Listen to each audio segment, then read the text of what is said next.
Did She Just Win? By Zoe Horse.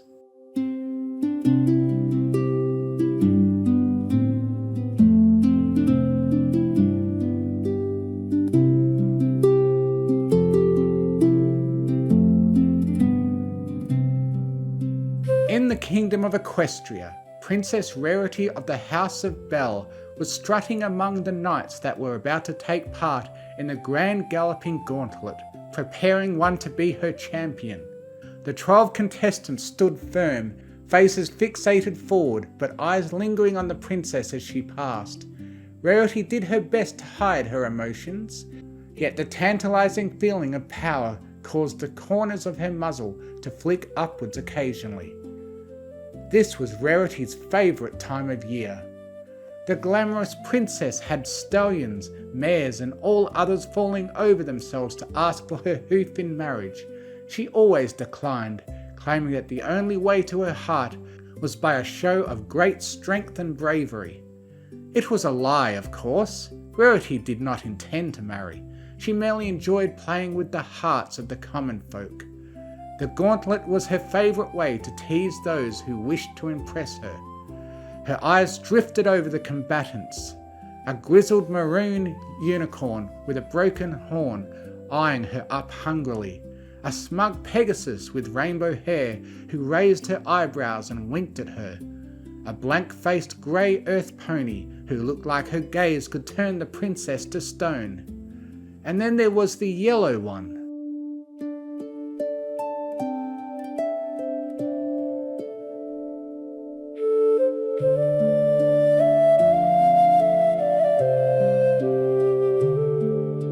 Rarity had been wondering what the sound of tinny clattering was, and it hadn't taken long for her to find out. The mare's legs quivered like paper, the sound of the metal plates clacking together like a typewriter. Her eyes were watery, her bottom lip trembling like the trifle her chief cake director had brought her the previous evening. Rarity's mouth curled into a smile. She had found her champion. "What is your name, fair knight?" she asked, placing a hoof on the bottom of the meek mare's muzzle. She flinched at the touch. "It's, Floodfm." Her words quickly became unintelligible. "Sorry, darling, you'll have to speak up," Rarity cooed.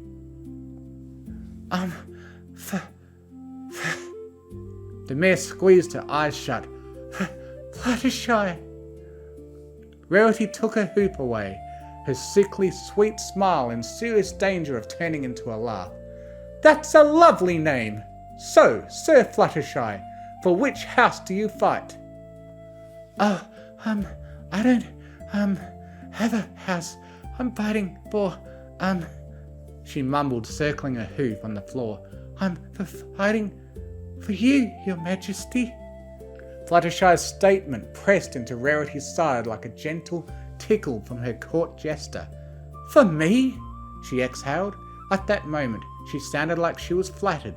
In reality, she couldn't believe what she was hearing. "Well, Fluttershy blinked her eye contact away. I always saw the brave knights and how you'd kiss their hooves before they went into battle, and I, saw how pretty you look, and I thought I could, maybe get a kiss on the hoof from you, and so I came in to join, and the soldiers laughed at me, but they let me, so, I think I'm the one who should be laughing now." Rarity's ear flicked. "My dear knight, have you ever fought before?" she said calmly, keeping her raging storm of hilarity under wraps as best she could. Rarity restored her eye contact with the princess. I tripped my brother once." Rarity's gaudy smile softened. She truly was pathetic. The poor mare was so head over heels she could barely stand in front of her. The gauntlet was strictly a non-lethal event, yet she feared for Fluttershy's life. There was no way she could possibly stand up against the likes of the other soldiers. And yet, Rarity pursed her lips for a few seconds. Seeing the mare's hopes raised, only to get smashed to a pulp, would be quite the show. Carefully, Rarity lit her horn. Gas rippled throughout the arena as she levitated her emblem from the pouch at her side and clipped it firmly on Fluttershy's ear. A few of the gathered knights glanced around, all sharing a similar look of bewilderment. None looked more surprised than Sir Fluttershy herself. Rarity raised her hoof off as if picking up an injured bird. She planted a gentle kiss on the tip of her sabaton, unable to suppress the smile creeping on her face as she watched Fluttershy's face burst into a beetroot red, despite a complete lack of direct contact to her skin. "Should you impress me, Fluttershy, then I believe you will have earned your kiss on the hoof without your armour." The other knights reacted in a mixture of jealousy and shock. Fluttershy just stared. "I'll do my best, your majesty," she squeaked, bowing her head, awkwardly moving her mane out of the way of her face. The laugh that the princess had been suppressing all this time burst out of her. "You are just adorable, aren't you?" she remarked, trying her best not to sound condescending. Once again she placed her hoop on the bottom of Fluttershy's muzzle and tilted her face up. Fluttershy's pupils were like saucers. Rarity gently nuzzled Fluttershy. "If you win the gauntlet, then I'll take not just your hoop to kiss, I shall also take it in marriage, so don't let me down, okay?" Fluttershy gulped, swaying like a leaf in the breeze. Rarity turned, flicking her tail, making sure the tips of her tail hairs tickled the muzzle of the mare. As she walked back to the princess's personal box in the stands, she spared a glance for the other knights. They were seething, just as Rarity had planned. Giving the meek mare her sigil was like painting a red target on her frail back. She was going to be annihilated. Rarity couldn't wait.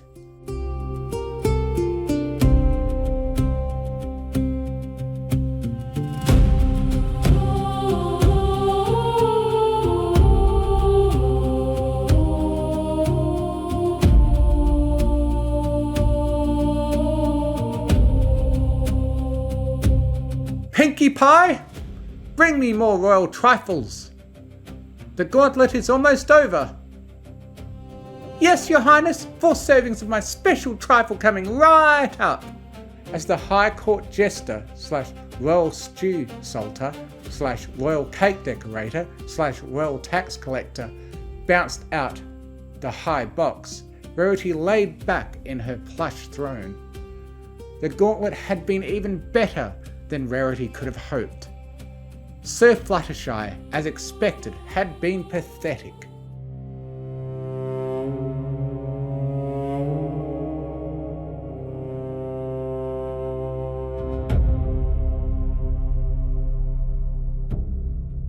The first round consisted of a simple obstacle course in which Sir Fluttershy had floundered on every obstacle.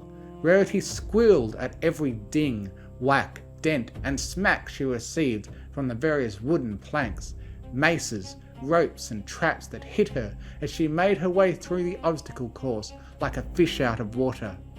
Luckily for the mare, 4 of the other contestants had started to fight amongst themselves after Sir Lightning Dust had bitten the tail of Sir Zip Storm, quickly starting a brawl in which Sir Mordilina Pie intervened, and won. Sir Fluttershy shivered over the finishing line, qualifying by default, as Rarity gave her a gleaming smile, which seemed to invigor her.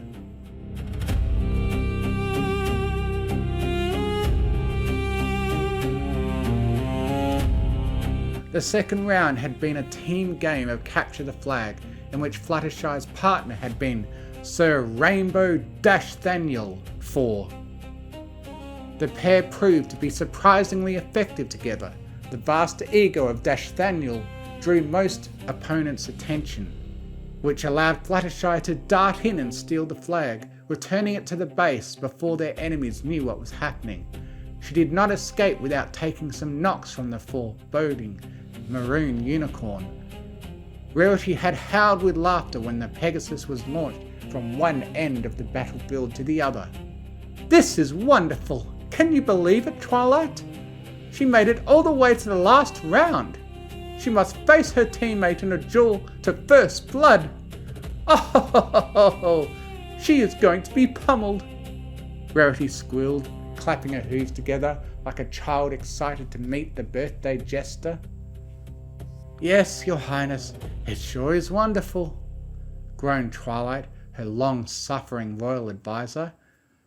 "But do you really think it was wise to—" "Shh, shh, shh, shh. Talking time is over. Look, they're starting."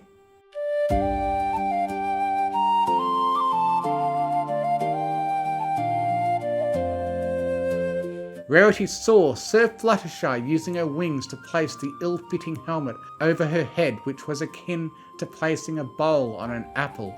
Across the pitch, Sir Rainbow-Thaniel 4 was flexing to herself, stretching her wings the same way a human from the ancient tales would crack their knuckles. Sir Fluttershy's helmet twisted up to look towards Princess Rarity. Here it was, the clincher. Rarity stood up and blew Sir Fluttershy a kiss. A cheer rose from the crowd as the bugle horn started to play.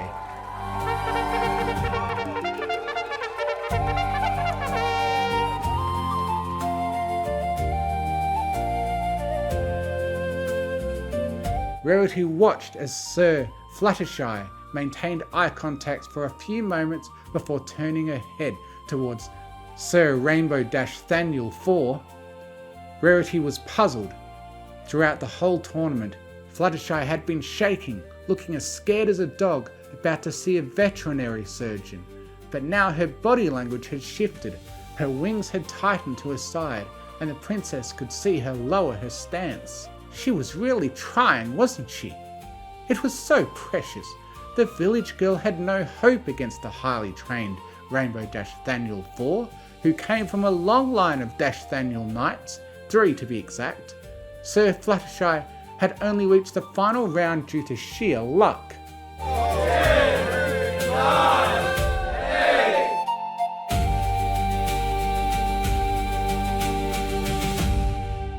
8. The countdown had started and the entire crowd had joined in. Rarity watched with anticipation, leaning forward in her throne.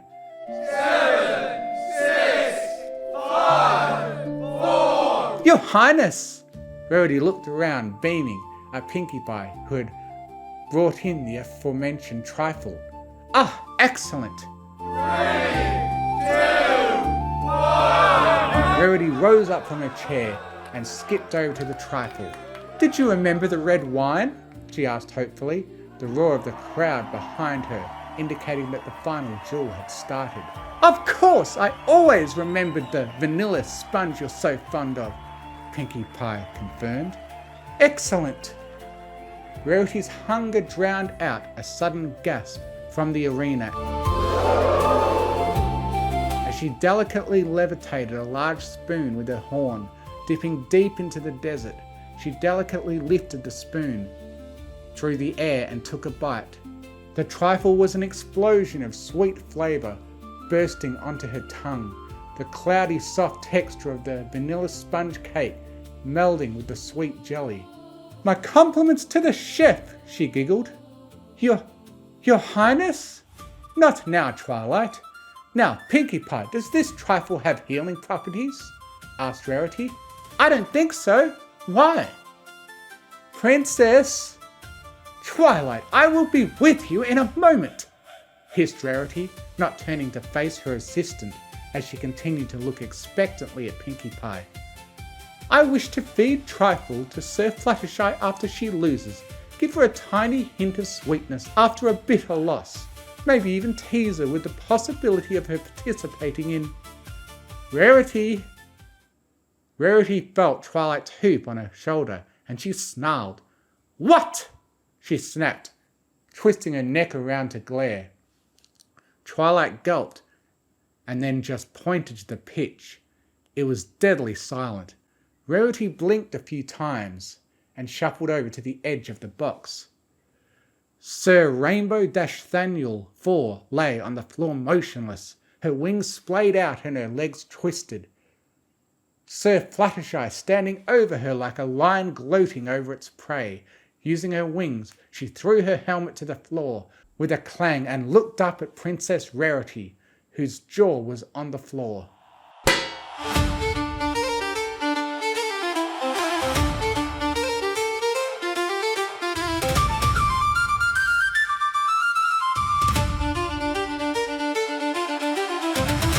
Sir Fluttershy's face was one of triumph.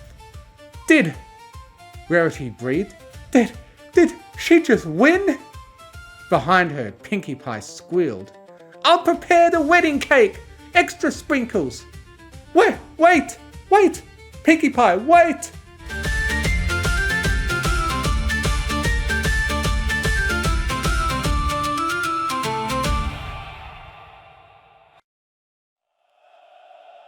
Hear now, good folk, and gather near, a tale of courage strange and dear, of quiet hooves and trembling grace, who stood unshaken in fear's embrace.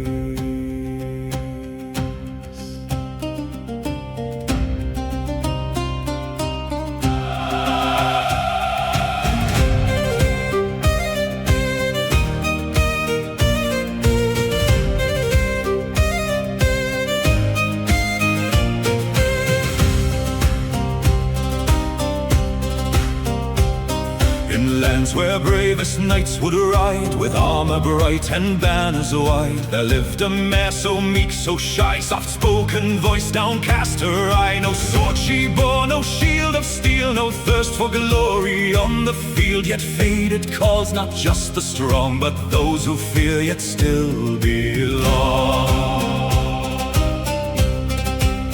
When challenge rose and doubt ran deep, and hardened warriors failed to keep their ground against a trial untold, a test of spirit fierce and bold, they laughed to see her step ahead. A timid soul, the other said, but legends oft are strange in birth, and quiet hearts can shake the earth. Oh, sing of Sir Fluttershy so mild, the gentlest knight, the forest child.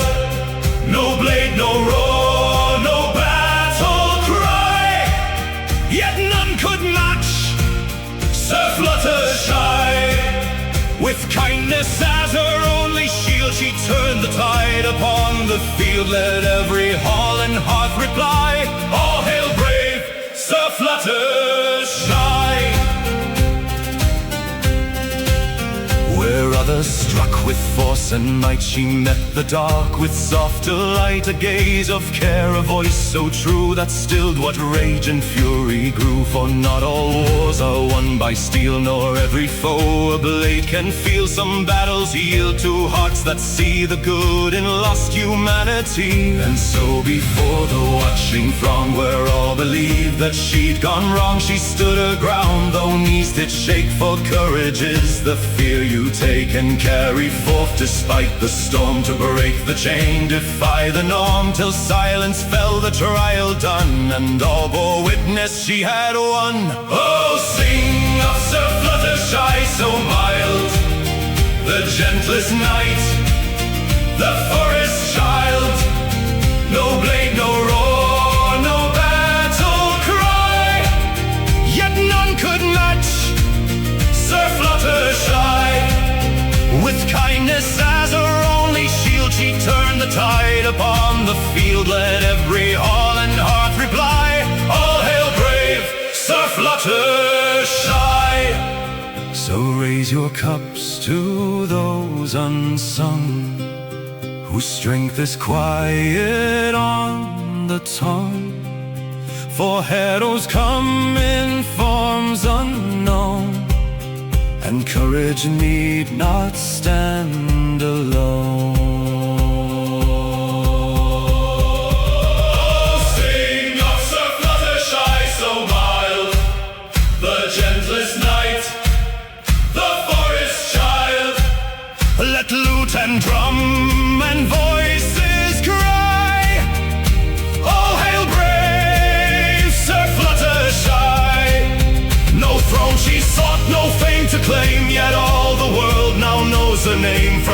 the doubt to legend high. All hail, brave Sir Fluttershy. So ends the tale, now past the ale. Let the Ekin story never pale.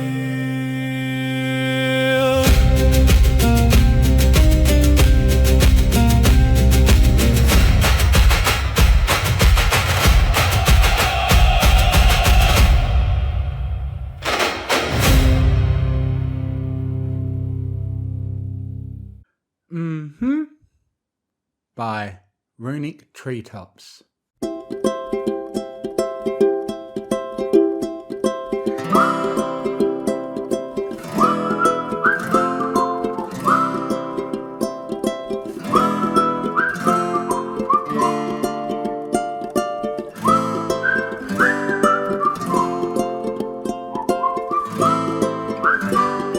You wave goodbye to the final student to exit your classroom. With a light chuckle, you start to gather your belongings while reflecting on the day. The School of Friendship is a shockingly nice place, and you're thankful that you were given the opportunity to become a teacher here. You may not know as much about friendship as your other teacher friends do, but hey, someone has to teach math. You may not know as much about friendship as your other teacher friends do, but hey, someone has to teach math. You close the door behind you and step out into the hall. There are students going to and fro, though it's quickly starting to clear out. After all, that was the last class of the day, and it's a Friday. They're probably eager to go home or to their dorms, or to wherever it is that teenagers and young adults go nowadays.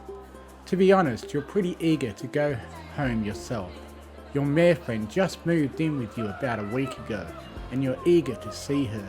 Also, you're just really tired. Teaching is harder than it looks. But before you can go home, you need to stop by the teacher's lounge. You're pretty sure you left some of your lesson plans for the next week in there. You carefully begin to make your way towards the lounge, being sure to not get in the way of any of the students. Being the only human in Equestria, you have a bad habit of taking up more space than you realise. Eventually you reach the lounge and quietly step inside. The small, quaint room doesn't have much in it besides a few tables and chairs. There is a fridge too, but you get little use out of it. Now, if you remember correctly... there it is. You retrieve your folder of lesson plans from one of the tables in the far end of the room. You must have forgotten it when you had lunch. With a satisfied nod, you turn back towards the entrance. However, before you can reach it, the door opens. Your friends and co-workers Rarity and Pinkie Pie walk into the lounge, casually conversing about some unknown topic. Oh, hello Anon.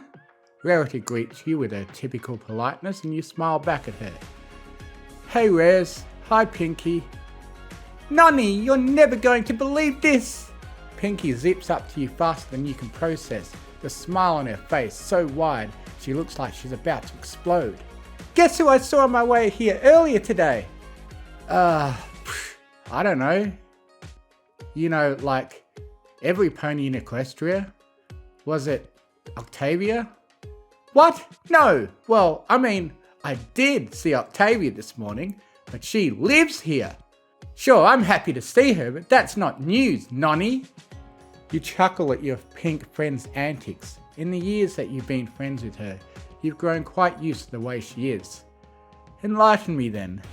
Who did you see earlier? I saw... Pinkie begins to vibrate in place before shooting into the air, an explosion of confetti and glitter appearing from seemingly nowhere as she does so. My sister! I thought you said it isn't news if they live here. Silly Nonny, I'm not talking about Maud. I'm talking about my baby sister, Marble Pie. She's just the bestest, cutest, most perfectest little sister on the planet. She certainly is a delight. Pinkie's explosion of happiness comes to a sudden stop. Literally, she freezes in midair somehow as she looks down at you with a confused expression. You don't sound very surprised, Nonny. You do know how far the rock farm is from Ponyville, right? Of course I do, but again, you said it isn't news if they live here. Nonny? Are you sure you aren't still confusing Marvel with Maud? Because believe me, if Marvel lived here, I would most definitely know about it. That would be the greatest news I'd ever heard. Did she not tell you? She moved in a few days ago. Pinky slowly descends back down to the ground, defying all laws of physics as she does so. Her eyes never veer away from your own, a growing look of confusion and curiosity on her face as she processes your words. What? Yeah, she moved in with me. What? Pinky tackles you to the ground, pinning you beneath her, while also making sure you don't hit the ground hard enough for it to hurt. Nonny, you'd better not be lying to me. It's the truth, Pinky promise. You know better than to break a pinky promise. Pinky glares at you as she slowly gets off of you, allowing you to get back on your feet once more. Wait a minute, if that's the truth, then Marvel lives in Ponyville now! I assume she told you. I have so many things I need to do right now! Without another word, Pinky darts out of the room, comically leaving a cloud of dust shaped like her in her wake. Rarity has to grab her mane, which is blown back by the whirlwind caused by Pinky's sudden departure. Well, that was something. Rarity turns her attention back towards you. Though I must say, this is news to me as well. I've only met Marvel once or twice, but in that time she barely made a peep. And you say she moved in with you? Yeah, I didn't really know it was a secret. But why would she do that? Because she's my mare friend, and she got a job tending to a much smaller rock farm than the one the rest of the family lives on. I guess she did so at Maud's suggestion or something. Let me tell you, Limestone was not happy to lose another sister to Ponyville. Wait, hold on. She's your mare friend? Yeah, is that a problem? I'm just surprised is all. How long has this been going on? Oh, I don't know, a little over 2 years maybe. 2 years? None, darling. You've never spoken a word about her in that time. At least not to me. You never asked. I suppose you have always been a bit lacking in the social cues department, she mumbles. Still, that is information a lady like myself tends to be privy to. You must tell me all about it. Rarity looks at you with a sparkle in her eyes. Are you sure you have time for this conversation? Darling, I will make time if need be. Well, if you're that determined, let's walk and talk. I need to go save Marvel from Pinky. What? I didn't know our relationship was a secret, but Marvel did ask me to refrain from mentioning that she moved to Pinky. She's not really a big fan of the spotlight, and she figured that as soon as Pinky caught wind that she'd moved into town, she'd throw one of her parties. Absolutely. And Pinky does not hold back when it comes to her sisters, so Marvel requested that she tell Pinky on her own terms, though it seems like that idea has gone out the window. You exit the lounge, lesson plans in hand, with Rarity following alongside you. I thought she had told her already, darn it. I just hope they're not in a public space. Marvel is terrible with crowds.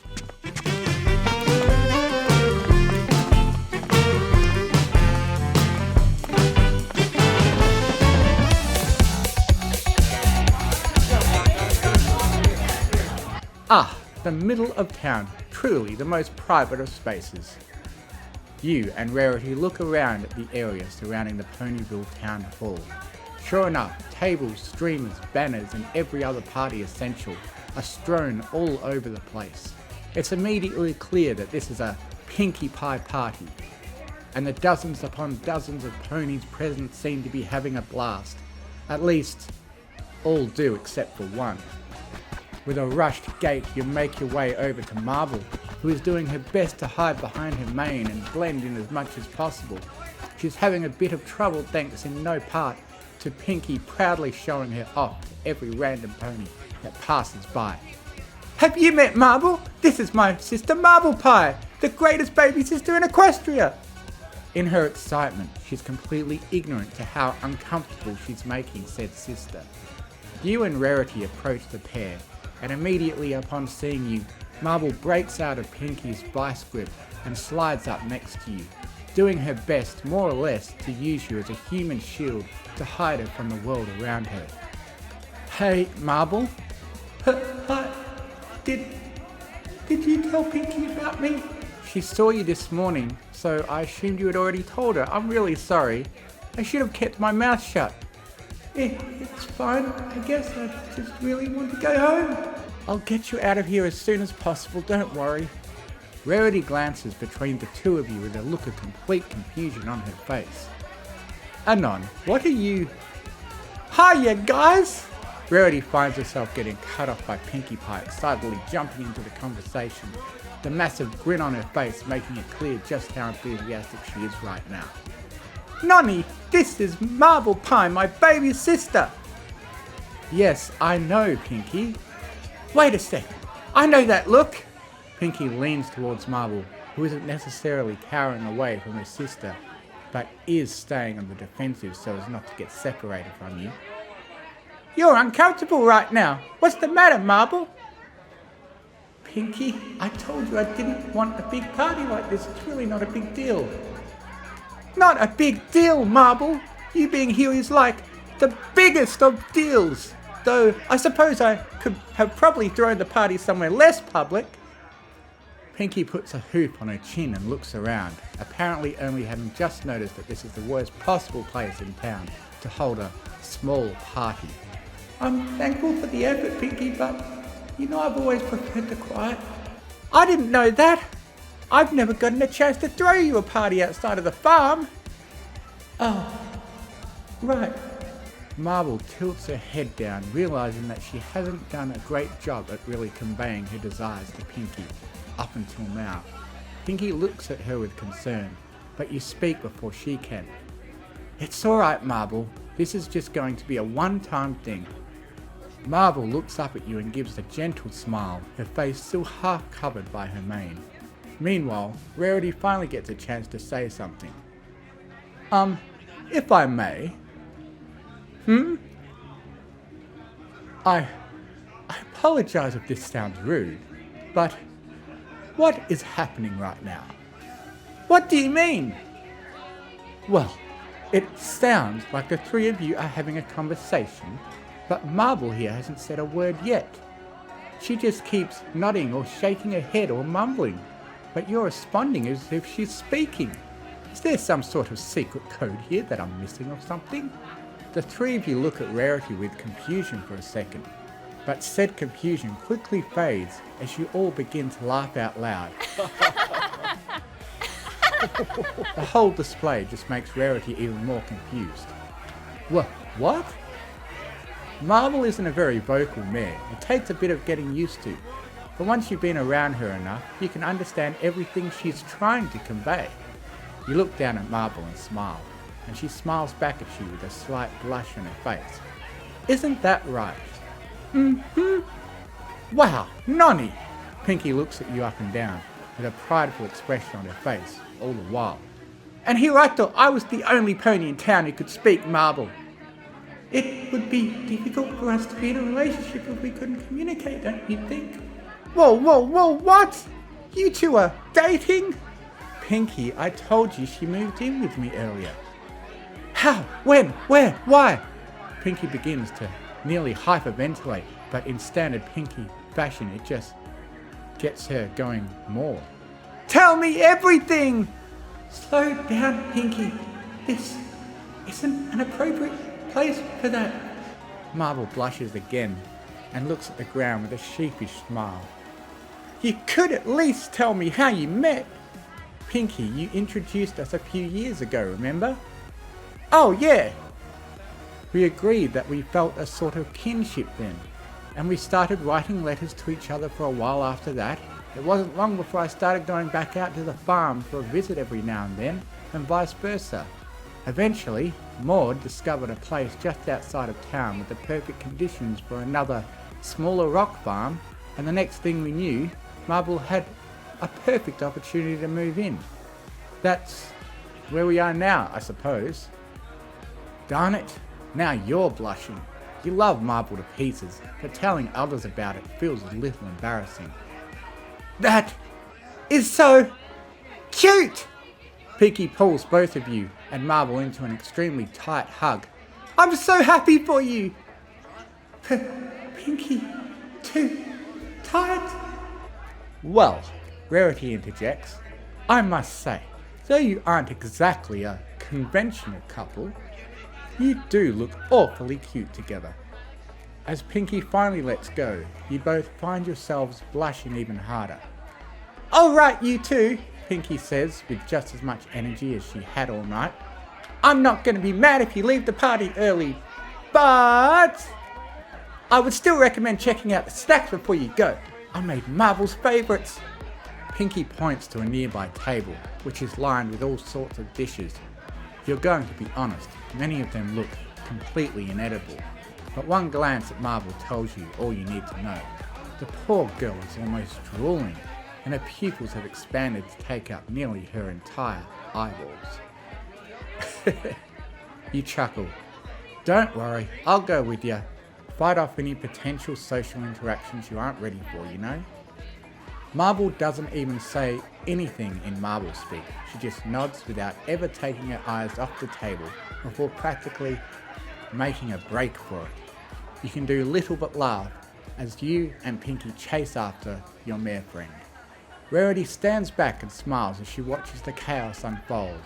Marble, in what seems at first to be an uncharacteristically bold manner, begins stuffing her face with all of her favourite goodies. Meanwhile, you watch over the poor mare like a hawk, and Pinky ends up helping herself to some of the snacks too, leading to the Pie Sisters practically scrambling to eat what they can before the other beats them to it. Maybe they are alike after all.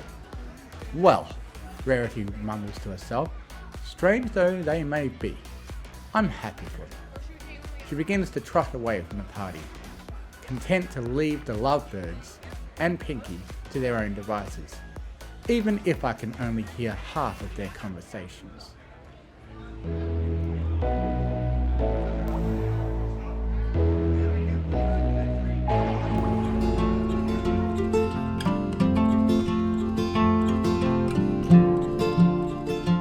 A few hours later, the sun has nearly set as you carry your poor, nauseous mare friend in your arms. Her face is as red as can be, and she covers said face with her hooves. I'm so sorry. About what? That was so embarrassing. Marble, it's not embarrassing to enjoy a party, especially one where you're the guest of honour. I should have better manners than that, though, and that's not even mentioning how this reflects back on you. Marble, you don't need to worry about me. First of all, Ponyville isn't as judgmental as you're making it out to be. Second of all, even if it was, I certainly wouldn't care. Getting to see you happy is well worth it. Marble buries her face in your chest, unable to hide herself any more than she already has. Also, you aren't exactly used to parties, dear. I don't think any pony would blame you for indulging yourself a little bit. To the point where I can't even walk by myself without nearly vomiting? Have you seen Pinky when she gets hyper? Fair point. You finally reach the front door of your shared house. Carefully, you place Marble back down. She has to take a few deep breaths, but she manages to regain her composure without succumbing to her nausea. With her no longer in your arms, you're able to pull your keys out from your pocket and open the door, allowing Marble to enter before you do. The house is dark and quiet, even setting aside the fact that no one has been home all day. It's usually kept this way regardless. Marble prefers it like this, and frankly, you do too. You set your bag down on the kitchen table before looking back at Marble, who seems unsure of what to do with herself. I take it you wouldn't be able to stomach dinner right now, no matter what I made, right? Mm-hmm. You need a nap, don't you? Marble looks away from you, a sheepish expression on her face as she does so. I never really had time to take naps back at home. Well, now you do, and I doubt you're going to be getting much else done tonight feeling like you do. That's probably true. She starts to walk down the hallway, but she stops and looks at you before she disappears around the corner. Would you like to join me? You stare at Marble for a moment. She caught you off guard with that one. You cannot properly express how much you love each other, but you're both a bit shy when it comes to initiating physical intimacy. It's not like you've never done so before or anything. It's just rare for Marble to ask for it outright like that. Frankly, the notion causes you to blush just about as much as she is right now. Marble chuckles and continues down the hallway. You waste no time following her, relishing the warm feeling building up in your chest as you climb into bed with her.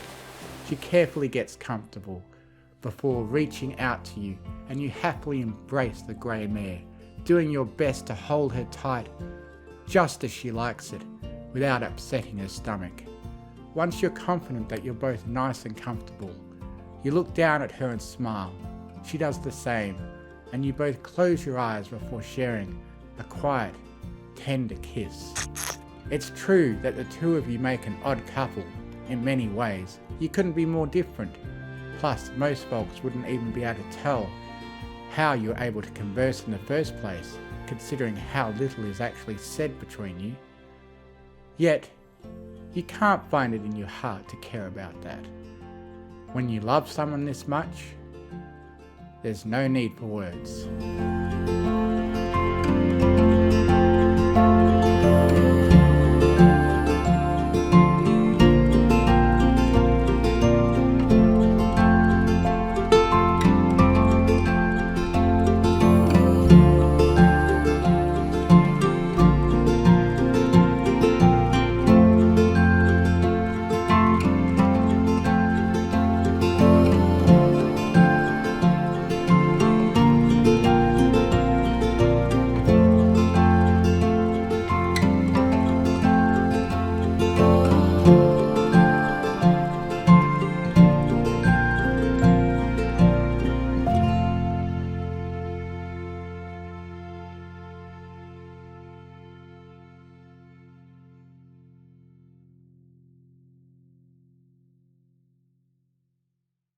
Glimmers of Affection by Fan of Most Everything.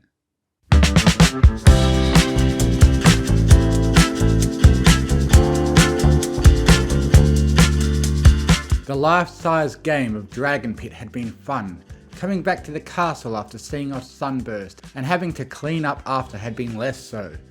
And not just because the hairs on the back of Starlight's neck had stood on end until she'd repaired the hole she put in the tertiary library's floor. No pony had been watching her until she told herself, and the walls of the castle settling differently didn't sound like a mare clearing her throat. But cleanup hadn't been the only thing on her mind as Twilight and she shelved books and found somewhere to store a six-sided die that came up to their elbows. It was a prominent thing, especially given the judgmental look on her reflection in the floor definitely wasn't giving her, but not the only thing.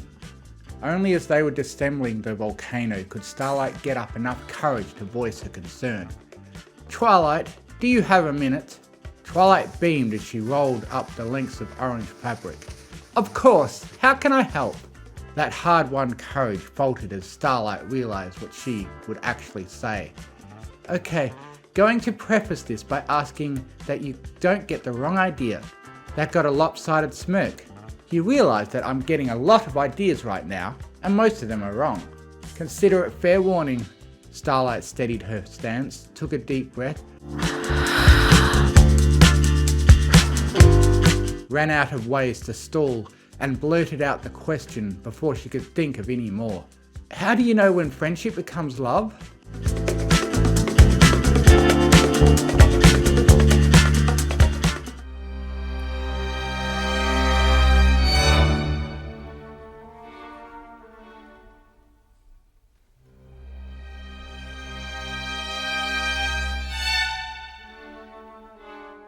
Maud's grotto was a gorgeous bit of natural splendour, with only the minimum adjustments needed to turn it from a cave to a home.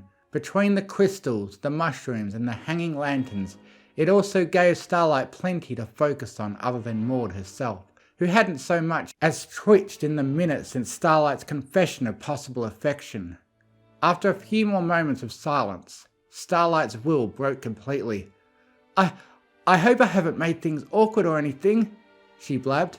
It's just, look, I've never had a lot of friends until now, and you've been so helpful, even when I was at my worst and... Starlight. It was like galloping into a stone wall, face first.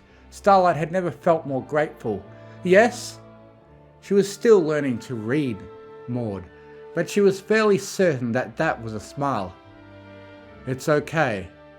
Oh, good, hazarded a shaky smile. So, if there had been a smile on Maud's face before, there definitely wasn't one now. I don't feel the same way. Starlight's ears flopped, followed by the rest of her. Oh, it's nothing personal. Unicorns just don't do it for me. Ah, she didn't look up. The weave of the carpet in Maud's bedroom was fascinating. That was her story and she was sticking to it. Let me know if it doesn't work out with Trixie or Sunburst. I can introduce you to one of my sisters. That got her to perk back up. Really? Maud nodded. The most movement she'd made since Starlight had started this horrible conversation. You and Limestone have a lot in common. Starlight took a moment to try to remember if Pinky had ever said anything about her other sisters. Then she realised she'd given up on 3 ponies after just one rejection. Thanks, but I never mentioned Trixie or... Sunburst talked me into that dragon pit game with the pumice carving. Those two put their hearts into it. Starlight was almost certain Maud grinned. I may not be Pinky, but I still like seeing my friends smile. Starlight's heart soared. She grabbed Maud in the best hug she could with an unwilling earth pony. Thanks a ton! Sure, said Maud, slightly muffled by the awkward position of Starlight's mane.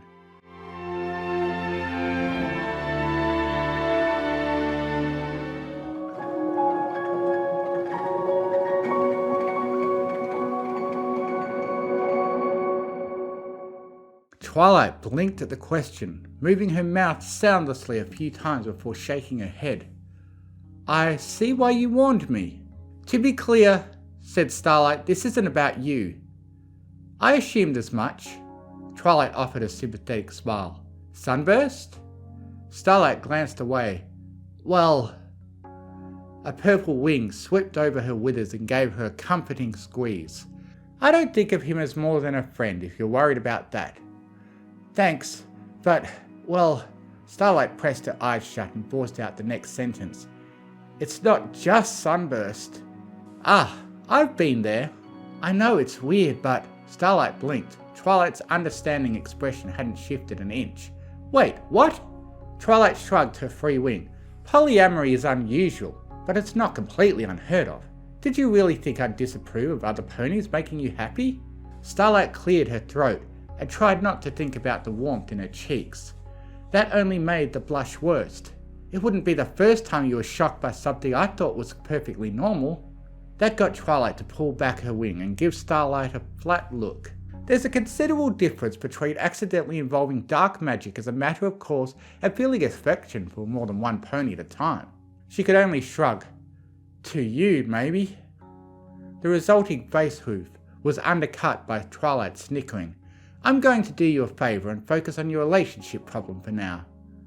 Thanks, but yeah, as Sunburst connected with all my friends more than me, I found myself losing track of who I was jealous of. Starlight sighed as she thought back over the last few days of what she'd been thinking through them. At least, the times when she had been thinking. I never had a real friend between when he left for Canterlot and when you offered me another chance. I think I've always had a crush on him, but maybe that's just friendship. Or I get crushes really easily. Past a certain point, I don't know how to tell the difference. You don't seem to have that problem with me. You and your friends are different. That would be like falling for my parole officer. Starlight looked back to Twilight. You said you just went through something similar? Shortly after I came to Ponyville, Twilight said with a nod. I'd barely had any social interaction before I came to this town, and I wasn't paying attention when I had. I hadn't even realised I'd made friends in Canterlot until years after the fact, suddenly caring about 5 other mares. She shook her head. It was a massive mental adjustment, one I had no idea how to make on my own. I guess you asked Cadence then? No, this was more than a year before the wedding, and, my brother was only telling me about his wedding through the invitation. Twilight shut her eyes and went through the breathe in tranquility, breathe out strife exercise she'd shown Starlight before she continued. I hadn't talked to Cadence since I was a filly. Again, barely any social interaction, so I asked the best authority I could get on the subject. Princess Celestia? Shock and horror played across Twilight's face. No, my mother. She cleared her throat, and she wrote back and told me that when she bucked up her courage and asked Dad out, he said the last thing she'd ever expected. Starlight leaned in closer. What?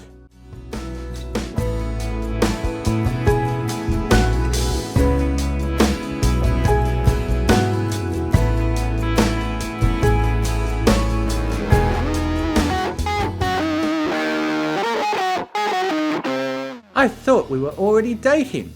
Starlight blinked. What? Trixie cocked an eyebrow and with a deceptively effortless looking flick of her horn, flipped open the stage compartment of her wagon. She vaulted onto the boards, horn still lit, and pulled out a familiar star-speckled and slightly chewed helmet. The great and powerful Trixie attempting suicide by Manticore, and the thought of her true love forsaking her wasn't enough of a hint? That Manticore was a trained professional, said Starlight. How would he would have dropped the curtain and spat you out. But you didn't know that until after your daring last-second rescue. Trixie pushed on before Starlight could do more than lift a forehoof to object. From there, Trixie has seen ours as an unbreakable bond, the likes of which shall be commemorated for all time. Trixie reared up, horn ablaze. The mechanisms in the wagon's mortar tubes clacked. The tubes themselves weren't loaded, and thus fireworks failed to fill the sky with colour, sound and noise complaints. It was probably for the best, as the kabloom that would have punctuated Trixie's monologue failed to make itself known. She went back on all fours with all the careful dignity of a cat who'd just fallen off a desk. Plus, she added far less theatrically, all the other fun stuff we do together. Starlight couldn't keep the smile off her face. You haven't exactly had a lot of friends either, huh? Trixie pouted and shifted the brim of her hat over her eyes. You didn't have to put it like that. Sorry. Starlight got up on the stage and embraced her filly friend. I guess we could both stand to communicate better. I admit, I thought you and Sunburst. Hey, if you need a stone involved to be comfortable with taking it to the next level, I won't judge. Perhaps the worst part was Trixie not leering at any point in that sentence. She didn't smirk or sneer or glance away with feigned indifference. She just wore the sincere smile that said the mask was off and the mare behind the scenes was happy to help her friend. Starlight's train of thought promptly derailed. Trixie gave her a pat on the withers, still with the same smile. We'll work on that, but if we're going to get that communicating better thing going, we should start with Sunburst. That seems safe enough to nod to. You have a point there. Of course I do. There was the smirk. Broad and deep is the wisdom of Trixie.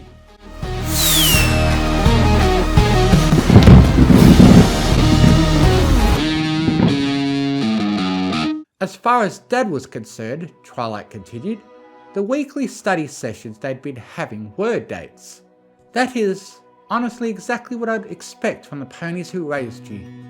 Both shared a laugh at that. So what? Said Starlight. Should I just find whoever already thinks I'm their filly friend? Twilight shook her head. What I mean is that love is different for every pony. There's no clean line between love and friendship. You have to decide that between the two of you. Her smile widened. Or possibly more, if you can all come to a mutually positive arrangement. But you are right about one thing. Starlight sighed. Better than my usual track record? What is it? Twilight took a pointed look around a room free of any other ponies. You have to go talk to them.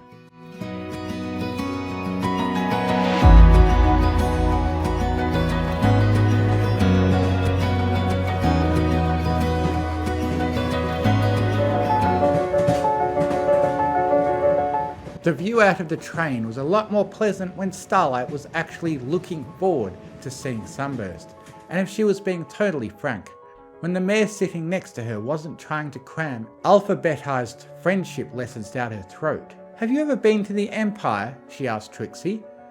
Trekking 3 miles of tundra en hoof for a single venue never seemed like a good idea. Trixie sneered at the tail of a passing conductor. And you don't want to know what the trains charge for loading a wagon full of pyrotechnics. She turned back, her expression thoughtful. Actually, how did you afford those tickets? Trixie gets more regular work than you do. I'm actually the Royal Librarian of Name Pending Castle until I get my own place. Trixie scoffed. What? The Princess of Books can't be her own librarian. Starlight gave the answer Twilight had given her. It's the same reason Spike's on the books as Royal Major Domo. Any princess without at least one paid subordinate is considered an evil queen by tax law. Ah, tax fraud! Trixie gave an approving nod. Finally, Sparkle does something I can respect. I'll be sure to let her know, Starlight said with a giggle. The laugh proved contagious, and the pair's high spirits continued until they pulled into the Empire's terminal. Once there, a bit of the familiar dread began to creep back into Starlight's heart. A hoof on her withers got her to turn and see Trixie looking genuinely concerned. You're shaking. Are you going to be okay? Starlight imitated Twilight's breathing exercise. It really did help, just a little, but making the jitters settle down even a little was a welcome result. Yeah, she nodded as she made for the exit.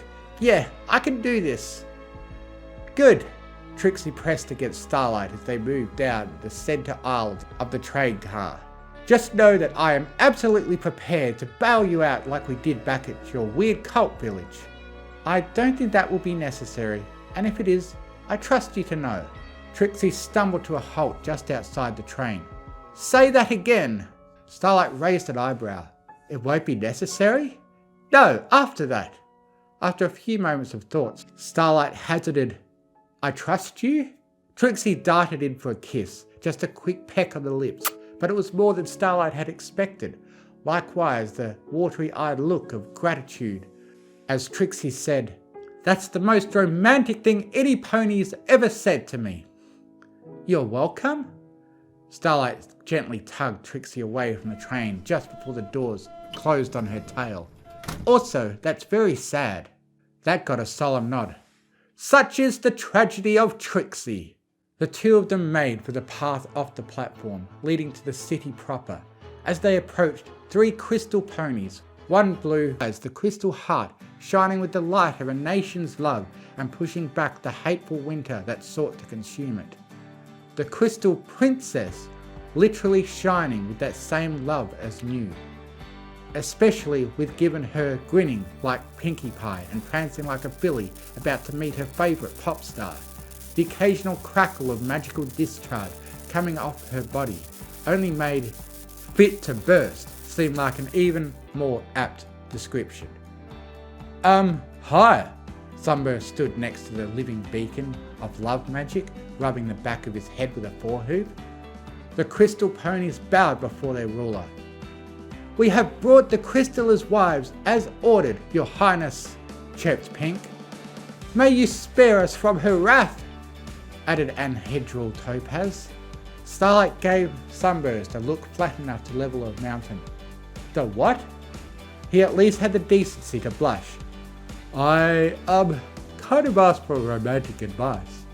Cadence and the others kind of went off from there. Cadence squealed, unable to contain herself, and wrapped both Starlight and Trixie in a rib-bruising hug. Most of the crystal ponies are either married or still coming out of their shells. I've never gotten to officiate a wedding, much less one for 3 ponies. She rocked both mares back and forth in her forearms. Oh, there will be parades and feasts and fireworks. Starlight, head swimming with the sheer density of magic around the princess, managed to shout, "Cadence! Do we get a say in this?" "Oh!" Cadence dimmed. She didn't go completely dark, but at least Starlight's building hornache dissipated. "Right, sorry." "Hold on," Trixie said as Cadence let them go. "I like where she's going. And we can take her up on it when we're ready." Starlight shook herself and smacked her lips to get the taste of wedding cake out of her mouth. "Maybe a week after we get our collective horse apples in order, because goodness knows that's a long way off." "True," Trixie gave Sunburst an appraising look. "And Trixie has yet to decide if Sunburst is worth her time as a romantic partner." "For what it's worth," said Cadence, "I can feel the love between you three. And, okay, yes, it's new and delicate, but it's so sincere and pure, and I wish you could all feel this for yourself. You're such lucky ponies." She took a few steps back, started crackly with power again, then took a few steps away from the heart. "Just know that I'm ready whenever you are." "Thanks, Bah." Starlight trailed off as she considered the terrifying sight that was an alicord in her element. "Big help there, Cadence. Really, we'll be sure to bear that in mind." "She knows all!" cried Pig, who was still there. "I'm still not accepting supplicants, Rhodochrosite," Cadence said, with commendable patience. Starlight turned to Sunburst. "You can probably figure out why I came." He offered a sheepish grin. "I can certainly hazard a guess. Why don't we discuss this at my place? Maybe look over that blind buy I got at the Ponyville Antique store while we're at it." Trixie scoffed. "Like there will be anything interesting there."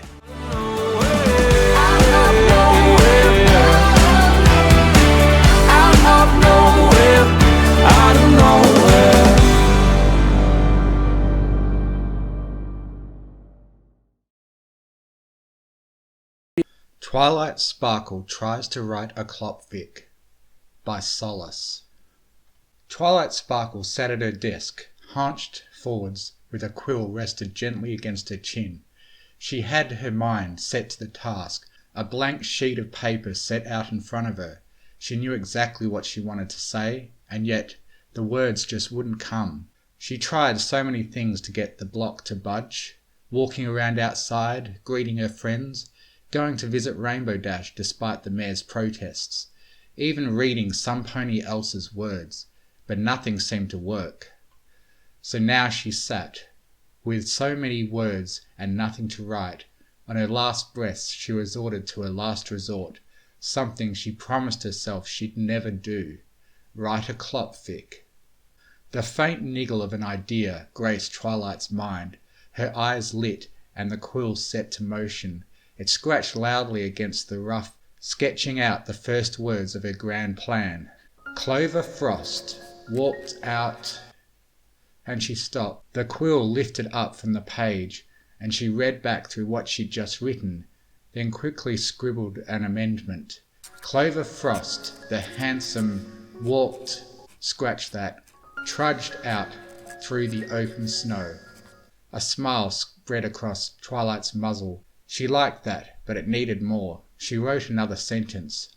Clover Frost, the handsome, known such, for he was the most handsome of all stallions, trudged through the open snow with his stallion hood No. Twilight frantically scratched out the last word, her blush intensifying. She didn't want it to start out like that. She tried again. Clover Frost, the handsome, known only as such for being the most handsome of all stallions, trudged through the open flap and into the warm inside of the tent? Twilight shrugged. Might as well be. Of the tent. And then she got stuck. Twilight pressed her quill into the ink pot, thinking to herself as she let it soak to the shaft. There has to be a better way of doing this, she frowned. With the quill freshly filled, Twilight scrunched up the page and tossed it aside, sending it flying across her bedroom and on top of a pile of similar scraps of paper, all her previous attempts. The wad of paper tumbled off the top, rolling all the way down the mountain and sliding to a halt at the base, just beside the still empty wastebasket. Ignoring the mess behind her, Twilight levitated a new page down in front of her and began scribbling anew. Cloverfrost, also known as the strongest and most well-hung stallion alive, trudged through the howling wilderness of the frozen north. He shivered, pulling his close clothes to him, and pressed on ahead. He was intent on getting to his destination, a brown tent on the horizon where his lover scratched that sunlight. Once again, Twilight found herself frozen, unable to think of a single word. What the hay rhymes with sparkle? After a brief moment of contemplation, Twilight shrugged and pushed on. His lover, Sunlight Sparkle. The wind was whipping past his mane, blowing it into a thunderous uproar, but he refused to stop, for his erect. Another pause as Twilight's blush returned in full force. She cast a glance around the empty and darkened bedroom, her eyes settling on Spike's basket at the back, where the tiny drake still snored. She sighed, waving herself with a hoof, and skipped ahead in her tail slightly.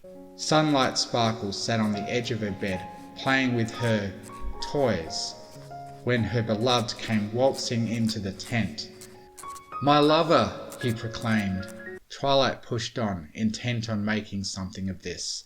"My lovely lover dover smoopy doopy bear!" She choked, feeling a slight bit of bile itching at the back of her throat. She tossed the page away to begin again. And again Twilight found herself stuck. She sighed, dripping the quill in its ink pot despite it not needing it, and began scribbling her ideas. Sunlight Sparkle sat at the edge of her bed, the sheets draped over her body and staring with a seductive smirk as she awaited her lover. Clover, the clever, Frost, strode into the tent, letting the flaps swing closed behind him and into the warmth therein. The sounds of hoof steps reached Twilight's ears and she stopped cold. Her eyes bolted up to the closed door of her bedroom and she held onto her breath. She waited for what felt like ages, watching as a shadow lurked beyond the doorframe. She waited, sweats dripping down her muscle, and watched as the shadow continued clumping down the passage and out of earshot. When she was finally sure she was alone, Twilight let out her held breath and turned back to her page. He removed his hoof-stitched brown cloth cloak, the very same thing that hung exactly 13 millimeters from the ground on a normal pony, but at a more meagre 12 millimeters due to Clover's reduced stature. He levitated it over to the hook, flashing a sultry smirk to the mare stretched out before him, and let the cloak fall short. Twilight felt a slight shiver of guilt run up her spine. Just the thought of a stallion purposefully misplacing his coat and leaving it lying on the ground, of all places, where some pony might stomp on it or even trip. It struck a special type of chord for the princess. Clover skulked slyly over to his mistress, she turning over and presenting her... Ugh! Twilight groaned and scratched that out and began again. Clover skulked over to his mistress, a sly grin upon his muzzle, and draping the leash behind him in his. Twilight stopped again. "Am I?" She stared with wide eyes at the page. "Where did I?" She promptly tore it up, burned it to ashes, and sent the remains to a decade-long banishment on the other side of the sun. She wiped her hoof over her mane, straightening out the odd split ends, and then pushed her wings back down to lie smooth against her back. When she was sure she was okay, she pulled out another page and started again. Clover Frost, the handsome, known as such for his perfectly manicured hooves and chiseled visage, strode into the tent to welcome his beloved. He strode with confidence, flashing a sly grin as his eyes set firm on the target of his desire. "Sunlight Sparkle," he cooed. "How unfortunate that we could find each other lost here in the frigid tundra of the frozen north." A brief moment, and then he added, "Alone." With a wobble of his eyebrows, "Clover Frost, removed his satin leather cloak and levitated it over to the hook beside him. Sunlight Sparkle simply watched from her seat on the double princess bed as Clover held up his cloak to the hook and let it drop short. A slight bristle ran up Starlight's back, a slight shiver at the sight of the fabric tumbling to the ground before her. Then her eyes, growing wide, followed the curves of the stallion standing beside her. Her mouth hangs agape, wonder befalling her as she beheld his massive... "What are you riding?" "Ah!" Twilight screamed, almost falling out of her seat. She threw herself forward, attempting to cover her page from any intruding eyes. "Nothing, nothing!" she screamed, and looked up to find Spike leaning over the front of her desk and staring at her with a raised eyebrow. The two sat there for a long moment, Twilight's grin growing extra wide and her blush deepening, while Spike's eyebrow simply rose higher and higher. At length Spike spoke. "Okay, Twi, sheesh." He shrugged and backed down. "I just came to tell you breakfast was ready." Twilight Sparkle is still trying to write a clopfic by Solace. After a brief break for breakfast, we returned to Twilight Sparkle in the privacy of her own room. She sat crouched in front of her tiny desk, a toothbrush clenched in her teeth, dripping foam into her lap, and a brown and creased page held out between her hooves. Behind her and all around, the piles of crumpled papers and discarded ideas floated aimlessly in Twilight's aura, forgotten after all attention was turned to this one page. She frowned and levitated the toothbrush away from her mouth. "This is terrible." It was true, of course. She had barely filled half the scroll, and what she had was rampant with scribbles, crossed out words, and the tears of desperation. If there was any one single truth about Twilight Sparkle, it was that she shouldn't try to write when she was tired. But she'd gotten this far. It only made sense that she finish what she started. Thus, Twilight carefully set the page down at the corner of her desk, pulled out a clean one, then dipped her quill in the pot of ink and set to work. "Clover Frost, my beloved," Sunlight Sparkle creamed. She almost rolled out of her bed upon seeing her beloved stallion step into the tent. The heat of the moment, that luscious swagger of his hips, she could... "Spike!" Starlight's angry voice sounded from up the hall, echoing loudly through the castle and shattering Twilight's concentration. There was the resounding, thundering roll of a million little pieces of paper hitting the ground behind her. The quill jerked aside, snapped in two, and etched a large, deep black ink stain across the page, and Twilight collapsed to the ground, face first, into a sea of crumpled notes. "I'm coming, Starlight!" Spike's voice answered from outside, and as Twilight picked herself up, she heard the silent padding of dragon feet outside. Spike ran past her room at a moderately above walking pace with a grimace on his face, waddling as fast as his legs would carry him in the direction of Starlight's angry yells. Twilight sighed and face hoofed. "Are you serious?" She groaned into her hoof and stood up, clearing a path through the papers with her magic, stormed to the door and slammed it shut, then returned to her desk to continue writing. She crumpled up the ruined page and threw it over her shoulder, adding it to the sea of papers gathering around her hooves, and pulled out another clean sheet and quill from her drawer. "Clover Frost, my beloved!" Sunlight Sparkle was ecstatic. She rolled over onto her back and took her loved between her hooves as he came in for a kiss. "I missed you so much. It feels like you've been gone for eons," she cooed, and then they kissed. Twilight paused to think, making a mental checklist of what she needed. She had the setup, check. She had the character and the saucy dialogue, double check. All she needed was the... Twilight blushed a deep red. Okay. She took a deep breath, shook herself off, and bought herself some time by dripping her quill in the ink. Whilst ensuring it was thoroughly soaked, Twilight forced herself to remain focused, and ignored her wings as they extended behind her all on their own. She needed the saucy bits. She took another deep breath, pushed back her mane, and leaned into writing the next scene. They kissed long and hard, their breaths panting. "Oh, Twilight," Clover Frost moaned. He pushed her onto the bed, and then he realized something.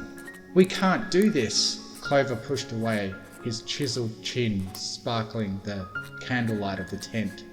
"Why, my beloved?" Sunlight was disappointed. "It's not perfect." He sat up beside Sunlight, throwing a hoof across the near bare tent. Save for a lone trunk, the coat rack, and Clover's cloak as previously stated, the thundering roar of the ice storm outside filled the room. "This tent is a mess, and I can't love you without the enriching smell of literature to fill my nose." Twilight beamed. It was perfect. Everything she could have wanted from an erotic work of fiction. The strong, loving, sympathetic, yet academically inclined stallion, and the smart and talented unicorn mare, lucky enough to find herself draped between his hooves. She could see the scene playing out, as it were, right now. Clover Frost, his rippling physique, sparkling in the light, holding Sunlight with his hooves around her barrel, and the golden glow of his horn, as he enticed her with melodious and eloquent words of William Shakespeare. His smooth, deep voice would lull her into a sense of relaxation as he recounted the historical prominence of the author's writings and the reflections of times they embodied. And then, when she least expected it, he would run his hoof down her barrel, over her flank, and onto her. Twilight's head dipped, her horn brushing past the end of her quill on its way to the table. It hit with a resounding smack, and Twilight bolted upright, wide awake. She looked around frantically, her eyes darting to the corners. She turned forwards again and realized she'd been drooling, brought a hoof up to wipe the spittle away from her fetlock, then looked over the page. It was almost 3/4 full, with a few droplets of spittle staining the bottom edge of the page, and a large mark etching off from the last word where Twilight had fallen asleep. She'd gotten off on a horrible tangent, but she was sure she could still save it.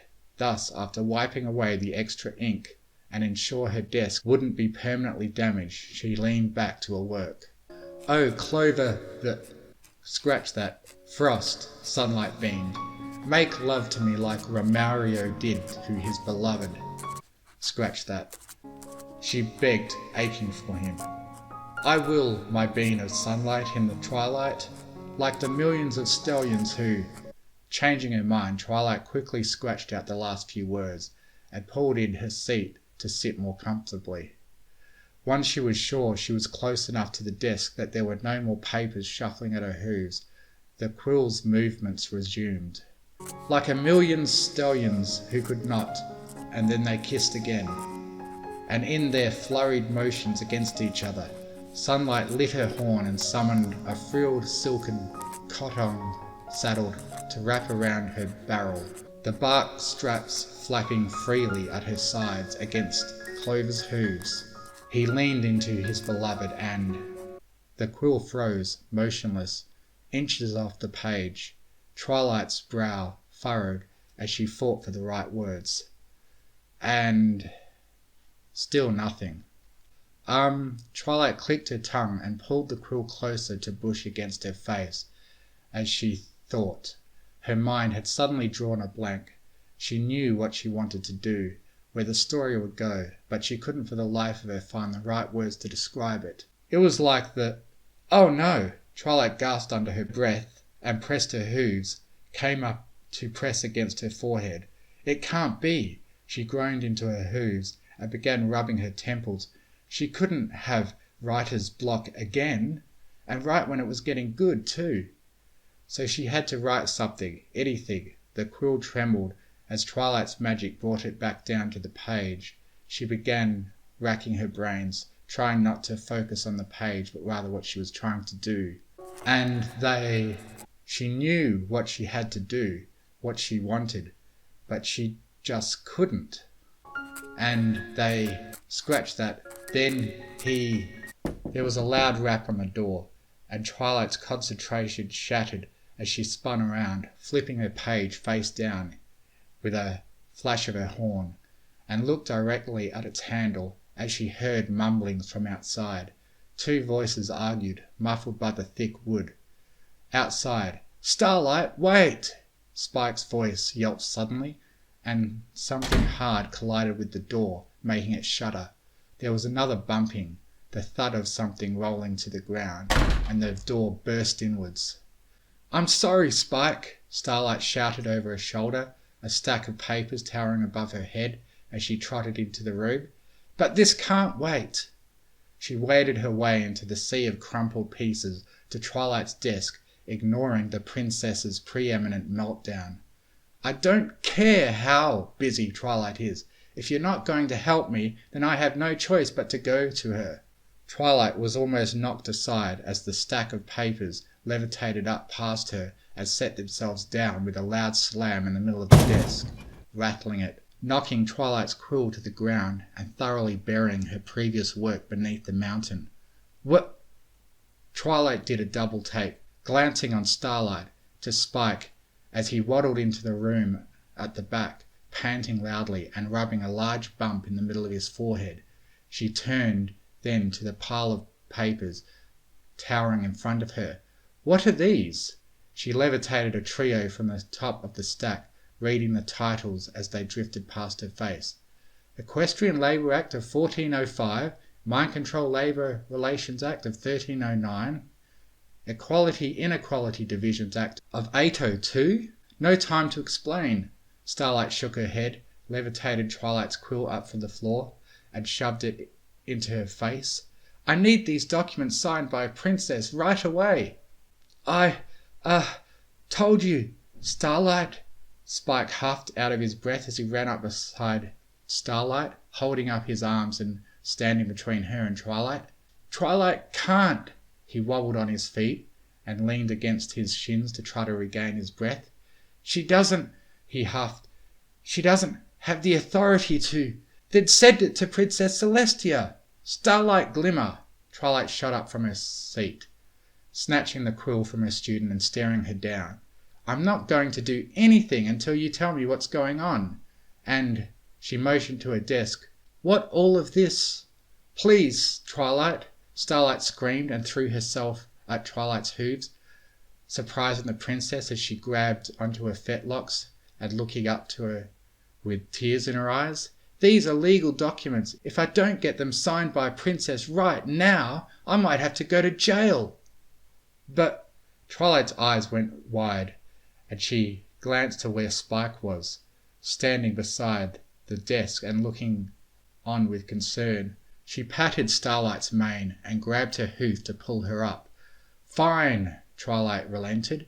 She really wasn't in the mood to be dealing with any of this. Not now, not ever. She pointed Spike over to the desk. "Spike, send them to Princess Celestia."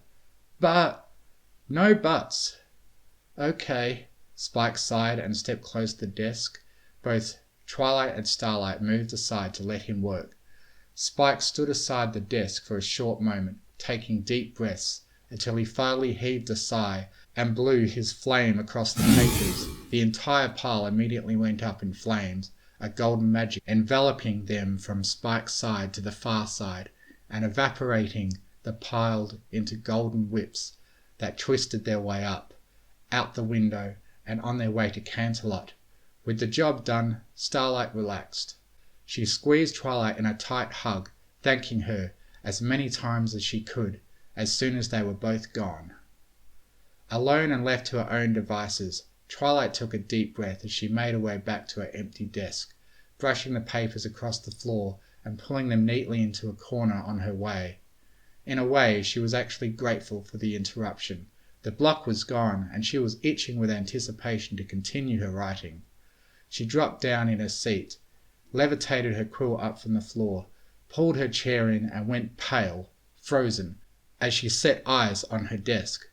The desk was empty. Realization slowly dawned on Twilight, her eyes widening as they refused to tear themselves away, a look of horror taking hold. "Empty desk." The words echoed through her mind. "Empty desk." Her heart pounding in her ears, her stomach dropping through the floor. Every second her mind went through the same actions and the implications it held. Empty desk! She flipped the desk. Impermanence by Shakespeare-Eccles.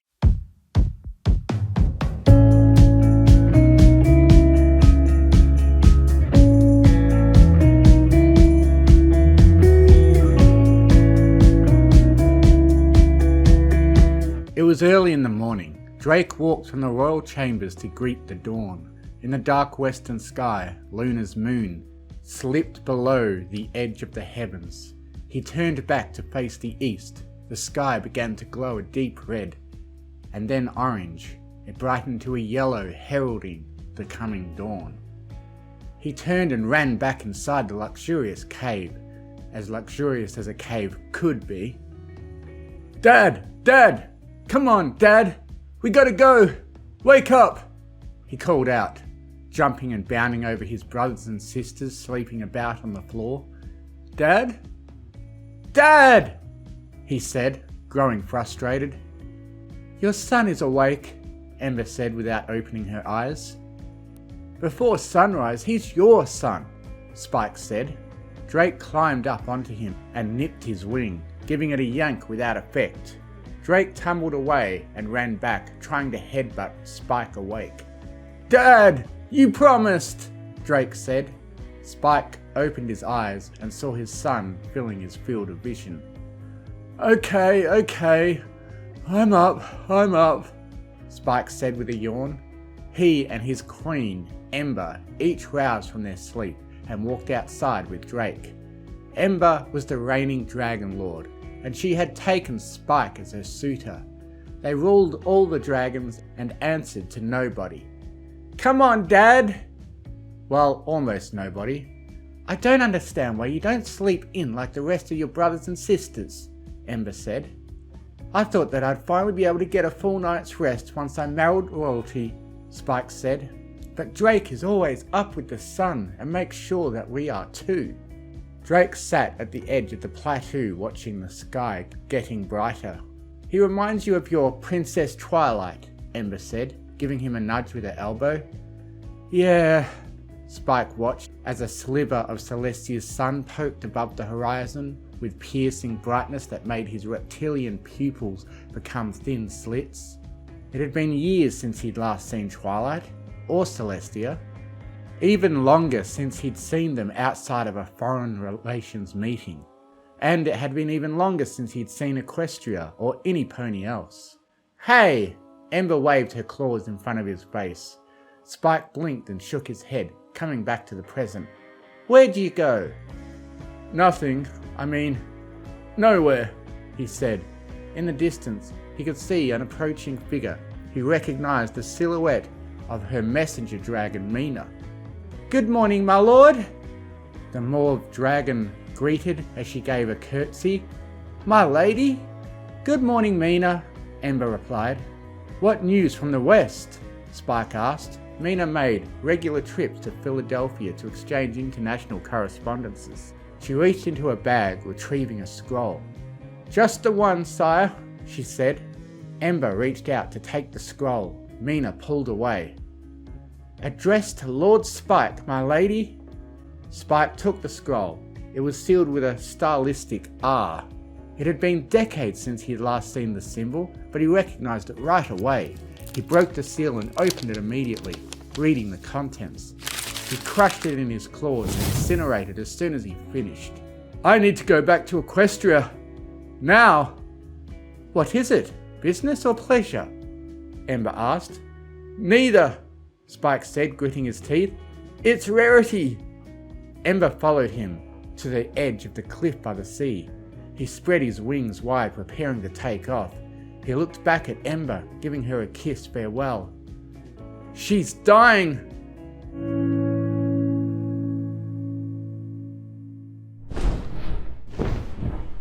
It was a day's trip, non-stop across the sea, as the Pegasus flies. Spike flew into Ponyville the following morning for the passage of so many years.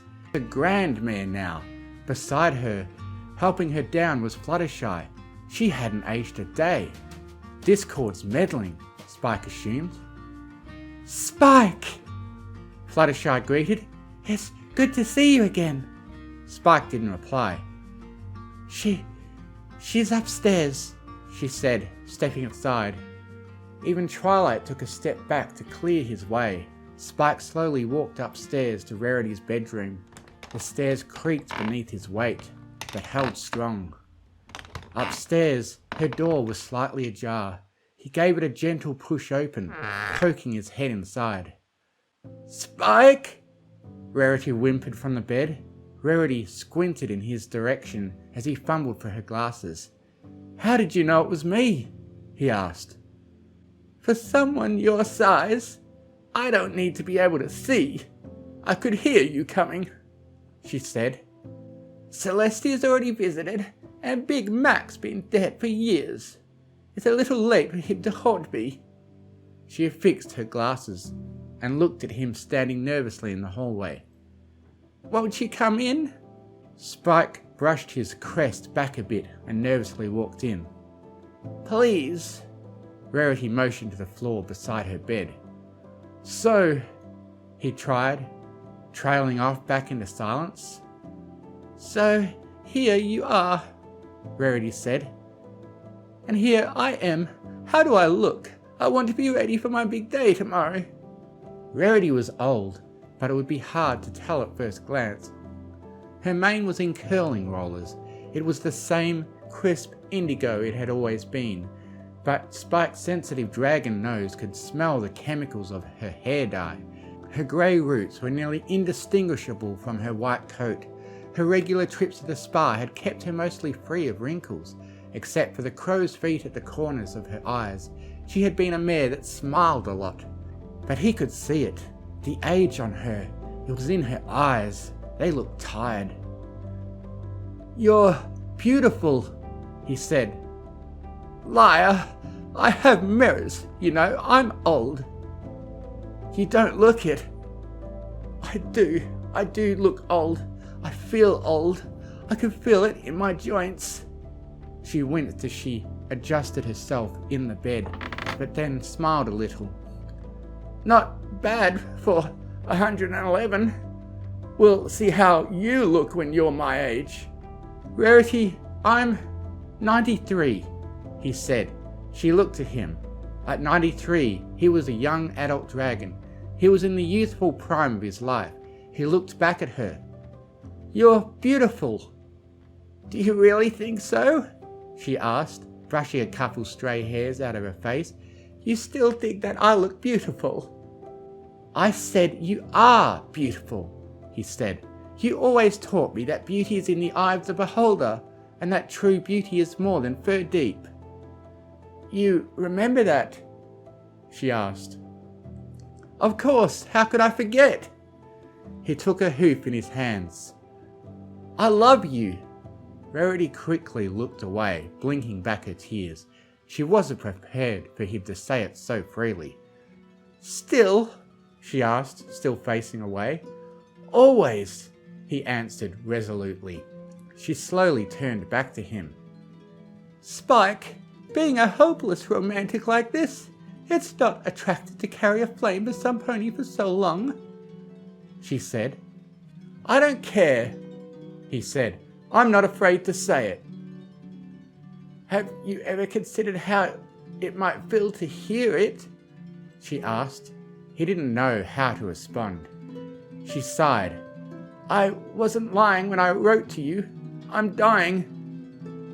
No, you're not, Spike said in a patronizing tone. Twilight could make you some more of those youth tonics, or Discord could.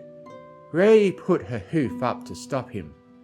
Spike, I don't want any of that. I'm dying and I've accepted it. I need you to accept it as well. You want to die? He asked. I don't want to live forever, Spike. My husband is dead. I've been a widow for 36 years. I've had to bury almost all of my friends. Do you think that Fluttershy is happy to see her children become senior citizens while she lingers on in her youth? She looks just like she's one of her own grandfoals. She'll have to attend her own foals' funerals. And all because Discord is too selfish to be able to let her go. You need to let me go, Spike. That's why I never told you that I loved you too. What? Spike was aghast. You loved me too? Of course I did. How could I not? You were always such a gentleman. You were so kind and sweet. You were perfect. Jittery. We could have the life we were meant to have. Spike, would you damn my children to never exist for your own desire? No, you will be coming to see me. What are you? He caught himself and got a lump in his throat. She wouldn't be debuting any new fashion line this time.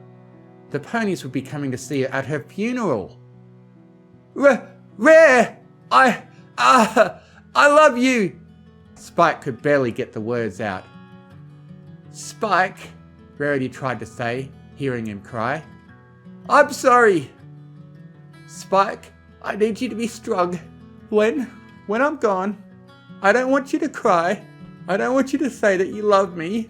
I don't want you to say that you're sorry. That's not what I want. What do you want? He asked, wiping his eyes.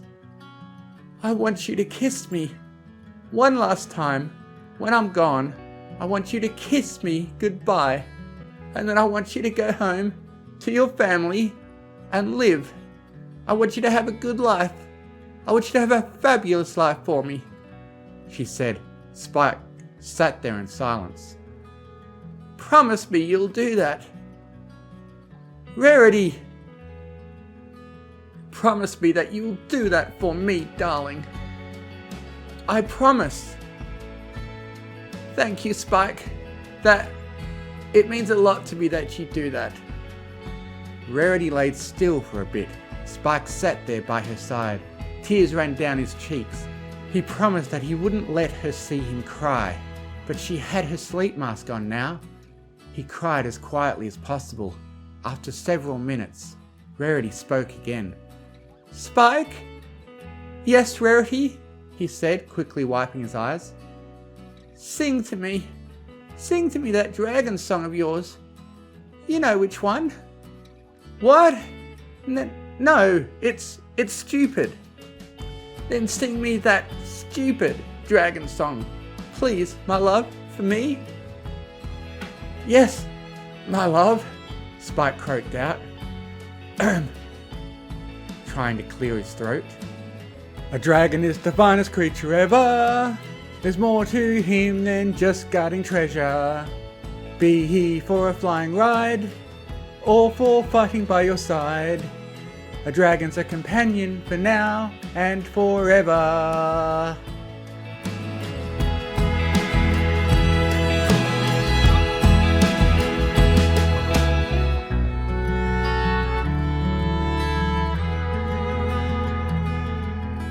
How was that, Rare?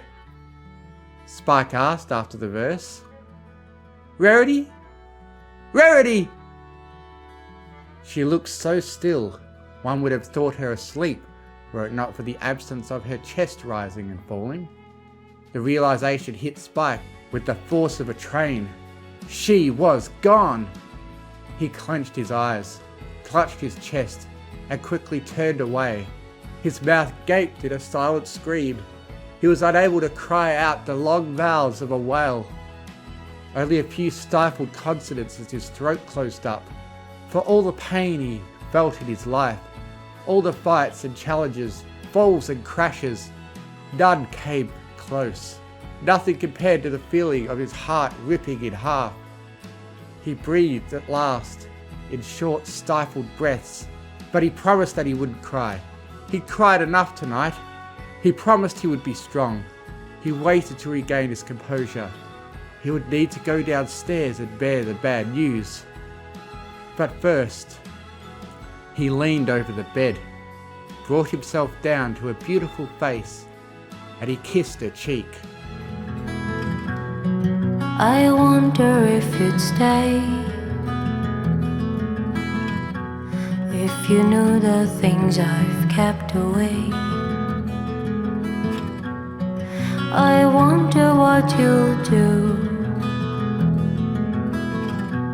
Would you charge me with your hate? You never really knew just how terribly I needed you. You were nowhere to be found. I was falling fast into the ground. Have I lost? Have I lost you? Have I lost? Have I lost you?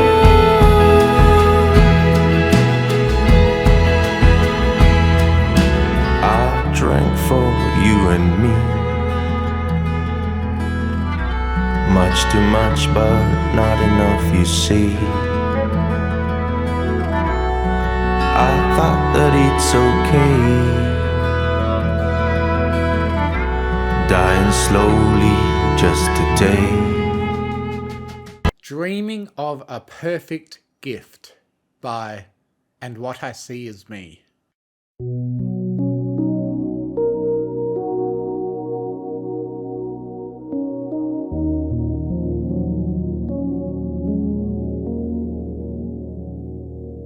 Spike, can you grab my copy of Star Swirl's Art of Magic from the bookcase over there? Twilight Sparkle asked her #1 dragon. Spike was sitting across the room from Twilight, staring out the window, watching the snow fall onto the streets of Ponyville. Spike? My book? Twilight asked again. The purple dragon offered no response, apparently not hearing her. Spike? Spike! Twilight shouted. Huh? What?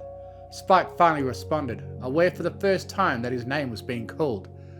Did you say something, Twi?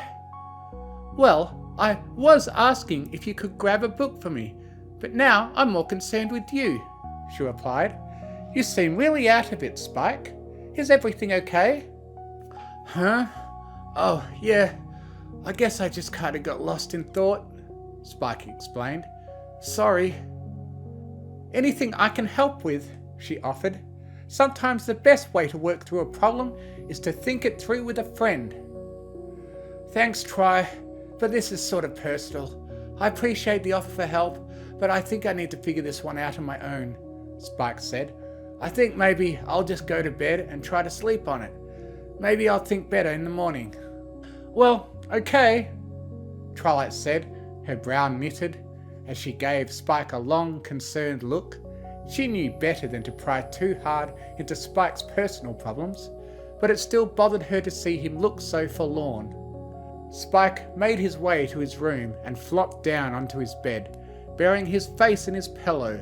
He groaned in frustration as anxiety flooded his brain. When did hearth's warming turn from the most exciting time of the year to the most stressful? Was this what growing up was like? He felt like he could understand Twilight's habit of twilighting better than ever before. It all came down to finding the perfect gift to give. This year, it had to be special. After all, he wanted to make an impression on the mare he was crushing on. As the years had passed, he'd matured enough to accept that he and Rarity would never work out. The age gap was too great, and she was never going to see him as anything but her little spiky wikey. More a little brother than a potential lover. But, in his time spent chasing after her, he'd gotten closer and closer to a certain other mare living at the Carousel Boutique. Sweetie Belle was everything he loved about Rarity and more. She was smart, funny, talented, generous, and while perhaps not quite as refined as her older sister, still had a certain grace about her that Spike admired. Plus, they were about the same age and shared many of the same friends and hobbies. Now all he had to do was to convince her to see him the same way, and the first step towards doing that was to find her the perfect hearth-warming gift. If only he could figure out what that was. There were only a few days left before the holiday, and he had nothing to show for it. He had no idea what to get her that would be special enough to grab her attention. But whatever gift he got had to be perfect.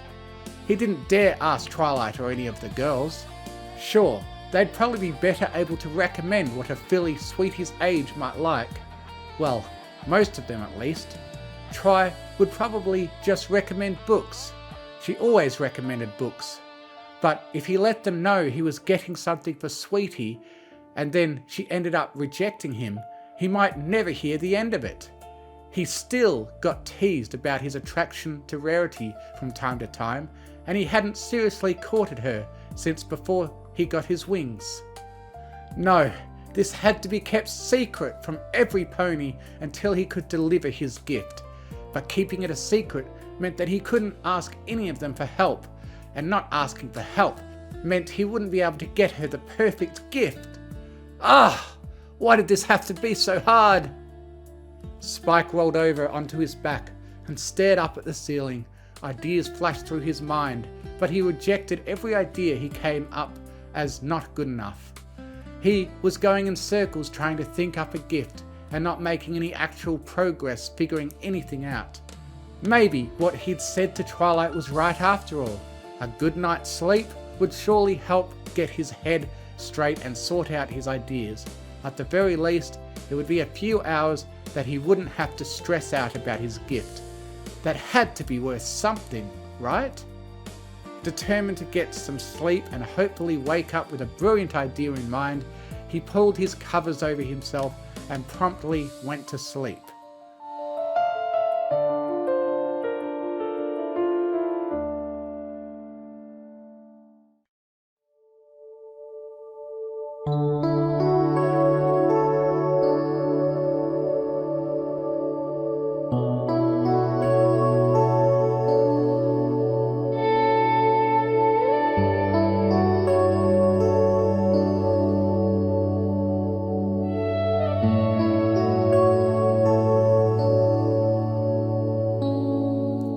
Spike! Spike! Spike! A voice called out to the young sleeping dragon. Huh? What? Spike lifted his head and looked around, trying to see who was calling to him. The dragon was somewhat alarmed that his bedroom was no longer surrounding his bed. He seemed to be floating in the centre of a sphere as black as the night sky, with small pins of light shining through the velvety darkness like stars. He sat up and rubbed his eyes, but the surreal scenery surrounding him stayed still. As he stared into the endless night surrounding him, he noticed one of the pinprick lights growing larger and closer, racing toward him until a small moon was suddenly floating next to his bed. In a flash of magic, a familiar pony stood atop the spheroid. "Hail, Spike! Good evening to you!" Luna greeted him. Spike sheepishly waved back. Hello, Princess Luna. Nice to see you," he spoke. He took another look around, the reality of what he was seeing clicking into place, before addressing her again. "I'm guessing this is inside one of my dreams?" he asked. "Forsooth, young Spike, I was scouting through the dream realms when I was drawn to yours," she explained. "I fear that I sense great dread and worry carrying into your sleep from the waking world." "Really? Oh, geez. Sorry to worry you. It's really not anything serious," Spike said, blushing due to bothering the princess with his concerns. "Nonsense, Spike! Anything that would concern you enough to carry into your dream space must be dire indeed. Has something happened between you and Twilight, or any of her friends?" Luna asked. No. Spike vigorously shook his head as he tried to assuage Luna's concerns. "Like I said, it's nothing serious. I guess I'm just having trouble thinking up a gift for some pony." "I see," Luna mused. "Many ponies within Equestria suffer similar troubles during the time of hearth's warming. However, for you to fret so that it would transcend your conscious awareness and carry to your dreams, it must be a gift for some pony very special to you." "More like a pony I'd like to be a special some pony," Spike admitted. "But I'm not having much luck thinking of a gift that would make her think of me like that, as you can probably guess.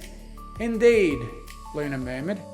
Well, if you are having such difficulties thinking of an appropriate gift for this pony, have you considered perhaps asking for assistance from your friends? I mean, I could, I guess, Spike confessed, but I don't really want them to know about it until after I've confessed to her, you know? I see, Luna considered.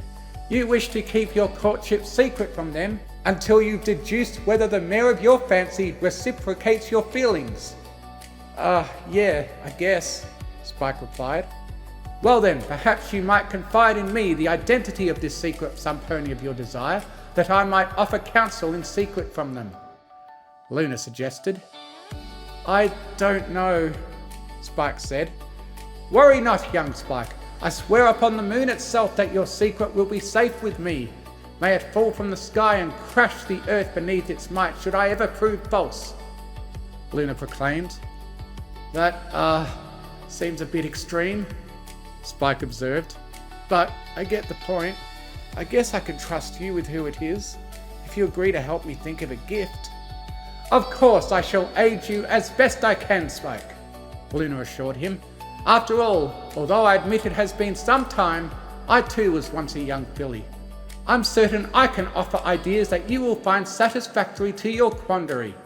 Now speak, to whom dost thou carry a flame for within thine heart? Her name is Sweetie Belle, Spike confessed. Ah, the younger sister of Rarity.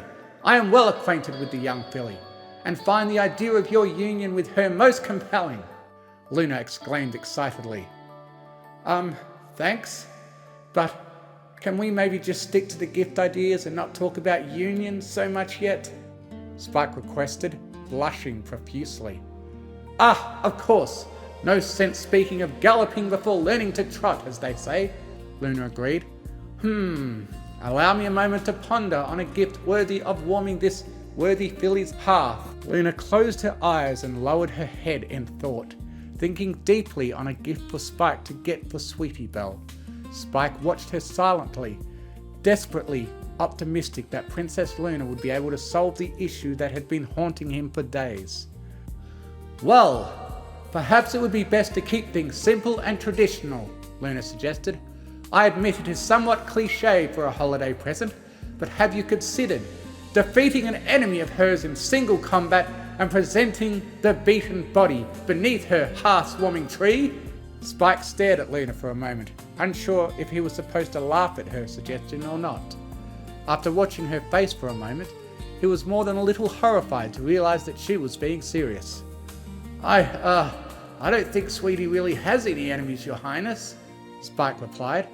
Plus, even if she did, I'm not sure she'd really appreciate me, beating up some pony and displaying them in her house. Truly? Luna asked with genuine surprise. Back in my adolescence, nothing attracted a mare to a potential suitor more than a display of a stallion's willingness to join in her battles and of his strength in a fight. Yeah, Spike muttered, trying his best not to imagine Sweetie's reaction to seeing a beaten pony in her house. I don't think that's really high on any pony's list anymore. Luna sighed. Yes, perhaps. I do admit that I have forgotten how soft the mares of this age have grown compared to the olden days of Equestria, Luna conceded. Blood fuels are not quite in vogue so much these days as they were in my fillyhood. Maybe if I was trying to impress another dragon, that idea might be a bit better, Spike stated. Besides, Rarity would never forgive me if I tracked blood over her floor. Haha, indeed! That mare can be quite finicky with the aesthetics of her domicile, Luna laughed. I suppose practical gifts such as weaponry and battle armor are also less sought after these days. Considerably less, yeah, Spike advised. War chariots? I don't think so. Cursed magical trinkets of ancient black magic capable of transforming the user into a nightmare being of unimaginable power? Okay, now I'm pretty sure you're just messing with me. Luna smiled and laughed loudly into the black void where they both still floated. Perhaps, she teased. Though the ponies of ancient Equestria were quite different from those you're acquainted with under my sister's rule. Back in my youth, a mare might have squealed with joy at the sight of her very own war chariot in front of her hearth, complete with an oversized bow atop it. Well, do you think you might have any suggestions more appropriate to a mare living now? Spike asked desperately. He was beginning to lose hope that Luna would be able to help him after all. Maybe if he was trying to impress Ember or Smolder, these suggestions could help, but Sweetie was almost certainly going to need a less violent gift. Luna regained her serious and regal demeanour, though her eyes remained filled with warmth as she looked the young dragon over. Dear Spike, I will admit that tastes have changed significantly since my youth, she said. However, the basic truth of heart's warming has not changed in that time. If you truly desire to bestow upon young Sweetie Belle a gift worthy of your love for her, then I can offer the same advice that held true in those days. Which is? Spike prodded. Give her something that shows her how well you know her and understand her passions and interests, Luna recommended.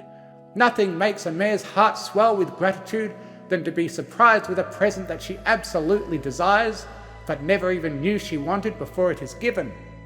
Well, I mean, that sounds nice and all, but isn't that kind of easier said than done?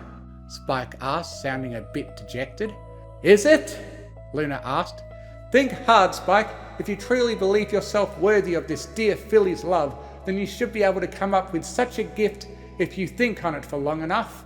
But, Spike began, but was silenced by Luna gently pushing a hoof to his mouth. Silence now, Spike, Luna coached. Close your eyes and picture Sweetie Belle in your mind, smiling, happy, and gushing with joy. Now, consider what you might present her with that would elicit such a response from her, and you'll have your answer. Spike wanted to protest further, to argue that that was exactly what he had been doing for days, but somehow he couldn't find it within himself to argue with Princess Luna's words. Instead, he closed his eyes and did as she advised. He imagined Sweetie Belle standing in front of him, smiling warmly as he handed her a present. He watched as she slowly opened it, her eyes widening with glee as she realized what it was. Her smile widened, her eyes brightened. And there was such a beautiful expression of pure wonder and awe that flashed in her eyes that Spike felt his heart jump just seeing her so happy. He focused his eyes away from hers and looked down to her hooves, seeing the gift she held in them. Of course! It was so simple, he couldn't believe he'd struggled to think of it earlier. It was the perfect gift, exactly what she'd want. He couldn't wait to give it to her for real, to see that joy expressed by the real Sweetie Belle, and not just the imaginary one in his dream. His eyes shot open, ready to thank Princess Luna and tell her that he knew exactly what to get Sweetie now. Spike awoke to the familiar sights of his bedroom. Luna was gone, taking the bizarre dream space along with her. Outside his window, the morning sun shone brightly. Apparently he'd been asleep all night, but what a productive sleep it had been. He'd never been so excited to wake up. He hopped out of bed and ran out his door. After all, he had a gift to buy. The perfect gift for the perfect filly, and he couldn't wait to give it to her. This was going to be the best hearth-warming ever.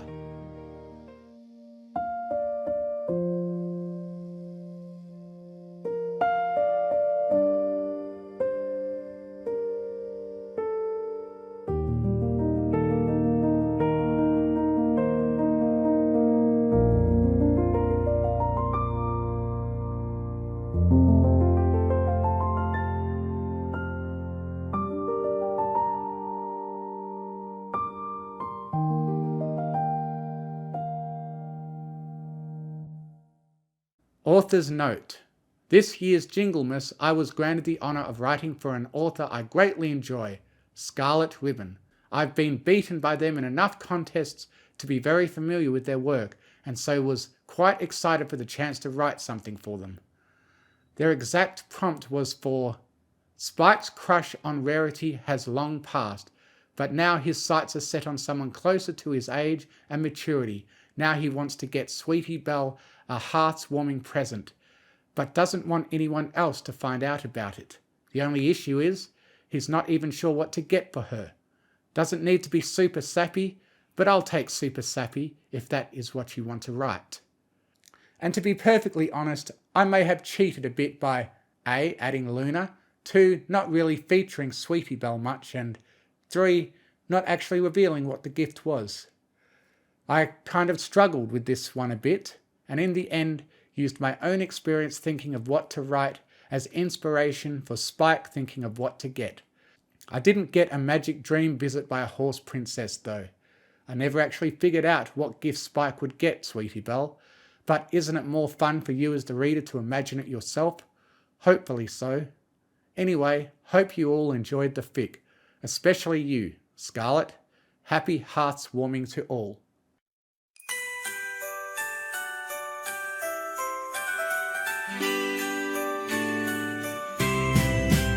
Snow drifts by the window while twilight calls my name, but I'm too wrapped in worry, 'cause I can't even frame.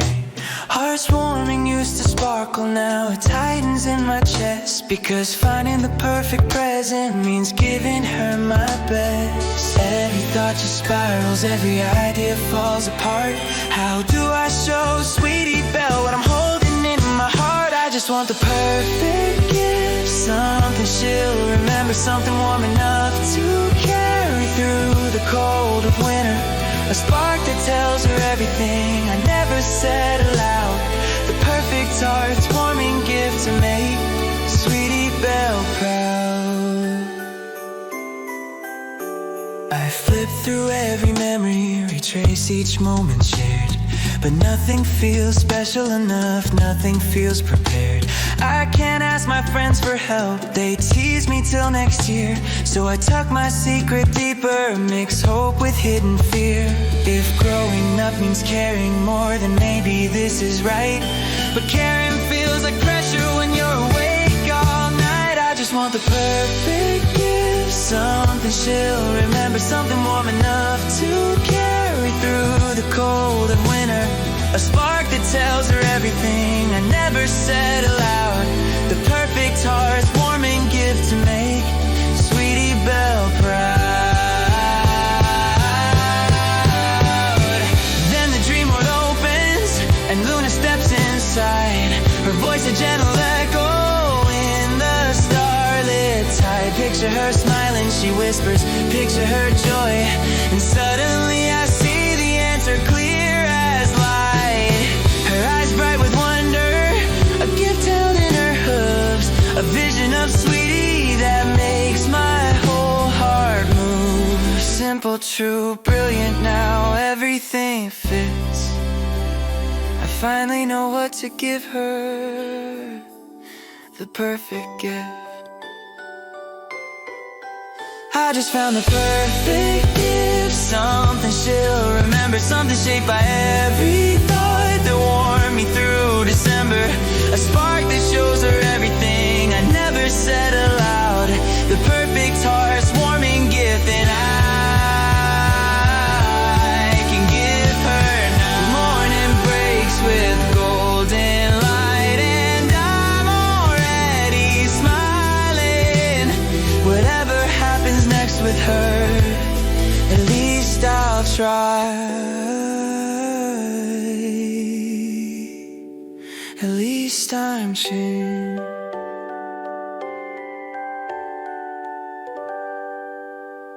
Five First Dates by Monochromatic. Our story begins with a letter, an alicorn, and half her memory is gone. Dear Princess Twilight, it reads, written in beautiful calligraphy. You have consented to magically induce temporary amnesia. Don't worry. If Discord, who you should remember, did as agreed, your memories since moving to Ponyville have been altered. Crucially, certain ponies in your life have been removed from your memories so as to prove a very important point on the matter of destiny and love. Discord will explain further. Love, Princess Twilight Sparkle. This is silly, says Princess Twilight Sparkle, rereading the letter for the 5th time. She has many questions, primarily that she's a princess and has wings now, but Discord's explained that 3 times and doesn't seem keen on a 4th. She looks up at the Draconicus. Explain again why I let you alter my memories? I said love is just memories, he begins, sounding really rather bored. There's nothing destined about it. You went on a long... His neck stretches out as he speaks. Long speech about how that's not true, and some bonds are stronger than memories, and yada yada blah bitty blah. Then I told you were stupid, he says, which is true. But Fluttershy got angry at me, and Rarity said I was unromantic, and then Applejack got involved. He scoffed, as if she knows anything about romance. Regardless, you think love is destined, and I think that's stupid. Though she agrees, she certainly doesn't say it. She might not remember much, but she does remember being righter than him, so mum's the word. Right, she says. So what now? Now, he says, his head stretching out all the way to her, you do research. He snaps his fingers and 5 small pony marionettes float next to him. They are all unique, varying in sizes, colours and races. 2 earth ponies, 2 pegasi, and a single unicorn. These are your best friends, Discord informs her. She frowns. Spike is my best friend, she says. Well, he's getting replaced, Discord presses, by these 5. And it gets worse. The marionettes start dancing around her. You need to figure out which is your special sun pony. You're going to meet them, and if you're right about love being destined, you'll know which one you're dating. And if you're wrong, I win, and you'll have to carry that shame with you forever. Right, Twilight says after a pause. And why didn't any pony try to talk me out of this? He gestures to the marionettes. They tried, but you wanted to prove you were right. That did sound like her. She does really enjoy being right. Fine, I'll do it. Who do I start with? The pink marionette slaps itself against her face. Right.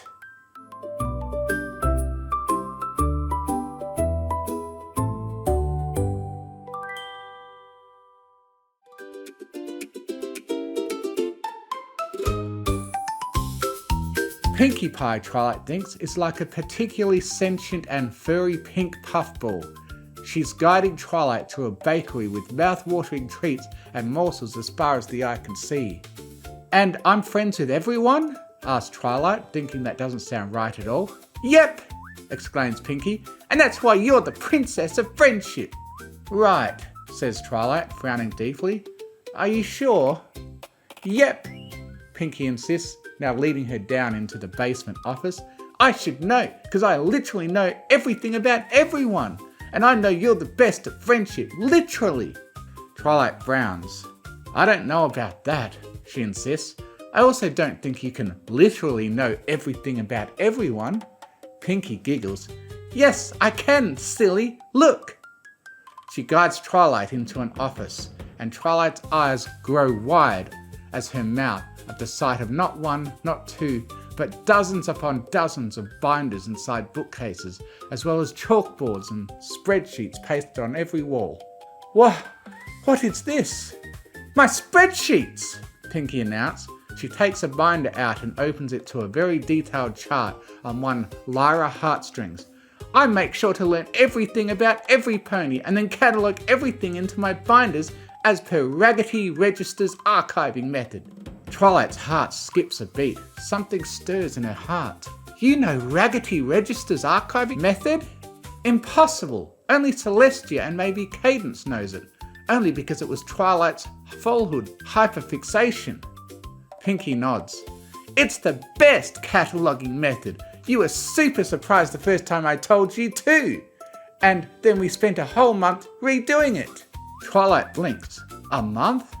She couldn't imagine spending that time with any pony that wasn't Spike. Even then, was Pinkie her special sun pony? Oh, also, I made you a little treat, Pinky says, offering an orange and yellow cupcake. Oh, thanks, Twilight stammers, her thoughts miles away. Just because someone was meticulous in their archiving methods didn't mean they were. The cupcake hits her mouth, exquisite, buttery, like she and this cupcake were meant to be. Oh, she thinks, relishing her sweet treat. Oh, it's her!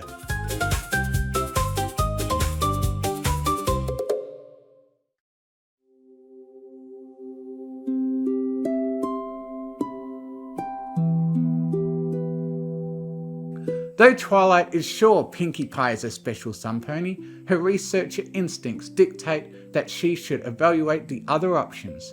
In this case, the yellow Pegasus Fluttershy, who suggested a picnic at the park. Fluttershy seems kind and polite, with a gentle voice and features. Is this spot okay? She asks, setting down a picnic mat below a beautiful old oak tree. I thought you'd like it. It's our favourite spot. She pauses. Well, not your favourite spot, but... The not amnesiac me? Twilight says and then quickly adds, but it could be mine too. Fluttershy's giggling is light like wood chimes. I hope so. This spot is special. Right. Twilight fidgets in her spot, especially when Fluttershy fixes her with an inquisitive stare. Are you okay? Oh, yes, Fluttershy says warmly. Are you okay? Maybe. I mean, I'm fine, but this is a little strange to be honest. It's weird that you say this is our favourite spot, but I don't remember that. Don't get me wrong, it's a nice spot, but it means nothing to me, and that feels hurtful. Isn't it hurtful? I feel like I'm being rude. I should stop talking. If Fluttershy is in any way bothered by the outburst, she doesn't show it. Instead, she offers a warm smile and pats the spot in front of her. May I braid your mane? A bit thrown off by the intimate request, Twilight awkwardly sits down right where Fluttershy wants her back to the Pegasus, hoping it'll smooth over her rudeness. She freezes involuntarily when a hoof delicately brushes down her mane, but then relaxes when, strand by strand, Fluttershy threads her mane together in movements as slowly as they are methodical, the tip of her hoof brushing against Twilight's neck. It feels intimate, but not intrusive, for one who currently doesn't remember ever having a sleepover or close female friend. There's something arresting about finally engaging in such an unspoken but universal tradition she's read about all her life. And then Fluttershy begins to sing, and oh, her heart stirs. It's a lullaby, a hummed rendition of a song of old, something so familiar that has long stopped inspiring delight until this moment, where it sounds new and mesmerizing, covering Twilight like a thin layer of new snow. It takes notice in a hint of amusement in Fluttershy's hum for her to realize with mortification that she's closed her eyes and fallen back into Fluttershy's embrace. Oh my gosh, she whispers, petrified. I'm so sorry. Why are you sorry? Fluttershy asks, and Twilight reconsiders if Pinkie is the one. I'm just happy you're happy.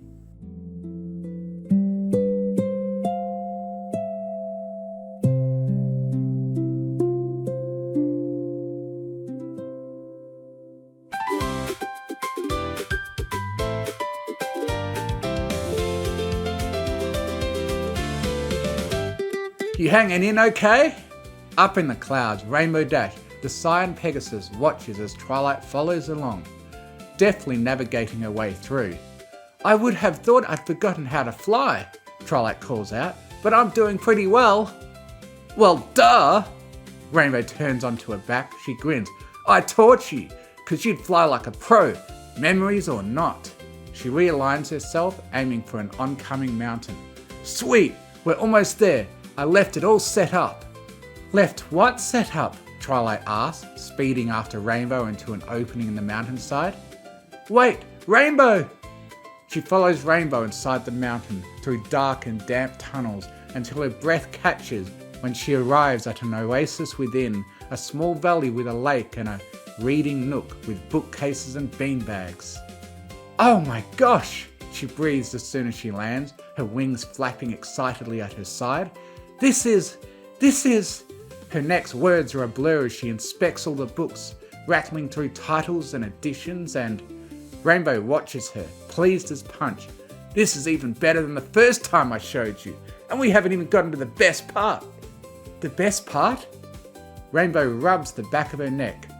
"I may have secretly asked Discord to wipe something else from your memories. Hey, how many Daring Do books are there?" 3? "Nope," Rainbow says, and Twilight nearly has a heart attack when the Pegasus produces 2 new books she's never seen before. 5, see? Because we both wish we could reread the last 2 for the first time again, and... Hang on. She fishes out papers from her saddlebag. "I even did these trivia and question pages and stuff for after. They're probably not as good as yours, but I thought you'd like them." "Wow, Come on," Rainbow exclaims, tumbling into a beanbag and patting the one next to her. "I need to see your reaction to the big twist."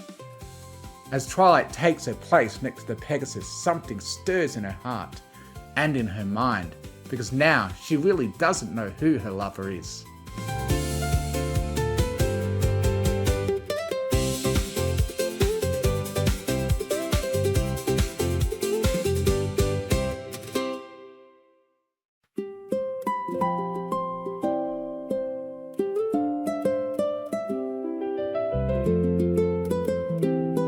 I realise nothing can be done, but I really do wish you'd picked any other week to do this. Standing still atop a stage, wearing an unfinished blue dress held together with pins, Twilight listens politely as a pretty white unicorn, Rarity, glares through red glasses at some fabric that refuses to be cut. "You knew I had to finish your outfit for next week. If you had picked, I don't know, next week to do this, we could have gone to dinner. Something nice like the girls got to do, but..."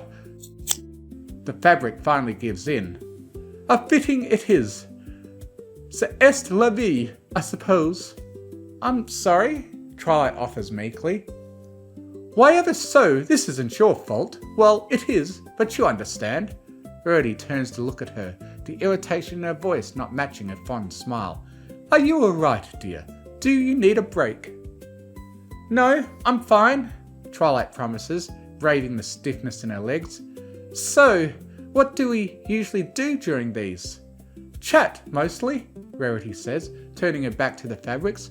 "We left off on a music arcana theory." She clicks her tongue. "I still think magic music is a more snappy nom de plume. But whatever the scientific journal's like, I suppose." Twilight bolts upright, startled. "We were talking about music arcana?"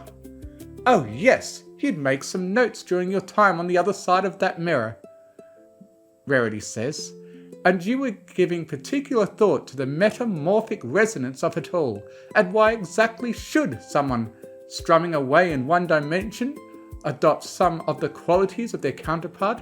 We discussed how standard universal harmonic theory didn't account for it, and there were tests you wanted to do through coordination with your mirror counterpart. And if you want that schematic you sketched for a magical harp back, by the by, it's in the top drawer over there. I looked it over and made some notes." "You're talking about it like you don't know what you're saying," she blurts out. Rarity blinks. "It would seem so, dear." Twilight clears her throat.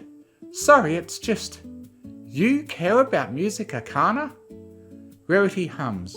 "Well, I confess it isn't something I sought out myself, but you were working on a big project for it, so I read up during downtime to see if I might assist." "But to speak about it as casually as you just did, and you said you made notes on my design, that's months of study, hard study." Rarity smiles delightedly, lifting her glasses over her horn. "Why, that's exactly right." "But Fluttershy said you're always really busy." The smile grows. "Why, that's exactly right too. I am awfully busy as of late, especially with the new Trottingham store. Twilight's heart stirs. And you still took the time to do all that just for me? Of course, darling, she says, fluttering her eyelashes.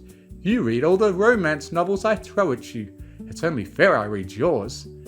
It's what friends do, and memories or not, she winks. We are best of friends, you and I.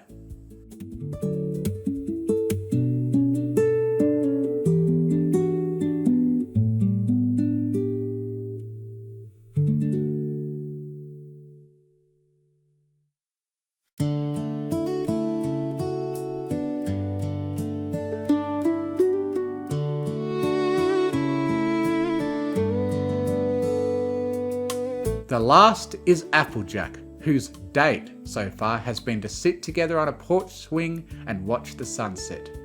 They're leaning comfortably against each other under the warm sunlight, and as nice as it is, Twilight is torn by a question. Is this it? Yup, Applejack replies, handing Twilight a cold cider.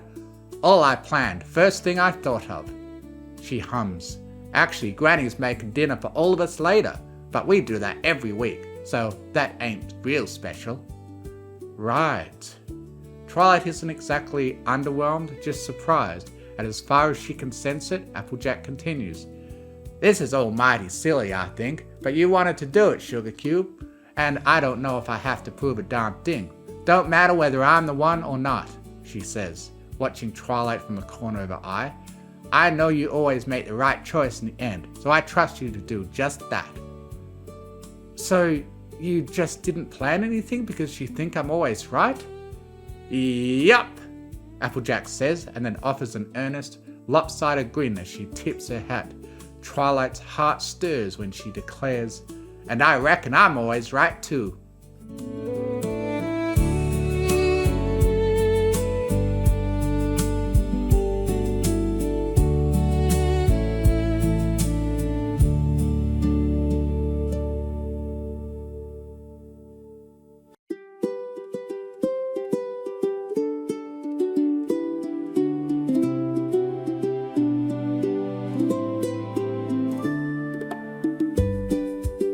Go on, Twilight, we're waiting.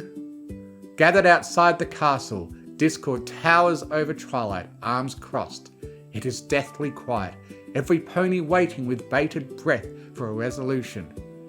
Well, you win, Twilight says, and gasps ring out.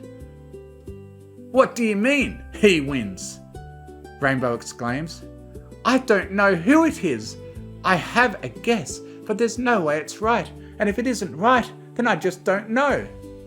Well, you still have to guess, Discord insists, reaching out with a paw. Give the note. Resigned, Twilight offers a note with her guess. Discord smirks as he reads it, and then his smirk vanishes as a hat appears on his head, which he immediately grabs and throws to the ground. It's not fair, he screeches. I should have won. Twilight's eyes widen. What? But... No, that can't be right, she blurts out. Can it? No. She turns to the mares. Right? But one by one they smile. Oh, 5 of you? She gasps. At the same time? Well, well, Rarity purrs, she and the other loves of Twilight's lives grinning widely. It would seem love really is destined after all.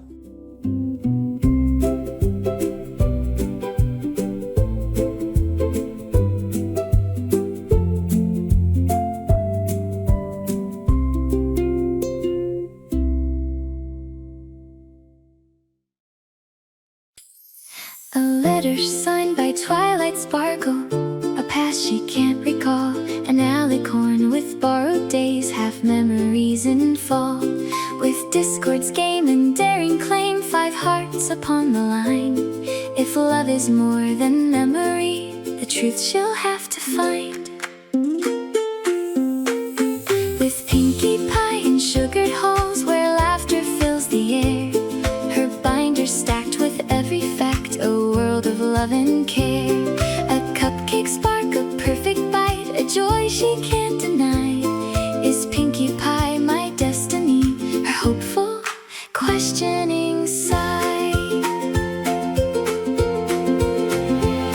With Fluttershy in quiet shade, where soft winds drift and play, a gentle touch of braided mane, her worries fade away. A humming tune so warm, so close, it melts her guarded heart. In Fluttershy's embrace she feels she's never been apart. She's never been apart. With Rainbow Dash and open skies, through clouds and hidden caves, new stories spark and daring do that memory never gave. They turn each page, they laugh, they race, excitement side by side. With Rainbow Dash her heart takes flight and wonders what's inside. With Rarity and Silks and Thought, where brilliance intertwines, through music arcane theories drawn in careful clever lines. She studied just to understand the magic in her mind. With Rarity a deeper love, both heart and soul aligned.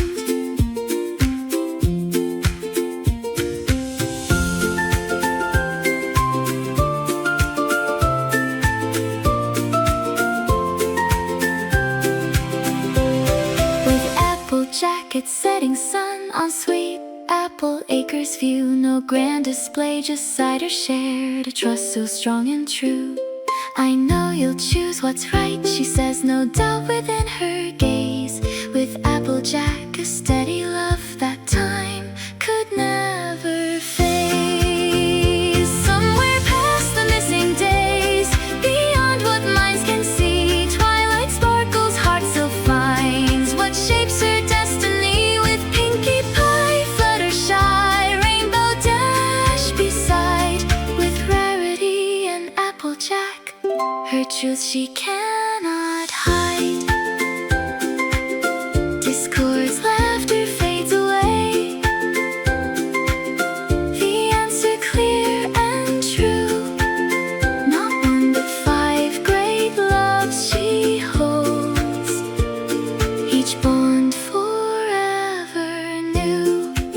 For even lost, her heart still knew what time could not disguise, that love was never just her past, it lives in all their lives.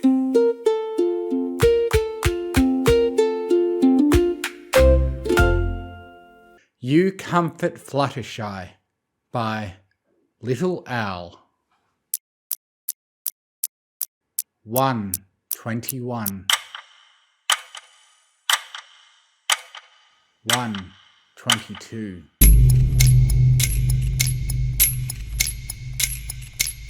1:23. As you sit and watch the numbers change on your digital clock, your frustration at your awake and yet paradoxically exhausted brain increase as sleep strays further and further away from you. Damn insomnia.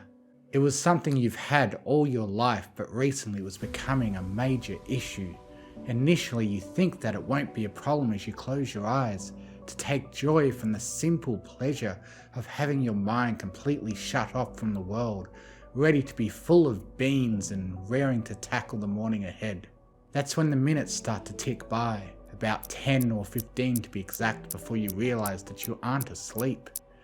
In fact, you aren't even tired, and you realise that all this time you've been forcing your eyes closed. Some nights you would toss and turn, searching for that sweet spot for your brain to go, enough, sleep now. But you can never find it until you wake up the next morning realising you only got about 2 hours sleep in said position.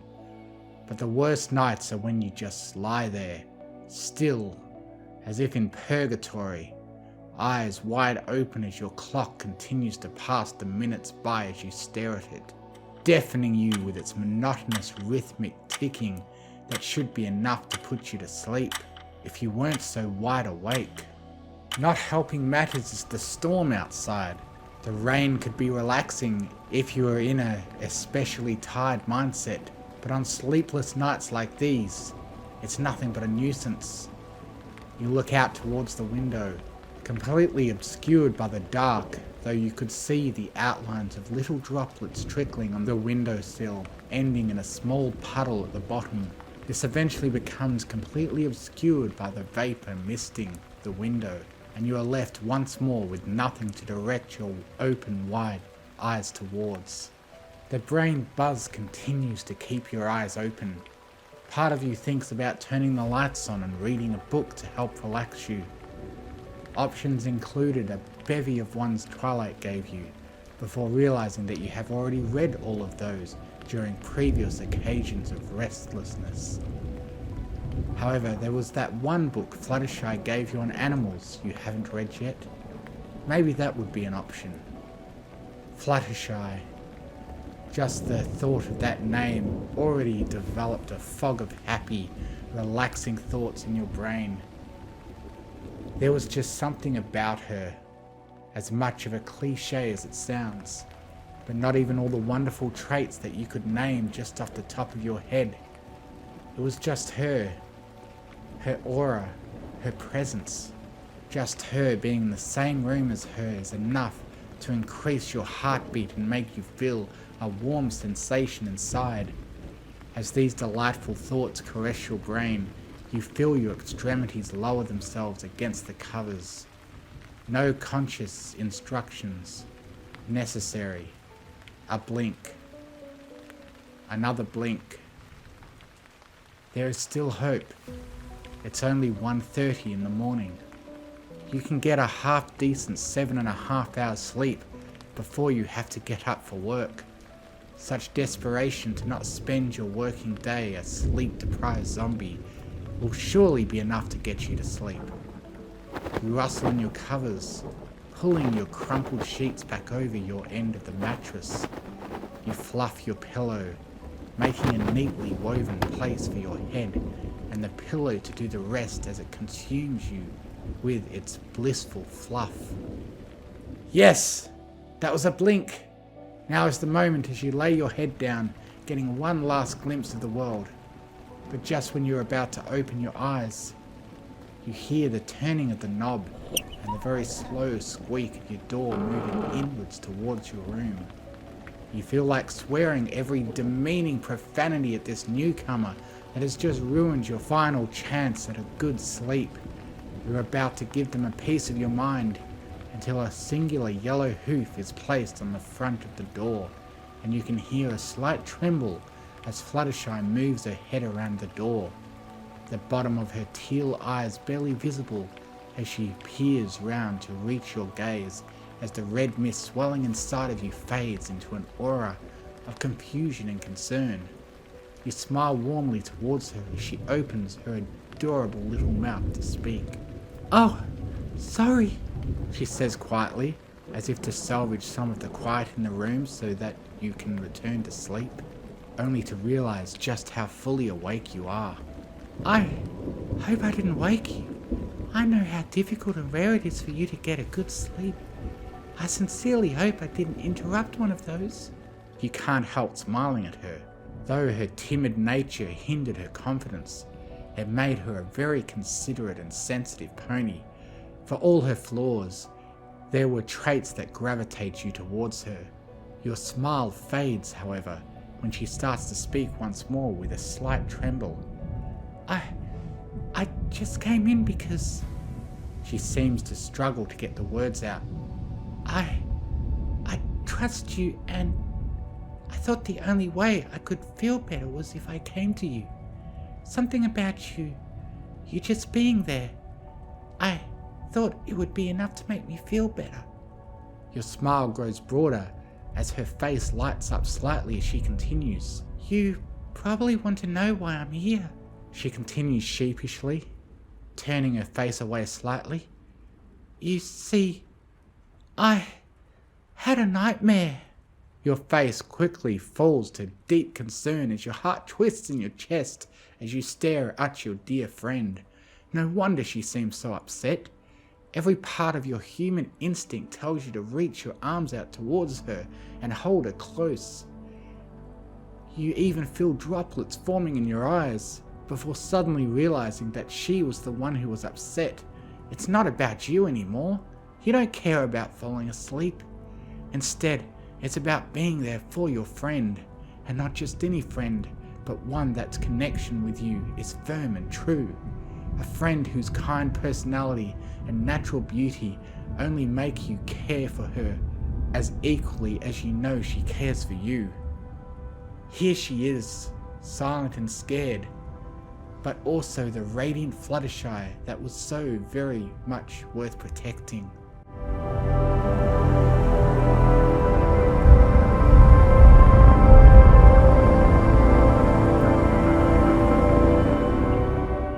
I tried going back to sleep, but I was just too scared. She then blushes ever so slightly. Could I possibly, stay with you, at least for a little bit? Then I promise I'll go back to sleep. You nod. She could stay for the entire night as far as you were concerned. Anything to make her feel better. You motion for her to come towards. Fluttershy climbs in with you, her pink and yellow appearance adding a splash of colour to your boring white covers. You hold an arm up as she scooches closer towards you, and then lower it tentatively before softly making contact with her soft yet delicate touch. You feel her silky pink mane slide down against your sides as she leans her head against it and shyly wraps a hoof around your ribs, before a stifled, nervous sigh leads her breath. Thank you. I really needed this, she says quietly, glancing her eyes to the door, almost as if she is checking to see if the nightmares aren't following her. The sadness and worry you feel inside towards your friend is simply palpable. Whatever the dream was, it scared her good. You can confidently say you have never seen Fluttershy, such a timid and fragile soul as she is, in such a state. You feel helpless, as all you can do is hold her in your arms. Your mind tells yourself to ask if talking about the dream will help, but decide against it in fear of bringing up harmful memories of the clearly unpleasant dream. She came to you so you could chase the nightmares away, not bring them up again. However, talking about them and getting a sense of perspective for them would help you be able to comfort her more, telling her that there's no such thing as the monstrous imaginary figment her dream came up with. Plus, it could give her a sense of perspective, a realization that dreams are in no way real, to the point where she would consider herself silly for even thinking that dreams are real. She could never be silly. Not to you, except for the fact that she trusts all of you people.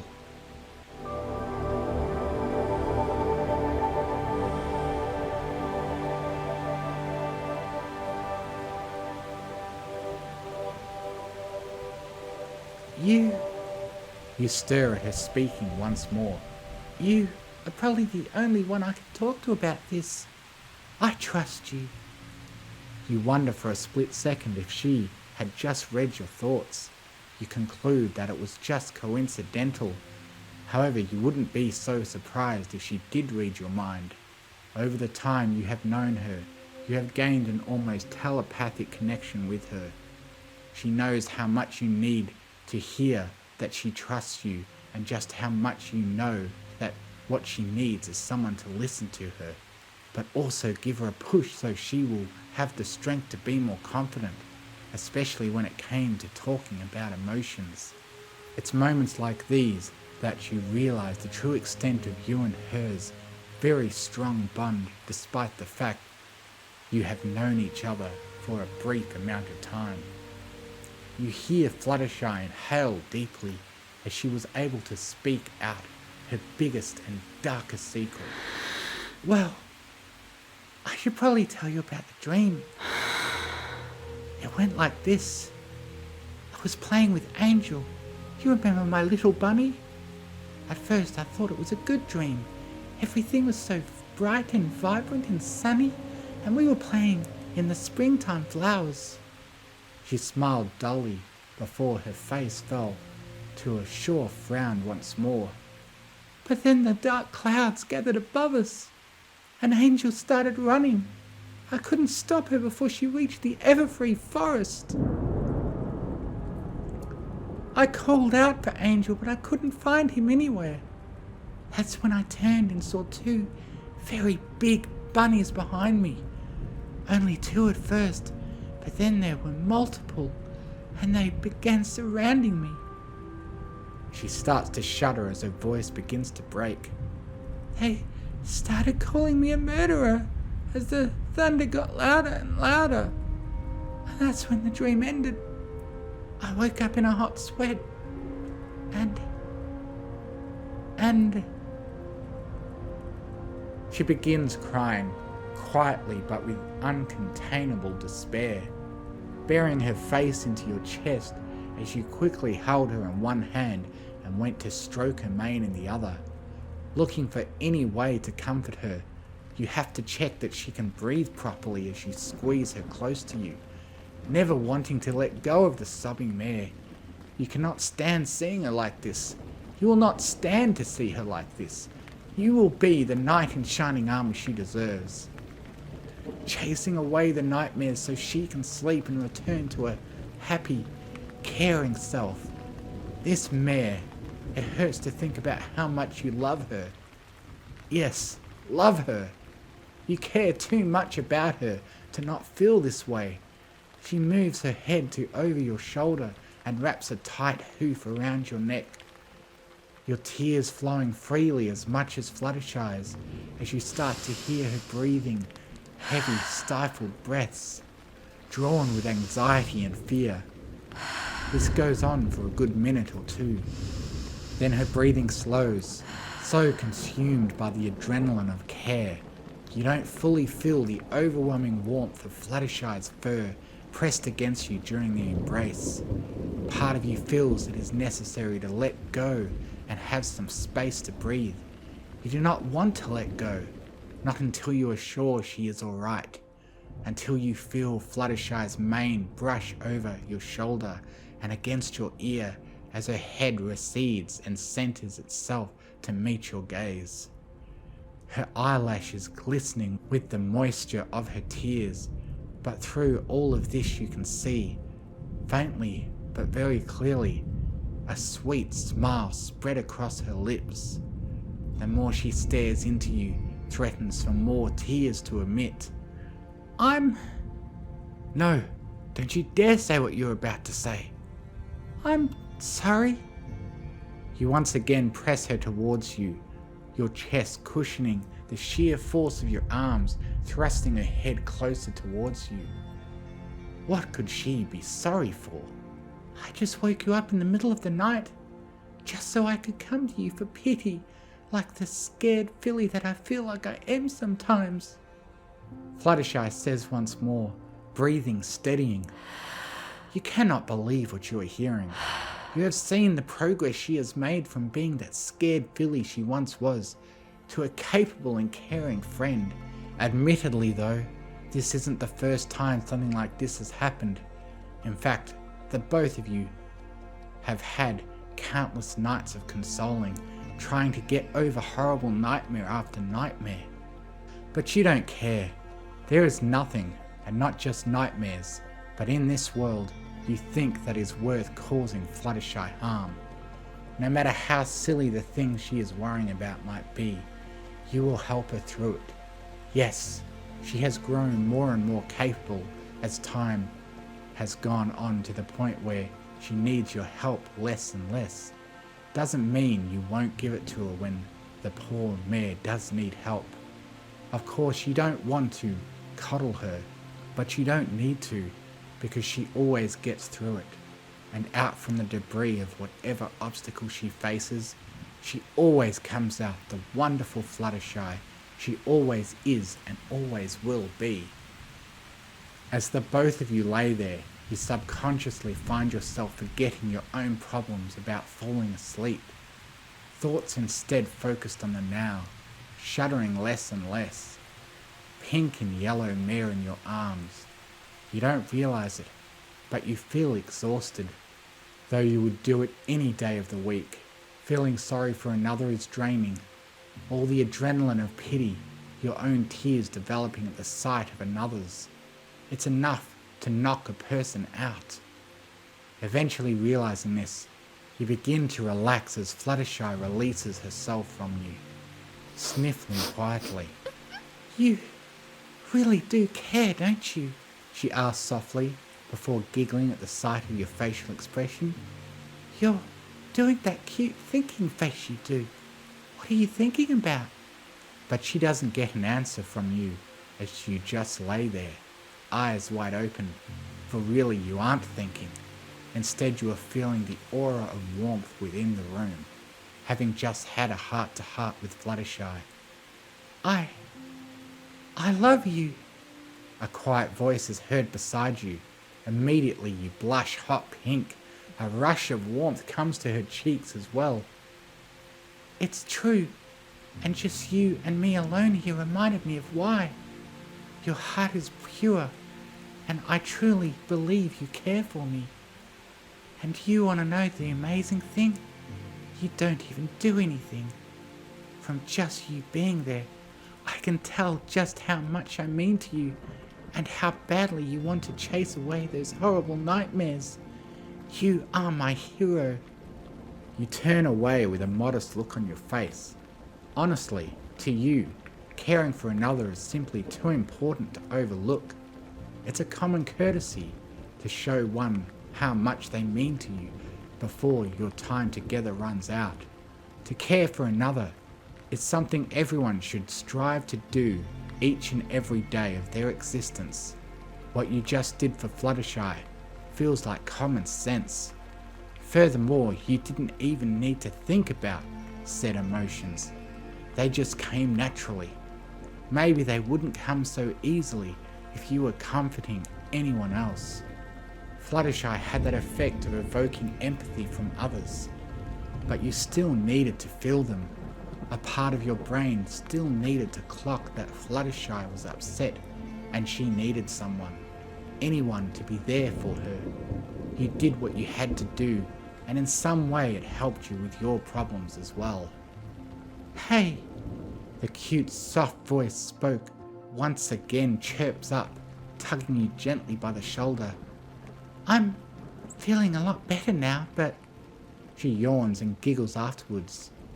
I'm a bit too tired to get back to my own bed, so I was wondering if maybe to fix my predicament, I could, well, she shuffles closer to you and wraps her hoof on your midsection.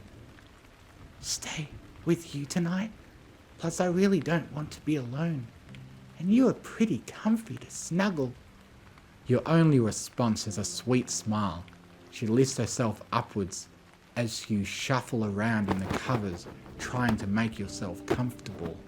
Lowering your body so it is lying flatly on the bed, the pillow propped downwards, tilted ever so slightly by the rest on the end of your bed. Fluttershy meanwhile lies on her side next to you, propping a hoof up on her head as she stares at you lovingly. You comforted me. I think it's time I return the favour. She then frowns into a pondering expression. I know positive affirmations. If it's for you, then it should be easy. Now, just relax. You exhale a sigh and purposefully close your eyes to relax to Fluttershy's soothing voice as you hear the light get turned off as Fluttershy leans ever so closely to your ear. Words cannot describe how wonderful I think you are, but I figure you would like me to try. Honestly, if you ever think that you are not a nice person or someone worthy of a pony like me, then remember what you just did for me tonight. Your kindness knows no bounds, and your always optimistic persona is enough to keep even the most depressed pony in a mindset that life is worth living. Because without you around, I cannot imagine what life would be like. You are also brave, funny, and so caring. Told it 1,000,000 times over, because let's be honest, you do doubt yourself a lot. I am still more than willing to tell it, because when you love someone as much as I love you, you will do anything to see them smile. You faintly hear her wipe away tears before leaning towards you and brushing her lips against your cheek as you are sent into a blissful shiver as your consciousness starts to fade. I love you, and I will always love you, no matter what happens. I will never forget what you did for me tonight. Good night, my love.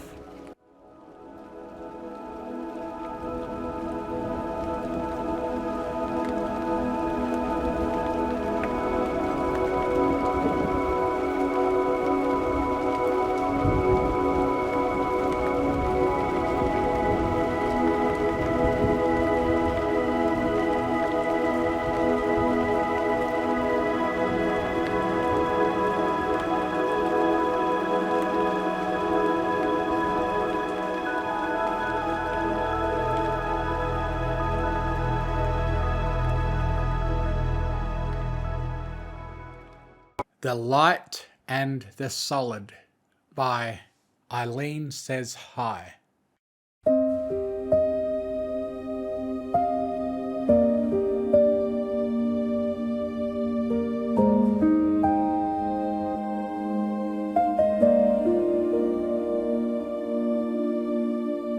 Standing out on the balcony of a castle that wasn't her home, under the light of an unrecognisably plain moon, Sunset Shimmer looked up on a town she didn't know.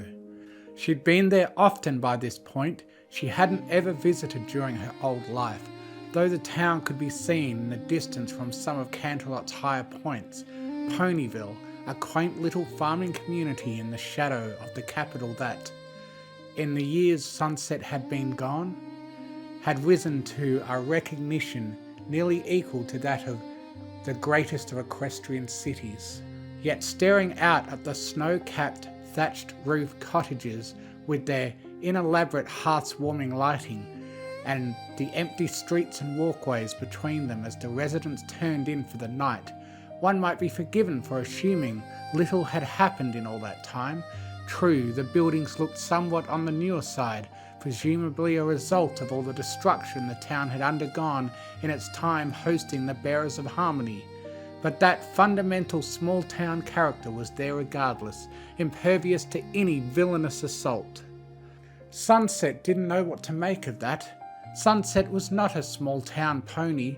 From one Canterlot to another, one body to the other, she enjoyed the bustle of the city. Cities were good for anonymity, privacy, being hidden in plain sight. When you're one of too many residents to count, you don't get noticed quite so often. To live in a small town was to invite people to want to know you. There were few things Sunset wanted less than to be known in Equestria again, and thus, even as her trips through the portal steadily increased in frequency and duration, she kept Ponyville mentally at the same distance it had been all those years ago in her old castle home. The altogether different crystalline castle she was currently residing in, laying just outside the town centre, made that easy, in a sense. The fact it existed at all, the fact that she had this vantage point, was proof that in spite of Ponyville's best efforts, it had changed, and in true small-town fashion, Ponyville had little interest in acknowledging the change. Thus, in her brief voyages into the village proper, all Sunset had to do to avoid small talk was mention where she was staying, with the townsfolk assuming she was some visiting diplomat awaiting a meeting with the princess. She'd generally be left alone. By no means did Sunset hate Ponyville. There was much to like about it, but she had little interest in becoming part of Ponyville at the moment. She sighed as she heard the soft hoof-falls of some pony walking out onto the balcony. There was no point bothering to guess who that some pony was. "Hey, Twilight." There was no audible reply, but Sunset could hear the pace pick up behind her, and after just a few moments she felt a nuzzle on her left flank. Then that familiar warm voice piped into her ears. "I can't believe you're out here without any clothes. Did you not see the snow?" Not bothering to look over, Sunset could sense the cheeky smile mixed with earnest concern that she knew was on Twilight Sparkle's face. She shrugged. "It's not that cold, and if you spent most of your time in a world where you could always wear clothes, you'd appreciate the difference in modesty standards a lot more." "I'll be sure not to tell Rarity you said that," Twilight replied. "She's the same in all universes, you've told me." Sunset finally looked over, just in time to see the violet, fuzzed face roll its eyes at her. "It never hurts to repeat yourself," she finished, simultaneously with Twilight. Sunset smirked and Twilight pouted. The princess lowered her head and swung it into Sunset's side. "Ouch!" Sunset said dryly, without flinching. She stepped forward, then arced around and back towards Twilight from the other side. There was soft snow on the balcony, a somewhat heavy layer, enough that Sunset wasn't sliding on a frozen surface. To a degree, a small one, she could sense it as she walked, but the sensation was far more muted than she'd grown accustomed to. She hadn't been to equestrian winter before, not since she'd first fled so long ago, and in that time she'd become used to the chilly sensation of stepping into deep snow with bare feet, to having appendages that could touch in a way that her keratin hooves could not. Everything about the ground as a pony felt not wrong, but different now. She would never not appreciate that she could be a unicorn again, at least whenever she wanted, and in theory, other long-lost beloved attributes of her body should have made up for it, particularly her amber fur coat that muted the chilled atmosphere around her. But sometimes that desire for feeling in her feet was so persistent that she'd been willing to trade her horn to have her toes back. Thankfully, any distaste she had for the ends of her limbs faded into background noise as she reached Twilight, leaning her head down and nuzzling it into Twilight's left flank behind the wing, reciprocating the original greeting. After a moment, she similarly mimicked the gesture of more forcefully bumping her head into Twilight's side. Twilight giggled, and the wondrous noise lasted for some time. "Cute, Sunset. Learned it from the cutest." That turned the giggle into a guffaw. "Stop!" "Just saying, and I noticed you're not wearing anything either. What would Rarity say about that?" Twilight defensively flared her wings, brushing the left one against Sunset in the process. "I was just coming out to get you!" And with that, folding her extra appendages back up, she trotted around to Sunset's right, the two of them now standing side by side, looking back up towards the castle. A wreath hung above the archway that led back inside, and lights were strung up all around the structure, though faint against the night sky. Sunset could even make out a gigantic bow tied around the irregularly shaped star spire that formed the top of the castle, as though the entire building were a gift waiting to be unwrapped. "Getting into the hearth-warming spirit?" "Huh?" Twilight asked. Sunset's eyes met hers, then guided them up towards where she'd been looking. "Oh, yeah. I try to keep it mostly the same every year. Makes it feel a little more like home, I guess." Twilight's wording caught Sunset's attention. "It doesn't feel like home normally?" "I don't know if it ever really has." That was definitely an odd remark for Twilight, at least in the immediate moment. She did recall that Twilight had acquired the castle in between her first two encounters, so it was true that she hadn't been living here for an especially long time, but still, years had passed since then. Apparently, Twilight noticed a silence from Sunset as she continued. "When I first came to Ponyville, well, it was my first taste of genuine independence. Not living with my parents, not living at the gifted school, and not within a 4 limbs reach of Celestia. Just Spike and I, living in this little room in the old library here. I hadn't exactly been looking forward to it, but somehow it just became this special place, cozy, quiet, warm, in the middle of town, that kept me close by every pony while still having my own little space full of books and... I'm not sure what the best way to explain it is precisely, but it was just somewhere that felt like me. Sunset was quiet as Twilight began to slowly trot away from her, eyes still pointed upward. And then it was just, well, gone, Twilight continued. And then this place appeared out of the ground and Celestia told me it was mine, and inside everything was set up for my friends and I.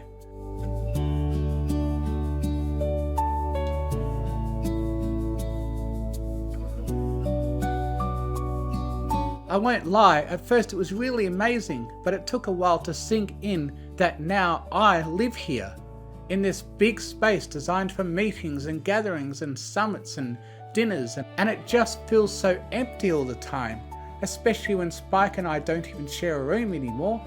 Some days we barely see each other. Twilight's head drooped, and she turned back to face Sunset. I know I shouldn't be complaining about a free place to live, but it's hard to make it feel like me much at all, not the way Golden Oaks was. Twilight looked up towards Sunset, and it was quiet for a moment. Around them, small snowflakes began to drift downward and dot their coats, but neither reacted to their presence. After some contemplation, a question popped into Sunset's head. Is that why this place doesn't have a name?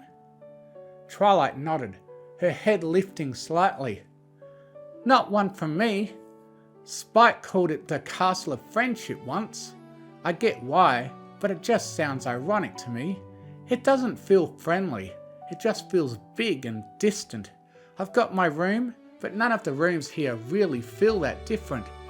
Golden Oaks was a sanctuary. This isn't. There was another interlude of quiet before Sunset began to trot forward, not minding the snow this time as she focused entirely on the mare in front of her. Upon reaching her, Sunset knelt down, feeling the chilling sensation begin to spread through her legs, but not minding it. Looking perplexed, Twilight slowly imitated the action, clearly curious what Sunset was doing, but uncertain how to ask it. Sunset didn't answer the unasked question directly, as she had one of her own to ask first. This isn't really just about the castle, is it? Twilight winced. Princess. The wince became a grimace. Sunset knew well how Twilight felt about the way the word had become permanently affixed to a name in Sunset's world. A necessity when it turned out to be there was indeed a local Twilight Sparkle to whom the transient pony version needed to be distinguished.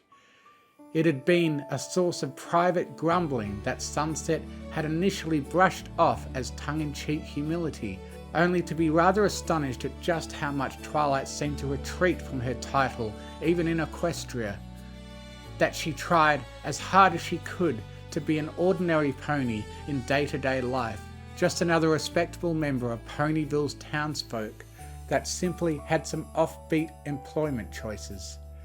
In retrospect, it probably shouldn't have been as surprising as it felt, and yet it was. Having undergone some of the harshest lessons in ego management that a pony could experience, Sunset had found the idea of underplaying a genuinely earned status striking, at the very least, until she'd discovered something surprising about herself.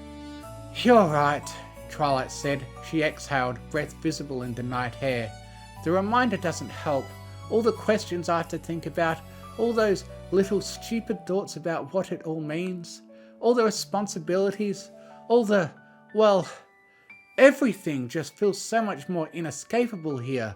When I was still at Golden Oaks, I could be Twilight Sparkle, even after Ascension and everything else. Now I'm the Princess of Friendship, always. The ponies who knew me before might not think much of it, but every pony else does." Twilight rested her snout on the snow, eyes glancing up in Sunset's direction. And it's exhausting sometimes. I mean, you know I appreciate it. I always have. It's amazing. I never really understood that it was possible until it happened, but I knew it was something special. But I'm not built like Princess Celestia, or Luna, or even Cadence.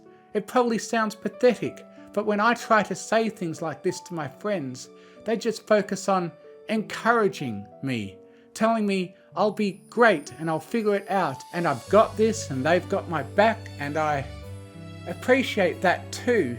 It's sincere and sometimes it even helps. She lifted her head and looked Sunset in the eyes.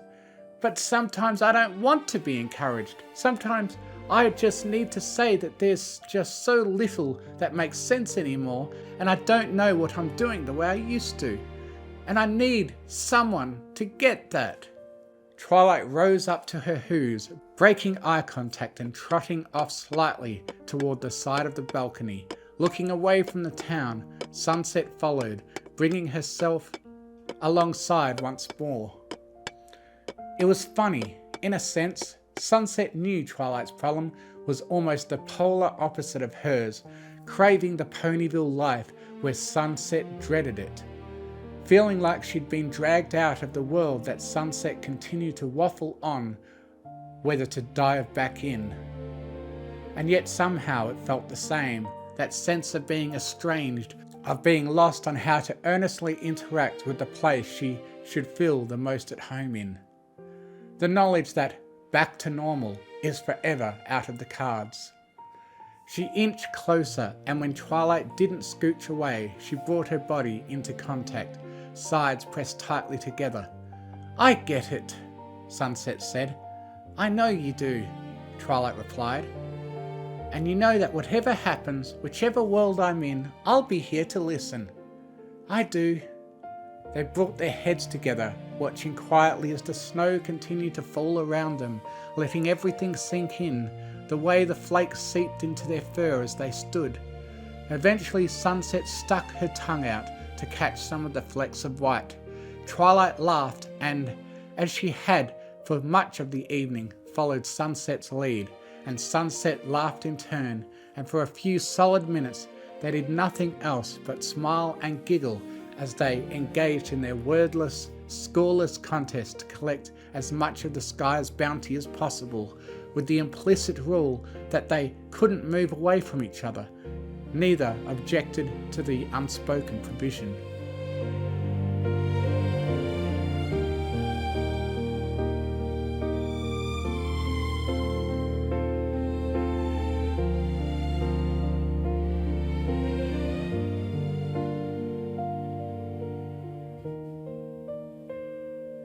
As the chill finally got to them and they mutually withdrew from the competition, Twilight stepped to the side and spoke up.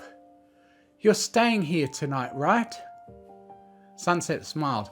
"Obviously. Can't leave you all alone in this big empty reminder of all the queries of your existence after all, can I?" Twilight returned the cheeky comment with a playful flank nudge. "You absolutely cannot." "Fine," Sunset mock-whined. She then motioned to the entrance back into the castle. "Should we get inside before we freeze then?" "Definitely," Twilight said, leaning forward and planting a small kiss on the side of Sunset's snout. Blushing, Sunset began to walk back toward the archway, single file with Twilight behind. Just before making it to the entrance though, she heard a scuffing noise. Turning around, she saw that Twilight had stopped. "Something wrong?" Sunset asked.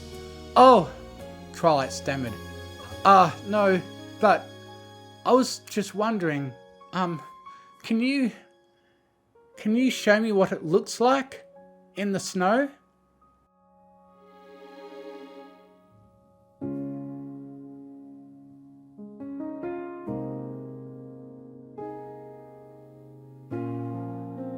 "Huh?" Sunset blinked, only for it to then click. "Oh, I guess so." Steadying herself, Sunset stretched out her forelimbs, closed her eyes, and concentrated. Slowly she could feel the heat build on her sides and her forehead, the intensity building until suddenly it blew outward and stabilized. She could hear Twilight's gasp. Wow! Sunset opened her eyes and was greeted by the orange light that emanated just above them. Swinging her neck from one side to the other, she could see the ethereal, spectral, bright yellow wings that had formed, one on each side of her. The daydream alicorn, the form Sunset never thought she'd bear more than once, and certainly never in Equestria. Nothing about her change at the Friendship Games had felt like true ascension to her, and the idea of it having an impact in a world where she'd been cut off from seemed unlikely. But it seemed the fates had decided otherwise and granted her another confusing tether across dimensions in the process. It had taken several visits to Equestria before Sunset even realised she could summon those shining, brilliant features, but it only took a few short seconds before she'd realised what it meant that she could. She'd been grateful to have had only one witness to her first manifestation, the same one who was watching her now. Sunset, it's magnificent, like a living fire of friendship. Facing her directly, Sunset gave a soft smile. Thanks. And it's so perfect for housewarming too. Really, I just wish I could share this with... What was that you were saying, Twilight? About not wanting to always be seen as a princess? Twilight blushed. Sorry, you know I won't say anything, not until you're ready, she huffed. Still though, at least you can hide it. And at least your wings and horn aren't so bright they'll attract moths. Fair, it's just that this is the stuff of legend. There's an entry in predictions and prophecies about how in the far future an earth pony will... Oh, that's not the point. It's just so exciting, but I get it, Sunset. Really, I get it. I know you do. Twilight galloped the short distance over to Sunset and wrapped her in a hug, folding her wings around her. Sunset did likewise, and the heat beginning to flow out into Twilight until the spectral appendages faded away, the bright light emanating from her horn winking out in the process. And as they broke apart, Sunset leaned in and returned Twilight's kiss from earlier. Let's go inside. There was only the slightest pause before Twilight quietly affirmed the suggestion. Okay. And with that, the two princesses stepped back inside the castle.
Snow falls quiet on a world I know, but still don't fully feel as home. Lights on towers, golden high, don't want the corners of my mind. I've won crowns, I've walked away, I burned bridges I couldn't stay. Now standing in borrowed light, trying to believe I'm alright. I used to think the worth was earned by every lesson badly learned, that if I shone enough somehow I'd never feel uncertain now. But castles echo when you're alone, even power feels overgrown, and all the plans I thought I'd need don't help me sleep, don't help me breathe. All is bright with the world tonight, not because I finally won, but because I don't have to run.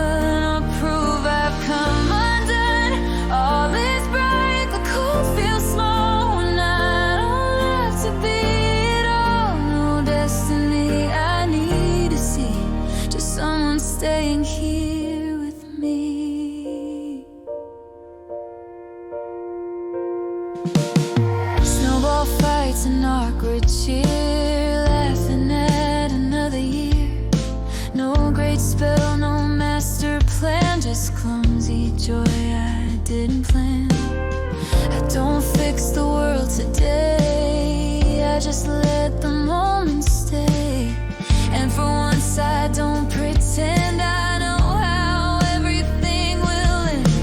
All is bright with the world tonight, even shadows soften here.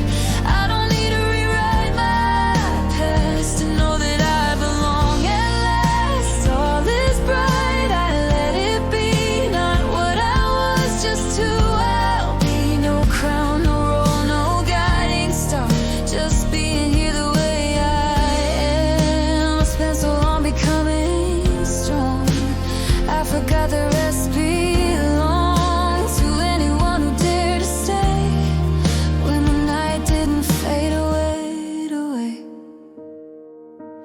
All is bright with the world tonight.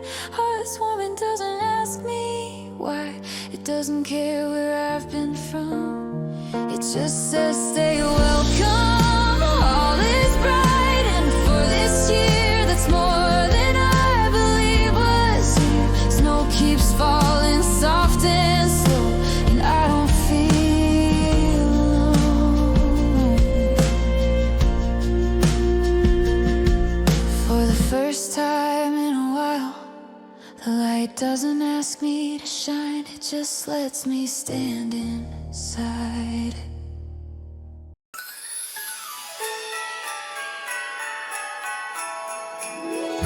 It's the Mystery Pony Fiction Channel, Mr. A.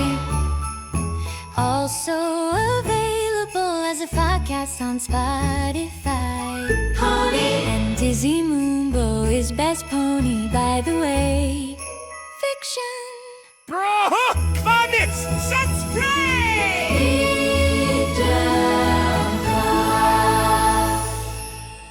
He's Mine by Nova A75.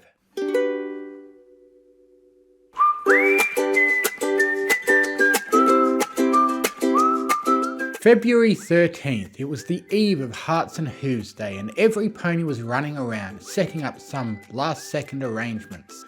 Sunny hummed softly to herself, sitting directly in front of a closed oven, watching the items inside slowly yet surely come to life as they baked. A metal tray sat in the middle of the oven, housing 12 cupcakes slowly beginning to rise up as the heat from the oven did its work. She was making unicorn cupcakes, a very special recipe passed down from her family for generations. And by generations, specifically only two, her dad and then her. The cupcakes were different colours, some pink, some blue, some brown, but none of the usual accessories for the unicorn cupcakes had been added yet. So, as it stood, they were just regular old cupcakes. Once Sunny could get them out of the oven, she'd get ready to decorate them properly. But for now she waited, staring intently as she watched the cupcakes baked. It was a little bit weird to see her so intently stare at rising cupcakes, but she was a grown mare, she'd be fine.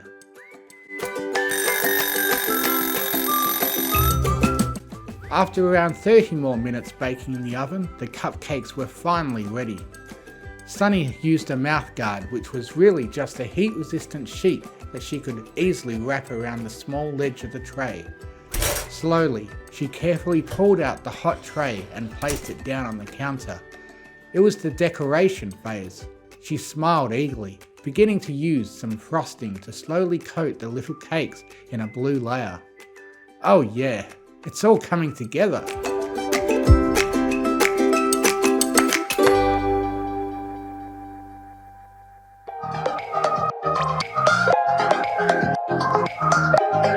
Zip was out in Maritime Bay, watching plenty of ponies running around while they attempted to procure some last-minute items before Hearts and Hooves Day. Zip felt like she could laugh at them.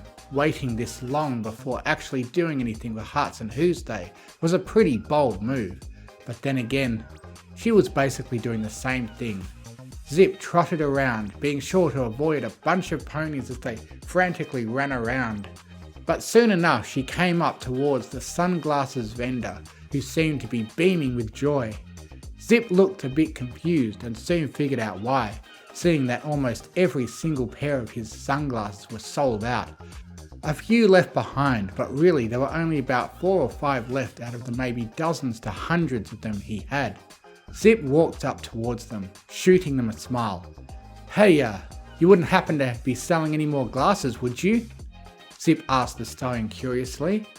They beamed with delight. "Of course! We've got a few pairs left, but who am I kidding? You can just take whichever you want, free of charge. In fact, take all of them if you'd like." They smiled brightly, grabbing the few sunglasses he had left and placing them down on the counter in front of him. Zip seemed baffled at this, almost like she was walking into a trap or something. "A bunch of ponies came in and swept up almost my entire stock. The sunglasses sold like hotcakes. Since I don't even get a new shipment in the next 3 days, it means I get the next 3 days off," he said cheerily. "I insist, take all of them. It just means I can close up shop and go home early to see my wife. Oh boy, she'll be happy to hear it." They spoke with heart-struck eyes, seemingly imagining his wife then and there. "Oh, wow. Thanks. Sure, I'll take them then." Zip responded with a smile of her own. She gently snatched up the 5 pairs of glasses on the counter, which issued a wider smile from the vendor as he quickly threw up a sign almost immediately after reading "Sold Out." In less than a minute the stallion gathered his belongings, locking up his little stand and skipping away like some fairy tale creature. Zip was holding back laughter. Of course, she could have paid for the sunglasses easily, but hey, free sunglasses never hurt anyone. Besides, one pair in particular caught her eye more than the others. She stared down at the pair and smirked. "Perfect! Now, what's next on the list?" Zip pulled her phone out, flipping it open right after and staring curiously. "Chocolates! That should be easy. Oh shoot, no it won't." Zip seemed to forget that almost every pony in Maritime Bay was trying to get their hooves on last minute items. If she wanted to get those chocolates, she'd have to hurry just like them. She pocketed the sunglasses before dashing away towards her next stop.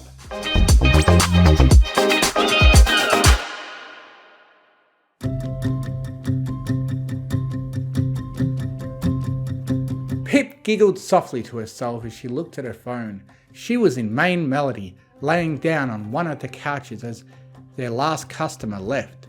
She was accompanied by Jazz Hooves, who wiped a bit of sweat off herself and made her way to collect her things. Pip was allowing Main Melody to close a bit earlier today than normal. Why not, after all? It was the eve of a great holiday coming up tomorrow. Rocky had already left a while ago, leaving the 2 mares to themselves. Jazz couldn't help but giggle in response to Pip, who scrolled through their phone, oblivious to everything around her. "Sheesh, Pip, I haven't seen you this excited since you opened Main Melody," Jazz responded teasingly, walking up towards the mare. This snapped Pip out of her trance, if just for a moment. "Seriously, you've been giggling almost all day. I think some of the customers thought you were losing it," Jazz sighed, sitting down beside her employer. I'm sorry, Jazz. I've just been so excited. My package is going to arrive in a couple of minutes today, and not a day too soon either. If it arrived later, I wouldn't have had it for HAHD. Pip spoke giddily. HAHD? Jazz asked for clarification. It almost sounded like a disease. Hearts and Hooves Day. Duh. I thought that was obvious. Pip responded, holding back laughter. Jazz rolled her eyes. She couldn't believe she didn't get it. It was so obvious. Then again, Jazz wasn't nearly as distracted about Hearts and Hooves Day as other ponies were. She didn't exactly have a special sun pony to come home to, but it did mean she gets a whole day off from Main Melody. So she was looking forward to relaxing at home and taking a well-deserved break. It should arrive any minute now. The Pega delivery app says the delivery mare is only 3 stops away. Pip squealed in anticipation, eyes lighting up. Jazz gave her a soft, nearly exasperated smile, She understood Pip's excitement, but she wished her friend would tone it down just a bit. "Well, alright, I'll leave you to it then.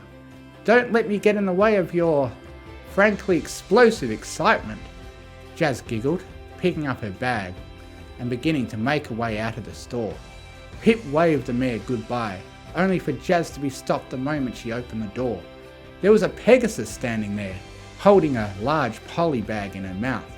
Jazz reacted on instinct, ready to tell her that Main Melody was closed, but soon spotting the hat she wore, as well as the plastic bag she held, she understood immediately. "Oh, Pip! Something is here for you!" Jazz called back to Pip before politely sidestepping the Pegasus and making her way home. She didn't want her own eardrums ruptured when she heard Pip's loudest squeal yet. While she was interested in what the mare had ordered, it wasn't interesting enough to constitute losing her hearing over it. Unfortunately for the Pegasus delivering the package, they were met with a loud squeal of excitement, thankfully not bursting their own eardrums but leaving them in a daze.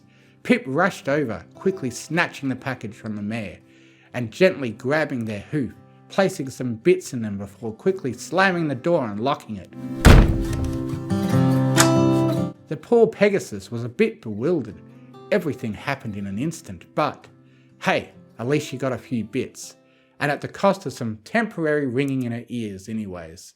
She sighed, flapping off, not wanting to question why the smaller Pegasus was so excited for the package. Surely it wasn't anything too big. It did come in a plastic baggie after all. But Pip? Oh, she knew just what was inside and was happy to have it in her possession. After a few minutes more, she quickly flew out of Main Melody and back towards the Bright House, bag in tow.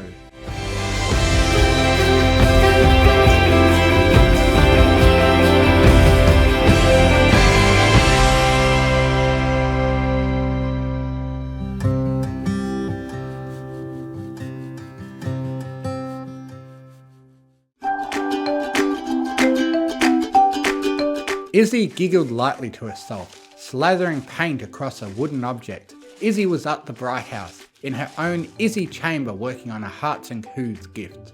The unicorn used her magic to great efficiency, sprinkling on glitter, slathering some glue across the item. It was a rather small item, but that didn't mean making it relatively quiet either. Sunny had pinned her ears against her head, hearing all the racket coming from Izzy's creation station, and she was on the other side of the Bright House. They desperately needed to soundproof the room, and it absolutely didn't help that Izzy was singing loudly, without much care in the world. Izzy had been in there since this morning, but soon enough she came out. Sunny could tell Izzy was finished when she heard absolute silence, the telltale sign that Izzy had finished her latest masterpiece. Izzy walked out of her little room and straight towards the kitchen, where Sunny finished topping off the final bits from her unicorn cupcakes, before finally slipping the tray into the refrigerator to call for tomorrow. Sunny looked back at her dear friend, who held a rather unique object in her hooves. Sunny paused, eyeing Izzy up and down for a moment. Izzy was beaming with joy, though she was silent. By the way she looked, Sunny just knew that Izzy wanted to ask what she was holding in her hooves. Sunny giggled softly, deciding to bite the bullet and ask. "What you got there, Izzy?" asked Sunny, brow raised. "I'm glad you asked," Izzy proclaimed before trotting up to the counter and slamming the item down on top of it. Sunny flinched in response, almost expecting the item to fall apart then and there. "This is the latest and greatest item in my long line of unicycling projects, sure to make any stallion swoon when they lay their eyes on it. I call it... well, I don't know what to call it yet," Izzy responded with a sheepish look. Sunny raised a brow in response, looking over at the item with intrigue, now wondering what it was supposed to be exactly. "It's a music box," Izzy declared, as if reading Sunny's mind. She pressed a small red button on the side of the wooden structure. As it stood right now, it looked just like a wooden box, but upon pressing the button, the box shot open like a chest. Inside was the figurine of an earth pony, a Pegasus and a unicorn. Though they were simple wooden carvings and not meant to resemble any pony in particular, they all stood on one hoof with their bodies standing up. Izzy smirked, motioning towards a wind-up crank on the inside of the box. She quickly began spinning it at speeds Sunny's eyes could hardly process. When she finally stopped, the crank slowly unwound, and the 3 wooden figures would begin dancing around each other, spinning around slowly, rising and falling, and intertwining with each other before pulling away, all in a synced manner. Sunny watched in awe, her eyes lighting up at the fine display of crafts pony ship that Izzy displayed. Of course, there was also music too. The box played what sounded like a lullaby, except obviously without words, but just lulling music to go along with it. Sunny could feel as if she would fall asleep on the counter listening to it. "So, what do you think?" Izzy asked her friend curiously. "Izzy, wow, that's amazing. Is this for Hearts and Hooves Day too?" asked Sunny curiously. Izzy responded with a quick nod, slowly closing the lid on the box, where the music and dancing ponies stopped automatically. "I'm sure whatever pony you give that to will be super happy to have it," Sunny spoke with bravado. Izzy giggled, trotting around. "Yeah, I'm sure Sprout will love it." Sunny's eyes shrank back. She seemed frozen to the core at that notion. "Whoa, whoa, whoa, whoa, whoa! You're giving it to Sprout?" Sunny asked in shock, a surprised but also slightly worried face. Izzy's eyes widened, with the unicorn nodding quickly. Izzy, don't you think it'd be better to give this gift to, well, someone other than Sprout?" Sunny's voice trailed off as she looked away sheepishly. "Huh? Why do you say that?" Izzy wasn't as dense as she came off to be. She could tell Sunny obviously didn't want her to gift that gift to Sprout, but why? "Don't tell me. You're trying to give Sprout a Hearts and Hooves Day present too," Izzy said with a shocked tone. "Well, no, I'm not. It's just, Sprout isn't exactly that much more comfortable with unicorns and Pegasi yet. He would obviously decline your gift. That is, if he even wants you getting anywhere near him." Sunny rolled her eyes. Izzy seemed a bit dejected at the notion, frowning softly and looking down. Sunny winced, seeing her friend's almost heartbroken expression. She quickly trot over. Hey, it's okay. I'm sure Sprout will warm up to Pegasi and unicorns eventually. Maybe just save that gift for next year? Or his birthday? Yeah, maybe he'll change his tune then." Sunny spoke sincerely, hoping not to dampen her friend's spirit too hard. Izzy's smile slowly returned to her face. "Well, alright, thanks Sunny, but if that's the case, Oh, I know! I'll just ask Hitch to take care of Sparky tomorrow so that he can go with his special sun pony and I can hang out with my favourite baby dragon," Izzy spoke cheerfully, as if she was never dejected in the first place. Sunny giggled lightly in response. "That sounds like a great idea. You should call him now and let him know." Sunny nodded. Izzy would trot off happily to her room, taking the music box with her. Though Izzy offering to take care of Sparky for a day would help Sunny too. She didn't say it yet though. Zip and Pip came home later that day, and all the mares all went to bed without saying much else. The 4 mares went to sleep, sighing and dreaming about what they'd do for Hearts and Hooves Day come tomorrow.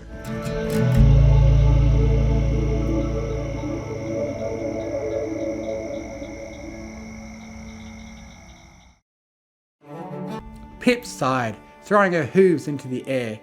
"The costume I ordered doesn't fit me. It's too big and I already ordered the smallest size they had. I tried putting it on in the bathroom and it keeps sagging down and making me look smaller than I already am. Not to mention making it look just terrible. Next time I'm ordering a custom-made one." Pip huffed. Zip stared at the bunny ears Pip wore. It was just a headband, which would fit any pony easily really. But then hearing that the outfit didn't fit, Pip couldn't help but hold back laughter. She knew exactly what kind of outfit Pip had gotten. She didn't even need to see it, just knowing full well what Pip would have ordered. "Well, don't worry too much, sis. Me and Sunny were just about to tell each other who our special sun pony was," You can tell us yours too, Zip responded smugly. Pip soon cheered up right after. Ah, you're absolutely right. Full outfit or not, I'm sure he'll love these ears at least, Pip declared happily before looking over at the two others. She leaned over the counter and smirked. Alright, my special sun pony is... Wait! Sunny paused her before her eyes beamed open. All at the same time, okay? She asked the two. Zip and Pip paused, looking between each other for a moment before they both nodded in response. Hehe. Alright, on the count to 3. 1, Zip started. 2, Pip added. 3! Izzy cheered. It's Hitch! Shouted Zip, Pip and Sunny simultaneously. Almost immediately the three fell into silence right after, with Izzy clapping her hooves together. They all shared looks before the three finally spoke again. What? No way! Zip bolted from her seat, suddenly flying off towards the centre of the room and away from the table. Pip followed behind quickly after, and Sunny after her. Why do you want to go out with Hitch? Asked Zip with narrowed eyes. Because he's my childhood friend. Besides, if any pony deserves to be Hitch's sun pony the most, it's me. We've known each other almost 2 decades, Sunny argued, stamping her hoof on the ground. Pip scoffed. Fat chance, Sunny. You've had plenty of years to be Hitch's special sun pony, but now it's time to move on. He clearly doesn't want to be with you if he hasn't asked you out yet, Pip responded harshly before puffing her chest out. I should be Hitch's special sun pony. Besides, have you seen the way he looks at me? He's basically drooling all over me, Pip responded smugly. Zip rolled her eyes. Yeah, right. A pony your size? Hitch would rather have someone he could talk to without having to strain his neck every time he looks down. Zip smirked. Besides, I'm the only one here who knows what Hitch actually likes. I don't see you ponies going out and buying sunglasses and a whole carton of chocolate chip ice cream. Every pony knows Hitch likes sunglasses and chocolate chip ice cream, but I'm making his favourite treat of all, unicorn cupcakes, Sunny retorted before stepping forward and pressing her hoof against Zip's chest. Now back off, he's going out with me today, Sunny declared adamantly. Over my dead body! Pip squealed in response before suddenly flying into the air and tackling both ponies to the ground. A brawl began to break out between the three ponies, hooves being thrown out, tails being pulled and wings being stepped on. Izzy watched from the table before squealing, Oh boy, are we fighting now? Make room for Izzy, girls, 'cause I'm coming through! Izzy shouted before suddenly rushing in, jumping into the cluster of ponies and started to fight too, though obviously not for the same reasons as the others.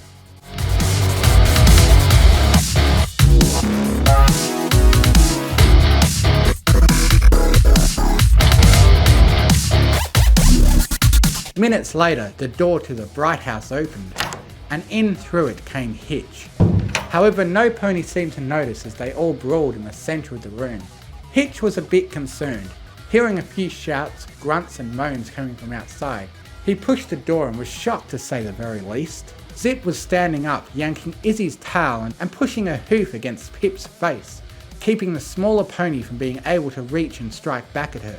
Pip had her killer eyes aimed at Zip, using one of her hooves to attempt to get Zip's own hoof out of her face, while the other hoof pulled back on Sunny's own mane. Sunny was on her back, trying to use her hoof to push Zip away while also trying to get back up, though she couldn't with all the chaos ensuing her. Izzy was right on top of Sunny, biting down on the mare's leg while Zip had her backside lifted into the air with a hoof around her tail. He's mine! Shouted Zip. In your dreams, Pip retorted, sputtering a bit. No, he's mine! Sunny followed up right after. Izzy didn't say anything, with her mouth all over Sunny's leg. That much made sense anyways. Hitch watched the madness ensue. He had no idea what they were fighting over, but he wasn't going to let them continue much longer either. Ahem! He cleared his throat. Girls! Hitch shouted. Hitch's sudden outburst seemed to get the girls' attention stripped away from each other and to look at Hitch himself. Well, except for Izzy, who continued to gnaw away before Sunny pushed her head off to face Hitch.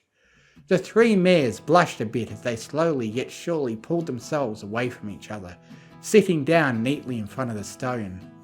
They were all fairly bruised, and their manes were a total mess, but they didn't hurt each other too badly, thankfully enough. They all shared nervous glances as they looked between themselves and back at Hitch. "I'm not going to ask." Hitch looked away before soon enough gently placing down Sparky, who was sitting down on Hitch's back.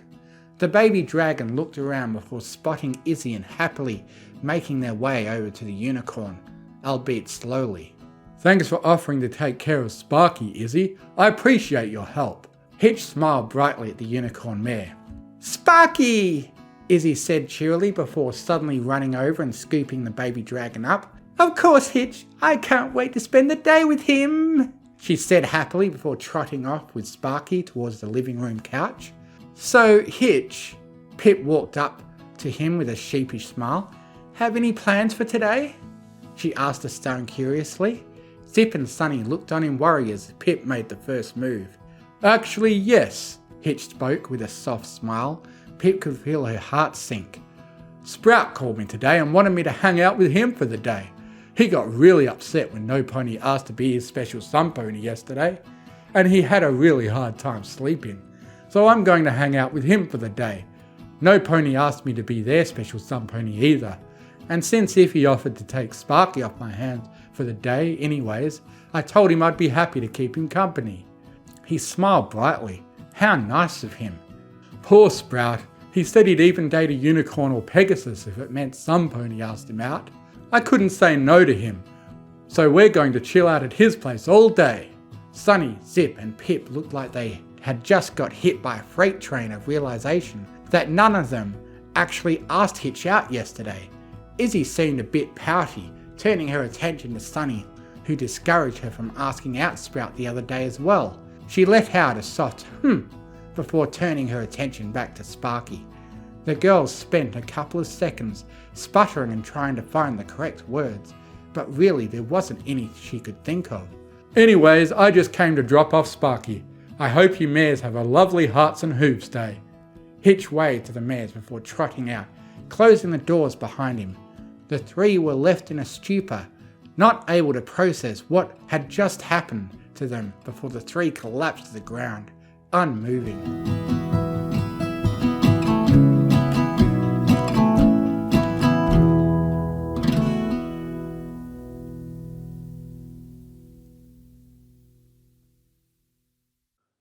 Stuck in the Middle with You by RobCakeRan53.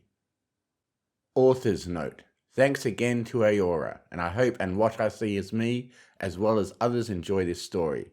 So to cover all my bases, Merry Christmas, Happy Hearthwarming, Happy New Year, and Bah Humbug!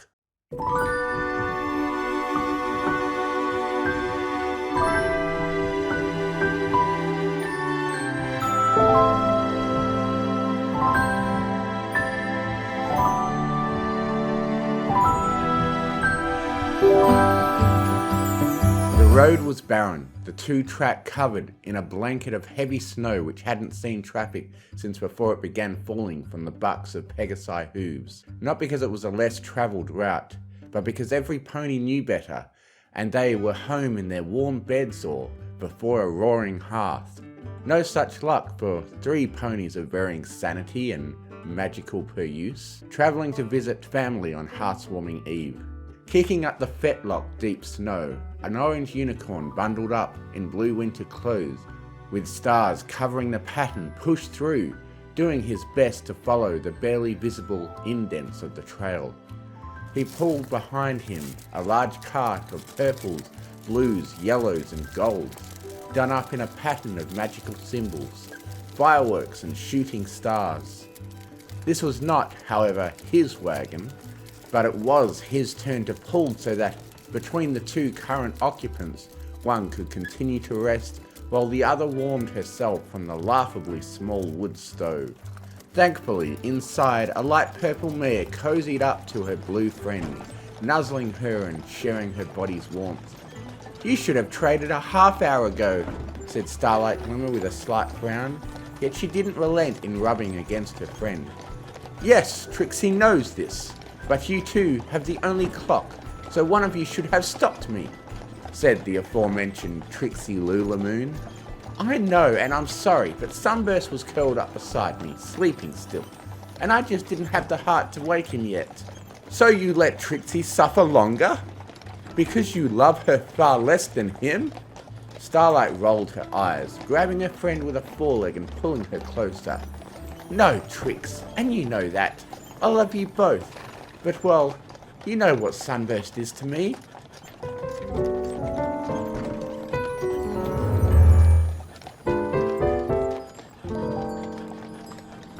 Remaining silent, Trixie simply looked between them and at the slightly large belly of her friend. Yes, the sire to your foal. Not just that, we were childhood friends, and we both had feelings for so long that we kept quiet about that. Well, sighing, Trixie nuzzled up to Starlight, placing a hoof on her friend's belly. Trixie knows, Starlight, she knows. It's just not always easy being the third wheel. Third wheel? Trix, you know you're not that. Us three love each other equally. No pony is lesser than the other in this relationship. Trixie gave Starlight's belly a poke. Clearly. Rolling her eyes, Starlight grabbed Trixie's head, pulling her in close to kiss her forehead just below her horn. You silly magician, you're the one who said you weren't ready for foals. Yes, however Trixie thought you shared the same reservation. Well, yes, I did. But then, after talking with my father and Sunburst's mother, things changed. Trixie's ears went flat, and with a shuffle to the side, she pulled away from Starlight's foreleg, instead pushing her chest against the sill to the forward window, closed to block out the wind. Although a small draft was present, she pressed her right ear against the shutter, feeling the cold soaking through the wood and causing her still numb ear to burn. Trixie was used to this kind of winter abuse out between her shows, but Sunburst? He did live in the Crystal Empire for a number of years and still travelled out there to teach Princess Flurryheart magical lessons, so maybe he was hardened enough for this sort of thing. Ah! The wagon jolted, then stopped, and Trixie with her magic unclasped the locked shutter, opening it just far enough to peer outside. Sunburst was in the process of picking himself up, having clearly fallen belly first into the snow. Trixie sighed, and before she could close the window, Starlight stood over top of her, resting her chin on top of Trixie's head to also peer out. Oh dear, he's not doing so well, is he? Trixie's response was a simple hum. Do you think I should go out and change with him? No, you heard Dr. Stable. After 7 months you need to keep off your hooves as much as possible. Hitching you to a harness is the opposite of that. I know, but, well, look at him. Trixie hadn't stopped, instead listening with one ear on Starlight, while the other, and her eyes, focused on the struggling stallion. He was on his hooves now, brushing as much of his underside off as he could with his hoof and magic. He only had winter gear on his forward half, his rear only sporting the saddle blanket draped to his dock. At least we have a nice view, Trixie commented with a grin. She could feel Starlight's own grin on top of her head. Yeah, he has such a cute set of flanks for a bookworm. Both mares huffed a laugh, but when another large gust of wind and big snowflakes blew in at them, they pulled back. The shutter was closed and latched by Starlight's magic. However, it continued to rattle from the outside winds. They laid there, still, on the one large bed in favour of the two small hammocks of past travels. As they counted down the seconds, and then a full minute, Starlight worked her jaw, preparing to say something, when the wagon lurched forward and the steady rhythm of movement through deep snow picked up again. Well, I'll be, Trixie said, then turned to Starlight. Trixie supposes he is made of sterner stuff. Sunburst has a way of surprising you, that's for sure. Starlight said with a chuckle.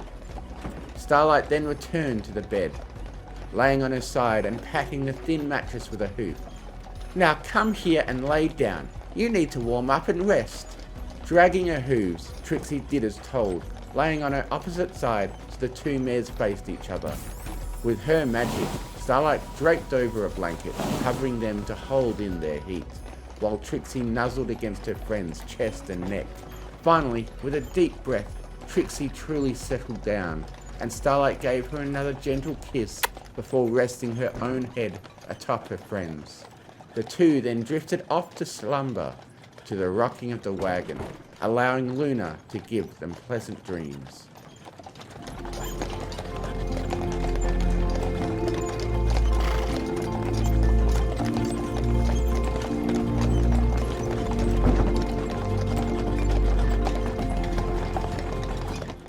Both mares were woken by a sudden jolt, and with enough of a lean to cause Trixie to roll out of the bed with a thud. What happened? Starlight asked, yawning and rubbing her eyes. Clearly we crashed, Trixie grumbled from the cold floor. What? No, that can't be it. There then came a rushed knock from the back door, to which Starlight answered with her magic. Quickly, Sunburst darted inside, his back covered in a thick layer of snow. At least brush yourself off, Trixie shouted. Sunburst let out him up in a hug. I, and by definition we, both love you and thank you for trying and doing your best. Sunburst returned the hug. Trixie, finally sitting up, rolled her eyes. Trixie, if you don't join in on this hug, I swear. At Starlight's words, Trixie wrapped her hooves around the two hugging ponies. You're so cold, Trixie blurted out.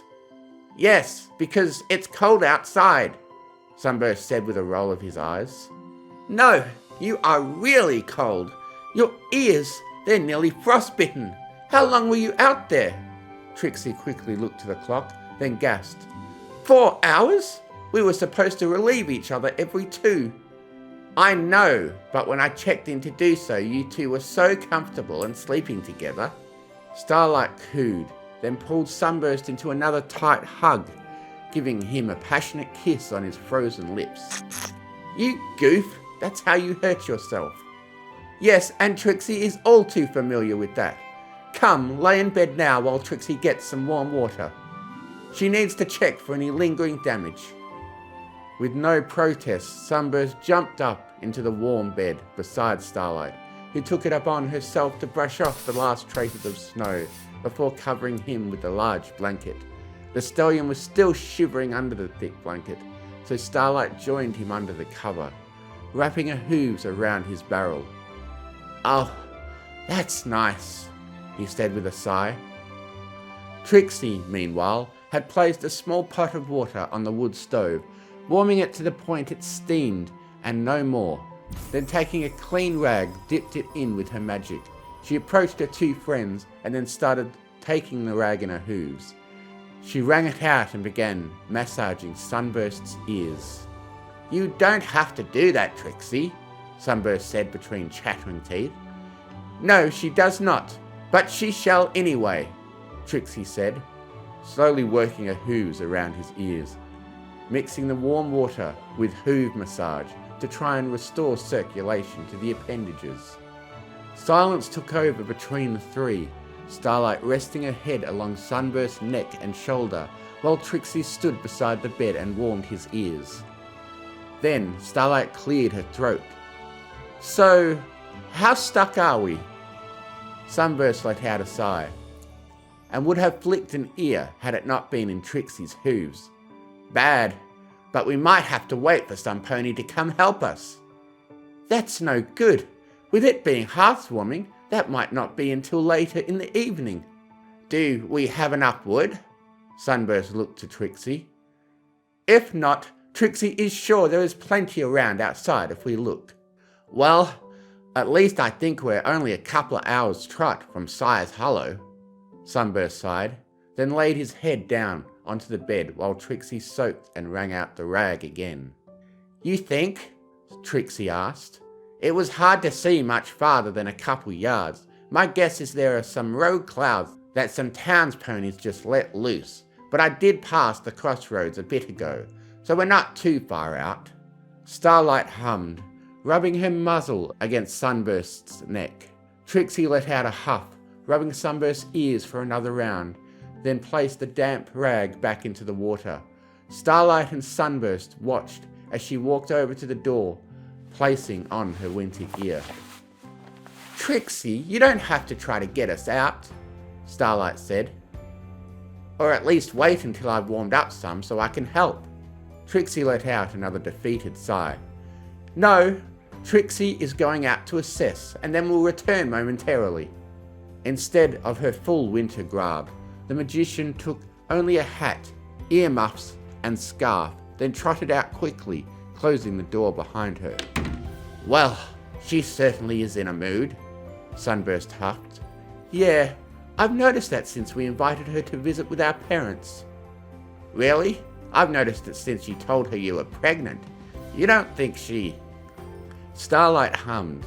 "No, she's not ready yet, but our parents may be. I know she lost hers when she was young, about the same age Applejack lost hers." "Oh, were they connected?" Starlight shook her head, then nuzzled Sunburst again. "I don't think so. She lived in Manhattan then." Starlight pulled back. What? What are you thinking?"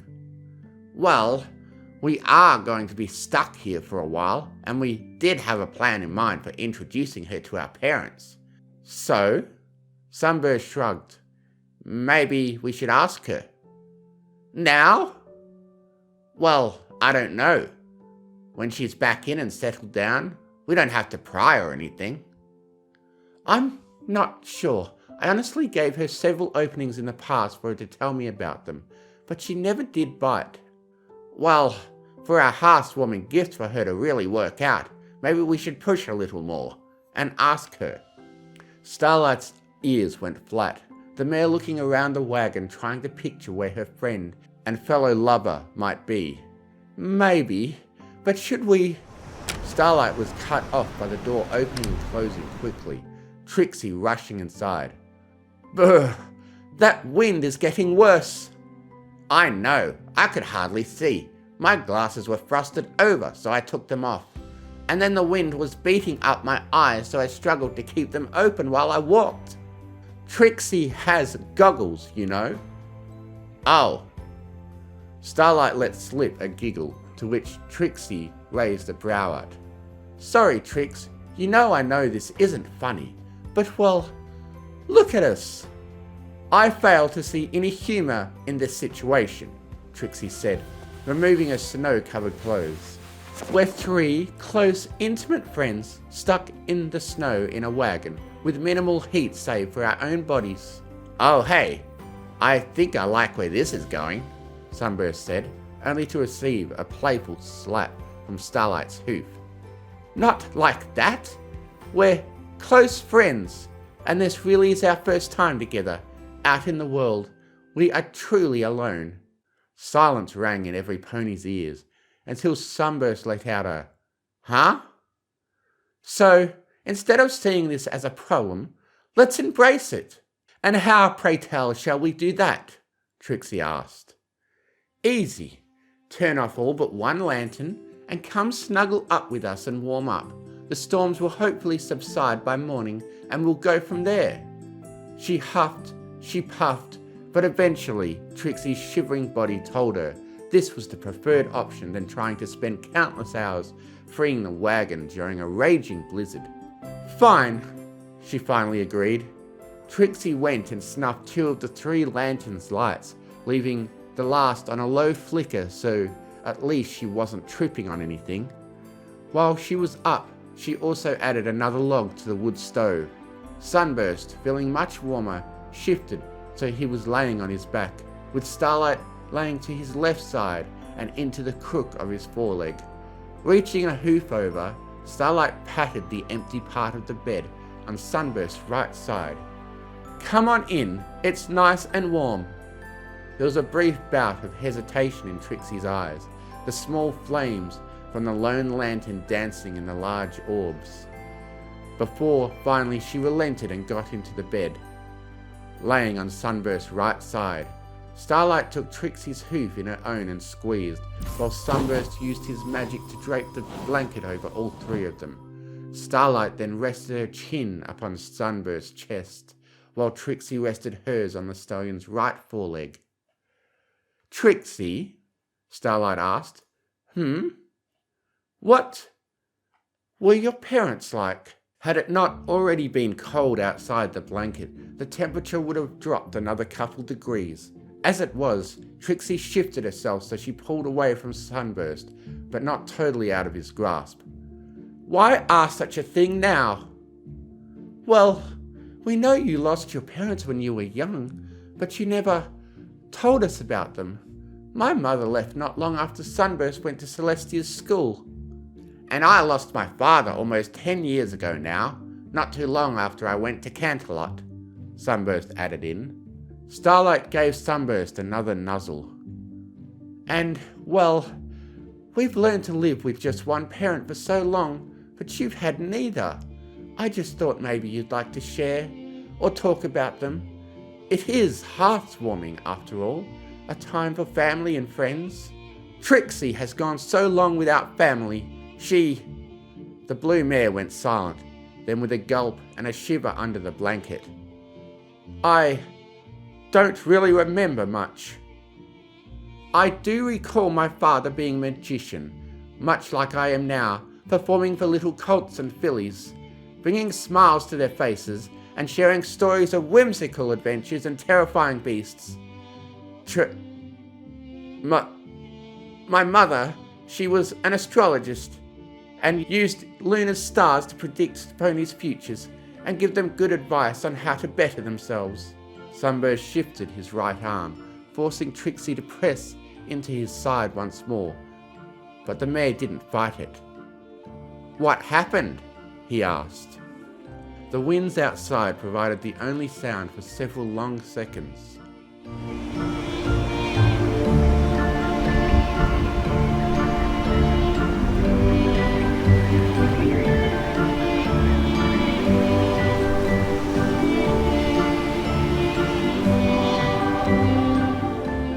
"My mother was murdered on the streets.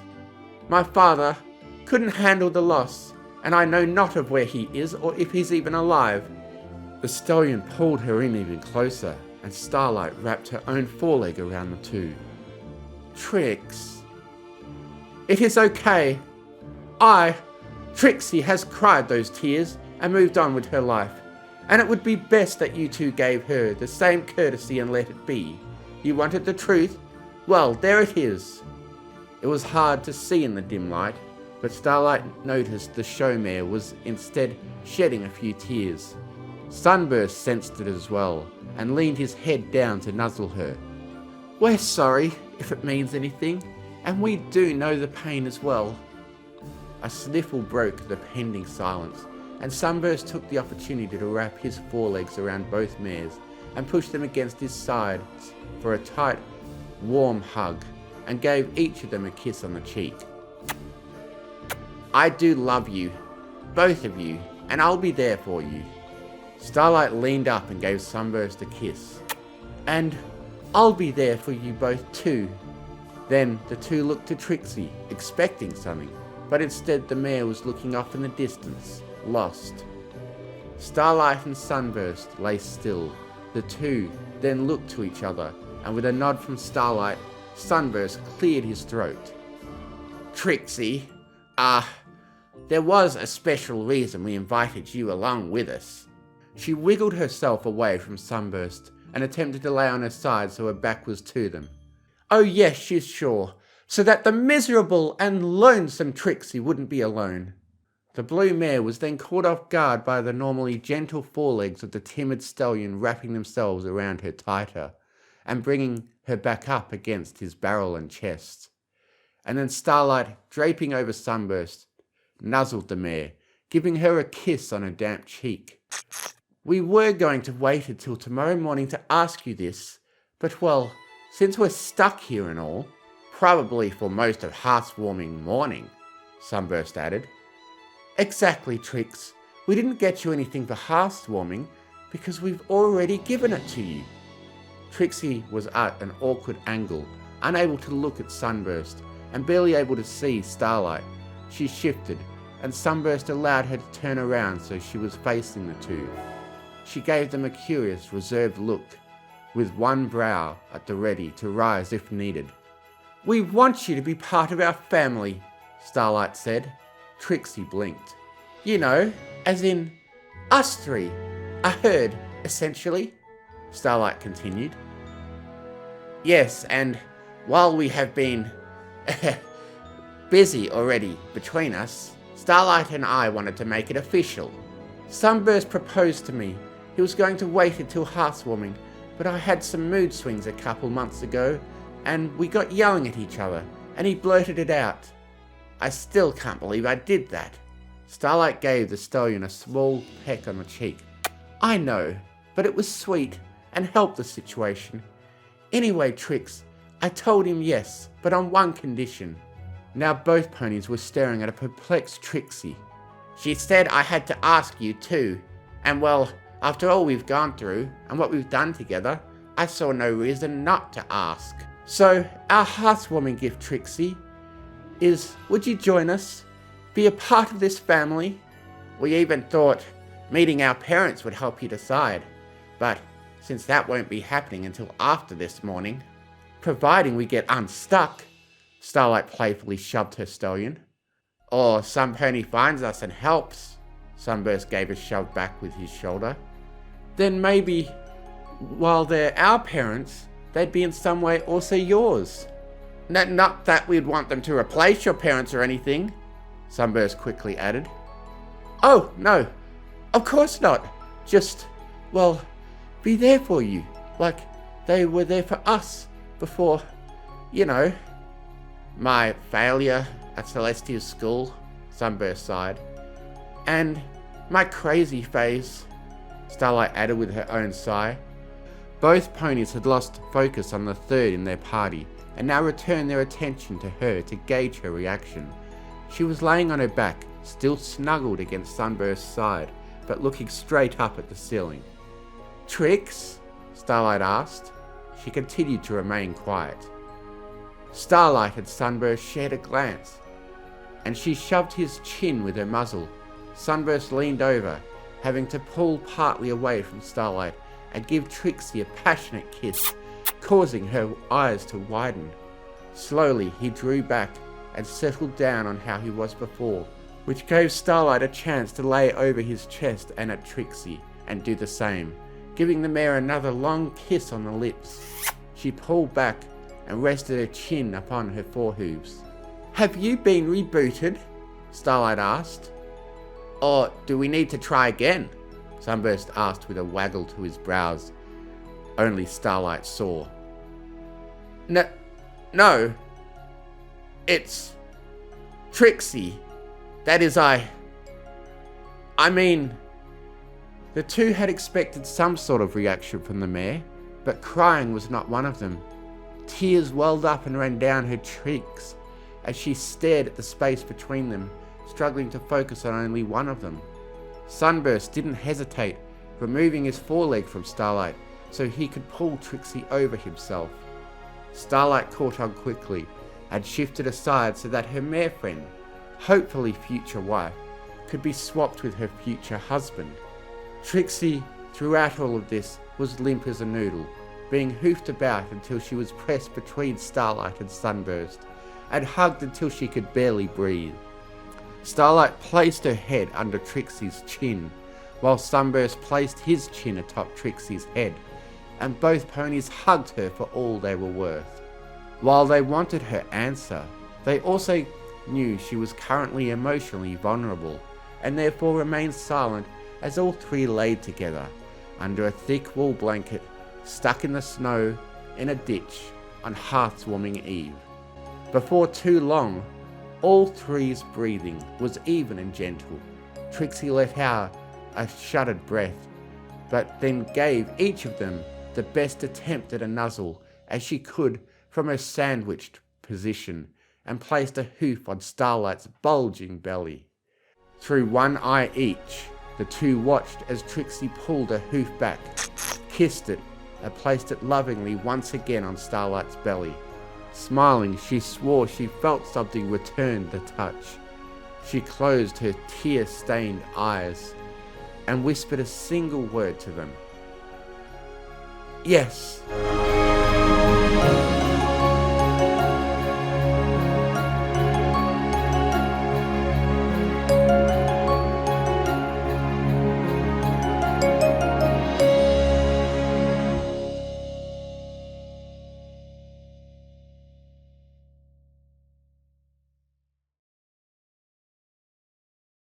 Rainbow Dash comes out to her friends by Sporkticles.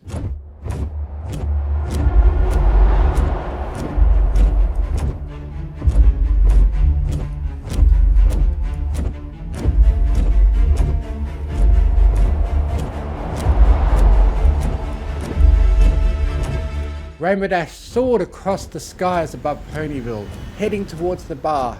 She was, uncharacteristically, flying at a leisurely speed, and even more uncharacteristically, early. It allowed her the opportunity to think.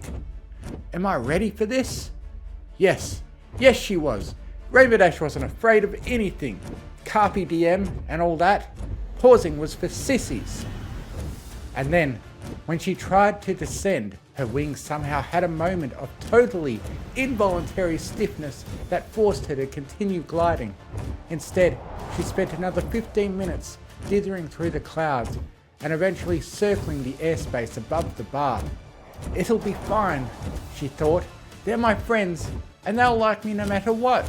She didn't feel at all reassured. Pinkie Pie would, of course, probably not care at all, but Twilight and Rarity were extremely straight-laced, and Applejack could be pretty judgmental at times. Starlight Glimmer was also kind of new to their group, and there was no telling how she would react. But what worried Rainbow most of all was how Fluttershy would take the news. Fluttershy had been her best friend for years, and Rainbow had been lying to her all this time. She was suddenly gripped by another bout of quickened, panicked heartbeat. Rainbow shut her eyes tight and repeated to herself yet again that Fluttershy would never hate her for any reason at all, let alone something as simple as her sexual orientation. And so it was with her last few hesitant flaps that Rainbow Dash landed outside the bar and nervously stepped inside. It was a bustling weekend night, and even though the bar was full, it still wasn't too noisy. From an extra large booth at the far end of the room came the joyful conversation and boisterous giggles of her 6 friends. Spike was of course absent, being too young to drink. She joined them and was greeted with a chorus of hellos. "So what's up, Sugar Cube?" asked Applejack. "I'm just dying to hear what exactly your big news is." Rainbow looked around the table. All of them were giving her an encouraging look. Though Pinkie seemed to be especially tense for some reason, Rainbow steeled herself and wilted. I need a drink first." Twilight raised a hoof for the waiter, looking at Rainbow quizzically as she did so. "That bad, huh?" The mares all ordered another round of drinks. One order arrival later, Rainbow Dash still had yet to work up the courage to speak. "This is ridiculous," she thought to herself. "I'm a Wonderbolt. I've faced gods and monsters of legend to save the world, and I am the Ponyville ball bouncing champion. Coming out to my friends should be a cinch." She grabbed a mug of hard cider right off the table and downed it in a single gulp. Then she stood up, closed her eyes, and took a deep breath. "Girls, I'm gay." There was silence. It went on for quite a while. Rainbow Dash opened her eyes. Her friends were still staring at her, but oddly, not in shock. Instead, they looked at her with the same interested expectation as they did earlier. Eventually, Rarity broke the silence. "And? What?" asked a confused Rainbow. The girls stared at her in bewilderment. Applejack face hoofed. Rainbow, are you saying that you called us all here tonight to come out to us? Yes. Rainbow looked at the faces of her friends. Fluttershy and Rarity were smiling sympathetically. Twilight seemed somewhat puzzled, and Starlight was looking at the others with equal curiosity. Applejack still hadn't removed her hoof from her face. Pinkie, however, was practically brimming with excitement. Can I do it now? She whispered. Applejack sighed. Go ahead. Pinkie yanked on a rope that seemed to have come out of nowhere, and the booth was immediately showered with confetti. She took out a dragon party whistle and blew on it, and then shouted, Congratulations on coming out! Rainbow immediately stuffed her left hoof into Pinkie's mouth. She looked nervously around the bar, where several heads had turned in response to the outburst. Pinkie! I know I've just told you girls, but I don't want anyone else to know. Applejack rolled her eyes. Rainbow, you really have no idea at all, do you? Now, Applejack, said Rarity. Rainbow is our friend and we should treat her like one, even if she is rather clueless sometimes. She turned to Rainbow and explained. Rainbow, telling us was a very brave thing to do, and I'm sure it took a lot of courage. But we sort of already assumed you were gay. What? Rarity giggled. I mean, the rainbow mane and tail are rather a dead giveaway. This is my natural mane colour, you know. My dad has almost the same colours and he isn't gay. Well, there is also your apparent love for sports. Hey now, ain't nothing gay about a mare liking exercise, said Applejack pointedly. Yeah, said Rainbow, her voice tinged with just a tiny bit of annoyance. Well, yes, making that assumption is a little judgmental, Twilight said diplomatically. We shouldn't rely on stereotypes like that as evidence. But you have to admit you did move to Ponyville of all places without any apparent reason. Move to Ponyville? All of Rainbow's friends were seized by another round of awkward silence. Applejack sighed in exasperation. Rainbow, you are aware that Ponyville is the Philly-Fuller capital of Equestria, right? Rainbow's mouth dropped open. Philly-Fuller she stammered. Yes, Rainbow, said Twilight. Philly-Fuller. Etymologically originating from the Minoan word philophile, meaning lover of love. Wait, really? Said Starlight Glimmer. I thought it was just a word that meant you like fooling around with fillies. Ew, Starlight, that sounds like they're messing with underage foals. Though the male equivalent colt cuddler did used to have some hulaphilic implications. I know what Philly-Fuller means, Twilight, said Rainbow flatly, having finally recovered from the shock. What did Applejack mean about Ponyville being Philly-Fuller Central? Well, Rainbow, they do often say that Ponyville is the gayest town in the country, said Fluttershy. Doesn't that just mean we're all really happy all the time? Twilight groaned. She motioned with her head at the booth opposite theirs, where a white unicorn in purple shades sat with a grey earth pony. Rainbow, who do you see over there? That's DJ Ponthry and Octavia, replied Rainbow, easily recognising the two celebrities. She prefers to be called Vinyl Scratch when she's not performing, said Pinkie. Twilight nodded. Thanks, Pinkie, that's good to know. Rainbow, don't you remember at all that they moved here from Canterlot 3 months ago, right after Vinyl got outed in the Daily Mail?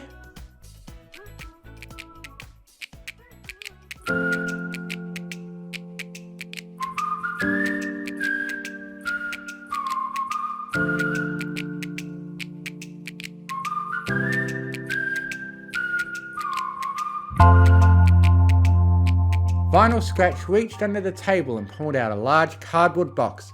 She slid it slowly across to Octavia, who cautiously lifted the lid. The sight of its contents made her excitedly pull it open. French chocolates, she squealed, picking one up and popping it into her mouth. Vinyl, these are exquisite. You really shouldn't have. Her partner just shrugged. Octavia beamed at the gesture. Oh, I love you too. Vinyl casually rubbed her muzzle. A slight smile broke on her features. Octavia blushed. Oh, gosh, that's pretty naughty, don't you think? Vinyl replied by lowering her shades, waggling her eyebrows and spreading her smile into a full-blown smirk. Her expression made Octavia giggle girlishly. Oh, Vinyl, you know I love it when you talk dirty to me.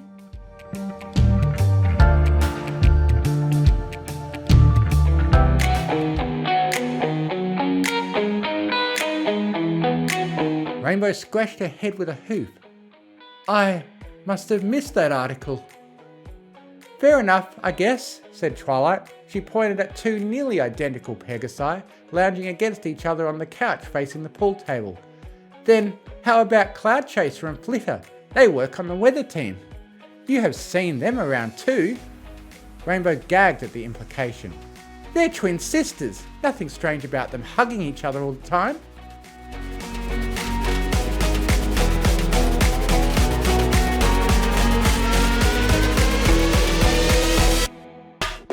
Cloud Chaser smiled as she tenderly nuzzled her sister, relishing the warmth of Flitter's body against her own. Even in the insulated bar, the air was just a little too chilly. Her wonderful sister's presence made all that unimportant. Despite this, Flitter's usual affectionate touch felt undetermined by distraction. Is something wrong, honey cakes? Asked Cloud Chaser. It's not important, replied Flitter. She turned to reciprocate her sister's love, then rethought her decision and decided to voice her concerns. Chasey, have you ever gotten the feeling that maybe the reason we're in love is because of some powerful external force deciding that? Since attractive incestuous twin sisters is such a popular male masturbatory fantasy, our relationship would improve the appeal of our universe to some nebulous demographic? Cloud Chaser's eyes widened slightly in surprise. Actually, yes. Does it bother you, sweetie? Flitter considered the question. Well, no actually. That's good. Cloud Chaser sighed in relief. Want to make out in public? Oh, yes please.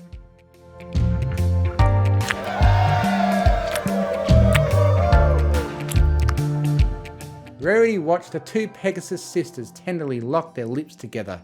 They do have a unique sibling relationship. Ain't nothing wrong about loving your kin. Applejack's outburst plunged the entire group into yet another awkward silence. Applejack pulled her hat down, covering her face. I mean, it's just another thing we keep an open mind about in Ponyville. I think that's a discussion best saved for another day, said Twilight quickly, trying her best to smooth over the awkwardness. She pointed at another booth. Look, there's my old classmate Lyra. She and Bon Bon were from Canterlot too, but they moved here about a year before I arrived.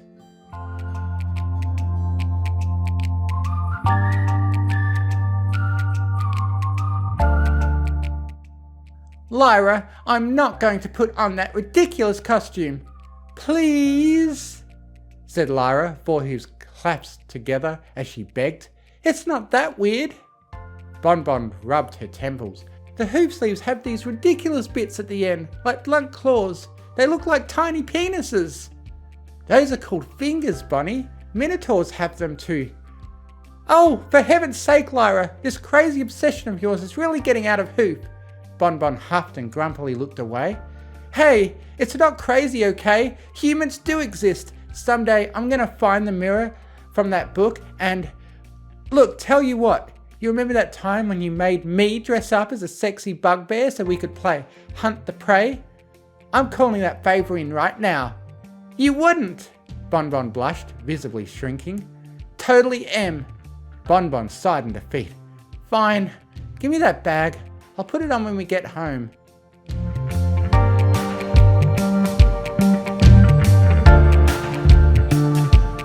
Rainbow watched the two arguing ponies in the adjacent booth. They did look very close, and the way they were bickering reminded her of how her parents used to have a talk with each other. However, she wasn't so sure it meant that they were dating. But they keep calling each other best friends, she said. Rainbow, you do know that's a common Canterlot euphemism for a same-sex relationship, right? Said Twilight. Even though I grew up there, I have to admit that Canterlot is a really conservative and old-fashioned city. In fact, most of the filly full of population is slowly moving to Ponyville. Rainbow thought hard for a moment. This had to be some kind of prank. How could she have lived in Ponyville for years without noticing all the gay mares in town? Or hadn't she? Is that why there are so many mares in Ponyville? Twilight chuckled and nodded. Surely you've noticed them canoodling in the streets. I thought they were just being friendly with each other. And the occasional open-mouthed kiss in public? Asked Twilight. Really friendly with each other? Twilight face-hoofed. In the very least, didn't it occur to you that maybe all those stories about Cloudkicker having casual encounters with half the town could possibly be an indicator of something? Well, duh, replied Rainbow. It was pretty much impossible to miss the many jokes that had been made at the weather office about Cloudkicker's promiscuity, usually involving an unflattering comparison with a seesaw. I know Cloudy is bisexual. Omnisexual, more like, muttered Twilight under her breath. Yes, that's right, but you also have to realise that she has to have a lot of mares and stones to have those encounters with. Oh, said Rainbow. It seemed obvious now that it was being pointed out to her. But why are all your examples mares? Why don't more colt cuddlers move here? Well, Twilight thought carefully, most gay stallions prefer Manhattan, probably because of the Bridal Way musicals. Rainbow cringed slightly. Isn't that just a stereotype?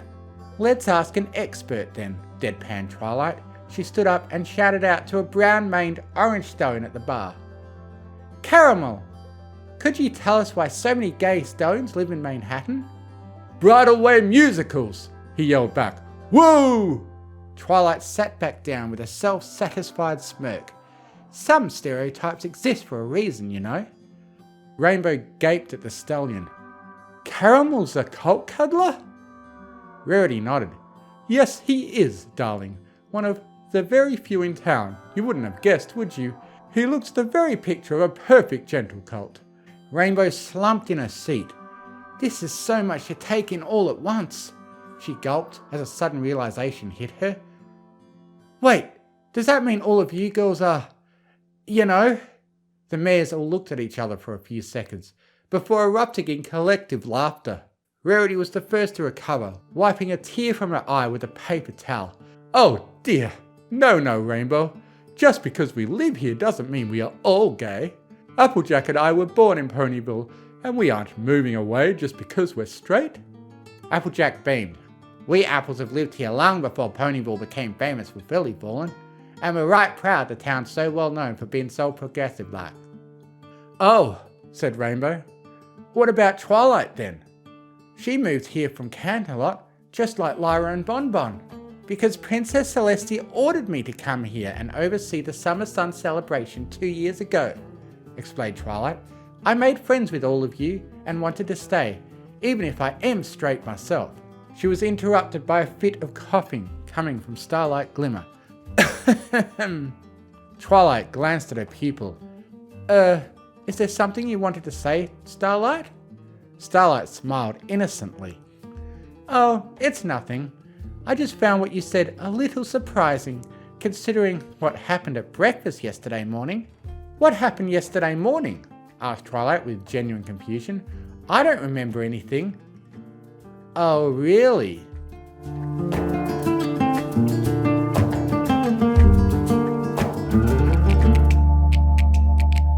Twilight waltzed through the castle, practically spinning with delight as she wandered into the kitchen, humming a cheerful tune. Even though she seemed exceptionally light on her hooves, the eye bags and dishevelled mane indicated that she probably had yet to get any sleep. La la la. Spike and Starlight watched her prance gaily to the refrigerator and pull out a carton of orange juice. You look happy, said Spike curiously. Oh! Exclaimed Twilight, as if she hadn't noticed the two sitting down for breakfast. It's nothing. Sunset and I spent last night going through why human world physics doesn't work in Equestria. This is so exciting. If all goes well, Sunset says she might even teach me a little about... She clapped her hooves gleefully. Electrodynamics! And you've been like that every day for a month and a half now, finished Starlight. A long, playful "Oh!" came simultaneously from the other 5 mares present. Sunset, Shimmer and I are just friends, sputtered Twilight. Starlight grinned smugly. Best friends? I don't know what you're talking about. The alicorn shrank in her seat, trying her very best to look unobtrusive. Oh, I think that you do, said Starlight, smirking. Rainbow giggled as Twilight sank onto the table and covered her head with her hooves. So, said Rainbow, addressing Starlight, if you don't mind me asking, what about you? You just moved here. Starlight rested her head on her hooves cheerfully. Me? I moved here because Twilight took me in as her student. Some student? Mumbled Twilight, still hiding under her hooves. Yes, said Starlight, still grinning. Well, I'm not gay myself, although her expression suddenly fell, and she looked guiltily down the table. When I ran my little village, I did used to discourage same-sex relationships because I wanted every pony to conform to what I thought was normal. I didn't realise how much distress I was causing to ponies like Double Diamond. I'm surprised he was willing to forgive me after everything that happened. Fluttershy pulled her close and gave her a hug. That's okay. You don't do it anymore, and that's what counts. Starlight smiled. Thanks a lot, Fluttershy. It means a lot to hear you say that. So, Rainbow sighed. I'm still the only fillyfuller in our group, I guess. Starlight coughed again, tilting her head slightly in Twilight's direction. Only open fillyfuller in the group? Actually, began Fluttershy. Still wrong, Dashy! Pinkie Pie popped up, throwing another hooful of confetti into the air. She pulled out a sign straight out of her mane and waved it above her head. On it was a bright red arrow, pointed straight down, and the colourfully printed words, Totes Bye! When did she have that sign made? Whispered Starlight to Twilight. The latter simply shrugged. Rainbow laughed. I guess that isn't really all that surprising. Uh-huh, Pinkie nodded. That's why I picked this town to move to, even though my parents' rock farm is hundreds of miles away. I'm actually quite surprised they're so tolerant, said Rarity. They sound like very traditional ponies. Pinkie didn't say anything for a while. Her back drooped a little and her entire posture slowly deflated. The girls could all sense that something was definitely wrong. Their chatter quickly ceased. I haven't told them, she said soberly. Only Maud knows. The group remained silent. Rainbow wasn't sure what to do. She didn't know enough about Pinkie's parents to say anything. The first thing that came to mind was that she should reassure Pinkie that her parents would love her no matter what, but it felt incredibly empty and presumptuous. But it was all solved when Fluttershy got up from her seat and wordlessly flew over to Pinkie before giving her a big, warm hug from behind. Fluttershy didn't have to say anything at all. Pinkie just turned her head and smiled gratefully. The rest of the girls immediately got the hint and joined in for a big group hug.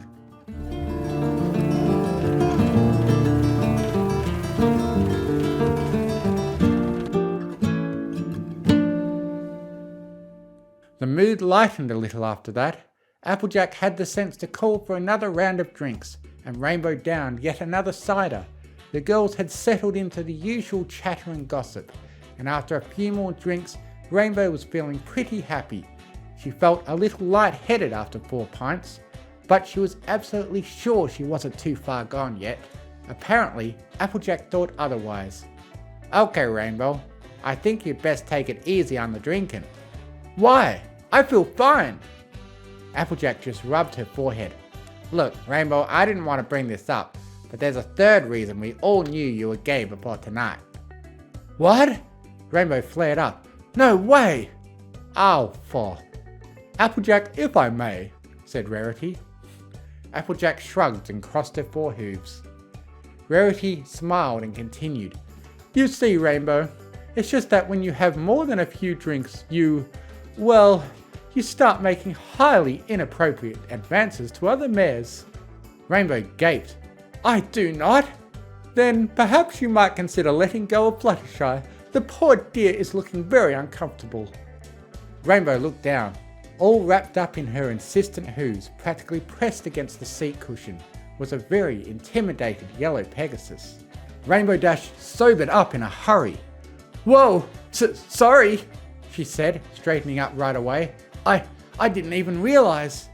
See, I knew we should have told her, exclaimed Applejack. She don't even remember any of it. Twilight peered at Rainbow carefully. Are you sure you don't remember anything at all?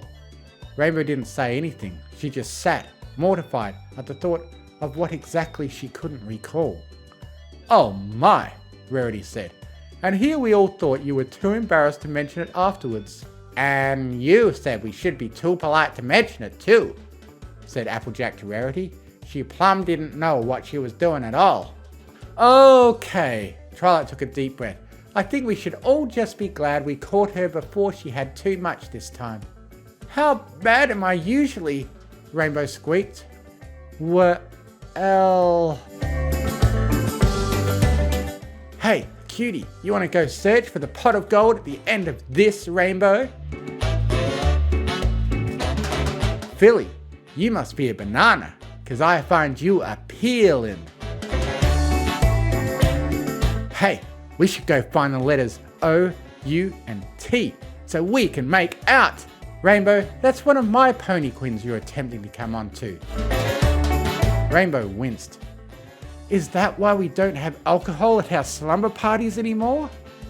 Oh yes, Rarity nodded. Also, you might want to note that the disclaimer, no homo, doesn't quite count after the 5th time or so you shove your tongue down a mare's throat. Oh, and while we're at it, added Applejack, you should be real glad that Cloudkicker has a strict policy against taking home a drunk mare.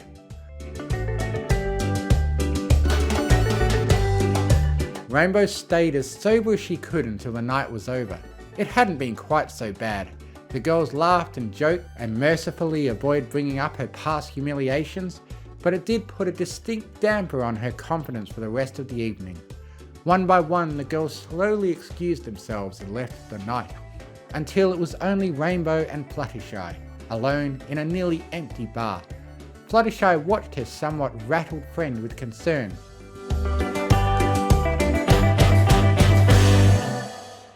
Rainbow looked up from her long self-reflection. Hey, Flutters. Yes? Sorry about all that earlier, and for whatever else I might have done on other occasions. Fluttershy smiled beatifically. It's alright. Especially since, you're one of those ponies who I know is definitely straight. Fluttershy wasn't usually easy to read, but on this occasion she saw fit to immediately perform, right on the table, a perfect demonstration of the subtle body language maneuver colloquially known as head desking. In fact, she performed it perfectly 3 whole times. It took nearly 10 full seconds for the implications to sink into Rainbow's head. Oh my gosh! You're gay? Yes, Rainbow, said Fluttershy, her face somewhat muffled by the table in her face.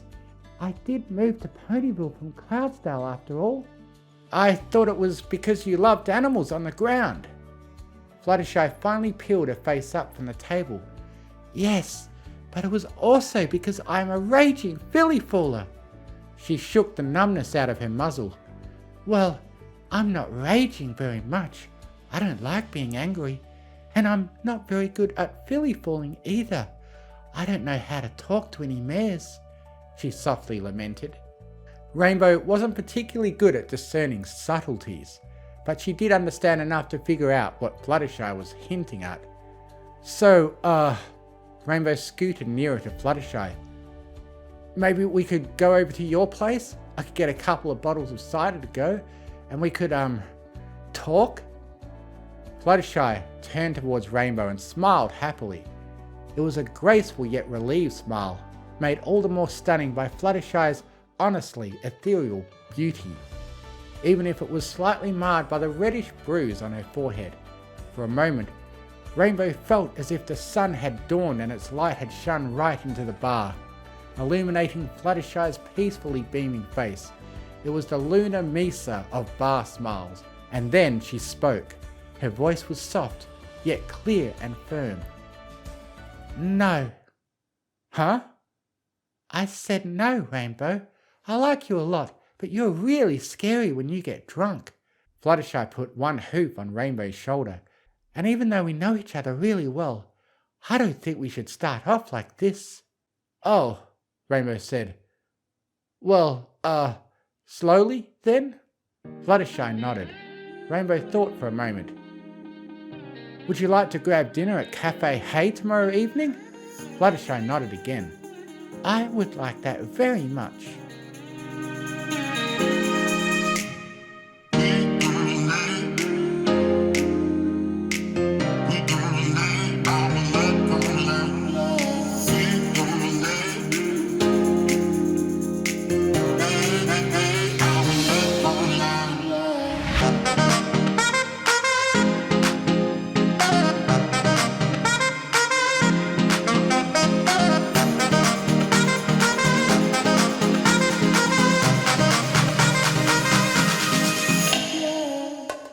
Sportacles, Sportacles, Sportacles, Sportacles, Sportacles. Rainbow, you are aware that Ponyville is the filly fuller capital of a... Rainbow, you are aware that Ponyville... Rainbow, you are aware that Ponyville is the filly fuller capital... Hanerica by Shakespearecles.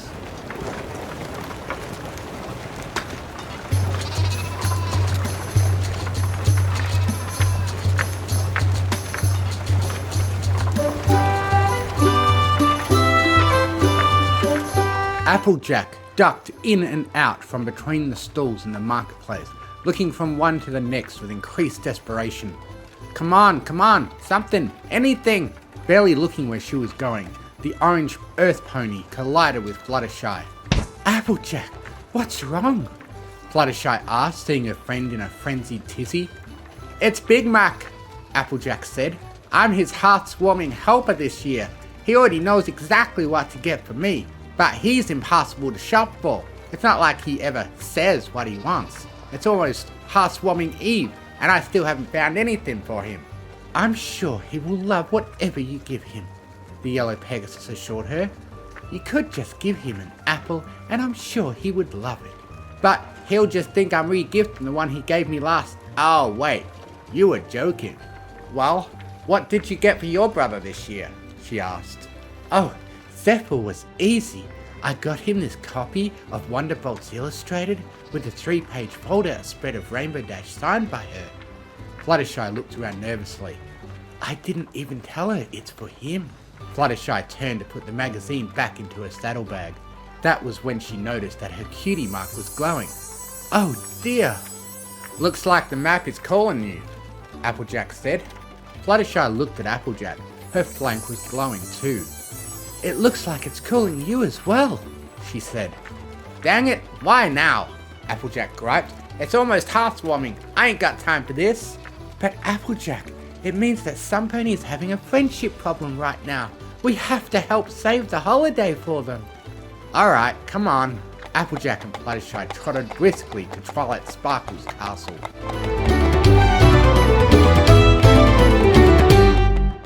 They arrived at Twilight's castle to find Twilight going full Twily nanas, rushing around the castle, making last-minute preparations. Oh, hey, what are you two doing here? She asked. It's not heartwarming day already, is it? Spike, was I up all night again? What day is it? Yup, full Twily nanas, Spike groaned. Actually, we're here because of these, Applejack said, as she and Fluttershy pointed to their glowing flanks. Oh my gosh! Twilight gasped, trotting along with them to the map room. They looked at where their cutie marks were hovering. Oh, it's sending you two back to Perilous Peaks again. The Kirin village? Fluttershy said. An autumn blaze? Applejack said. Why, I haven't seen her in ages. You don't think rainshine made them go through the stream of silence again, do you? Fluttershy asked nervously. Or they all turned into Nirix and burned their village down again? I don't think so, Applejack said. At least, I hope not. She quickly did some fancy mathematics in her head. Well, whatever it is, hopefully we can get there quickly, solve it, and get back in time for Hearthwarming. Maybe you can find something for Big Mac while you're there, Fluttershy said. Just get him an apple, Twilight said. Why does every pony keep saying that? Applejack asked. Well, whatever it is, just make sure it's something good, Twilight said, because the one time you mess up, he'll go off and marry some pony, and you won't even find out about the wedding until you get an invitation in the mail. You might tell him you forgive him, but deep down you never really let something like that go. Try. Mac is already married to Sugar Belle, Applejack reminded her. I knew that, Twilight said. They both looked at Fluttershy. Oh, don't worry, I got Zephyr the perfect present, Fluttershy said. We don't have to worry about Sunbear marrying him this year. They all laughed, even Spike. We should get going as soon as possible, Applejack said to Fluttershy. I'm gonna run home and grab some things and let them know I'll be out of town. I'll meet you at the train station.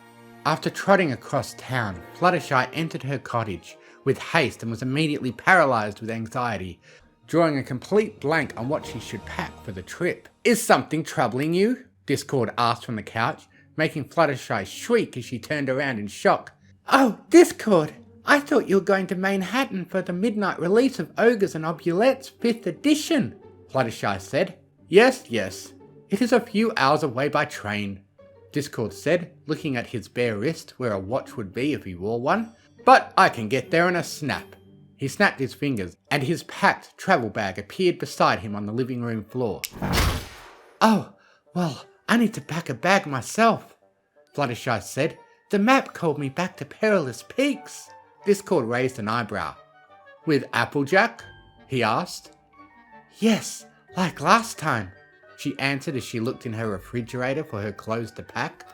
Seems like a good opportunity if you ask me, he said. Fluttershy realised that her clothes were not in the refrigerator. Also, his words finally registered. Wait, opportunity? To finally tell her. Discord? I told you, Fluttershy, I'm not jealous. You are and always have been my very dearest friend. But I know that is all we will ever be, and I'm fine with that. But you deserve to have a special sun pony.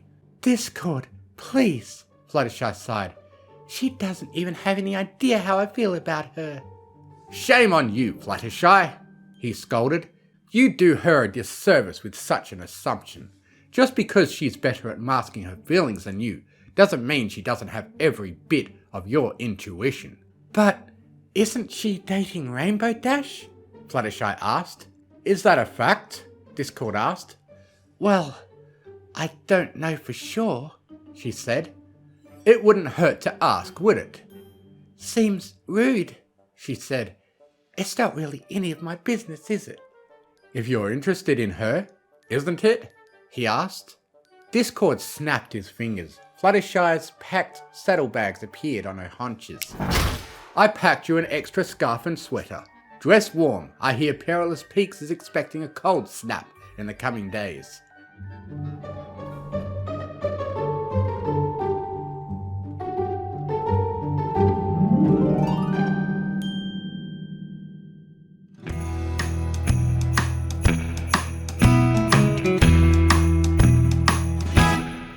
At Sweetapple Acres, Applejack quickly packed her own bag.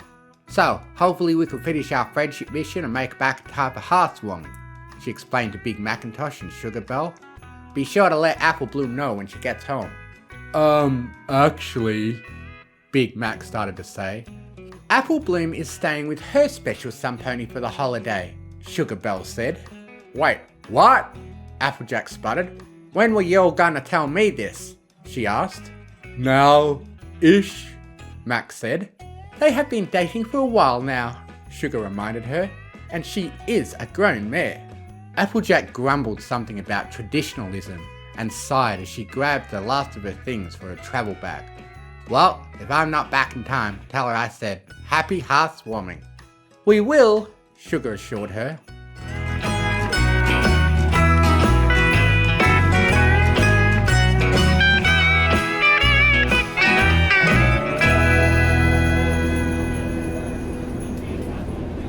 On the train ride to Perilous Peaks, Applejack was still hung up on thinking about what to get her brother for housewarming.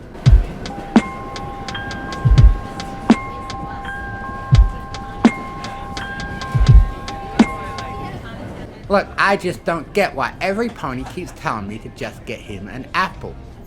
Applejack huffed. We live and work on an apple orchard. He can get himself as many apples as he wants. It's the thought that counts, isn't it? Fluttershy asked. It is, Applejack agreed, and I want to show him I thought about more than just apples. Have you talked to Rainbow Dash about it? Fluttershy asked. Not particularly, no. Why do you ask? Applejack asked. Perspective? Fluttershy tried. Applejack seemed unconvinced. I don't know. I just figured she'd be the first pony you'd ask about anything. Well, why do you say that? Applejack asked. Isn't she your special sun pony? Fluttershy asked. Applejack laughed out loud. I'm sorry, Fluttershy apologized. I didn't mean to presume. No, it ain't that, Sugar Cube, Applejack said. I suppose I can see how you might get that idea about us. But me and Dash are, well, we ain't romantic, not with each other. Don't get me wrong, we love each other, but not like that. Well, what is it like? Fluttershy asked. I suppose it's more like a bromance with us, if mares can have that, Applejack said. If that makes sense. No, I understand, Fluttershy said. Discord and I are the same way. We're really close friends, but we're not romantic partners either. So, you don't have a mare friend, a special sun pony then? Fluttershy asked. No special sun pony, mare or stallion, Applejack answered. Not yet, anyway. The train slowed to a stop at Perilous Peaks, prompting Applejack to change the subject. Alright, we're here. Let's get it done and get home double quick.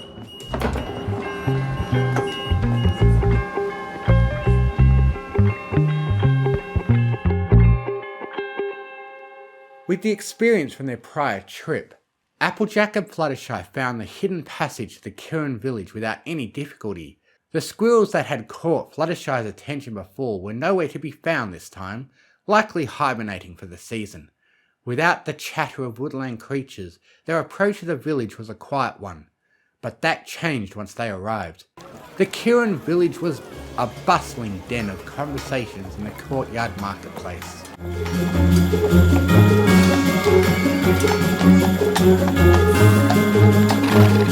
Standing head and shoulders above the others, Rainshine saw the approach of the familiar outsiders. Applejack, Fluttershy, welcome back, she greeted enthusiastically. Hello again, Applejack replied. I wish I could say this was just a social call, but the map sent us back here. Do you know if any pony is having a friendship problem? Fluttershy asked. Rainshine rolled her eyes. You won't have to look far. Come with me. She waved for them to follow her into the main square. They followed her and the crowd of Kirin parted for Rainshine. As the tallest Kirin, she was the de facto leader, much like the pony hierarchy. As they got closer, Applejack recognized a particular voice above the rest of the din. Applejack! Autumn Blaze called out with an enthusiastic wave. The Kirin rushed over and hugged her super hard. Autumn? Applejack wheezed. Personal space, we talked about this. Oh, right, sorry, she apologized. I'm just super excited to see you again. You too, Fluttershy. Hello, we're here about another friendship problem, Fluttershy said. Oh, that would probably be Fern Flare, Autumn said, pointing at the Kirin behind her. No, it's Autumn that's the problem, Fern said. Yup, I'd say we found it, Applejack muttered to Fluttershy. Alright, you two, what seems to be the problem? It's not really a problem per se, Autumn said, leading them to her home. After you two were here last time, I was curious about Equestria, so I did a bit of travelling to learn about all the things pony and bring it back to my village. She opened the door to a house built into a tree. I got my old place back when I rejoined the village, and my couch was even still here. But that's not the best part. Look!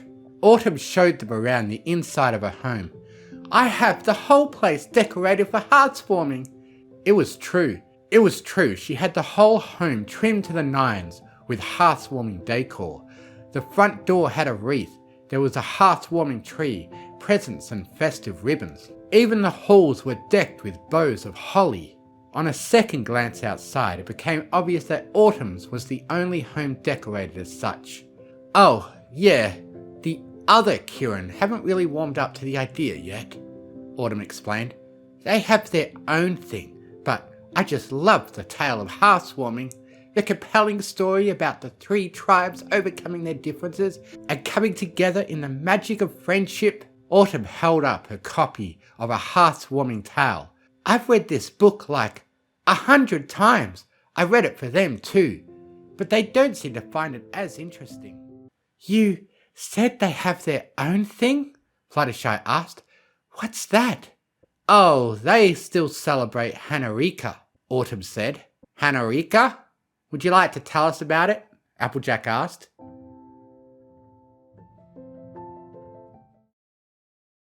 I'd rather sing. La la la la la la la la la la la. The Kirin celebrate Hanarika and not heartswarming. It lasts 8 days instead of 1, it's really kinda charming.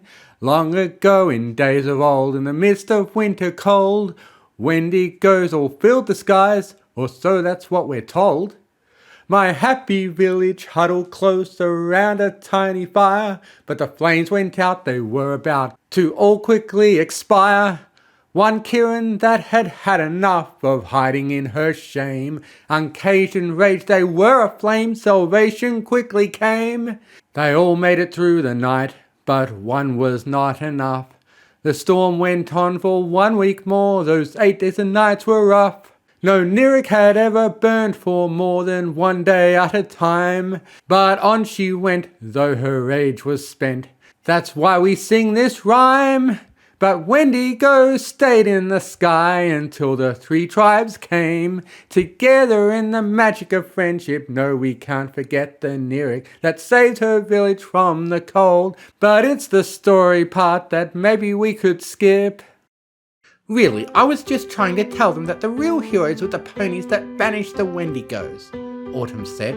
Well, I know how important tradition can be, Applejack said, so I can't really blame them for wanting to keep theirs. Maybe we should learn more about how Hanarika is celebrated, Fluttershy suggested. Autumn shrugged. If you want, I'm sure my neighbour Fernflare would be happy to teach you. They stepped back outside. There were already snow flurries starting to fall as they walked over to Fern's home. Autumn knocked on her door.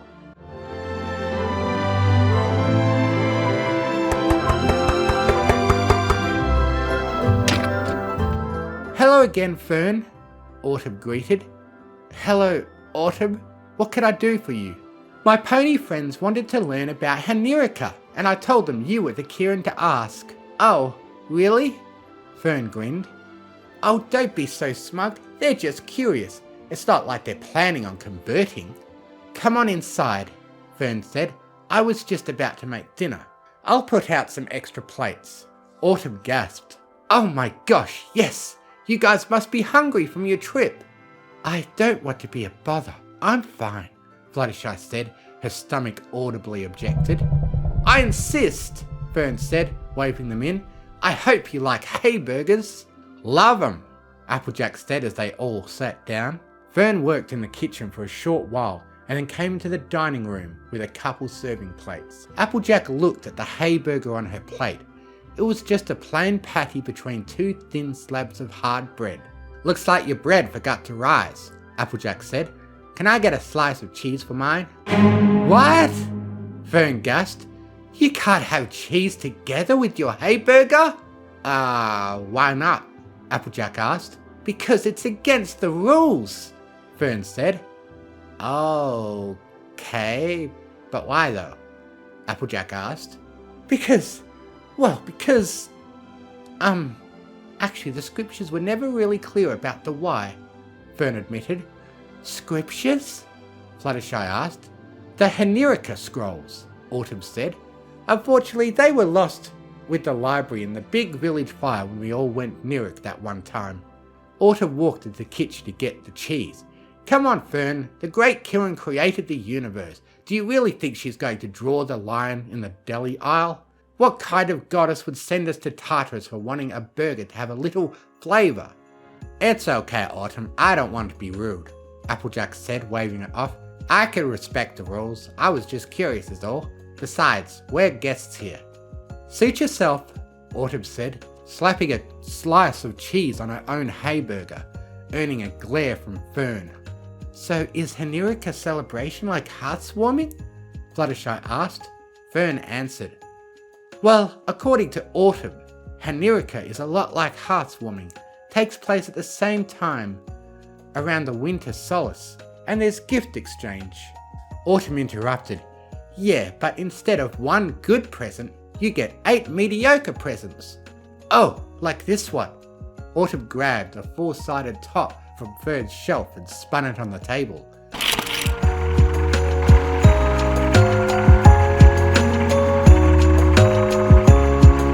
Not while we're eating, Fern said.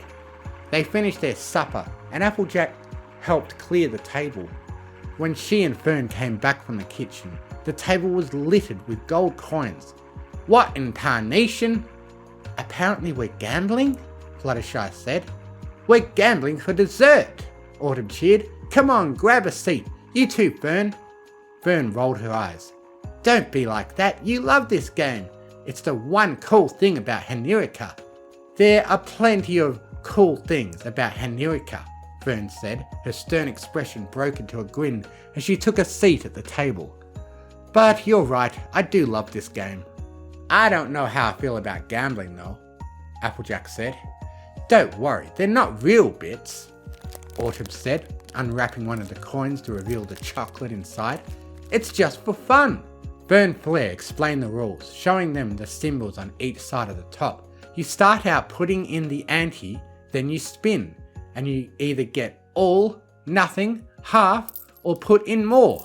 They played a few rounds. The piles of chocolate coins moved around the table, but Fluttershy seemed to be the one accumulating the most. Autumn might have been winning more, but she was eating into her profits, literally. So, what's the purpose of this? Applejack asked. It's to teach foals about gambling, Autumn said. I really don't think that was the intention, Fern said. I think it's supposed to be a lesson about the unpredictable nature of life and fortune, or something like that, but mostly it's just something to do for 8 nights. We don't really have 8 nights, Applejack said. We have a holiday of our own we need to get back to. Look, I think the two of you are mature enough to still be friends. Autumn wants to explore new cultures, and Fern, you want to keep your traditions alive. Surely you can respect each other's differences and still be friends. Autumn, Blaze and Fern looked each other in the eye before turning their heads their way in unison. Then after a brief pause, Fern let out a sigh and turned towards Autumn Blaze with a hoof outstretched. Yeah, she said, offering a smile, which Autumn Blaze quickly returned, shaking her hoof in agreement. The flanks on Applejack and Fluttershy glowed, signalling a job completed.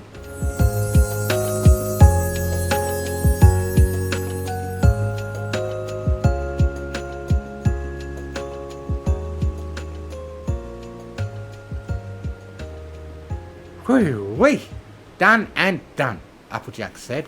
I think this one was in record time too. Oh, are you guys leaving already? Autumn whined. Unfortunately, Fluttershy said. She's right. We need to get back to Ponyville before. She opened the door and was greeted with an Arctic blast.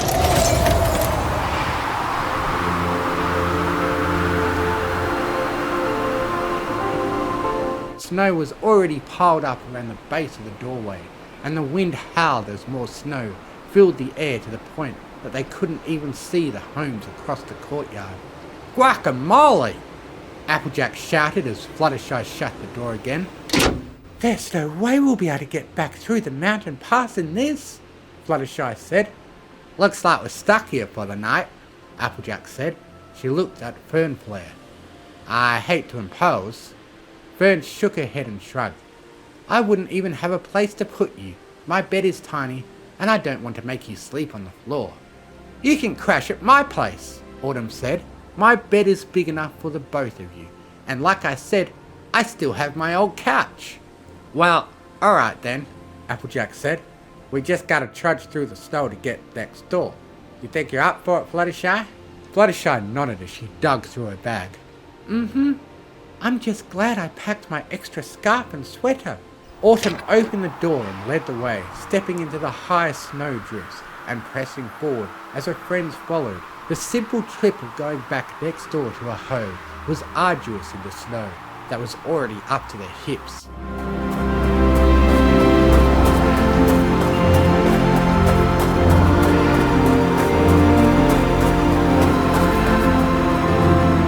Autumn and Applejack frantically dug with their hooves at the snow in front of her door, clearing the way just enough to get it open. The three of them tumbled through, landing in a sprawled pile on the carpet, tired, cold, and wet. Autumn closed the door quickly. Alright, if you two want to dry off and settle in on the couch, I can get some hot cocoa going, Autumn said. Applejack shook the wet snow out of her fur coat, and Fluttershy brushed herself clean of snow with her wings. Applejack sat on the couch by the fireplace, and Fluttershy sat next to her, keeping her wings spread to dry. Her wing accidentally draped over Applejack's shoulder. Oh, excuse me, Fluttershy apologised. She moved to pull her wing away. Applejack put her hoof on her wing to keep it where it was. No, it's okay. It's nice, warm. Applejack leaned closer against Fluttershy. Autumn Blaze returned with a couple mugs of hot cocoa held in her magic. Here you both go. Be careful, they're hot. Fluttershy held her mug up to her mouth to take a careful sip. Even careful as she was, she still got whipped cream on her nose.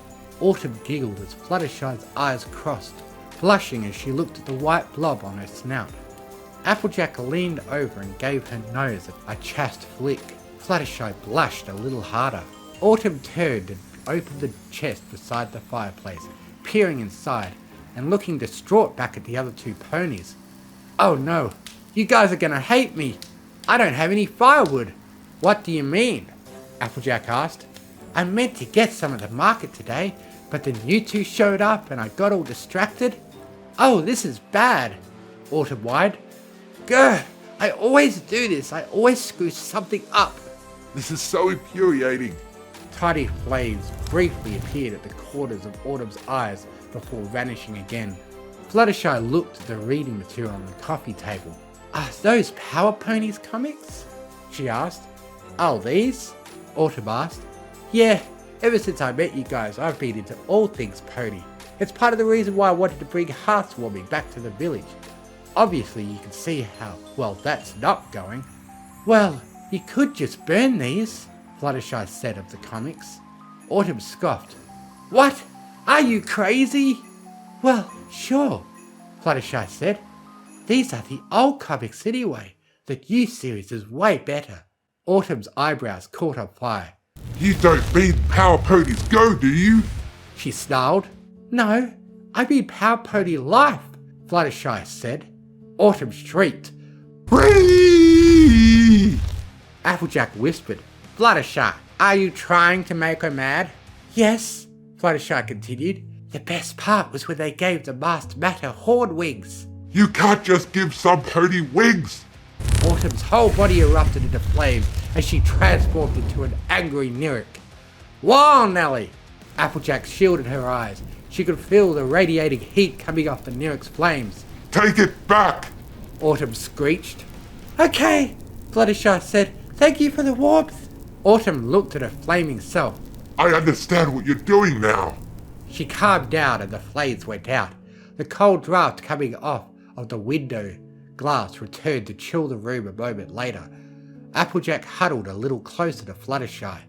Keep thinking angry thoughts, Fluttershy suggested. I don't want to go out of my way to get mad about something, Autumn said. That's not something a well-adjusted Kieran does. Fluttershy nodded. What about in the second movie, when they changed Philly Second's voice? Autumn burst into flames again and yelled. You can't just change your character's voice! She screamed. That's her voice! That's not how we all thought she sounded, and they changed it! Oh, the weather was so unpleasant, but the lyric was incandescent, with Fluttershy fueling hate. It's the gate, it's the gate, it's the gate. Autumn, still a burning lyric, laid curled up on the stone hearth in front of the fireplace, stewing in anger over all the things she didn't like about what had happened in her comic series. Being angry was exhausting, but it served to keep her friends warm through the cold night.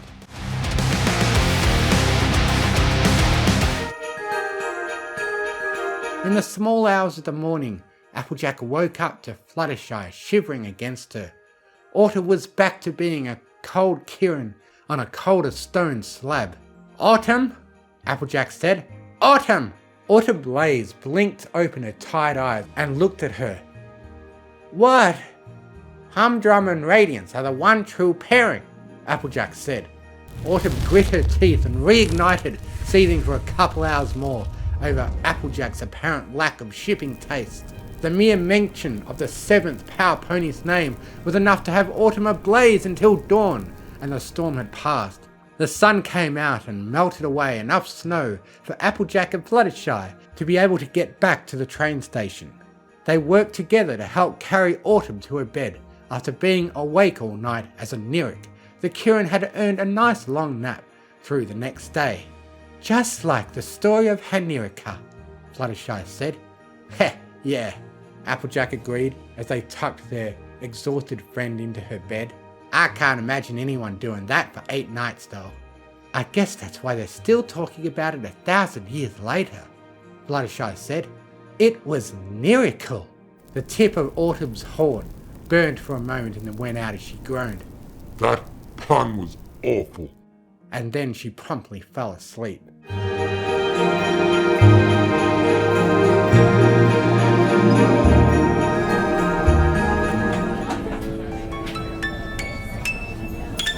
On the train ride back to Ponyville, Applejack laid asleep, slumped against Fluttershy, wrapped in her wing.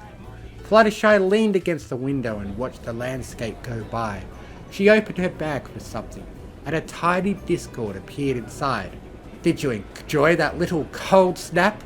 He whispered with a sly grin. That was you?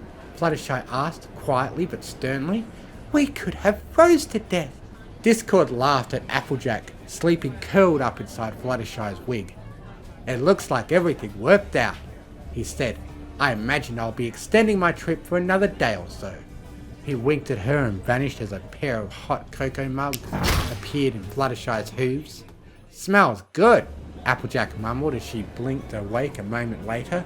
She sat upright as Fluttershy gave her one. Applejack took a sip. This time it was her turn to get whipped cream on her nose. Fluttershy returned the favour of giving it a quick lick. Are you going to go back to Sweet Apple Acres once we get back to Ponyville? Fluttershy asked. Suppose so, Applejack said, sipping her drink without wearing any more of it. Why? Discord is still at his O&O convention, Fluttershy said. Didn't you get him a ticket for that for heartswarming? Applejack asked. Yeah. Oh, shoot! I still didn't get anything for Mac. Fluttershy dug around in her travel bag.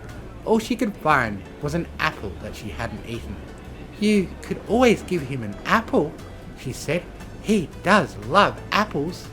I suppose I'll have to do, Applejack said in resignation, accepting the apple as her gift to him.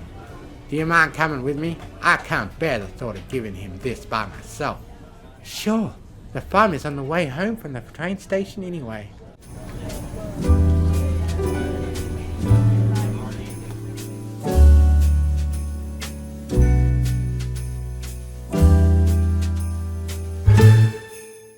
Applejack took off her hat and hung her head in shame as she walked into her farmhouse. Well, Mac, I know it ain't much, but happy heartswarming. She placed the apple on the kitchen table. Sugarbelle smiled. "Oh, Applejack, it's the thought that counts," she said cheerfully. In fact, Sugar looked like she was practically glowing. "I think just having the place to ourselves for a night was gift enough." "Yep." Big Macintosh sat at the kitchen table with a big goofy grin plastered on his face. Applejack looked back and forth between them, and then behind her through the doorway at Fluttershy standing out there in the front yard, nervously shuffling her hooves. She hadn't mentioned that Discord wouldn't be at the cottage. It was an invitation. Applejack blushed and looked back at the newlyweds. "Well, how about another night to yourselves then?"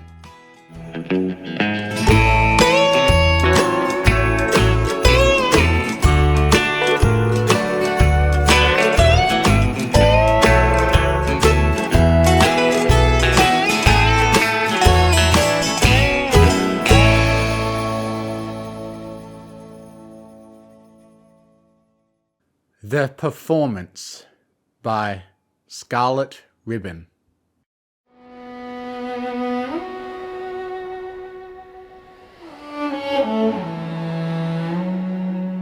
Improvisation.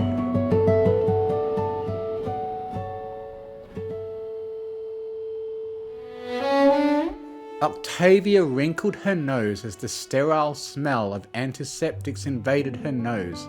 That was the worst part about coming here. Right behind it, the bright lights and featureless white walls.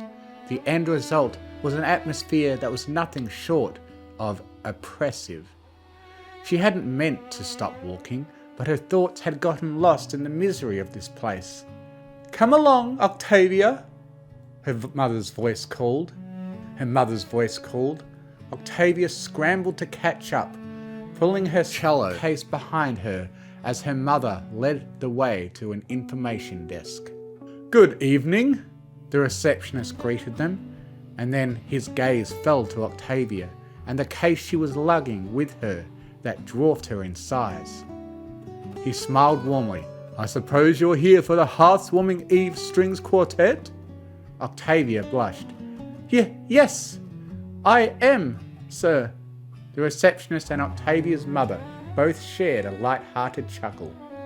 "Head on down that hallway there," he said, pointing, "and then take the third right and then the first left. If you get confused, just ask any of the nurses." "Thank you, sir," Octavia's mother said, bowing slightly. Octavia repeated her mother's actions before they both turned to follow the instructions they were given. Those directions led to a small chapel that was far friendlier than the rest of the hospital. The walls in here were panelled with fox wood slats, and the lights were a warm yellow instead of the searing white elsewhere. And there was an elevated podium where 4 music stands stood like islands of black amongst their earthen tones. Several chairs were positioned around the chapel, although most of them were empty. Several patients, many with various medical devices attached to them, sat patiently in their seats. Octavia also noticed a couple of nurses who seemed to take a break as well. Octavia stepped up to the podium and started getting her instrument ready.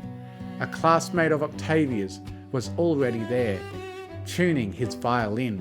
There wasn't really a broad plan in place for this holiday performance at the Ponyville General Hospital. It was a charity event, done spur of the moment. So Octavia simply listened as he turned his instrument and tuned her cello to his strings as well. Once satisfied with the tuning, she placed a small booklet on the stand in front of her. The songs for this event were just basic arrangement of traditional songs, ones that Octavia might be able to play by ear if needed, but the small book was still useful. The 2 remaining performers had yet to arrive, so Octavia looked out at the seated ponies. An older unicorn rocked softly in her chair in the back corner, her menagerie of medical devices swaying with her. Octavia's own mother was sat next to a young Pegasus with both a broken wing and a broken leg, surely the result of a horrible accident gone wrong. But Octavia's eyes were instead drawn to a younger unicorn filly around Octavia's own age, sitting completely alone and fidgeting impatiently. Her white coat and blue mane stood out in the soft light, but it was her striking red eyes that were the main distraction, and Octavia's heart began to flutter in her chest. Time passed in a relatively awkward silence as she tried not to stare at the filly. The viola player and the other violinist were still missing, even though the event's start time was rapidly approaching. Some patients began fussing. In a fit of frustration and desperate to stop being distracted by the filly, Octavia drew the bow across her strings slowly. Octavia didn't know what she was playing, but she didn't care. Another note sang out, followed by some simple chords. It slowly took on a familiar heart-warming melody.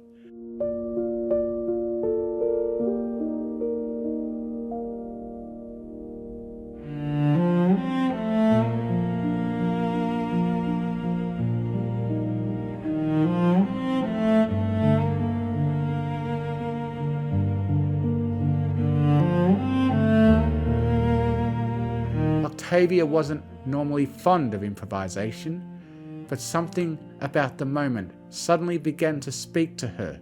More and more, Octavia played with a creative spark that mixed up the old traditional song with a much more modern feel.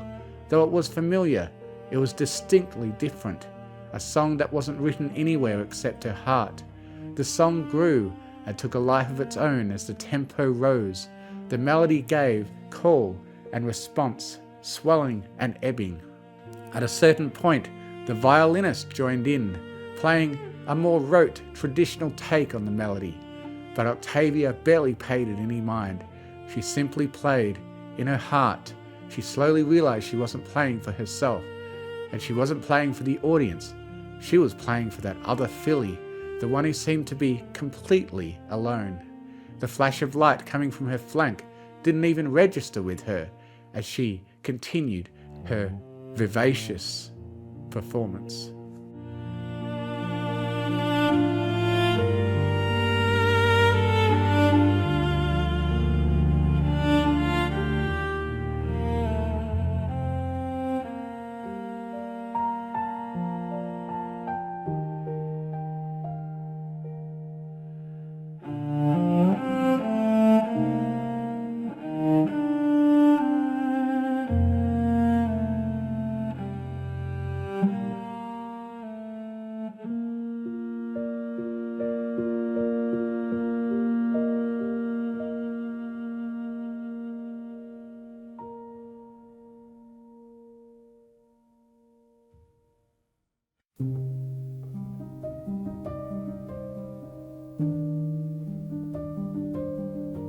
Prelude.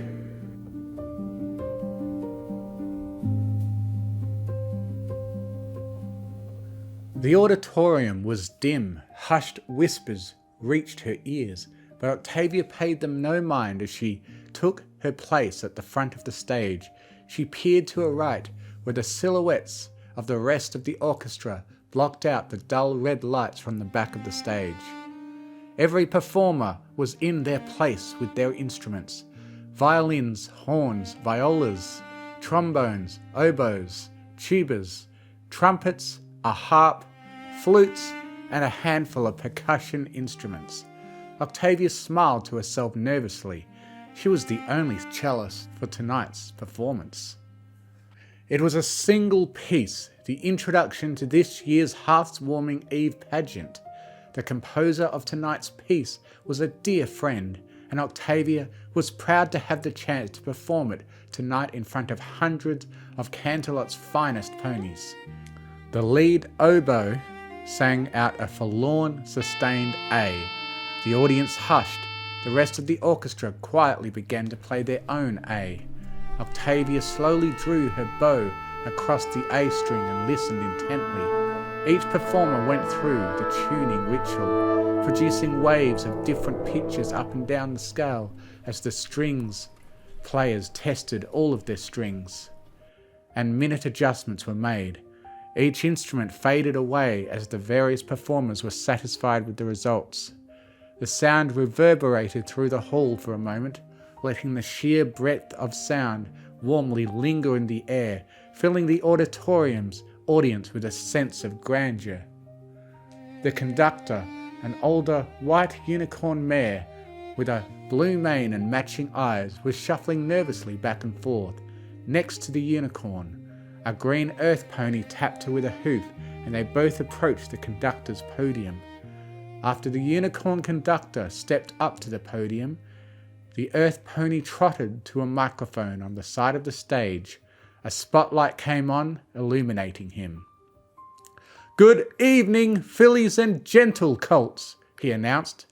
"Tonight we are going to be treated to some amazing performances. First up we have the Canterlot Philharmonic Orchestra, conducted by Aeolian Mode." A second spotlight came on the conductor, who bowed deeply to the audience, her ears flicking this way and that while the warm light remained focused on her. And with a special solo performance by Canterlot's own Octavia Melody. A third spotlight came on, and this one right in Octavia's eyes, rendering her nearly blind to the audience, whose tapped out a light applause. The earth pony stepped aside, and the spotlights faded. The stage lights came up to a warm glow as the applause died. Out of the corner of her eye, Octavia saw the conductor pick up her baton with a magic. Every performer's instrument shifted from its resting position, now prepared to play. Octavia raised her bow, and with a flourish, the song began. Andante. Violins, flutes, and bells rang out as the song began. The melody, initially, was familiar to ponies of all walks of life, a traditional hearts-warming tune, only fully orchestrated. Horns and violas followed several measures later as the sound built up to something more grand. More and more notes continued to shake up the leitmotif with each phrase, adding a bit of unique flavour.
Accelerando.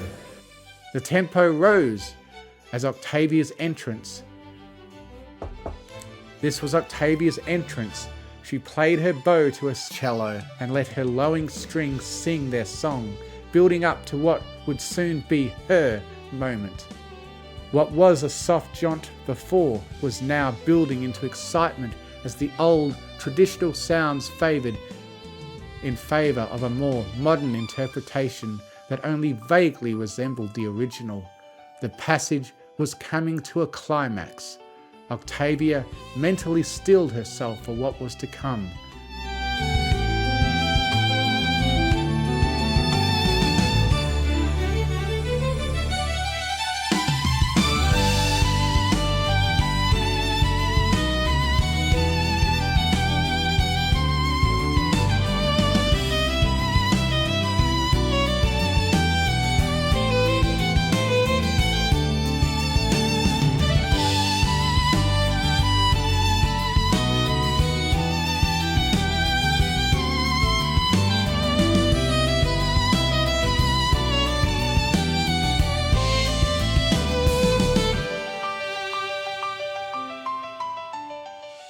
Crescendo. Octavia played her part, louder and louder, approaching the peak where her solo part would take over. The concert hall dimmed slightly, a spotlight appearing over Octavia as her solo began. The tempo and dynamic dropped sharply.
Elegy.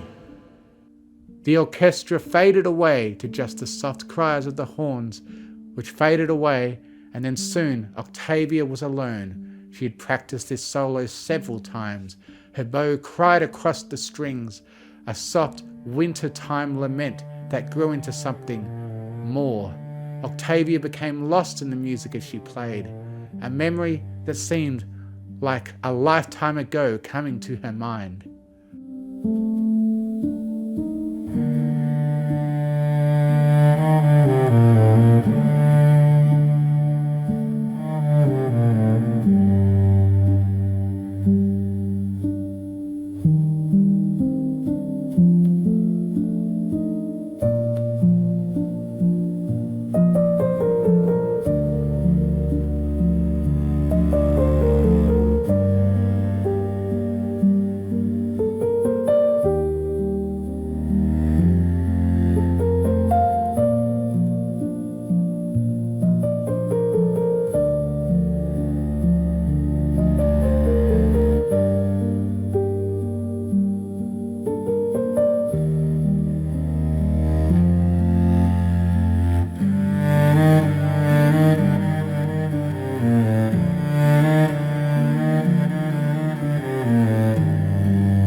Da Capo.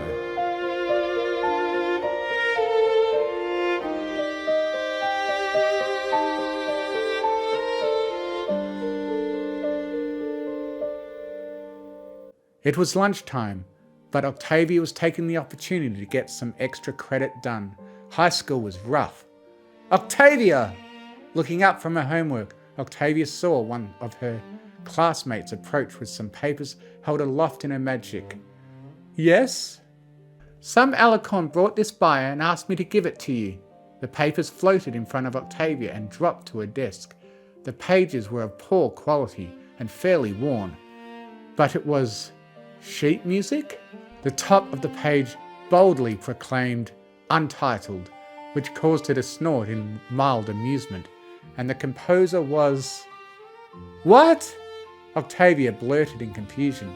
She flipped through the pages, a two-part piece for cello and violin, but there were no further clues. Who did you say gave this to you? I don't know, her classmate replied again. I think she's from the class below us. White unicorn, blue hair, wears sunglasses. Octavia stood up, nodding. Thank you. After exiting to the hallway, Octavia took off at a gallop, earning a quick rebuke from the hall monitor, which she promptly respected just long enough to get out of sight and resume again. She peeked in the doorway for the class below and turned around. A unicorn matching the description given was sitting quietly, alone in the corner, eating lunch. Now that she was here, she realized she didn't know exactly what to do. Should she be mad, flattered, cheated? In truth, she just wanted to know why. She approached the filly's desk. Hello, she called out softly, holding out the pages. Did you write this? The filly's head snapped quickly to meet Octavia's gaze, or at least that's what Octavia assumed, but couldn't see behind her shades. No, she said calmly. Got your attention, did it? Octavia hadn't expected such a brazen response. Yes, I suppose it did. What exactly had she come here for again? Oh, right. I guess I was wondering, why is my name on here? Octavia placed the pages down next to the filly's lunchbox. Because you wrote it, the white filly replied. I just transcribed it. Confused, Octavia looked at the pages again, this time paying closer attention to the actual music. This is... The pages dropped out of her hooves to the floor. You transcribed that? The filly nodded. Every single note. I can't guarantee it was perfect, but I'm pretty good at it. Her horn lit up and the scattered pages reassembled themselves back onto the desk. Why did you do that? Octavia very nearly shouted the filly's name, but then realized, I guess I don't know your name, she finished, slightly calmer. Name's Vinyl, the filly replied casually. Vinyl Scratch. She reached up to her nose and removed her shades. Octavia's heart began to race as she became instantly entranced by Vinyl's red eyes. You were amazing, by the way, but I know a crush when I see one. A what? Octavia blurted. Nothing, Vinyl said, a half-cocked smile spreading across her face. We can talk about that later. For now, we'll stick to your question. Why did I do it? Because it was an amazing performance. I fell completely in love with you. She gestured at her cutie mark, 2 8th notes joined by a bar. You got your cutie mark from playing it. I got mine from transcribing it. In love with me? Octavia blurted, suddenly confused, before her strict upbringing kicked in and demanded a response. And, congratulations, I guess. Thanks. Vinyl smiled in a way that threw Octavia off again. It was really important to me, still is, really. I transcribed it for my mum, and she's the most important pony in the world to me. Octavia paused. You transcribed it for her? Oh, yeah. She wasn't able to make it, She was in surgery during your performance, and I had nothing else to do. I sang it to her at first, but it was really obvious I couldn't truly replicate it on my own, because I can't sing chords. My mum used to be a music teacher, so I wrote it down. Took me 3 weeks. Wait a minute, Octavia interrupted. It took you 3 weeks? I performed that 4 years ago. Vinyl disarmed Octavia with a smile again. Yeah, I've been meaning to give it to you, but I didn't realize until afterward what it was.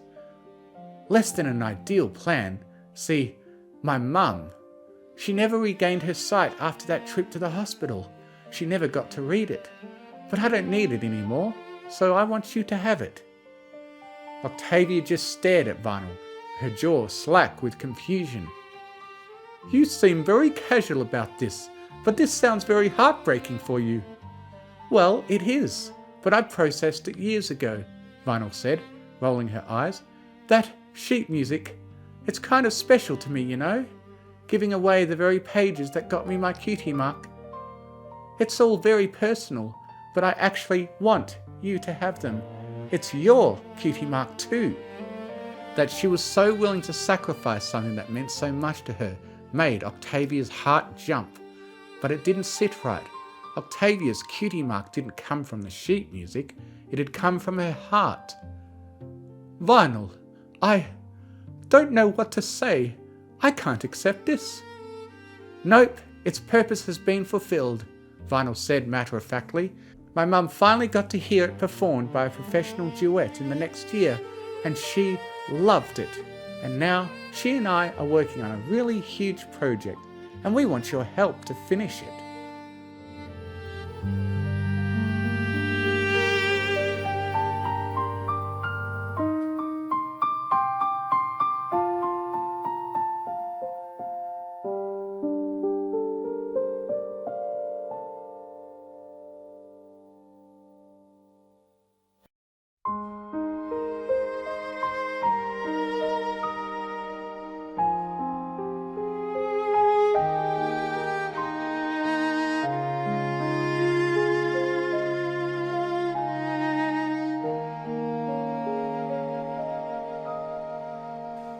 Coda.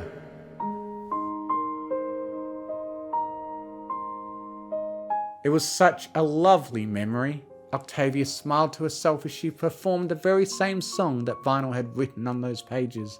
The same song she'd improvised nearly a decade prior. Octavia's song was now found amongst the melodies and harmonies of much larger piece, composed by Vinyl's mother.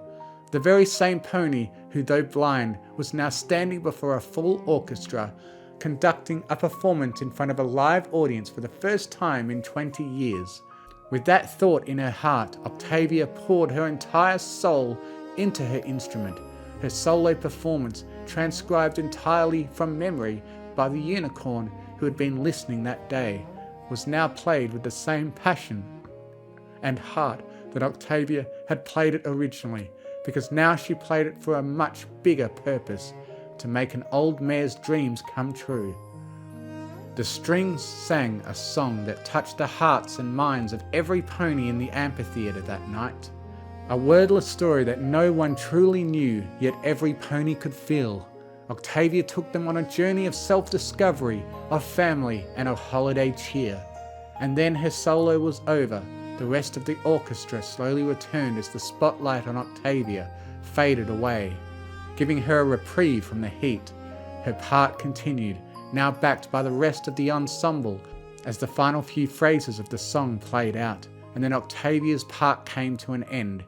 She looked over at the front of the orchestra, where Aeolian's mode, Magenta Magic, waved her baton about with pride, gesturing for different parts to play louder and softer, until the final chord played, sustained, and the baton circled about to cut it off. The hall echoed briefly with the final overtones of the horns. The audience sat in awed silence. Several beats later, there was an explosive applause. The spotlight came on again, focused on the conductor's podium. Octavia smiled as Aeolian turned and took a bow, not quite managing to face the right direction until the oboist stood up to turn her. A second spotlight came on, focused on Octavia, and she took a bow of her own. The audience doubled. Octavia's heart swelled with pride. She straightened up and glanced over at her mother-in-law's tear-streaked face. But her pride was not for herself, even though the world saw this as Octavia's moment. She knew otherwise. There was another pony who had worked for years to make this moment happen, and now she was finally able to live her dream again.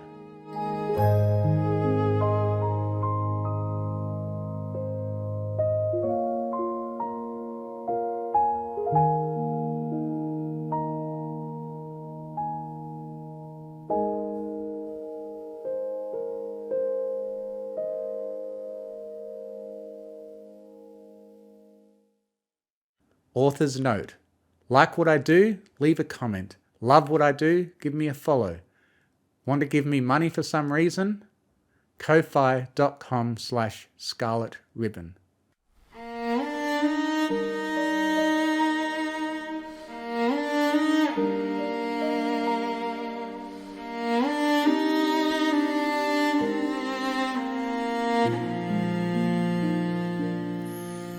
I stepped into the spotlight, bowed trembling in my hoof, the prelude of the pageant ringing gently off the roof. But as the tuning faded and the hall fell still and deep, old memories awakened, ones I never meant to keep. My cello sang the opening, a heart's warming melody, yet every phrase reminded me of what once shaped me. The years rolled back in rhythm, the music pulled me through to a filly finding courage in a world she hardly knew. In every note I remember, every bow stroke brings me home. Through the fear and through the sorrow, I was never playing alone. From the chapel to the stage lights, from my past to who I am, my cello carried every truth across Equestria span.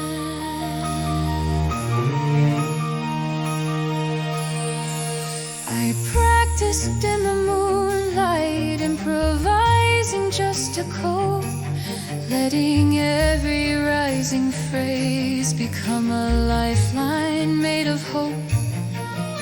Da capo brought me backward, repeating what I'd learned, finding strength within the places where my heart had once been burned. And coda came so softly, like a final quiet breath, a place to rest the memories I'd held so close to death. Through trembling halls and shadowed years, through loss, through doubt, through silent fears, the music kept me standing tall, a promise echoing through it all. In every note I remember, every phrase a guiding light. All the ponies who believed in me are with me here tonight. And when the final cadence falls and silence fills the air, my cello sings a promise still. I'm stronger for what brought me there. And in the quiet I breathe again, a new beginning in the end.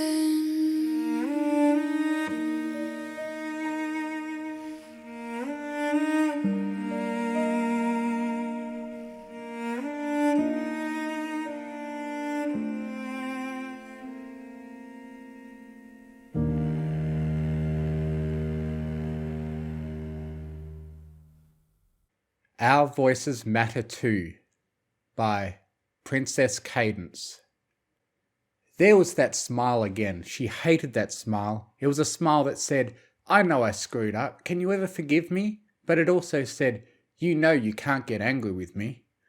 Oh, she didn't need to get angry though. No, sir. Instead, she had a much better card up her sleeve, a counter-expression that contained a heaping helping of disappointment with a pinch of sadness mixed in to make the perfect concoction of, don't give me that look, stew. So, you haven't been practicing your arpeggios, have you? Luster Dawn waved her hoof while blowing a raspberry. Haven't been practicing my arpeggios? Of course I've been practicing my arpeggios. I just, had a cough during that major fifth in the middle. The white mare raised an eyebrow while Luster doubled down on her embarrassed smile. A cough? You haven't coughed once since you got in here. I, breathed in from the wrong tube. Sweetie Belle put her hoof to her face with a sigh, closing her eyes so she wouldn't have to see her student's expression anymore. Okay then, if it was just a cough, then let's try it again from the top. Oh. Luster Dawn flinched, making Sweetie Belle's eyebrow rise even higher. I was just thinking maybe we could move on to some scales and try arpeggios again on Thursday. We've done scales 5 times today. I promise I'm really good at them. The white unicorn gave the pink pony a dull stare and hit the B-flat key on her piano, seeing her gulp as the tone rang throughout the practice room. Arpeggios, now! Okay, here I go. Luster Dawn took in a deep breath. La la la la la la! Sweetie Belle winced as Luster Dawn somehow managed to turn a perfect octave into a minor fourth, which she didn't even realise existed at that point. Before the sound could rupture her eardrums, however, Luster Dawn put her hoof over her mouth and started coughing loudly. See? It was a cough. What are we going to do with you? Sweetie Belle pulled her full board over the piano keys and sat down on the bench with a sigh. Finally, Luster Dawn stopped smiling, her eyebrows now pinching together uneasily. You're not going to kick me out of lessons, are you, sweetie? Don't be silly. Of course I'm not going to kick you out of lessons. Luster Dawn wiped a bead of sweat from her forehead with a breath of relief. But Luster's eyes shot back up. But I'm a little confused why you're even taking voice lessons in the first place. I know how hard you can work when you put your mind to something, so why does it seem like your voice lessons are the only thing you're shirking off? If you don't like singing, then you don't have to do it. No, I do. The pink filly rubbed her foreleg. I have to be well-rounded if I want to make it into Twilight's School of Magic. If you want, I can just put in a good word for you. I know Princess Twilight pretty well, after all. Luster's eyes went wide, her face pale. No, I can't ask you to do that. Sure you can. In fact, I think I have a notepad somewhere around. Stop! Just as Sweetie Belle bent over to search through her things, though Luster Dawn pulled her in a golden force field, physically preventing the other unicorn from moving, Sweetie could still see over in the filly's direction. But what she saw was complete panic. Sorry. Luster continued. I didn't mean to, you know.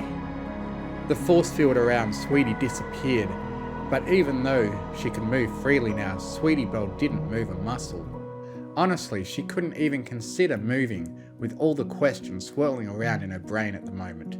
No, I don't know. What's gotten into you, Luster? It's nothing. The smaller unicorn ran a hoof through her messy mane. I just want to get into Twilight School based on merit, not because I know one of her friends. There was that smile again, and if she hadn't seen it a million times already, she might have actually believed her. Luster Dawn probably wasn't lying when she said she wanted to get in based on merit alone, but that didn't necessarily mean she was telling the truth either. She was hiding something, and Sweetie was going to find out what it was, to get Luster's attention back onto singing if nothing else. Once the mare regained her composure, she sat up straight, scooched over to the edge of her seat, and patted the cushion of the piano bench beside her. Luster Dawn tilted her head, switching glances between her teacher and the space at her side. "Come on," Sweetie said, gently yet sternly. "You've still got lots of time left in your lesson, and it sounds like you can't keep singing with that cough of yours." Luster Dawn shrunk into her shoulders with a blush, before quickly taking her seat beside the white mare. Sorry again, sweetie. I don't mean to be a problem. Problem? Is that what you think you are? Well, yeah. Theoretically speaking, my psychological theory textbook says that when your lips have a perfect horizontal curve with your eyelids halfway closed, that signifies that either you're tired or you have a problem. And judging based on the volume and intonation of your voice, you've had at least 6 hours of sleep, so... Good grief, she really would fit in a Twilight school. Luster, how old are you? Almost 11? How come? Sweetie leaned in closer, hoping that Luster wasn't secretly using something as simple as the angle of her back to make any more inferences about her mood.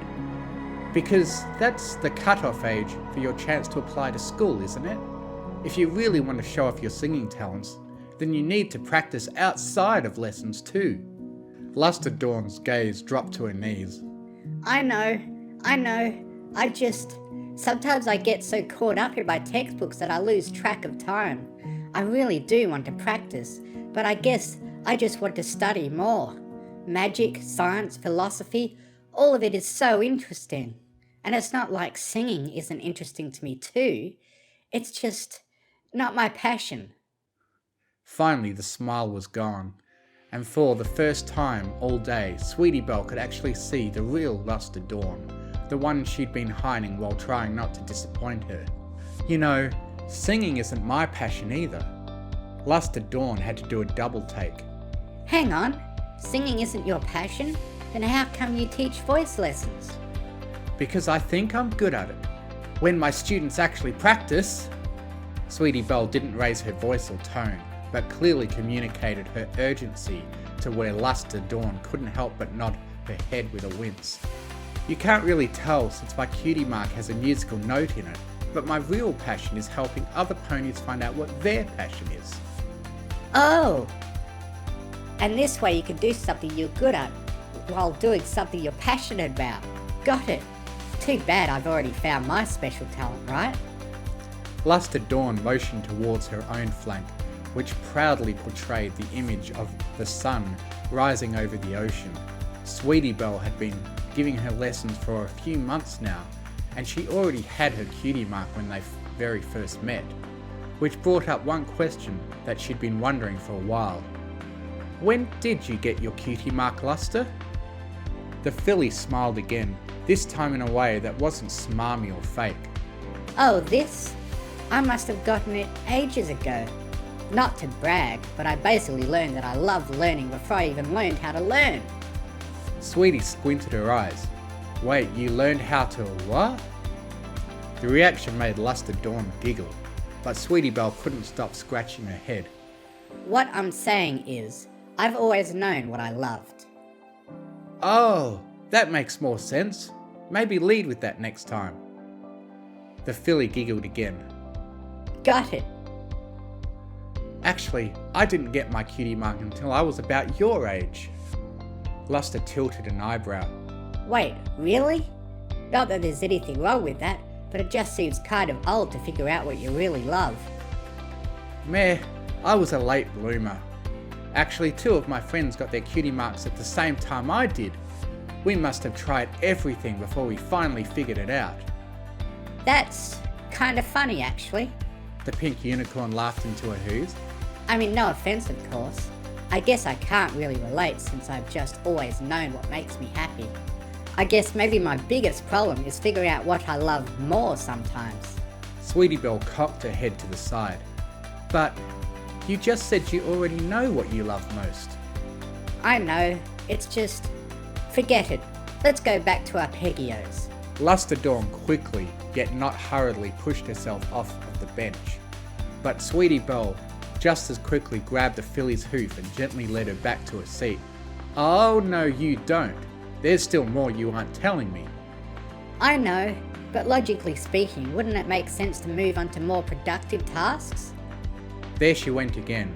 She thought she could use logic to get out of something she was obviously trying to avoid. She was a smart girl, and she did have a point. But she wasn't dealing with just any voice teacher, even if Sweetie didn't exactly have any business prying into her personal life. She still had the obligation to ask. Normally, yes, the teacher began, but singing is different from math or science. You can hit all the right notes in a song and still not be singing what's written on the page. The filly scratched her head. That makes no sense. Music isn't about making sense. It's about emotion. It's about bringing the notes to life.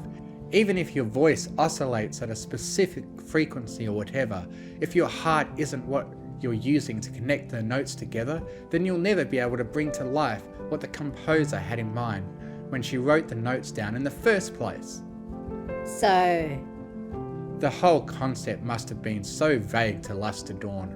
She'd always been so quick to quantify things that when it was time to forget about the specifics and feel things out, she was in a completely different sphere, way out of her comfort zone.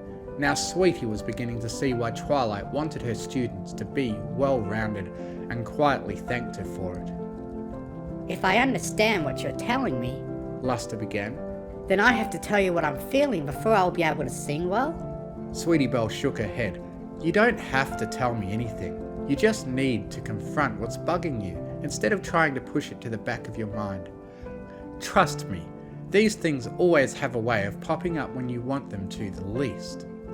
Luster Dawn rolled her eyes and mumbled under her breath. Great, that still means I have to talk to you about it. What? As the filly's eyes slowly moved up from the ground to meet her teacher's eyes, Sweetie felt a pinch in her own heart. Her eyes were practically shining from the water in the back of her eyelids. Not crying, but still trembling. The smile from earlier hadn't just disappeared. It had turned into a frown so powerful that Sweetie had to stop herself from hugging the bejesus out of her right then and there. This wasn't like Luster at all. Sweetie could tell that whatever was bugging Luster Dawn, it must have been absolutely killing her on the inside. Luster? Sweetie, I want to tell you, but I'm so scared. What's going on? Was she being bullied, harassed? Was some pony going to hurt her? What else could have possibly been so scary that she couldn't even talk about it? Without thinking, Sweetie put her hooves on Luster Dawn's shoulders and looked into the filly's eyes with a look that could kill. Luster, I need you to be honest with me. Are you in danger? Do I need to get any pony else involved? Luster Dawn shook off the mare's hooves with a face of disgust. What? No. Just, can't we forget about it, please? Even if Sweetie Belle was still confused, she couldn't help but sigh in relief, knowing that at least Luster was safe. Still though, if that wasn't it, then what was bothering her? Sorry, the mare said. I just needed to know you were okay. Okay? I'm not okay. Why did this have to happen to me? I thought I knew what I wanted. I've always known what I wanted, but now... I hate this. Sweetie Belle couldn't help but lift an eyebrow.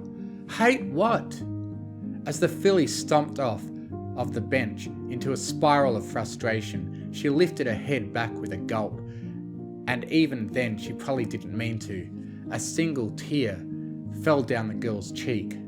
I feel so stupid. The decision is so obvious. I should just practice my stupid arpeggios so that I can get into the School of Magic. Why is that so hard? Because you found other things you love, Sweetie replied with a supportive smile. I know it's hard to concentrate sometimes, when the thing you care about most starts to distract you, but you don't have to beat yourself up over it. I can help you get through it. Sweetie was sure that she'd said all the right things, but for some reason Luster Dawn just shook her head, scowling even harder as she attempted to keep herself from letting the floodgates open up. Sweetie, you're the problem. What? Sweetie Belle's head reeled back in shock. What had she done wrong? Was she being too overprotective? Had she said something that hurt Luster's feelings? She thought she was doing a good job, so how was it that she had practically brought her favourite student to tears without even realising it? I told you that I wanted to practice my arpeggios. That's fine, the mayor replied, holding her hooves up in a panic. We can work on your arpeggios if that's what you want. We don't need to talk about it. But I want to talk about it. I'm just scared to talk about it. With you. The air in Sweetie's lungs froze. With me? Finally, visibly stealing her nerves down, Luster Dawn held her head high and looked Sweetie Belle in the eyes, making the older mare reflexively flinch. It's not that I found something I love. It's just that I found some pony that I love. Suddenly, Sweetie Belle could feel her face turning a bright shade of crimson. In all the years she'd taught voice lessons, none of her students had ever confided in her about their crush issues before, and this one seemed to be no short of this filly's first real love. Sweetie silently cursed herself for not taking those junior seminars seriously. Oh, the mayor replied, trying to hide her embarrassment. That's great. Tell me about him. Her. Okay. Obviously, I'm kind of bad at this, but let's keep going. What else can you tell me about her? Well, she's really pretty. Oh, She's got a great singing voice. perfect. All the more reason to practice your arpeggios. And her name is Sweetie Belle. Not what I was expecting. Sweetie Belle had no idea how she was supposed to respond, but the one thing she did know was that she'd done it wrong, as was made evident by Luster's immediate reaction. Ah! See? I feel so stupid. The filly ruffled her hooves through her already messy mane, giving herself close to an afro by the time she was done. Sweetie Belle wanted to say something, but how could she? What was she even supposed to say? Hey, it's okay, the mayor said with a smile she hoped didn't look too forced. You don't need to feel bad about that. Are you kidding? I just humiliated myself. Gah! Where's that memory wiping spell when you need it? Actually, why don't we talk about it some more without erasing my memories? Luster Dawn peeked an eye out of her hooves to see Sweetie's reassuring smile, and with another aggravated groan, she took her seat next to her teacher again. Sweetie Belle couldn't help but mentally celebrate her victory of not having her thoughts recomposed against her will. So, The filly began, still too timid to make eye contact with the older pony. Right, we were going to talk about, me being in love with you? I really should have let you practice those scales. I know, it's stupid. A filly shouldn't fall in love with a grown mare. I just couldn't help it. You're always so supportive and nice and beautiful. Sweetie Belle had to look away to keep her cheeks from burning up to the temperature of Celestia's noonday sun. After she'd moved her thoughts away from the barrage of compliments, though, she realised a more important question that she'd initially overlooked. I don't understand, Sweetie said. I mean, even if you have a crush on me, why is that stopping you from practicing outside of lessons? Because Luster's eyes dropped to the floor again. if I get really good at singing, I'll get accepted into Twilight's School of Magic. And suddenly everything made sense. And if you get accepted into the School of Magic, you'll have no reason to see me anymore. Yeah, pretty much. Calling this a unique situation would have been an understatement.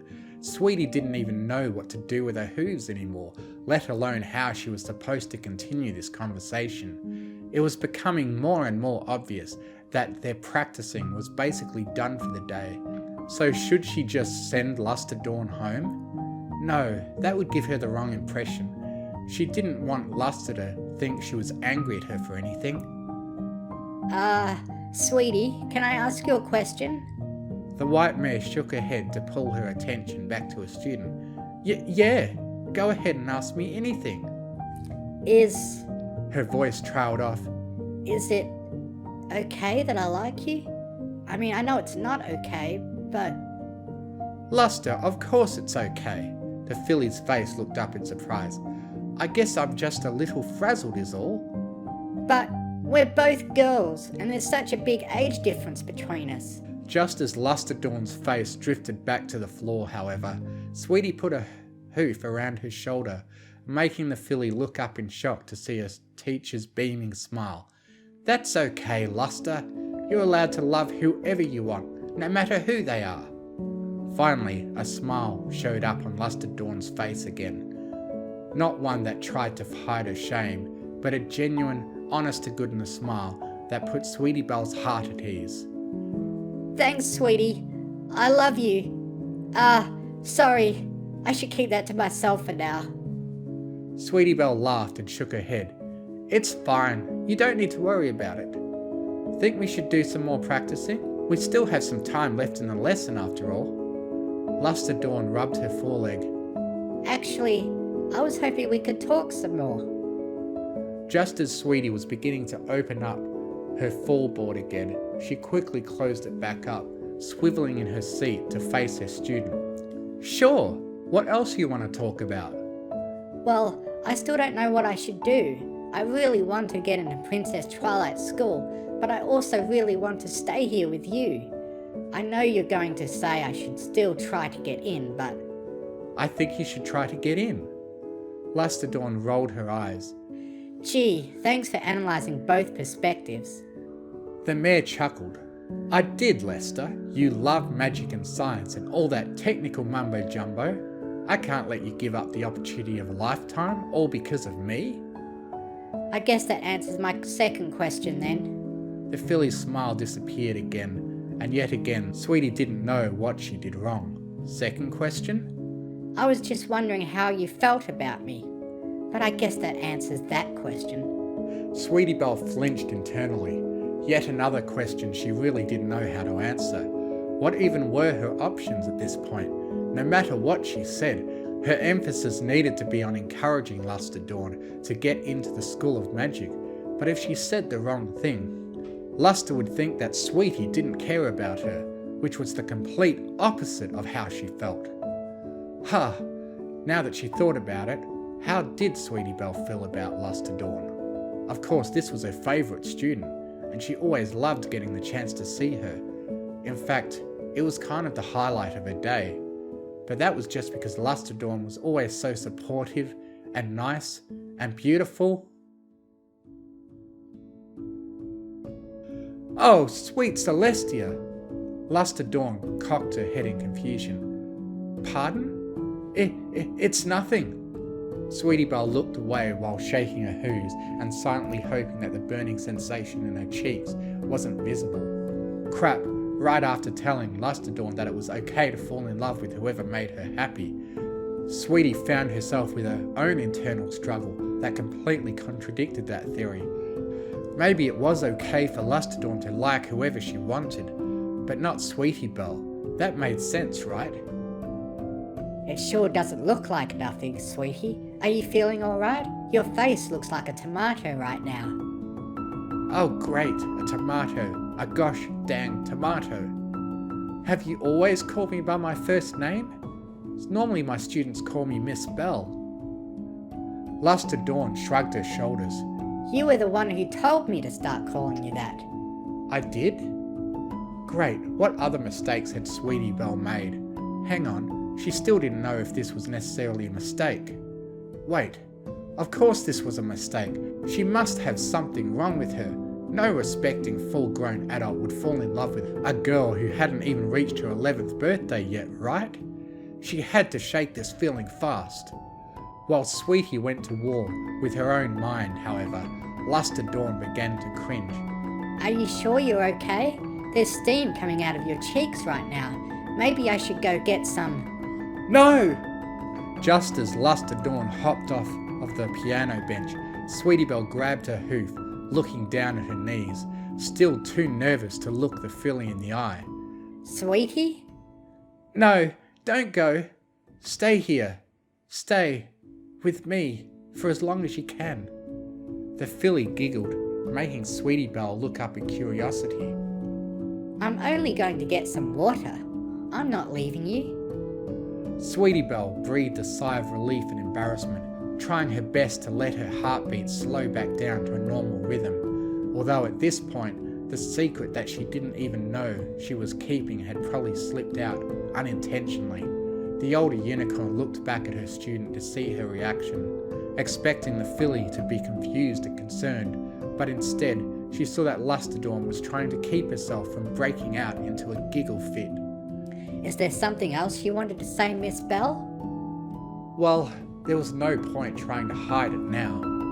Clearing her throat and lifting her shoulders back up, Sweetie Belle looked down into her student's snarky smirk and calmly said, "Yes, I was having a heat stroke, but I'm all better now."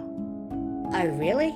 Because one of the symptoms of heat stroke is a lack of perspiration. Sweetie blinked, continuing to maintain a stoic face despite her student's grin growing wider.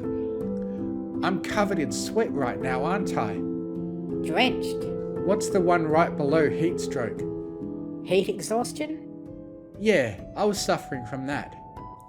Lusterdorn's entire body bounced forward as she again tried holding back her laughter, and after a moment to recompose herself, she said, "Oh really? Are you experiencing any dizziness, rapid pulse, muscle cramps, nausea?"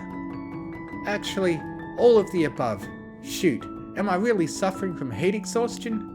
At this point, Lusterdorn could no longer hold in her laughter, and suddenly she was rolling on the floor, kicking her legs wildly as her boisterous guffaws filled the practice room. Sweetie, meanwhile, fell forward with her face in her hooves, trying somehow to hide herself from the embarrassment she was feeling. "I'm gonna guess you knew the whole time it wasn't heat exhaustion." Lusterdorn allowed one more chuckle before rising back up to her hooves. Well, you do have all the symptoms, so it's hard to say for sure. Let me just check one thing really quick. Sweetie Belle pulled her face away from her hooves, and as she did so, she found her cheeks heating up again. Suddenly, Lusterdorn's forehead was pressed against hers, giving the mare the most personal view of the filly's smile that she'd ever seen.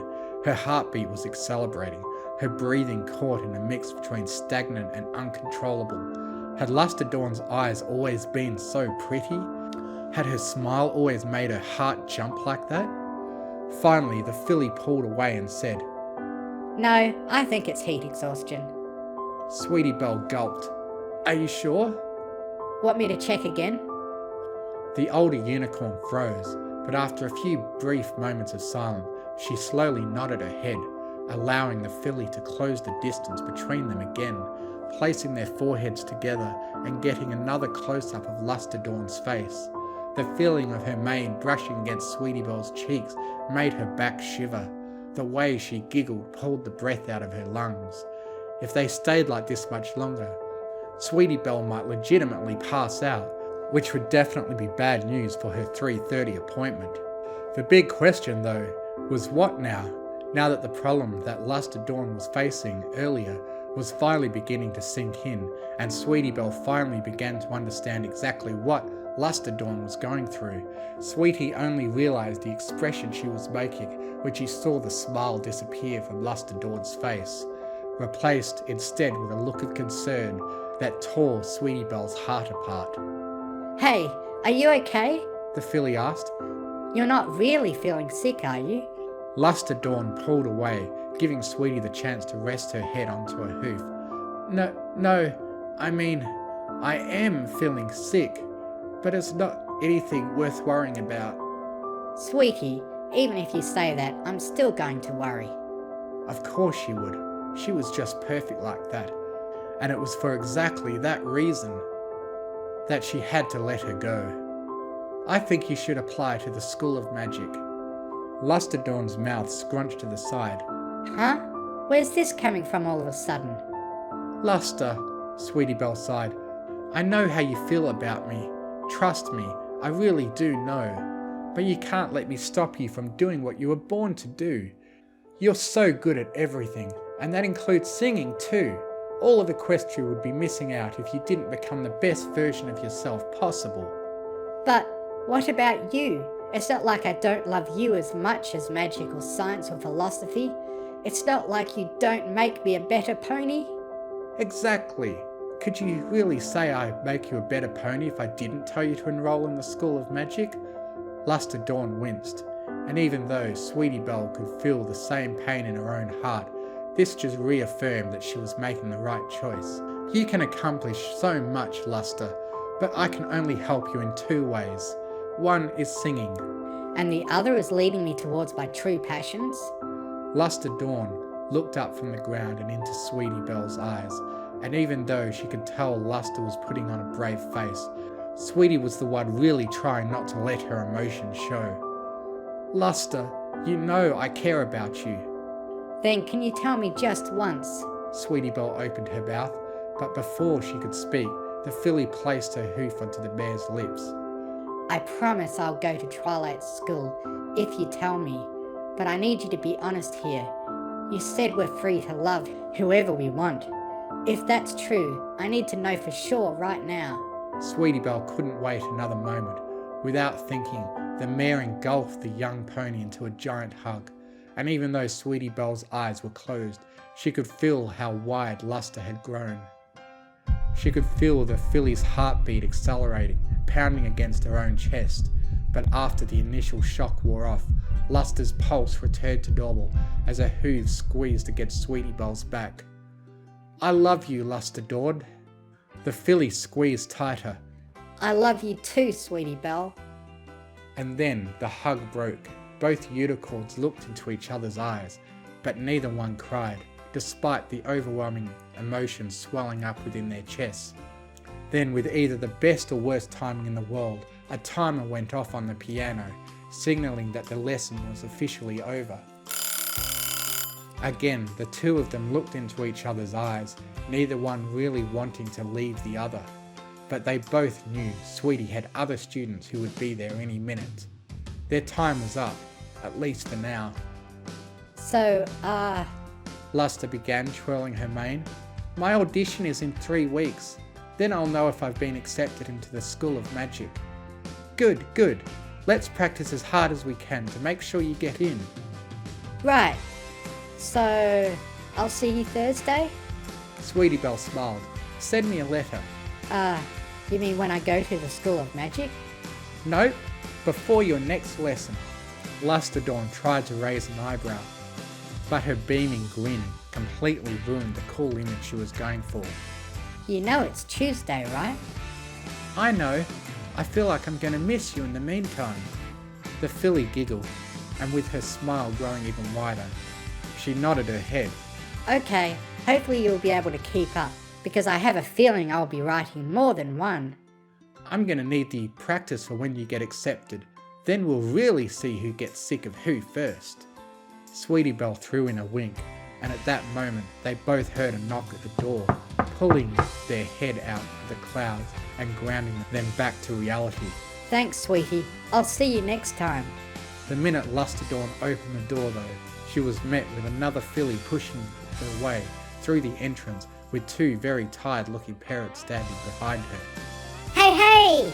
Watch out, Equestria, because Flurry Heart's about to show you all how good this princess can sing. La la la la la! That's my range. Luster and Sweetie turned toward each other with the exact same expression. Good luck. I'll need it.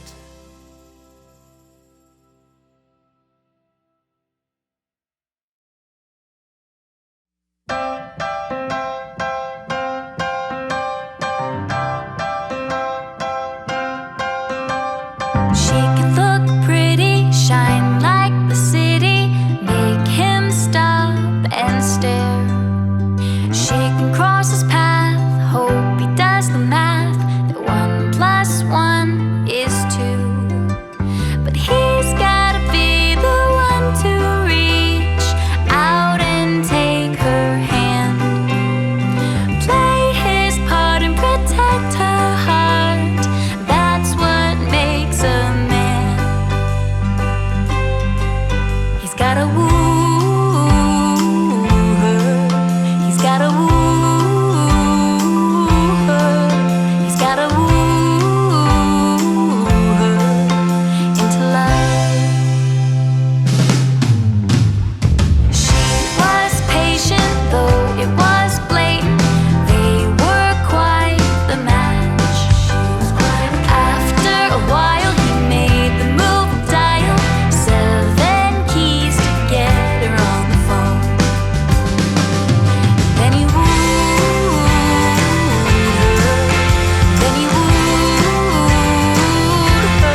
and he wooed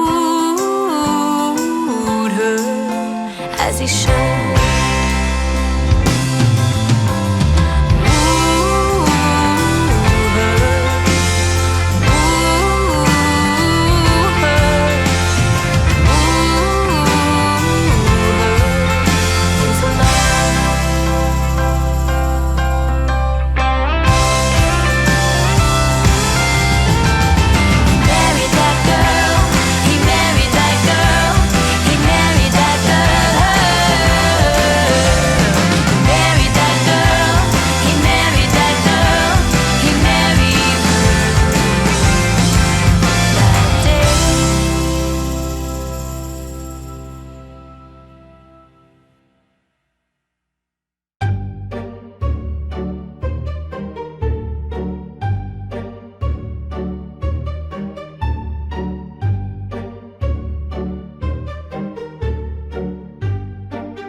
Epic lesbian battles of history. Applejack versus Rainbow Dash. Begin. Who completes the most mares, most efficiently, most lovingly? Who can love and cherish women in the best, most fierce ways? Who is the strongest mare lover? And can that even be quantifiable? Let us find out.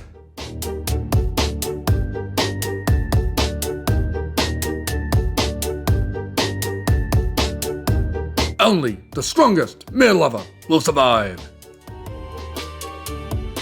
Written by Dapper Lil Arts. Please go to fanfiction.net and leave them a like and comment. I can no longer provide a link in the description due to others getting community guideline strikes for that. Like many of the debacles that constantly occurred between Applejack and Rainbow Dash, it started fairly light and fairly innocent. Until there was a dare.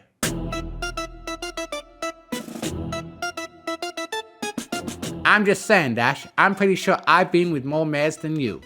The farmer absent-mindedly bucked a tree, collecting the apples that tumbled down with surprising agility. I haven't been counting, but still. Ha!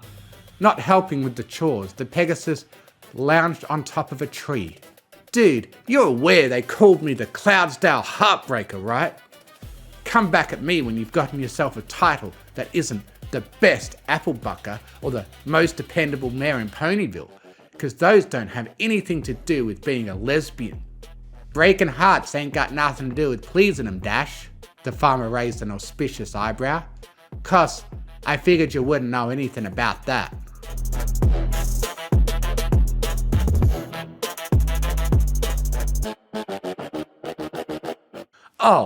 Oh yeah?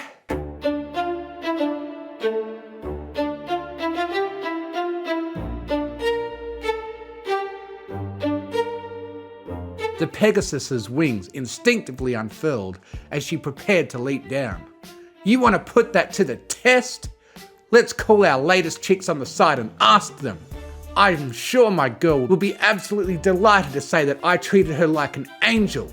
No, a princess. Rainbow, I'm pretty sure Rarity and Fluttershy are busy today. You don't gotta get all your feathers ruffled. I was just saying. Also, they're called girlfriends. Oh, yeah, you're right.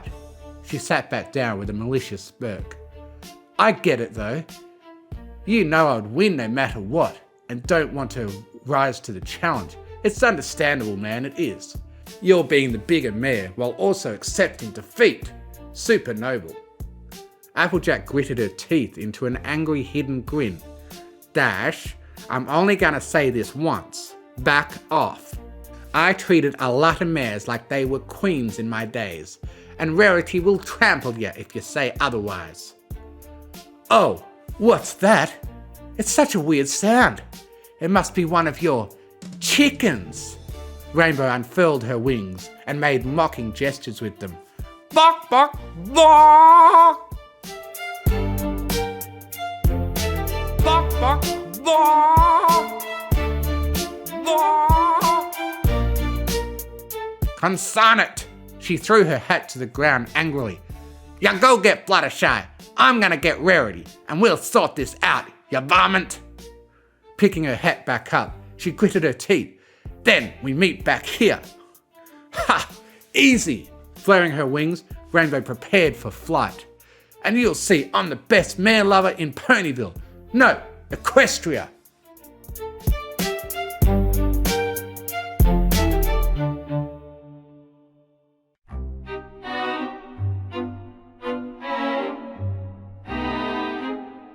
Alright, let's settle this. Applejack plopped Rarity before her, as if she weighed as much as an apple. Go on, Rarity, tell him. Ha! As if, like a helicopter delivering a payload, Rainbow Dash deployed Fluttershy before them. Go on, Flutters, wreck 'em. Darling? What? Rarity raised a confused eyebrow. Hi. Fluttershy waved awkwardly. Ugh, come on, Flutters, Rainbow pouted. Tell AJ and Rarity that I'm the best girlfriend ever. Okay. That? The shy Pegasus nodded with a shrug, then smiled at the other two. She's that. Rainbow face-palmed. Come on, Raz, just clarify for us. Rainbow says she's the better mare lover out of the two of us. And I say it's me. What do you think? Well, you're obviously correct, dear. I can attest to that. The seamstress giggled and kissed her on the cheek. Is that all? No. That is not all. The Pegasus fluttered her wings angrily. Fluttershy just said I'm the best. Hello? She shook her girlfriend. Come on, tell them. Why, yes, Dashie. You're a pretty amazing girlfriend. Fluttershy smiled kindly, not sharing the angry energy of her partner. Is that all? No, that ain't... Applejack sighed, hiding her face under her hat. This is dumb.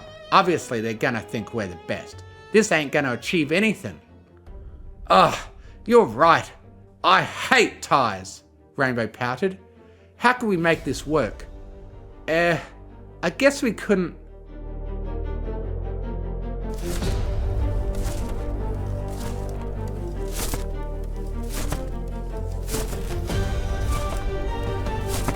Sorry, girls.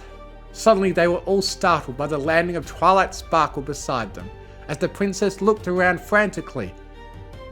Sorry, is there a friendship problem in Sweet Apple Acres? The map just called me here. The four mares looked amongst each other, and Rainbow spoke first. I don't think so. Me and Applejack were trying to make arguments on which one of the two of us is the best lesbian. Which one of us treats our ladies better, you know? And of course, our girls both said we're the best. So, we ain't accomplishing anything. That's all. Try. False alarm on the map. Makes sense it wouldn't work, folding her wings close. The princess scratched her own chin pensively. Both Rarity and Fluttershy have a bias. The only way they'd get to have a more neutral stance and decide on the proper victor is if they actually tried to be with the other mare in question. Fluttershy and Applejack, Rarity and Rainbow Dash. Silence. Rainbow snickered with a stupid grin. Okay, can we do that? Is that okay? Please, I want to win so bad. Dash! Applejack reprimanded. Sorry, girls, she ain't got no sense of decorum. I'm fine with it, I think. Fluttershy shrugged with a flustered giggle.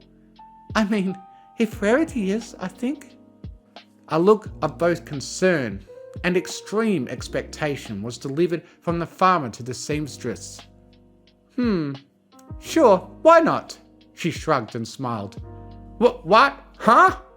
Applejack's eyebrows shot up as she nearly fell over. Hang on, what exactly are you agreeing to? To this fun little game of rotation. She pointed at Rainbow and Fluttershy. Let's take each other's girlfriends for a spin, shall we? Now, hold on just one darn minute. What's this for? To find out who's the best lesbian, duh, Rainbow shrugged, already putting on a flirty look. Come on, your family's out of town, right? Let's use your place. Slow down now. Darling, I am not in the mood for lovemaking in the barn today. Rarity grimaced, especially if it's not with you. With a sigh of defeat, the farmer relinquished. Alright, let's go then, Fluttershy. She spoke kindly, offering the Pegasus a hoof, who she took giddily. We'll settle this lickety-split, and then we can go on our merry ways and not talk about this nonsense anymore. Yeah, because I'm gonna win, Rainbow affirmed with unending confidence. Applejack immediately turned to the other Pegasus with a warm smile. Fluttershy, darling, I'm gonna show you the world, okay? Okay. Hi. Hey, Rainbow landed and turned to the seamstress. Rarity, I'm gonna show you a great time. Whatever you say, darling. With an awkward shrug, Twilight began turning around. Well, looks like the friendship problem is solved. I'm not needed here. Goodbye. Haha. Your flank isn't glowing, Twilight, Fluttershy noted. Dang nabbit, she gritted her teeth, huffing. Do I really have to mediate this? You don't see any other eggheads around, do you? Fine, but I'm not watching you four do your things.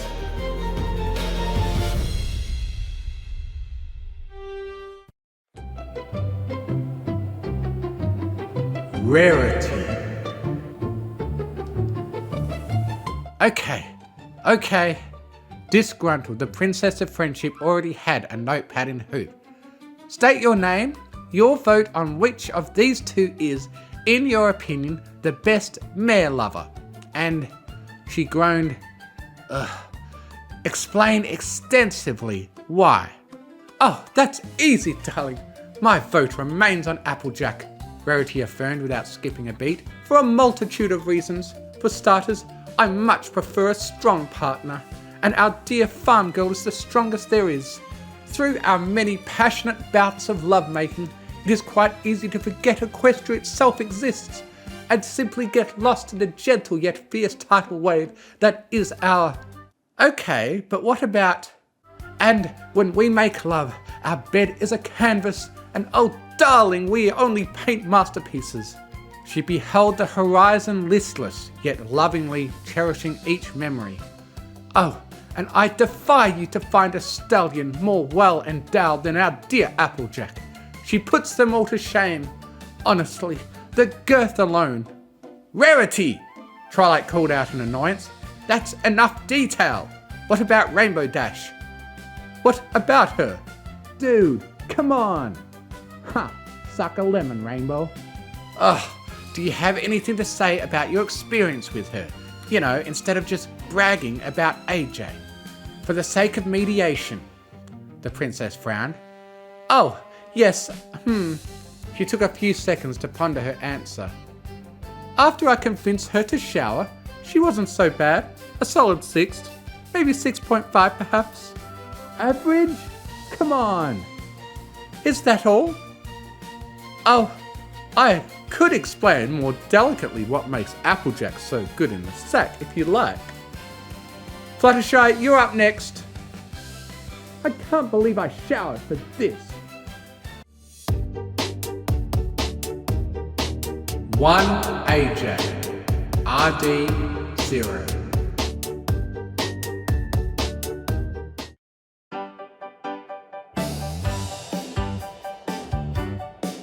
Fluttershy. Oh, I think my vote is still on Dashy. Fluttershy smiled and nodded. Applejack was really good though. Really sweet. I unfortunately have to ask you to go into more detail. Well, Dashy is very obedient and she's pretty gentle no matter what she says. Oh, and I like the way she spells. She blushed, giggling with delight. Applejack was really nice, but it might be a personal preference. I prefer to be the bigger spoon, you know? Wait, are you saying you're the top? The princess shook her head. Actually, I don't want to know. Forget I asked. Well, yes, I am. Why you ask? Fluttershy tilted her head quizzically. Dashy is very brave, though. What does that even... Never mind, we're settled. The princess made swift annotations and turned to the others. Okay, like I expected, we're still tied. Friendship problem solved. Can we go now? She turned to her cutie mark expectantly, and nothing happened. She groaned. Ugh. Dude, I've got an awesome idea. Flapping her wings with excitement, Rainbow took flight. We've got X's, and we've got a bunch of mares interested in us, right? I'll fly around and spread the word of this competition we're doing and see who else is interested. Dagnet, Rainbow. Do we really gotta drag this out? Applejack huffed. I might be with the princess on this one. We tied, that's all. A tie is you forfeiting, dude. She pointed accusingly. Fuck it, let's do it. Rares, Fluttershy, are ya okay with this? It sounds kind of fun. I'm pretty curious. The Pegasus giggled. Element of generosity, darling. I don't mind sharing you for an afternoon or so. Rarity shrugged, and then came closer with a growl. But after this debacle, you are mine. Yes, Sugar Cube. Sorry, Sugar Cube. She saluted with a fluster. Twilight once again looked back, begging for her cutie mark to glow, and nothing happened. With a groan, she flipped to the next page of the notepad. 1 AJ RD 1.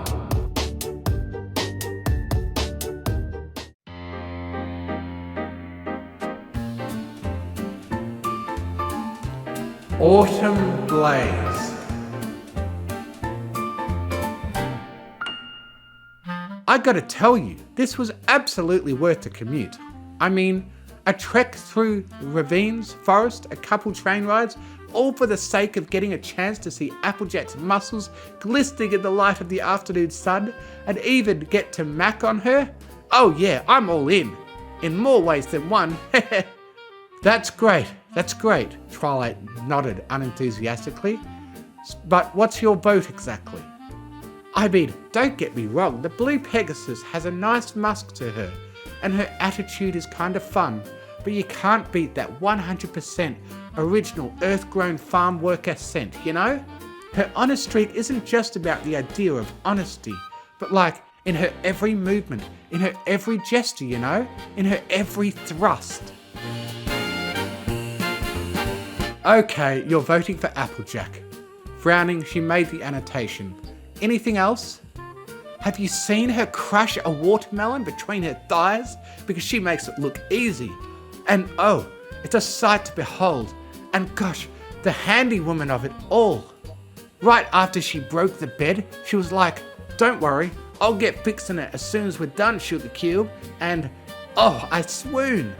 She's so helpful and strong, and so caring and hot and... 2 AJ RD 1.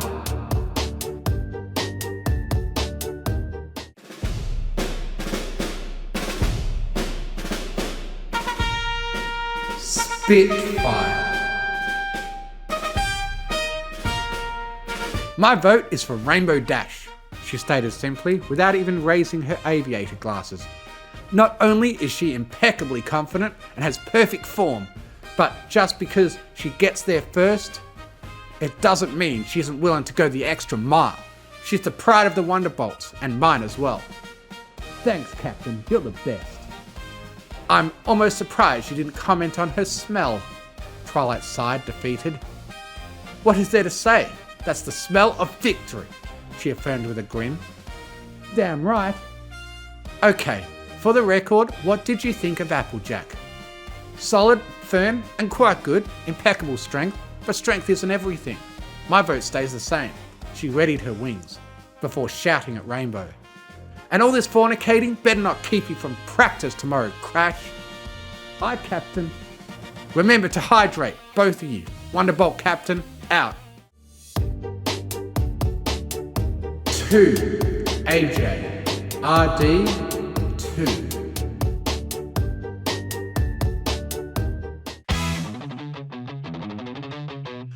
Lightning Dust. I'm voting for the farmer, she said simply, narrowing her eyes. Huh? Why? Because I want Dash to lose, she grinned. Come on. You'll have to go into more detail. The farmer is great and Dash sucks. You'll have to go into detail or your vote goes to Rainbow Dash. Fuck. She gritted her teeth, shaking her head. Who cares if Dash has top form and is the only mare that can match my speed and raw agility? That doesn't do shit. Her technique sucks and the sounds she makes are all dumb and cute. Also, she smells nice. You're voting for Rainbow Dash? Fuck! Lightning Dust took flight angrily. You win this round, asshat. I'll get you next time. I love you too, jackass. The trees around him shook with the force of Lightning Dust's takeoff.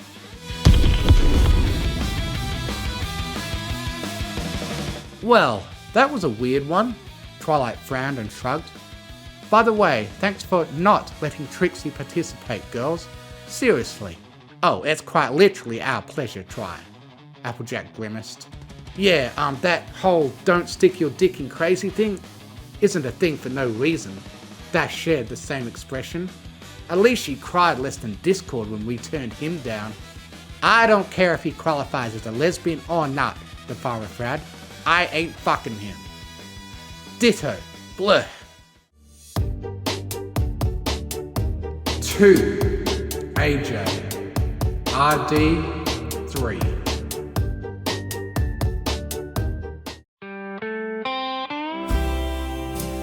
Cherry Jubilee. Come on, darlings. Is the formality necessary? Cherry tilted her head with a kind, weary smile. What's there to say? Being with AJ is like laying on a field in an autumn afternoon, being pleased by the spirit of the seasons herself. Ain't nothing more to it. Poetic. Your vote is decided then? Oh, it was decided before I even walked in here. I'm not lying. She chuckled and shrugged. Not that the rainbow one wasn't good too. There just ain't no comparing. AJ knows how to treat a mare right. Top to bottom, sure as an apple is juicy. You get what I mean, I'm sure. I don't, but thank you for your input. Ain't no worry, I'll be making my leave now. You can call me if you're ever handing out your fine ass again, will you, AJ? Sure. Bye, Cherry. And tell that Pegasus to shower once in a while. She waved a hoot and left. Goddamn, there goes a MILF if I've ever seen one. Rainbow watched her go listlessly whistling. Today is a momentous day. Eyes on the prize, Dash. We're still tied. Pish, as if we're just getting started. Twilight looked crestfallen at the line that was forming outside of Sweet Apple Acres, and she came to the swift decision that they would need to start to demonstrate more scrutiny on who could or couldn't participate in this insanity. 3. AJ. RD. 3.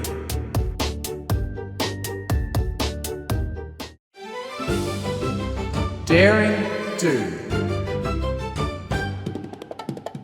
My vote's on Rainbow Dash, and I promise I'm not biased on this. Famous words before a but. But still, she's one hell of a mare, fast and agile, and has great stamina, a true Pegasus in every possible sense. She spoke almost rehearsed. I'm glad I got to participate, and my vote goes to her, yup. Woo! Okay, but what about Applejack? Oh, haha, she flustered, fiddling with her wings. Well, she was very strong and super caring, gentle when you ask her, but still, super soft, despite it all. I had a wonderful time, honestly. I always wondered if I could ever retire and, if I could, I'd want it to be with a mare like her, maybe? That can take care of me when my own strength fails, you know? And that I don't have to carry the burden of adventure and every other adversity that comes in life? Sounds to me like you want to vote for Applejack, Twilight narrowed her eyes. Whatever makes you think that? Her fluster betrayed her plainly and openly. Your vote is going to Applejack, Twilight rolled her eyes. If I must! Acting innocently, she fidgeted and began walking away. Well, tell Dash I couldn't stay. Bye! Come on, seriously? Ha! Your idol likes me more, varmint. I'll kill you. 4. AJ. RD. 3.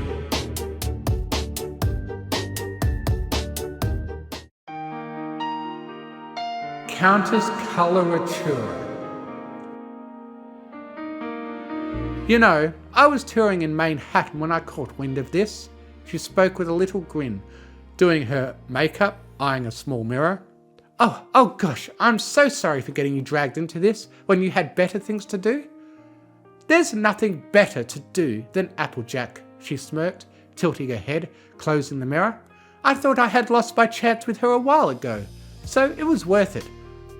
I liked her since we were foals, but damn, to know that she could treat a girl this well now. Rarity's a lucky mare. A decisive vote then. More than decisive. She doesn't just take care of you, you know. Love making ain't just about the act. It's the before, middle, and the after. And oh, the after. She gazed far, flustering. I think I'll write a song about this. That's how good it was. Wow. Okay then. Making some quick annotations, she then tilted head. What about Rainbow Dash? She was fine, I guess. Do I need to get myself checked for any diseases? Cause sheesh, the smell alone. Dude, I'm right here. 5. AJ. RD. 3.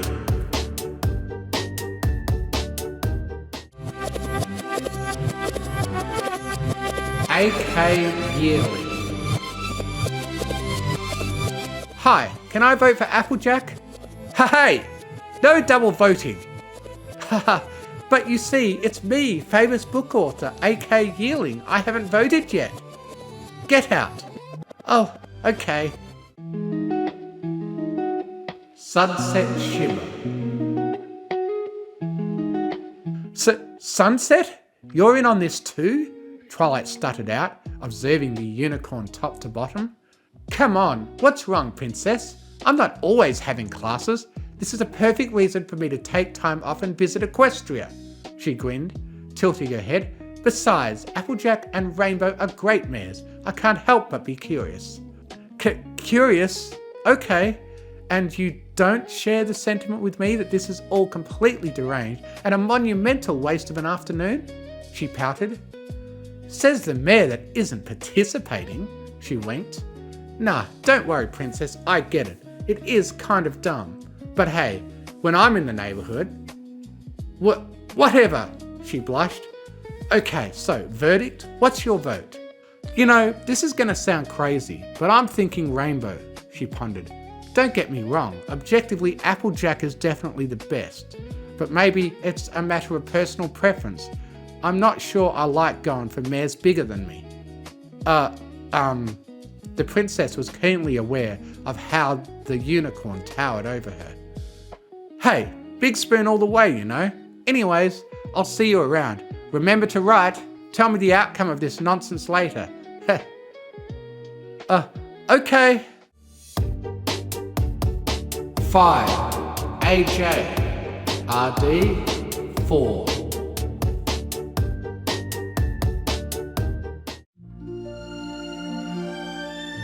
Tempest Shadow.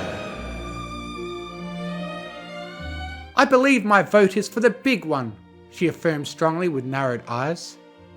I value a strong partner that knows how to lead and is malleable towards needs and comforts, and what's more, she is quite kind. Tempest? You're here too? Indeed, and taking part in this competition. Did it appear as I was doing something else here? She raised a confused eyebrow. Sorry, it's just... Laughing nervously, the princess shook her head. You came all the way from the Crystal Empire? I didn't know you liked doing stuff like this. I didn't before.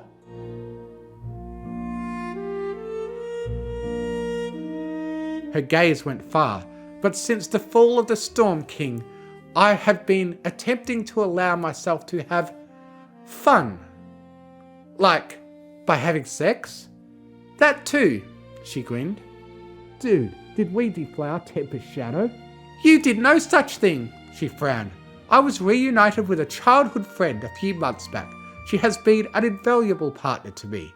Oh yeah, Cadence told me about it.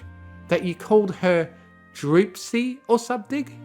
I must take my leave and reprimand the Princess of Love for sharing my personal life.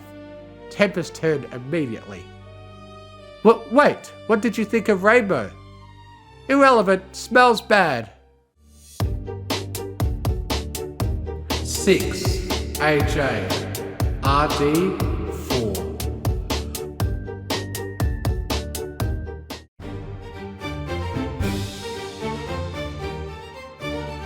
Princess Luna.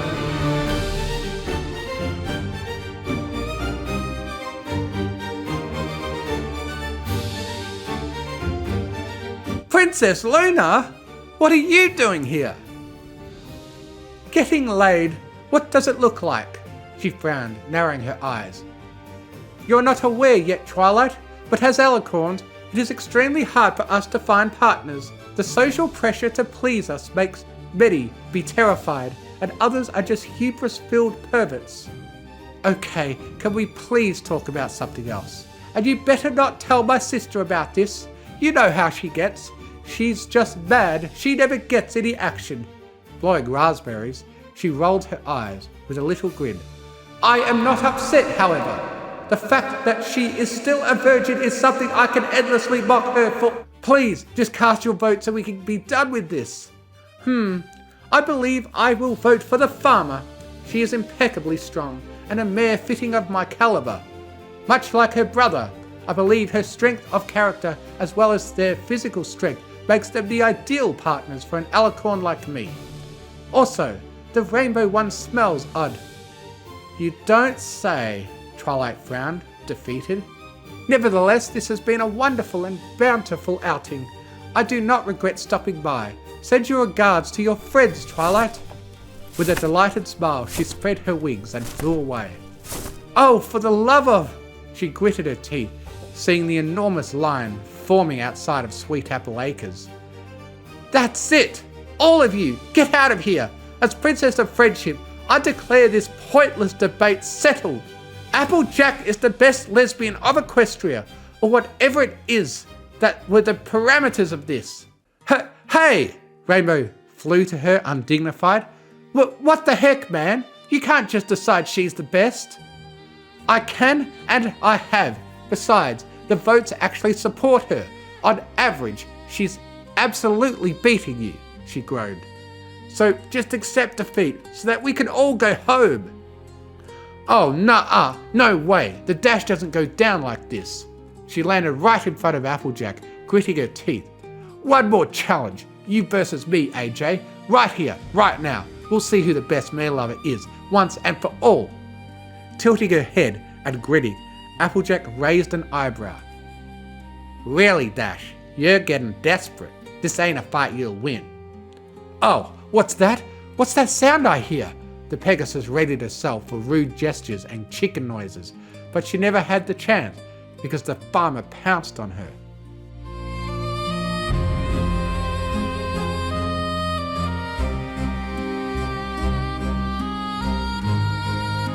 A lot is said about that day.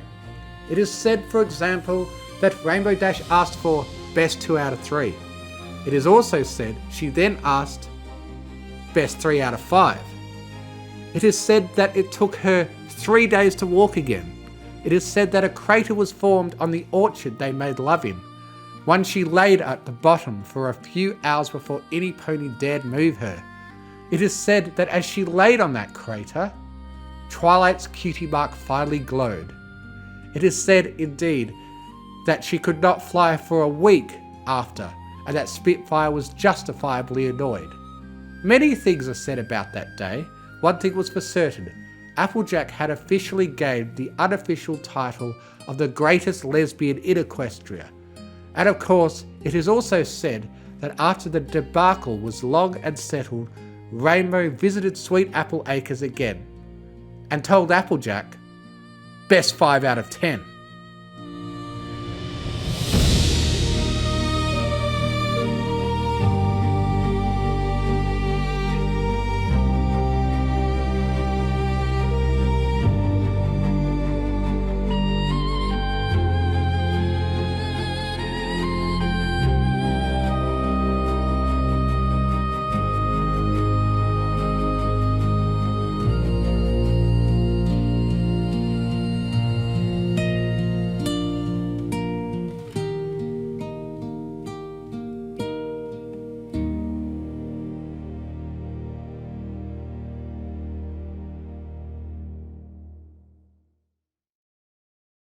Author's note. Guys, I'm starting to think she's not asking for a rematch just to try to win. I'm starting to think she's not a sore loser. She just wants to get fucked by AJ. Epic! Lesbian battles of Fisterly! Applejack versus Rainbow Judge! Big.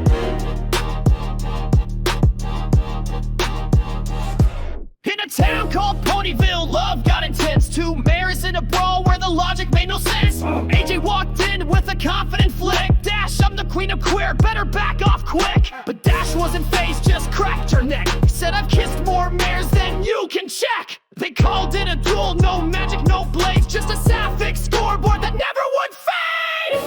Who's got the gayest game in town?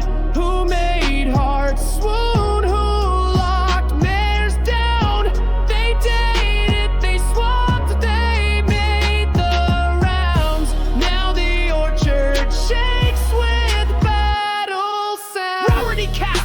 Applejack's got taste, but Spitfire called Dash a romantic disgrace. Fluttershy blinked, trying not to choose, while Pinky declared polyamory rules. The princesses weighed in, Luna said no cap, but Celestia left too confused to clap. Then came the twist, they dated each other. A double KO or double lover. Last round, AJ yelled, let's finish this score. Dash grinned back, I've still got one more. They met in the orchard, hooves flying wide. The tree shook loose, the sky split wide. Legends say the crater still glows at night. From a kiss or a tackle, no pony knows right. But the moral's the same in each retelling. Love is war and war is yelling. Who won, who lost, depends who you ask. They're both somewhere recovering from that final clash. 'Cause when there's love, there's with too much pride, the whole dang forest picks a side. Next time on Epic Lesbian Battles of Fishton! My Little Cat Horse by Spider Mane Noir.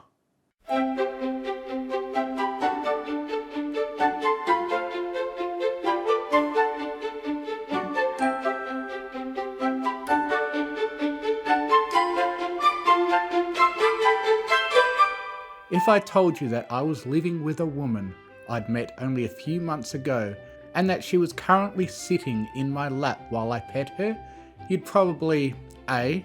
give me a weird look and wonder why I'm telling you this, and B. think there was something up between her and me. But nope! I should probably explain. This isn't Earth, and she isn't a human woman. This is Equestria, and she is a talking pony.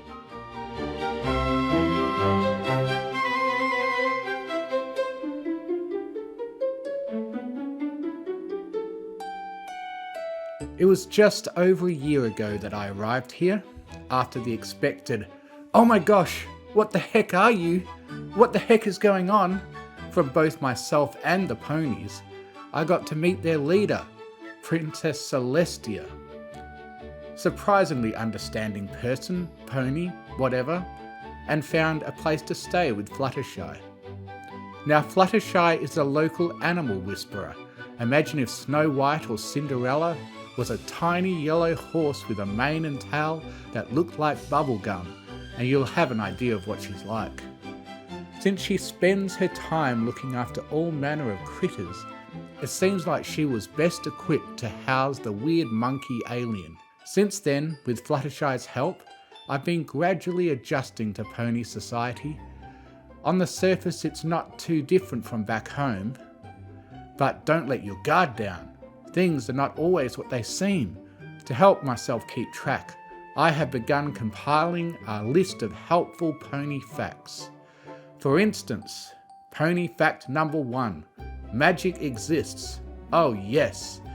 They use it for everything, up to and including the movement of celestial bodies. Or pony fact number 23. A musical number could break out at any moment. Anytime a pony has an emotion, they will break into song, and everyone, or any pony as they say, in the area will join in, including yours truly. When I asked Fluttershy about it, she just smiled and said that you get used to it after a while. Speaking of Fluttershy, she spends nearly all day, every day, feeding, medicating, cleaning and cleaning up after a zoo's worth of animals, and she doesn't get paid. It's all out of the kindness of her heart. Of course, that also means that she runs herself ragged and refuses to ask for help. Not out of pride, mind you, she's just afraid to inconvenience anyone by asking.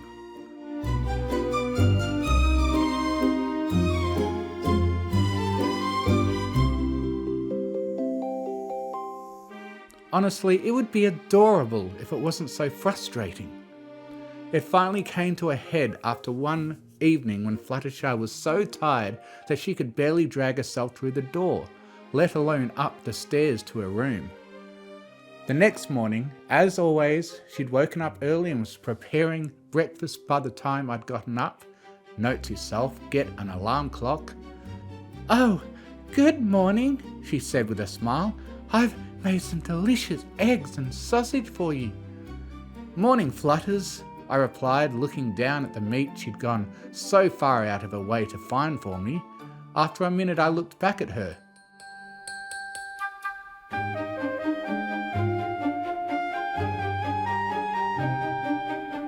"Fluttershy, I'm going to help you with the animals today." She looked back at me surprised. "Oh, there is no need," she replied with that same heart-melting smile. "It's no trouble at all. Flutters, you could barely walk last night. You spend all day working for free. You feed and shelter me. I can't just keep sitting around doing nothing while you wear yourself out every day." "It's really not that bad," Fluttershy said, looking at the ground. "Yes, it is. I just don't want to be a bother." Her voice sank down to almost a whisper. It was times like this that I needed to remember pony fact number 19. Ponies are incredibly stubborn. I was going to have to take extreme measures. My stomach was about to hate me. "Fluttershy, if you don't let me help you, then I will not eat this wonderful, delicious breakfast that you have prepared for me." That got her attention. A pair of blue eyes widened as my words hit. But, Fluttershy searched for words. "You need to eat. And you need help with your workload, so what's it gonna be?" With that, I began to push my plate away. It's... She held out her hoof as if to stop me, only to slowly retract it once she realized I wasn't going to relent. "Oh, alright, if it's, not too much trouble." "I promise you, it's not a problem." My response was suddenly interrupted by my stomach loudly reminding me that I had yet to eat anything today. "Why don't you go ahead and eat your breakfast before it gets cold?" Fluttershy said with a cute little giggle that made her nose wrinkle up. "Right," I said, while mentally I was shouting, "Must resist urge to pet."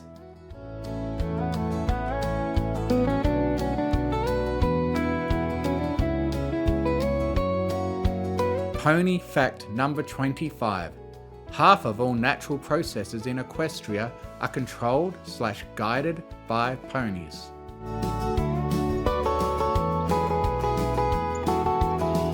I had no idea how she ever did it alone. Every animal needed to be fed, to have their bedding changed, to be washed and groomed, Some of them needed medicines, some of them didn't want to cooperate, and all of them required large, heavy bags of supplies to take care of, and there were dozens of them. It took some getting used to, but eventually I learned the ropes and was able to help most of the different critters without Fluttershy constantly holding my hand. Well, so to speak. The animals, on the other hand, took a little longer getting used to me. Unlike my host, I couldn't just talk to reassure them, so I had to hope they'd eventually learn to accept me. One day, after feeding Harry the bear, nice guy, loves hugs, I mentioned something that had been sitting in the back of my head for a while. "You know, Flutters," I said as I lugged the now slightly less heavy bag of fish over my shoulder, "where I come from, most of these animals do this sort of thing themselves." Fluttershy's actually words were muffled by the bag of birdseed she carried in her mouth, but the meaning was clear. "Oh yeah," I continued. "I mean, a lot of people do put out bird feeders, but deer, snakes, bears?" I nodded back the way we'd come. "They usually feed themselves. Heck, if a bear gets too used to humans, that's a bad thing. I would never have gone near Harry if I didn't trust you that it was safe." We reached a tree with several feeders hanging from it. Fluttershy flew up to one and began to fill it up. "Oh my," she said. "I can hardly imagine something like that. It would be like if all of Equestria was the Everfree Forest." "Well, it's our home," I shrugged. "We're used to it, and most animals will leave you alone as long as you leave them alone. Plus, there's no magic, so it might actually be a little less dangerous than the Everfree." Fluttershy giggled a bit at that. Dang it, why is she so adorable?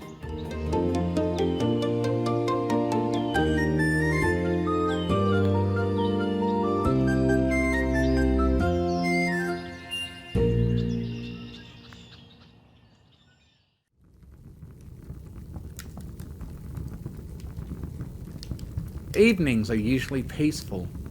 After dinner, the two of us will sit near the fire. Weirdly enough, ponies have electricity, but don't seem to use it in their homes, and talk about whatever comes up. Flutters tells me about her latest adventure with her friends, and I'll tell her about life back home. She especially loves to hear about the animals and how they compare to ones here. It's almost like she was replaced with Pinkie Pie, the way she goes from calm and cute to animatedly excited, but still cute. Now that I think about it, they even sound a little similar. I wonder if they're related.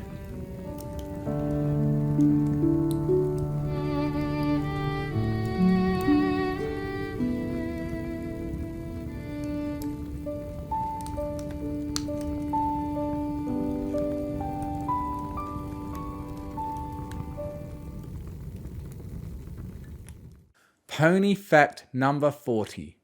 Ponies are fascinated by human hands.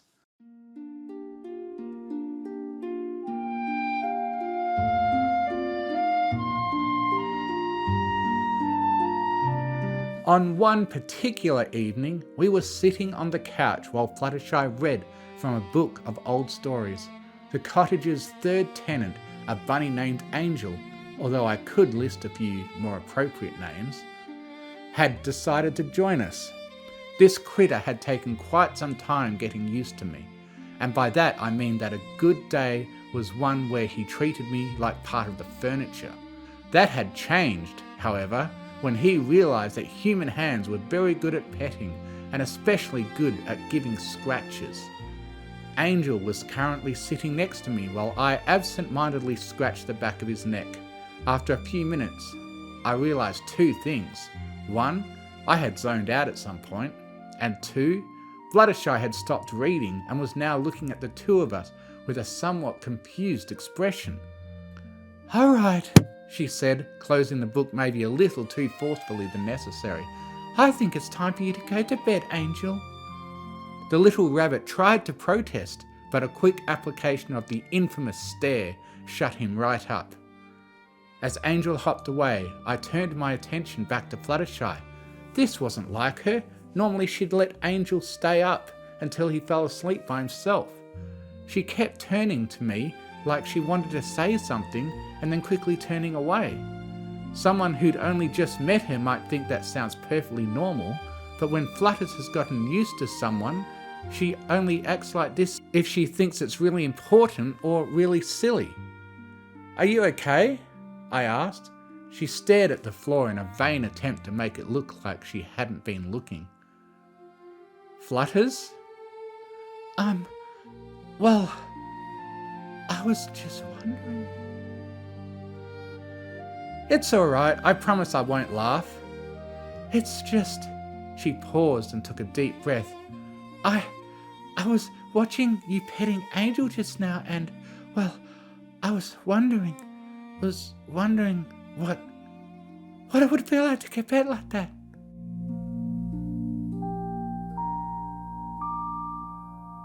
It took me a second to decipher the last bit. She had said it so fast. During that brief time, Fluttershy had curled up on the floor, hooves covering her face, and what could be seen through them was bright red. Another minute, and she'd have steam coming out of her ears. I knelt down on the floor beside her. "Flutters," I said, "it's okay. Do you want to talk about it?" With a little whimper, she lowered her forelegs to peek out at me. "It's just..." She almost whispered, still trying to avoid eye contact. "Angel always looks so happy when you're petting him, and all the other animals say you give the best scratches." She was starting to get louder and her speech was speeding up. "Started imagining that it was me you were petting instead of Angel, and you probably think I'm some kind of weirdo now and don't want to speak to me ever again." "Fluttershy!" She looked up. "I told you, it's okay." I climbed back on the couch and patted the spot next to me. "Come on up here." She hopped up to join me. "So, do you really want me to pet you?" I asked her. "Yes."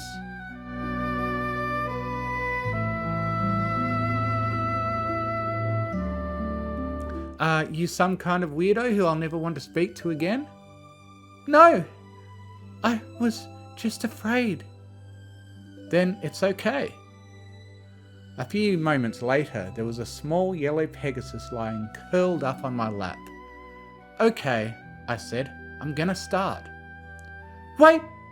Fluttershy cried just as I began to lower my hand. "Promise you won't tell any, Pony?" "Don't worry, I won't," I replied with a hopefully reassuring smile.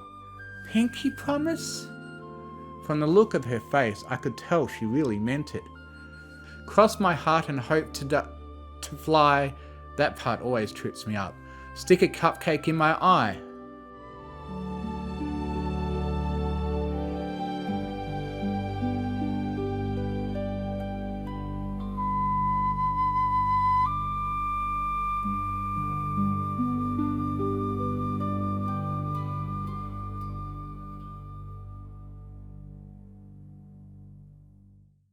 The first thing I noticed was how incredibly soft she was. I'd mentally compared ponies to plush toys in the past, but this was on a whole other level. It felt less like fur and more like what you might imagine a cloud feels like. Instantly, I never wanted to stop. "Does that feel alright, Flutters?" I asked while running my fingers through her mane. "Mm-hmm," she replied, eyes closed with a contented smile. "That feels nice." The two of us sat there in silence for a little while. I could feel her heartbeat slow down as she relaxed. Heh. She's just like a cat, I thought. Actually, wait a minute. What was that sound? I continued petting and leaned my head down slightly. A low rumbling was coming from the back of her throat, quietly at first, but steadily growing louder. Was she... She was! Fluttershy? Are you purring? She stiffened. No. Pony fact number 52. Ponies are terrible liars. They look around wildly, stretch out their words, and basically act incredibly suspicious. In fact, any pony who is good at lying is basically guaranteed to be evil. Really? I asked. So what was that sound then? It was, the train, Fluttershy quickly explained, as pink started to creep up her muzzle. That must have been it. I don't think so, I replied, feigning ignorance. The train doesn't run at this hour. Oh, maybe it was Pinkie Pie out playing with your Vida phone. Nah, couldn't be. That thing doesn't sound nearly as cute as you. About half a second later, I realised I'd said the last part out loud. Another half second and I realised that Fluttershy was staring up at me, eyes wide, mouth hanging open, and her whole face was red as a tomato. You think I'm cute? The words barely managed to escape her mouth. My first instinct was to deny it, to claim she must have misheard me. But now that I'd said it, I couldn't take it back. I decided to go for it. Yes, Fluttershy, I began after a deep breath. Yes, I do. And I think you are the sweetest, kindest, most adorable person I've ever met. Yes, I said person, not pony. I'm including humans in that. And I am so happy to have met you and to know you, and I hope to show you just as much care as you have given me. A moment of stunned silence followed. For a second, Fluttershy looked like she was going to say something, only to instead leap off the sofa and practically gallop out of the room. I guess I should have expected something like that. After a few seconds, I decided that I should get to bed. Just as I was about to blow out the candle, there was a soft knock on the door. Outside stood a small yellow and pink Pegasus.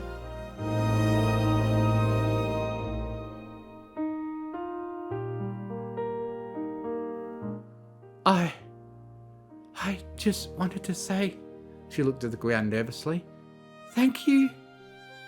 With that, she ran back to her room. Good night, she called from down the hall. Good night, Flutters.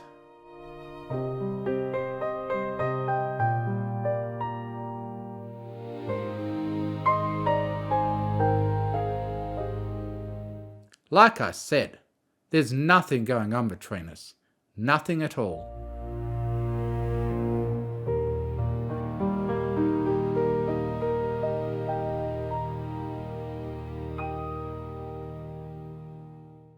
What would it feel like to get pet like that? What do it feel like to get pet like that? What do it feel like to get pet like that? And I can't help but wonder how it feels. And just now I started imagining oh my God. And just now I started imagining that it was me and you were petting instead of Angel, and you probably think I'm some kind of weirdo now and you don't want to speak to me ever again. Started imagining that it was me and you. Started imagining that it was me you're petting instead of Angel, and you probably think I'm some kind of weirdo now and don't want to speak to me ever again.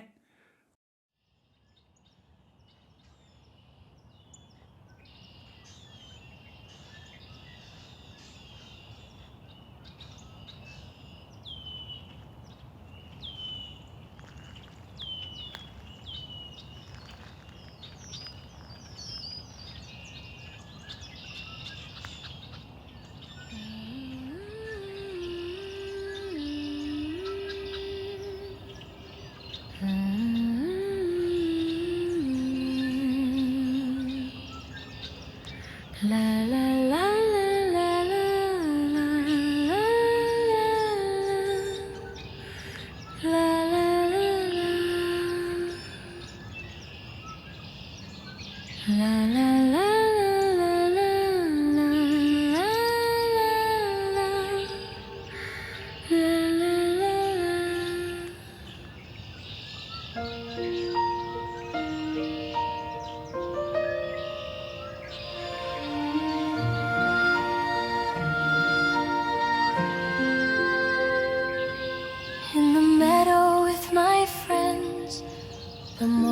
feels so new. Every bird and every bunny, they know just what to do. But then I see him smiling, so different, tall and kind. A stranger from another world with questions in his mind. He helps me with the feeding, he carries things with care. He listens when I'm weary, he's always truly there.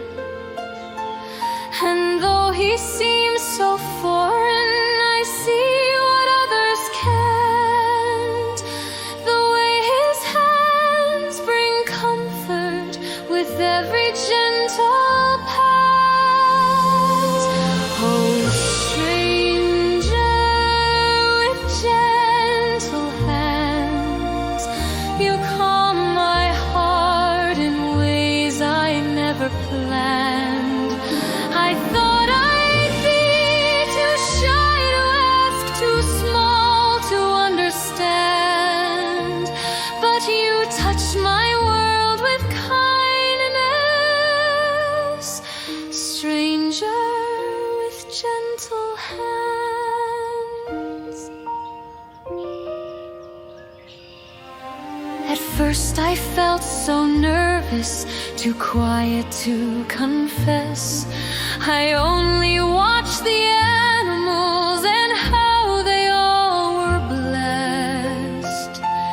And when I whispered softly, could you pet me too? My cheeks turned red, my voice was weak, but still he followed through.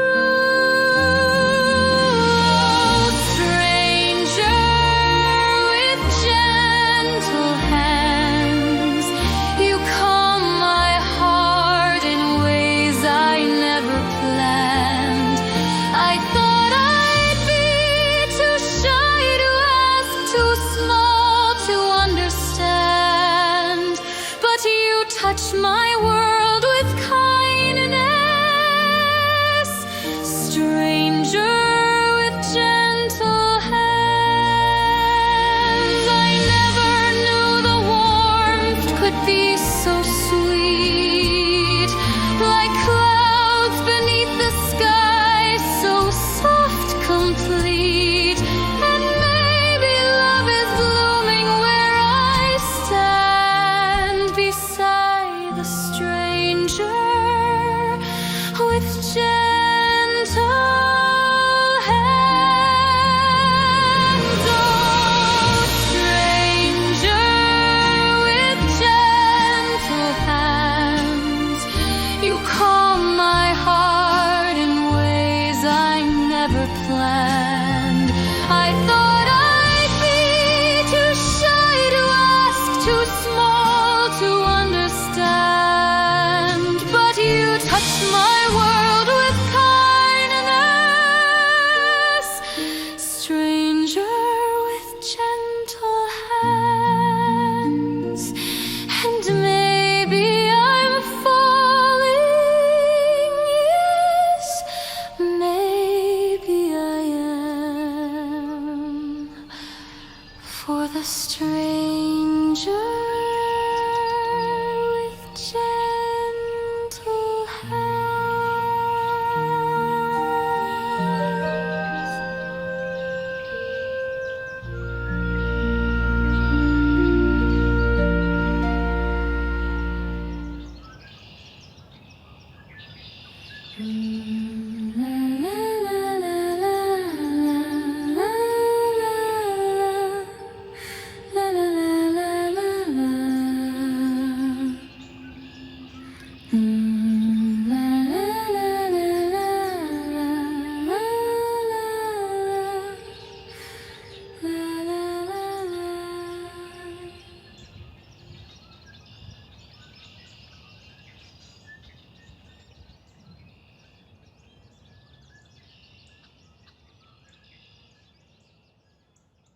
My Little Cat Horse, Life in Equestria by Spider Mane Noir.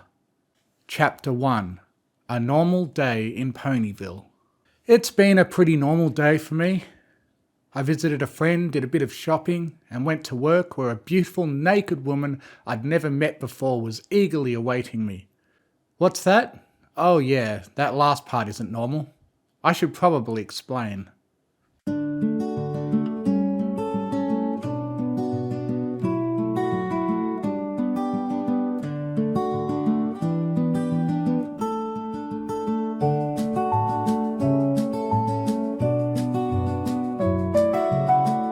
Pony fact number 13. Most ponies don't wear clothes, unless it's for a party or other special event. 90% of ponies walk around completely buck naked. As you might imagine, in a society of nudists, clothing stores aren't terribly common. You could say they are a bit of a rarity. I apologise for the pun. Anyway, luckily for me, Fluttershy is close friends with the local tailor, Rarity, so whenever I need new clothes, or just need my current ones fixed, I have a place to go. Now Rarity is the sort of person who loves a challenge. When I'd arrived in Equestria with nothing but the clothes on my back, she'd been ecstatic. Apparently the opportunity to work with bipeds doesn't come up too often when most folks are horses. Go figure, I guess. It took a couple of tries to get the fit just right, and I had to stop her from adding gems a couple of times. But for having never made human clothes before, she did a fantastic job. On this particular day, I'd gone to a shop to try out a new pair of pants. As I went behind a curtain to try them on, Rarity began chatting away about recent town gossip. Now, that sort of thing doesn't really interest me, so I mostly drowned it out. But then, just as I was stepping out from the dressing room, she said something that definitely got my attention. "Oh, that reminds me," she said, gesturing for me to turn around so she could examine. "I ran into Fluttershy at the market yesterday." Well, that wasn't in and of itself unusual. What of it? "Oh, yeah?" I replied. "Was something wrong?" "Quite the contrary, darling," she replied. I asked how she was and she replied, and I quote, "Oh, everything is just wonderful, Rarity." Like she hadn't a care in the world. I don't think I've seen her so cheerful in some time. Did something happen recently? That last question was more offhand or hoof. In fact, she wasn't even looking at me when she asked. She was mumbling something to herself about taking in the pants slightly, but the image of Fluttershy lying in my lap while I ran fingers down her mane immediately sprang into my mind. Rarity noticed my silence and turned around, one eyebrow cocked slightly. I could feel my cheeks heating up a bit, and she must have noticed as well because her face practically lit up with excitement. Something did happen! Before I could say anything, she had used her telekinesis to push me into a chair, jumped practically into my face, and began bombarding me with questions. "You must simply tell me everything, darling. When did it happen? Was it your idea? Was it hers? I bet it was hers. Does any pony else know? How far have you gone? Were you gentle with her?" Before she could go any further, I placed my hand over her mouth. "Rarity," I said slowly as I removed my hand, "whatever you're thinking, it's not like that." She grumbled. "Fine then, but what did happen?" I made a zipping gesture across my mouth. "Pinky promise?" I stated simply.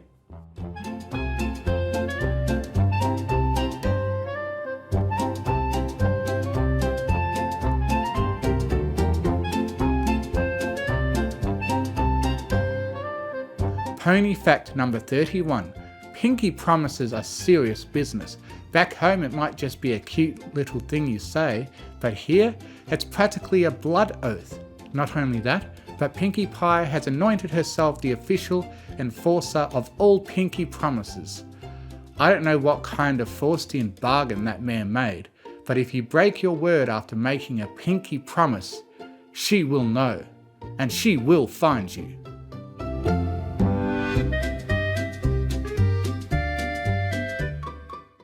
I see. Rarity muttered, more to herself than me. Then I suppose I'll just have to get the truth from the Fluttershy next time I see her. But before I could finish, she was pushing me out the door. Now run along, I'm sure you have other places to be today. You'll be going to Twilight's castle later, right? Be a dear and tell Spike I'll be needing his help tomorrow. Goodbye! With that, the door was shut and I was out on the streets. I could hear her giggling through the wood. Oh boy, she was not going to drop this anytime soon.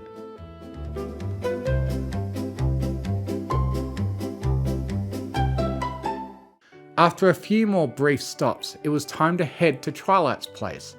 I'd been going there a couple times a week, where she'd pay me to do various odd jobs.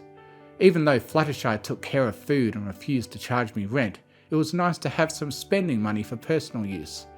On this particular day, I arrived at the castle. Oh yeah, she has a castle, where I was greeted by Spike and the dragon.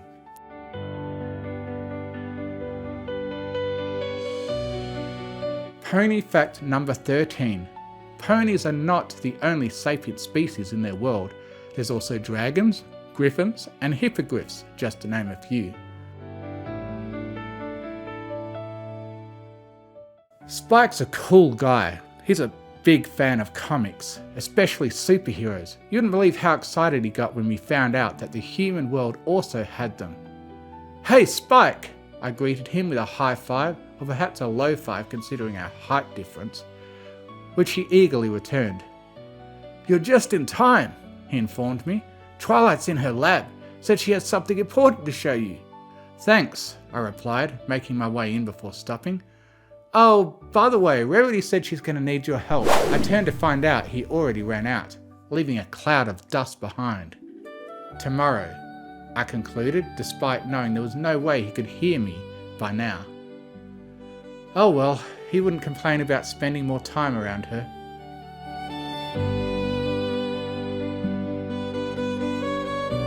A brisk walk through the winding corridors brought me to Twilight's personal laboratory.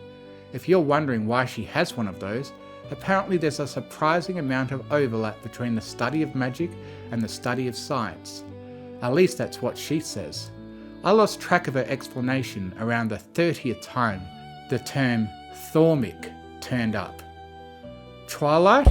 I called with a knock. It's me. Oh, perfect timing. Her muffled voice came through the door. Come on in and tell me what you think. I opened the door and took a single step inside. Over the course of about half a second, 3 things happened. First, I found myself staring directly at a pair of naked breasts, human ones. Second, I looked up to see their owner smiling excitedly at me. Third, I tripped over myself trying to scramble out of the room before slamming the door behind me. I am so sorry, miss. I didn't realise anyone was in the... Wait a second. Was she purple? A knock came from the other side of the door. Hey, is everything okay? A familiar voice called out from the room. It's just me, Twilight. She tried to open the door, but I leaned my weight against it to hold it shut. I'm sorry, I called back, still freaked out. Do you have a lab coat or something in there? None that will fit. Why? I pulled off my shirt and threw it in through the partly open door. Just please put that on.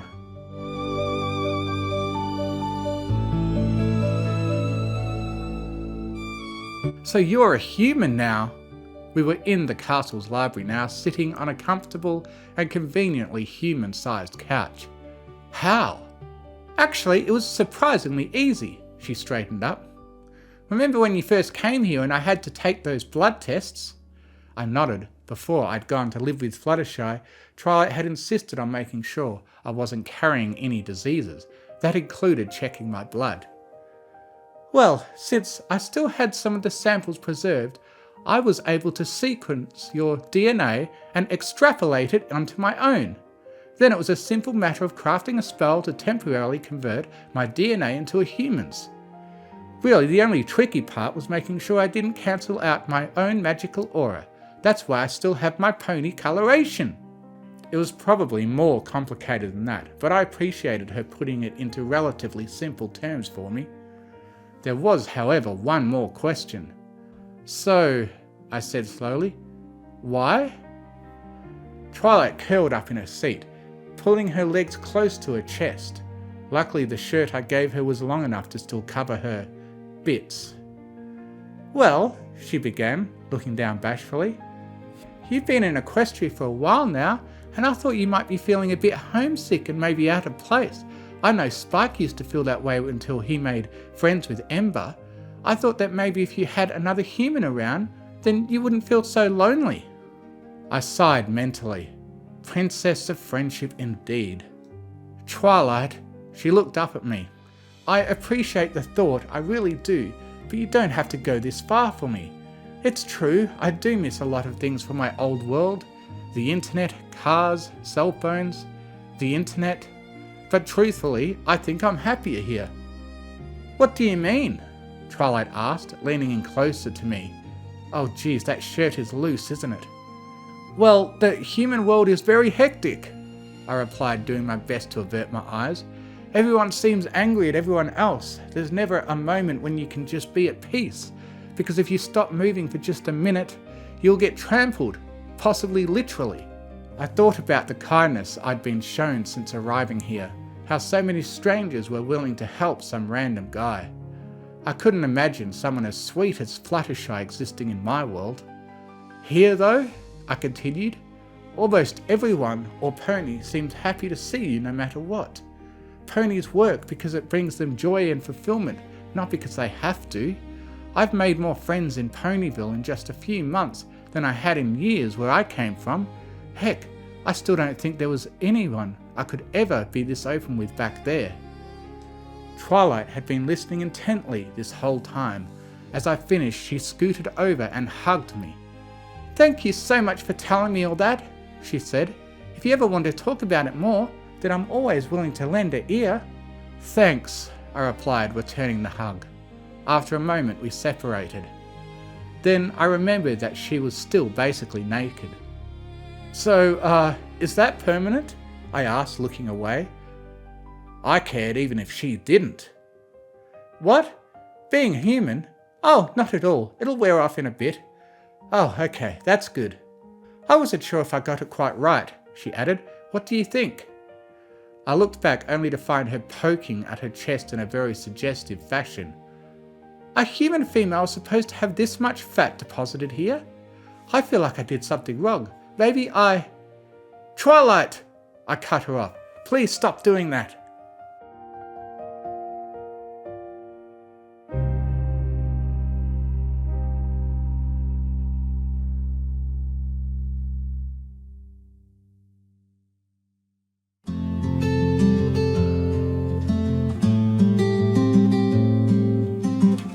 I arrived back home just as it was getting dark. Somehow explaining to Twilight exactly what the problem was more exhausting than actual work.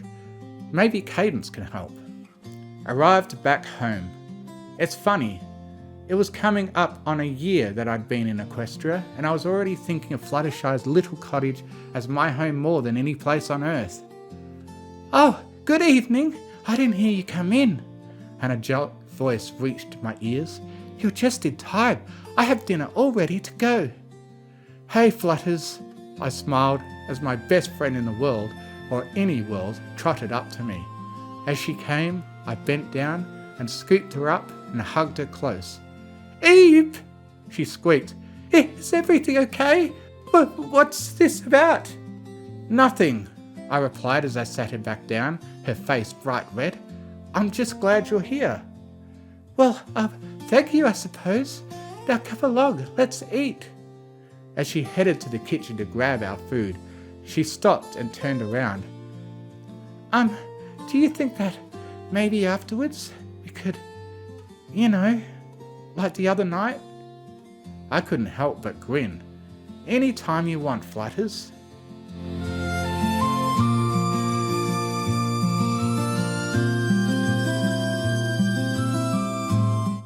Yup, just another normal day.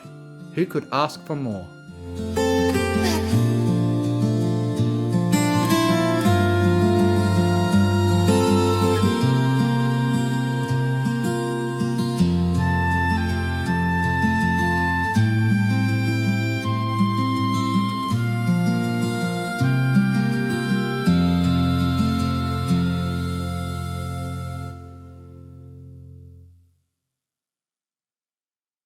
The term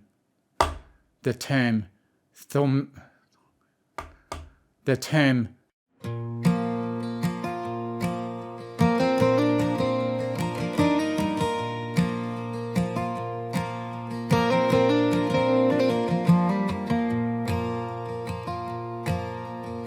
I walk the cobbled streets at noon, a pocket full of small town days. Bought thread and laughter from a tailor who turned my awkward fits to praise. Fluttershy smile with sunlight, gentle as the garden she keeps.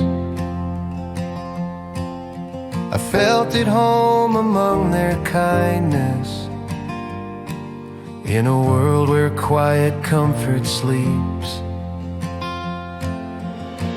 Rarity fussed and asked me questions, curiosity like song. She teased and tugged the edges of the life where I now belong. This is a normal day in Ponyville, and normal here is new. Hands that mend and friends who listen, laughter braided through and through. I came with nothing but my past, they gave me space to stay. Normal here is gentle magic, I find my way. I find my way.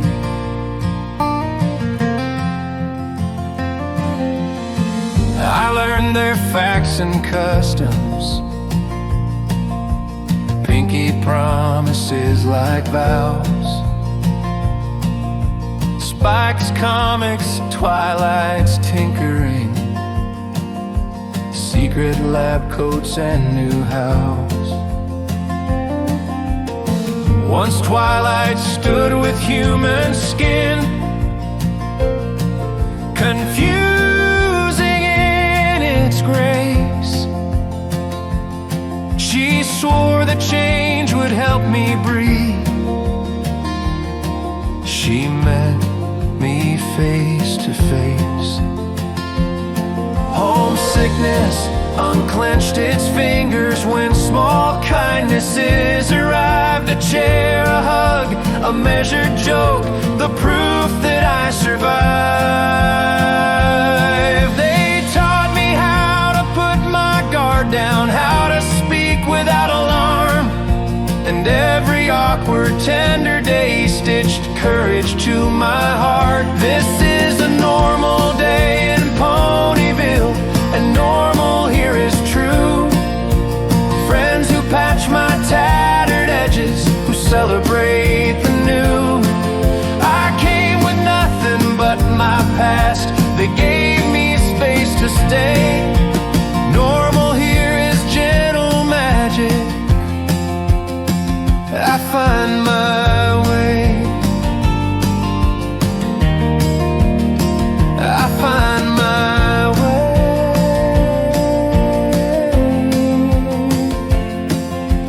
Evening settles on the cottage,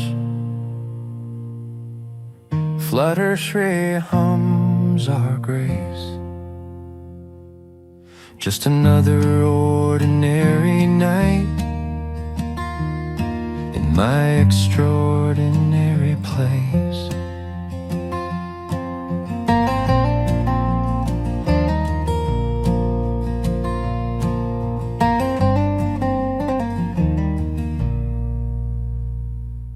Seeds of Life by Freggles. Chapter 1. May.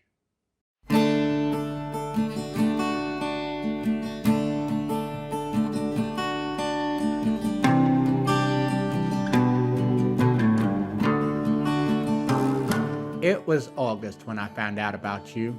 Spent a whole 10 minutes just staring at the thing. 2 lines on a tiny little screen. Positive. It didn't seem real. It didn't feel real. How could it be? I kept waiting for something to happen, for the noise outside to dip, or the edges of my vision to blur and the world fade to nothingness. For me to snap out of whatever stupor I was in and actually focus on what was happening, or what wasn't happening. I felt hollow, frail, cold in the chest and light in the head, exposed and vulnerable, isolated, lost, lonely. Everything and nothing, a numbness that made my teeth chatter and hooves weak and simply made me wish I'd never been born. I was scared. Of course I've been scared before. I was scared when I saw pigs for the first time and thought they'd eat me. When I helped mend the roof and I thought I'd fall in. When I first used the pitchfork to sort out the straw and I thought I'd stab some pony. When I got turned around in the Everfree and thought I'd never find my way home. When Ma and Pa, when they passed. Even nowadays, when I go on adventures with Twilight and Co., I get scared.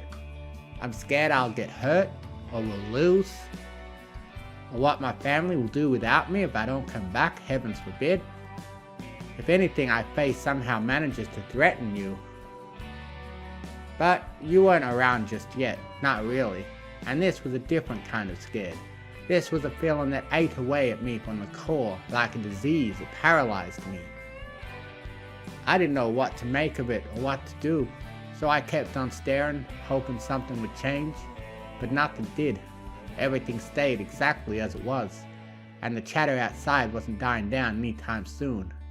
It was only midday after all, and no pony, neither stranger nor clan member, could ever refuse a meal hosted by Granny. I can't imagine what she'd have done if she knew. But for the longest time I was stuck there on the toilet, not even thinking, just existing, wondering what in the world I was supposed to do next. Ma couldn't help me, neither could Pa. And I'm not sure either would have wanted to if they could have, not if they knew the whole truth, because family meant a lot to them, and it means a lot to us too, but some bonds can't weather every storm. This storm, I think, was one of them. I needed help though. I needed some pony to guide me, or at least share the load with, and the only pony I could talk to was downstairs, which meant I had to wake up and actually do something. So I did. Somehow I found the mind and strength to slide off. I stumbled a bit, quite dizzy and still a little weak in the knees, almost knocking my head against the sink. That was a scary thought. I remember, if some pony busted down the door to make sure I'm okay, they'd find me unconscious and the stick on the floor. The whole family would have known then, and they'd be asking all sorts of questions. Questions I had neither the answers for nor the nerves to face. But after I recovered, I steadied myself against the bathroom counter, and while I was there, I spied myself in the mirror. I looked a mess, not entirely, but I saw something in my eyes I ain't never seen before or since. I looked haunted, barely alive, pupils down to pinpricks and everything, like I'd run 100 miles and found 1,000 more ahead of me. Didn't feel much better either. But I never felt sick. That was the strange part. Not once in that whole doggone ordeal did I feel the urge to lean over either of those bowls or duck behind the homestead and hurl my guts out. In a way, I suppose that disturbed me more than the news itself. But then, I'd always been the resilient type. You kinda have to be, laboring away on a farm like this. I guess that's why the Pies are so stoic. We work with timber, they work with rocks. In that moment though, seeing my reflection, I felt like jelly. I couldn't do this. Who was I kidding? Maybe it'd be better if I just kept my mouth shut and somehow dealt with it myself. But I knew I'd grow distant and quiet if I did that, and ponies would get suspicious if I stopped talking back and avoiding them where I could. I was a horrible liar anyway. Still am. So it'd only be a matter of time before I'd slip up and have to come clean. It wouldn't be pleasant, not in the slightest. But if I wanted to maintain my sanity, I had to get a move on. Granny expected me out in the crowd, mingling, familiarizing myself with the rest of the clan. And then with me. It was the first reunion without Ma and Pa, after all, and they wanted to know what kind of children we were raised to be. I had to smile and nod and say please and thank you, but there was no way I'd be keeping up appearances without some pony knowing the stress I was under. So, I grit my teeth, combed my mane back a little, breathed deeply, then pulled away from the sink and headed for the door. There was no pony in the hallway, thankfully, or they'd have seen me look left and right like I was crossing the street in Manhattan. That made sense though, because outside was where everything was happening. Food, drink, games, company, everything. I didn't really need right then and there. What I needed was seclusion, preferably with a few mugs of hard cider, even if I wasn't old enough to have it legally at the time. Not that I was in a position to argue with the legality of certain things. What came to mind first was disposing of the evidence. I know that makes me sound like a criminal, but I don't think any pony would really fault me for it either. Trying to keep something hidden from so many prying eyes would have been next to impossible. And I hadn't started wearing my hats at that point, so without wasting time, I trotted down the hallway and ducked into my room, stowing the stick under my pillows for safekeeping. Better than leaving it in the trash for some pony to find, or digging a hole in the yard. With that sorted, I made my way downstairs. I wanted to be quick, to get there faster, but I also wanted to be careful, so I didn't seem like I was in a rush, and so I wouldn't trip up. And going down that staircase, I was afraid I'd do that. Each hoof step was harder and heavier than the last. I swear I was sweating a little too, even though my fur was completely dry when I moved to wipe my forehead. Eventually though, I made it. My nerves were rattled, and the closer I got to the exit, the more my heart pounded. I could smell freshly baked apple pies and fritters, and everything else Granny had cooked wafting from the empty kitchen. And I closed my eyes for a moment to savor the scent. Resting on the railing, it made me feel hungry. It wasn't much, but a distraction was better than nothing for some pony in my situation. I don't think any pony would have wanted to be though. No way, no how. But everything has to come to an end. The door opened not long after and in walked Granny, a bit younger than you'd ever remember seeing her.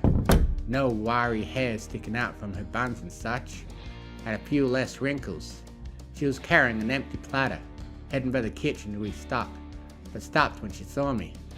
"Something wrong, dearie?" I blinked once or twice, then shook my head. "Nothing, Granny, just more kin than I recall." She paused for a moment, then slowly nodded and lowered her gaze. "And 2 less." I didn't need to hear that. It'd only been, 2 weeks or so? The wounds were still fresh, still hurt, and now I had Granny reminding me of what we lost, and in a way, how you began. "Go on," she said. "Find your brother. Knowing how talkative he is, I'm sure he's doing just fine on his own out there." That was sarcasm. She's always had that dry wit about her, and she still wasn't too happy regarding that stunt we pulled with her and Filthy Rich, and the hospital and whatnot. Couldn't blame her then. Can't now either. All I wanted to do right then and there was get out and make sure she didn't see how hard my tail was clumped against my reel. And I know that's uncouth of me to say, but you have to understand, calling this whole thing an awkward situation puts it mildly.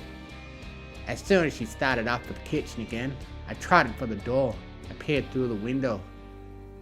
There were easily 100 ponies outside, possibly more, the biggest gathering to date. I swear, but that might just have been how it looked to me at the time. Definitely one of the largest reunions, that much I'm certain of. But there wasn't much use in gawking. So, after collecting a few thoughts and nerves I could, I slunk back, put a hoop on the handle, took a deep breath in, then out, then in, then out, and pulled.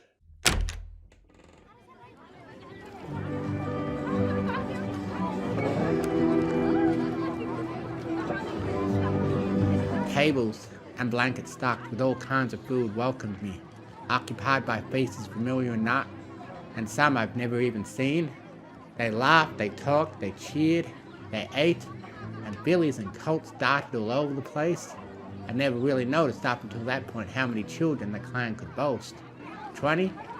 30? Heck, maybe even 50. Too many, it seemed, like the world was somehow playing a cruel joke on me. It made me want to run away, slam the door shut, dash back up the stairs, pull the blanket off my bed, and hide in the corner where no pony could see me cry. If they came with questions, I'd have given no answers, and the first chance I got, I'd packed my things and left for Celestia knew where. Anywhere but here. But that wouldn't have solved anything. Instead of my current problems, I'd have faced new ones. And more than that, there was one constant I couldn't simply run away from. You. Practically speaking, I had only one option, and that was to find the one pony I could talk to. The one pony who might have understood. So, that's what I did. Against every fiber of my being, screaming for me to do anything but, I stepped outside, and nothing changed. No pony noticed me. No scornful glares were cast. Maybe some pony did, but were too polite to kick up a fuss about it. But for all intents and purposes, I was just another young mare in the crowd. So long as I kept my head down and my face straight, I could do this. That's what I told myself, at least. Whether I believed it was another matter entirely. I trundled slowly onward, trying as best I could to keep my hooves steady while I cautiously scanned all around me. Any pony whose gaze I met, I forced myself to give them an anxious smile. I hoped showing them some semblance of confidence would get them thinking I was more nervous of the reunion than I was about what they might find out. It seemed like the right move to make at the time, despite myself, and for the most part, it worked. Uncle Mosley had other ideas. "Applejack!" he hollered from his family's table. "Long time no see!" Indeed it was. I hadn't seen the oranges since I left them for Ponyville again. I'd always meant to check in with them, see how things were going, and if I'd upset them after changing my mind so suddenly. But right then wasn't the time, so I pretended I hadn't heard them. "Applejack!" he called again, then slid out from his bench and trotted towards me and hugged me from behind. "It's been so long, baby girl. How have you been?" Okay, I was wrong. That part made me feel a little sick. But I couldn't pull myself out of the hug to get some breathing space, so I faked a fluttered chuckle and continued glancing about. "Great. Mosley, just great." He must have been a bit tipsy, because no pony can hear a lie of mine and keep a straight face. He only squeezed me tighter. "That's wonderful, Sweet Pea, and please accept my apologies for not being there at the funeral." That was on his mind too, I guess, but saying that only made his embrace feel hollow. I was sure he meant well, and I still think so, but ain't like any pony could have turned back the clock, and in that moment I definitely would have. So long as it meant getting away from him. Heck, if it meant bringing back Ma and Pa. But that's not something you need to hear. Not long after he said that, I caught sight of Big Mac holding 2 open crates of bottled cranberry cider on his back. A gift from the family down in Appaloosa who couldn't make it. He was making rounds, offering them to any pony who wanted. Right then, I needed him. "Thanks, Mosley," I said, somehow yanking myself free of his grip. "Really, thanks, but I have to do something real quick." "Oh, sure," he replied, as if I hadn't brushed him off, or it wasn't that big a deal. "We'll talk more later, okay?" I didn't give him an answer. Either I didn't plan to, or I didn't have one. I can't remember. All I remember doing after that was marching at a brisk pace for Mac, avoiding ponies left, right and center. Somehow worried if they'd know what I knew if they touched me. More likely they'd have wanted to strike up a conversation, and I think I heard my name tossed around a few more times, but I wasn't having any of it. I couldn't afford to. I was already at wit's end. My breathing was stuttered and my body felt naked and fragile, as if I had no fur or hair to protect me from the wind, and the smallest tap would make me shatter into a sniveling, quivering mess. At one point it was like ants were crawling up my skin, up my spine. Those were the longest couple dozen yards of my entire life. But somehow, eventually, I navigated my way through the herd, came up behind him, where I could finally breathe a small, restrained sigh of relief. All I had left to do was to tear him away from Mandarin Orange, who was blathering on about how business was booming on the west coast. Ponies just love citrus over there, she claimed. No useful information, just harmless boasting. Mac was taking it all in with a few good-natured nods. It was hard to tell if he was actually listening. But he had to listen to me. Excuse me, Miss Mandarin? I called, but it came out feeble and choked, so I tried again. Miss Mandarin? Ma'am? They both looked at me, even though I knew they didn't mean it. Their gaze was cold and cutting like ice to the heart, but I took a step back. For all I cared, it may as well have been the whole clan who turned their attention to me. Why, if it isn't Applejack, she declared, as if I were the hidden treasure in one of Rainbow's daring do books. But then her expression changed. There's something wrong, dear. You look like you've seen a ghost. In all honesty, I wish I had. That way, I could have told the truth and used it to distract her. No, nothing you need to worry about, I gracelessly dismissed, waving a hoof. I just need to borrow my brother for a minute. There's something he needs to hear. She quirked an eyebrow. What kind of something? I hesitated for a moment, wondering if I'd heard a suspicious undertone. Maybe she already knew, somehow. Maybe Mac had let something slip, even if he hardly talked anymore. Felt like my throat had seized up, and for that split second, I was afraid I'd never be able to speak again. But then I glanced at him and saw nothing but innocent curiosity and a hint of concern. He wouldn't have said anything. He didn't know, and if he didn't know, she couldn't possibly either. Only I knew. For the time being, I was safe. I switched back to Mandarin with a newfound sense of determination, but I didn't show it, not outwardly. Sisterly something, I said. If I tried to sound touchy, I can't remember. If I did, I failed. Oh, of course, dear. Don't mind me, she giggled to herself. Here I go again, poking my nose in other ponies' business. I'll be over here minding the kids if either of you need me. Kids. Everywhere, kids. The universe couldn't get enough out of the twisting the nail that day. I could only be glad she turned away before I did, or I'm sure her nosiness would have made it even harder for me to worm my way out of there. But as she walked away, blending into the crowd and noise and commotion, I looked at Big Mac. He was already looking at me, and probably had been since I last checked, but he didn't seem to judge or too deeply troubled. I always liked that about him. Where I fussed and fretted, he was the voice of reason, and he's only gotten better with age. But whether he could handle what I needed to get off my chest was yet to be seen. Without a word, I gestured for him to follow me to the barn, and after a brief moment's pause, he fell in line a little ways behind. No pony saw us go, I don't think, and if they did, I'm pretty sure they'd have thought he was just helping me with some supplies and such. Doesn't take a wild imagination to think of any reason a brother and a sister might want some privacy for. We strolled through the open doors, only slightly ajar, and I quietly shut the way behind us. It was dim inside, even with the hatches uncovered, and it smelled of dirt, dust, wood, and butter.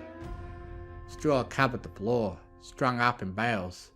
Hay heaped in piles in the corners in the second story. I stood perfectly still, peering through the dark, listening carefully, trying as much as I could to filter out the hustle and bustle beyond the walls. Nothing. But I had to be extra sure, so motioned for Mac to stay and began to prowl. I stalked the stalls, searching for any foes who thought it'd be fun to play hide and seek while eavesdropping on other ponies' conversations. I know I did when I was younger. Heard my fair share of embarrassing confessions, which I then blurted out to those concerned. Because being honest was good, and it was fun to see what happened next. And what I had to share was more than a crush, or whichever side of the aisle some pony leaned. And it couldn't be allowed under any circumstance to be heard by such young ears. With the ground level cleared, I climbed the ladder and checked the piles of hay and extra equipment up there. Still nothing, and with that, my nerves were at least somewhat settled. I was still jittery, of course, but I felt a little more free to do so, to shake and shiver, and not have any pony ask me about it, except for the one pony who needed to know why. I returned to the floor, where Mac was already strolling for the center of the barn, and a few bales resting there. The soft chime of glass bottles and hooves on packed earth and pebbles were the only sound coming from inside. If the reunion hadn't been going on, I'm sure I'd have heard my heartbeat as well. It was that quiet where we were, and the air felt thick and heavy, but dry, uninviting, unpleasant. But I'd come too far to turn back. McIntosh was waiting for me, and if I left, the only option was to face the throng outside, where I'd have surely broken down. So letting myself tremble on whichever step I needed to, I slowly made my way toward him. My head was slumped, my pace reluctant, my ears pinned back and tail clamped, and after my plodding walk of shame was over, I hopped up and sat in the bale opposite his. And he was kind enough as always to give me whatever time I needed, and how I needed it. I must have sat there for, I don't know how long, just staring at my hooves, building what little courage I could, toying with my mane and biting my lip, gently rocking back and forth. I was wasting time. I knew, because if someone came in wondering where we were, I'd have missed my chance, possibly for the whole event. And if I was fit to burst then, who knows what would have happened in an hour's time. I had to do it. I had to tell him. So, I did. I looked him in the eyes. I breathed deeply. And then I told him I was pregnant. In my heart, I will hold you in my heart, and I will keep you in my thoughts. The land time forgot.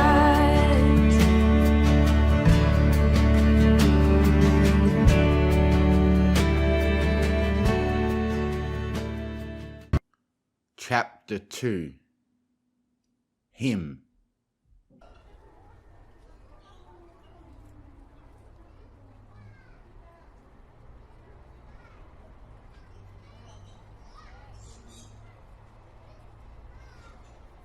Big McIntosh said nothing for a long, long while.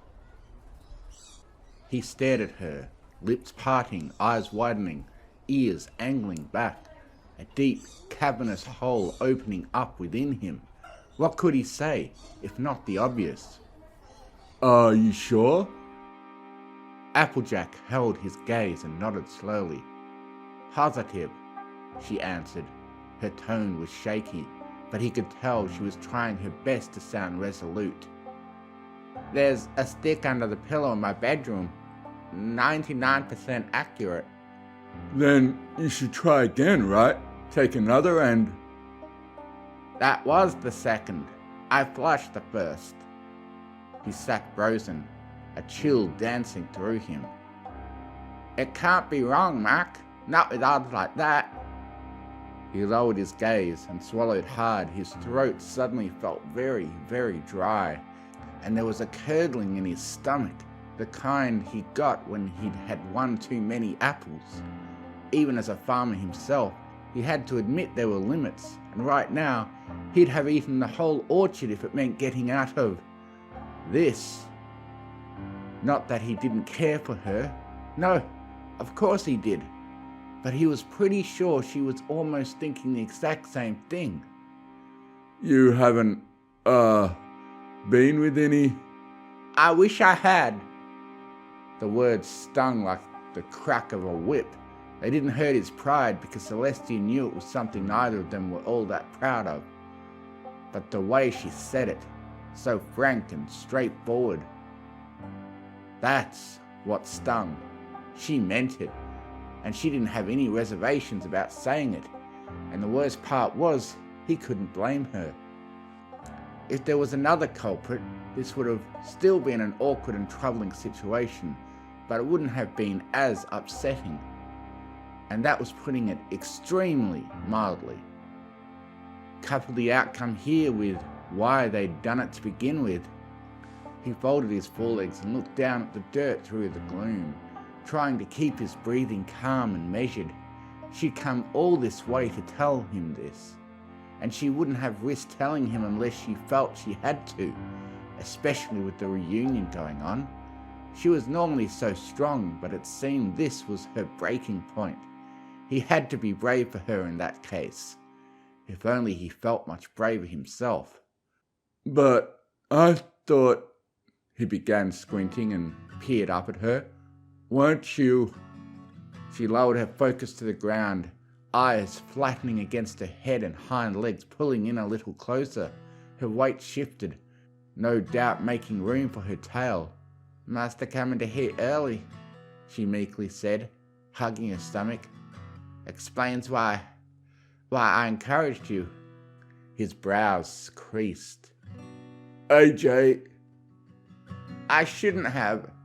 She stiffly shook her head, eyes half closed in distance. It's my fault. It wasn't right and I knew it, but... AJ, it's no ponies. He drifted off, realizing what he was about to say wasn't entirely accurate. He was the one who found her alone on the couch, crying. He was the one who sat down beside her and held her close. He was the one who told her everything would be okay and kissed her forehead. He was the one who didn't resist when she kissed back. We're both to blame. But I wanted it, she snapped in anguish, peering up at him again. You didn't make the first move. I did. How could it be your fault if you just sat there and took it? Mac felt a sharp pang of guilt and returned his attention to the floor. They hadn't talked about that night, immediately after or since, and if that's the view she was taking, this talk was long overdue. And following a lengthy pause, he looked her in the eyes once more, emerald like his, but brighter, more lively, even marred by worry. They were still beautiful. Well, he murmured uneasily. Maybe I wanted it too. Applejack blinked, as if the concept was somehow foreign to her. Her hesitancy borrowed him time to gather his thoughts.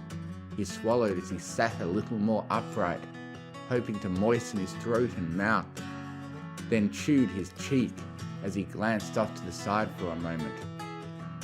I didn't mean for it to reach that point, AJ. I just wanted to show I'd always been there for you, even Ma and Pa gone. She remained silent, her expression unchanged. But when you did the same... Max slowly, listlessly shrugged, caught on the memory, and as he did so, he found himself beginning to trace her physique. He quickly lowered his gaze to the dirt, ashamed. I couldn't help myself. Still, Applejack said nothing. Perhaps she was realizing what the conversation had shifted to and was coming to terms with it. But then she took a short breath in and a heavy one out, blinking like she'd been awoken from some kind of trance, and looked away, lips pursed, deep in thought. She wasn't angry or distraught or anything of the sort, just brooding, figuring out what to say and the right way to say it. Mac waited. His teeth chattered faintly, anxiety building like steam in a tea kettle. Nowhere near the point where he'd burst, but noticeable. I don't want to sound like I'm not in control of myself, Applejack mumbled, shaking her head. But something in me that night broke, I guess. Yup, Mac somberly agreed. I don't know what it was, she shrugged. Grief? Hormones? Did I not want to be alone that badly? He nodded pensively. Could be all three. But doesn't that seem wrong at all? She returned to him with furrowed brows and parted lips, equal parts confused and disturbed. We did that because we missed Ma and Pa, not even 3 days after they passed. He licked his lips and gazed up at the wooden wall behind her and thought, It does. But we did it anyway. We did. Applejack paused for a long while, fixing him with a pleading look. But why? Mac blew a long, deep sigh. His throat was dry again, and after a few moments he looked down to his left, reached over, and picked out a bottle of cranberry cider from the crate beside his bale. You said it yourself, he finally answered, popping the lid and taking a sip. Grief, hormones, not wanting to be alone. Her expression tightened as she shook her head once more. That still doesn't seem right. And when would it be? She hesitated before shrugging yet again. I don't know. Probably never. As he waited for her to continue, Big Mac took a proper swig. It was sweet on the tongue, bubbly as it went down, not strong enough for him to feel the effects from a single glass, but soothing all the same. Granny would have held a field day if she caught him drunk anyhow. It wasn't supposed to happen, any of this. Applejack's gaze shifted right, growing distant, and Max spied the subtle glint of tears forming. But we needed it. She returned to him, still a little lost, but at least she was present. We needed each other. She frowned to herself as she bit her lip, and then she shook her head for a third time, looking grimly at her stomach. You can say that all you like, Mac, but it doesn't change what's become of it. Doesn't mean it's not true. He countered humorlessly, reaching for the crate once more and tossing her a bottle. She caught it just in time with a gasp and a wince, and when she settled down, she didn't seem too appreciative, holding the bottle sideways between her forehooves and staring at the glass intently. What her intent was, though, he couldn't tell. Maybe he'd been a bit too presumptuous. Maybe he shouldn't have made that point. Maybe he should have known better and kept his mouth shut like he promised he would. And the longer the silence dragged on, the more unsure of himself he felt. He opened his mouth to say something. We made a mistake. And then he slowly closed it, letting her finish. A big, dumb, fun mistake. She broke into a small, mischievous, melancholy smirk, taking a guilty pleasure in savouring the memory. There was a cute look on her, and then the look faded into something less playful as she popped the top off and had a drink. And look where that's gotten us. Yup. More silence followed, but it was the comfortable sort, one where they sipped and drank, took everything in.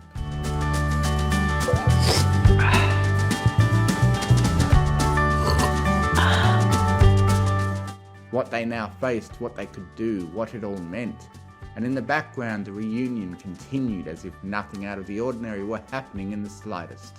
All that stood between them and the every pony else was a couple dozen yards and a few wooden planks. And if the two worlds clashed, there was enough ammunition here for the whole clan to walk away changed forever. Guess there's only one question left, Applejack mused, watching as she swirled the cider about in her half-empty bottle. What do we do now? Yup. She peered at him and cocked an eyebrow. That's your new catchphrase, is it? Big Macintosh shrugged. Sighing softly, she looked away and shook her head to herself, slouching with her elbows on her knees. And then, with another deep breath, she returned to him. So, what do you think? Being put in the spotlight wasn't expected. She looked to his advice often, and this time was no different. Except it was. It involved him, and he couldn't back out of this without running off somewhere far, far away, where no pony knew his name. But he wasn't doing that. Never mind the practicalities or lack thereof, or the strain on his moral character. He simply didn't want to go. No way, no how.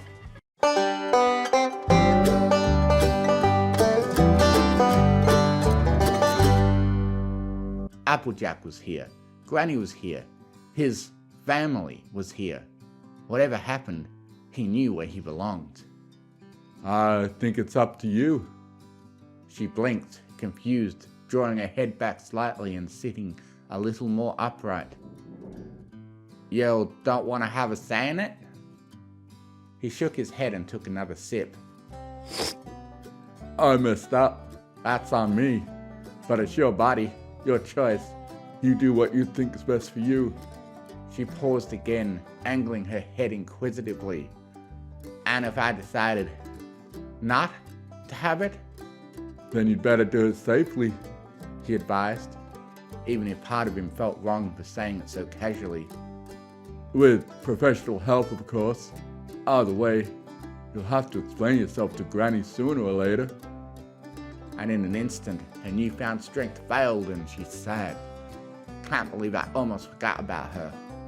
She groaned, covering her face with her foreleg and dragging it down. Sweet Celestia, what am I gonna say? You fooled around like ponies our age usually do. She flashed him a warning glare. Hey, you wanted suggestions?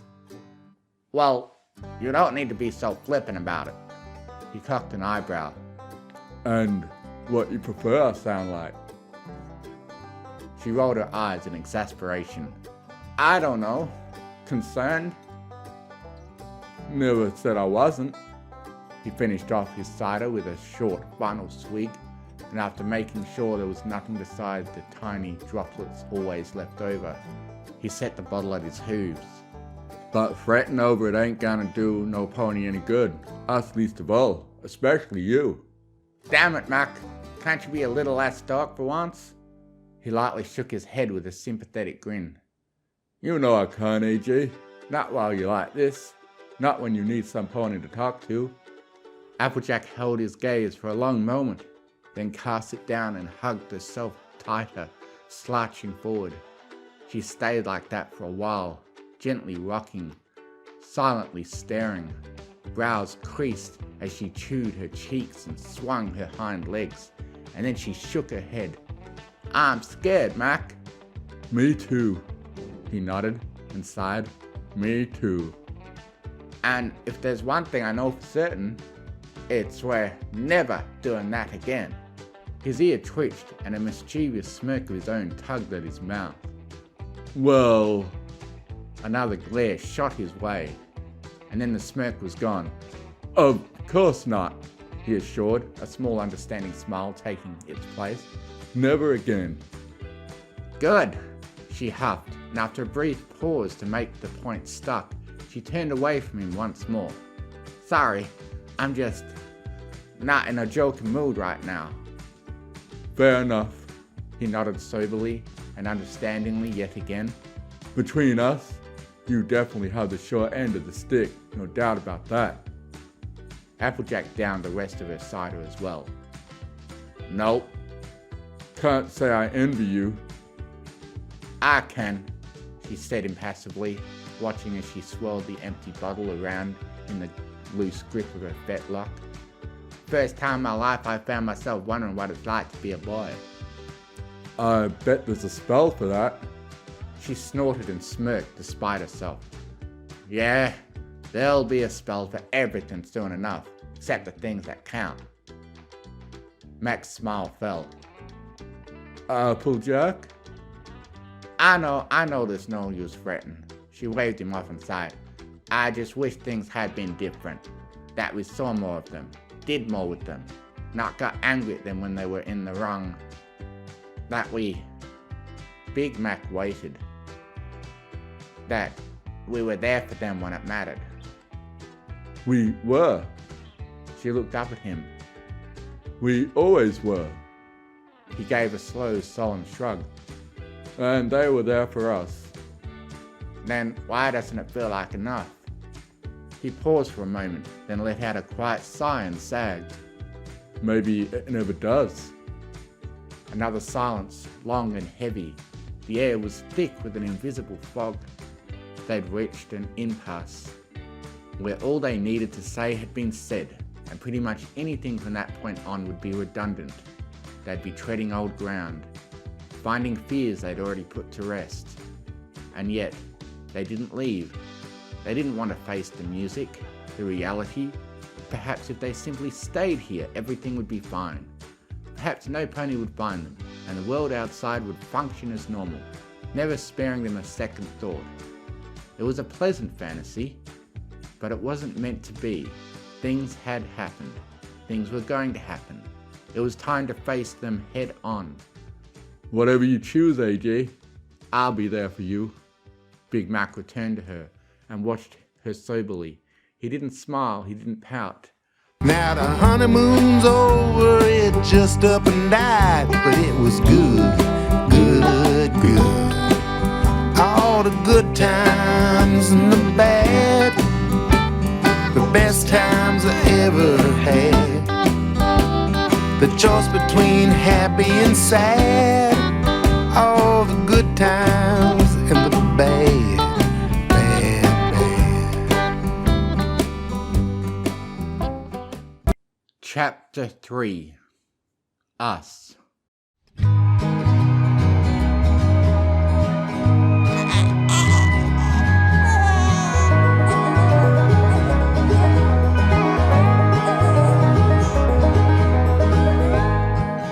It was April when I met you. Body yellow coat, bright red mane, eyes like amber and sweet as honey. You were 9 pounds, 13 ounces. A little underweight, but nothing to be concerned about. You were quiet as well, even when the midwife took you away from me. But you also had the most adorable yawn I ever did see. And your hooves were so tiny, and your nose? I could have sat there all day tapping it with the edge of my hoof, listening to you giggle and squirm. You were perfect. Never in all my years have I seen a foal so beautiful. I'm sure every mother can say that about their children, but there was something about you that just made me burst into tears the second I saw your pretty little face. And you were mine, all mine. Big Mac was there, as well as Granny, smiling from either side of the bed as they watched me run a hoop through your hair and trace the outline of your ears. We were in my room, in the house. The midwife, a veterinarian and close friend of the family, had already left. You were bundled up in a lilac towel, gazing back at us, mumbling to yourself and blowing raspberries every so often. "Oh, ain't she a darling?" Granny fawned. She never found out. Was too upset I'd let this happen at such a young age to ask who it was with. The sunlight beaming in through the open shutters and framing her grin in a golden halo. Gosh darn cutest thing I've ever seen in close to 15 years. Yup, said Mark. I just smiled and nodded. There weren't no need to kick up a fuss, not when I had you cradled in forelegs. Looks just like Pa, don't you think? She leaned in a little closer, squinting. I think you might be right, Applejack. she agreed, her face brightening like the summer sun. Missing his green eyes, though, but a spitting image aside from that. And you were. You are. Every time I look at you, I see him. I see you all the more for it. And I remember promising myself right there and then I'd never let anything happen to you. Because if I did, it'd be like losing him all over again, as well as losing you. You were just too precious, and you were everything I needed. Thought of a name yet? Mac asked. I shook my head. Of course I hadn't. I just couldn't get over how lovely you were. Now hold your horses, Granny calmly interrupted, sharing a look between me and him. Before we start setting things in stone, let's remind ourselves of something first. We waited expectantly, but we'd both been given the lecture long enough to know what she was on about. As far as Ponyville's concerned, this here youngin's your new baby sister. A pang of regret struck me. I couldn't help it. I knew why we had to keep it a secret, to protect the family name, as well as you and me. And till this day, it's the only lie I've been comfortable telling. We'd kept to ourselves since Ma and Pa passed, Mac and Granny only heading into town for essentials, so news of a third child wouldn't have seemed too out of the ordinary, so long as we timed it right. But thing was, I'd never have the chance to be your mother. I'd make believe at home for a time, feed you, change you, bathe and play with you, the way a mother would. Laugh and cry like mothers do, but as soon as you could speak, even make-believe had to end. I was Applejack, AJ, and Big Sis, never Mama, and it was silly of me to hope otherwise. But none of that happened just yet. At the time, I was sad, but I was happy. Happy to be surrounded by ponies who cared for me. And I had you. Nothing could have brought me down after seeing the look in those dear little eyes. I can live with that, I said, and I meant it. Even though my voice was shaky and caught at the back of my throat, I really, genuinely meant it. Yup, Mac agreed. Granny nodded slowly, chewing on her bottom lip, and then she lowered her gaze and rubbed her chin. Now, as for a name, all our attention turned on you, and you seemed to know it. You tittered and burbled, and looked at all of us so eagerly, as if you knew how glad we were to see you, as if you knew how special you really were. Apple Tart, maybe? No, wait. How about, Apple Seed? Yeah, Apple Seed. I shook my head with a smile. That didn't suit you at all. Seeds are stagnant, always waiting for, but never quite living up to their potential. And apple seeds needed very particular conditions to grow, so fussy and high maintenance, even with a farmer's tender hoof. But you'd sprout, you'd blossom. You wouldn't care if the soil's too hot or too cold. You'd sink your roots in and make it your own, just like me, just like Mac, and just like Granny. And you'd grow so tall, you'd make lots of friends, and you'd do amazing things together. And you'd be so much more than I could have ever imagined. You'd be a pony the world would come to love. And that's when I had it. I gently leaned down and gave you a soft kiss on the nose. You giggled again and tried to hug my snout. And I couldn't have been happier.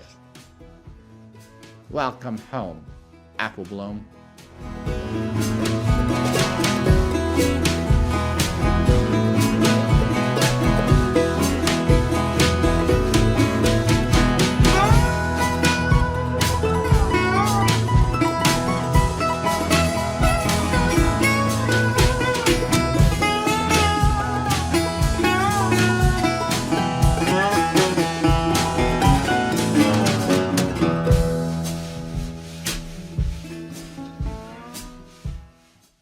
I just don't think he's right for you. By Aquaman. Act 1.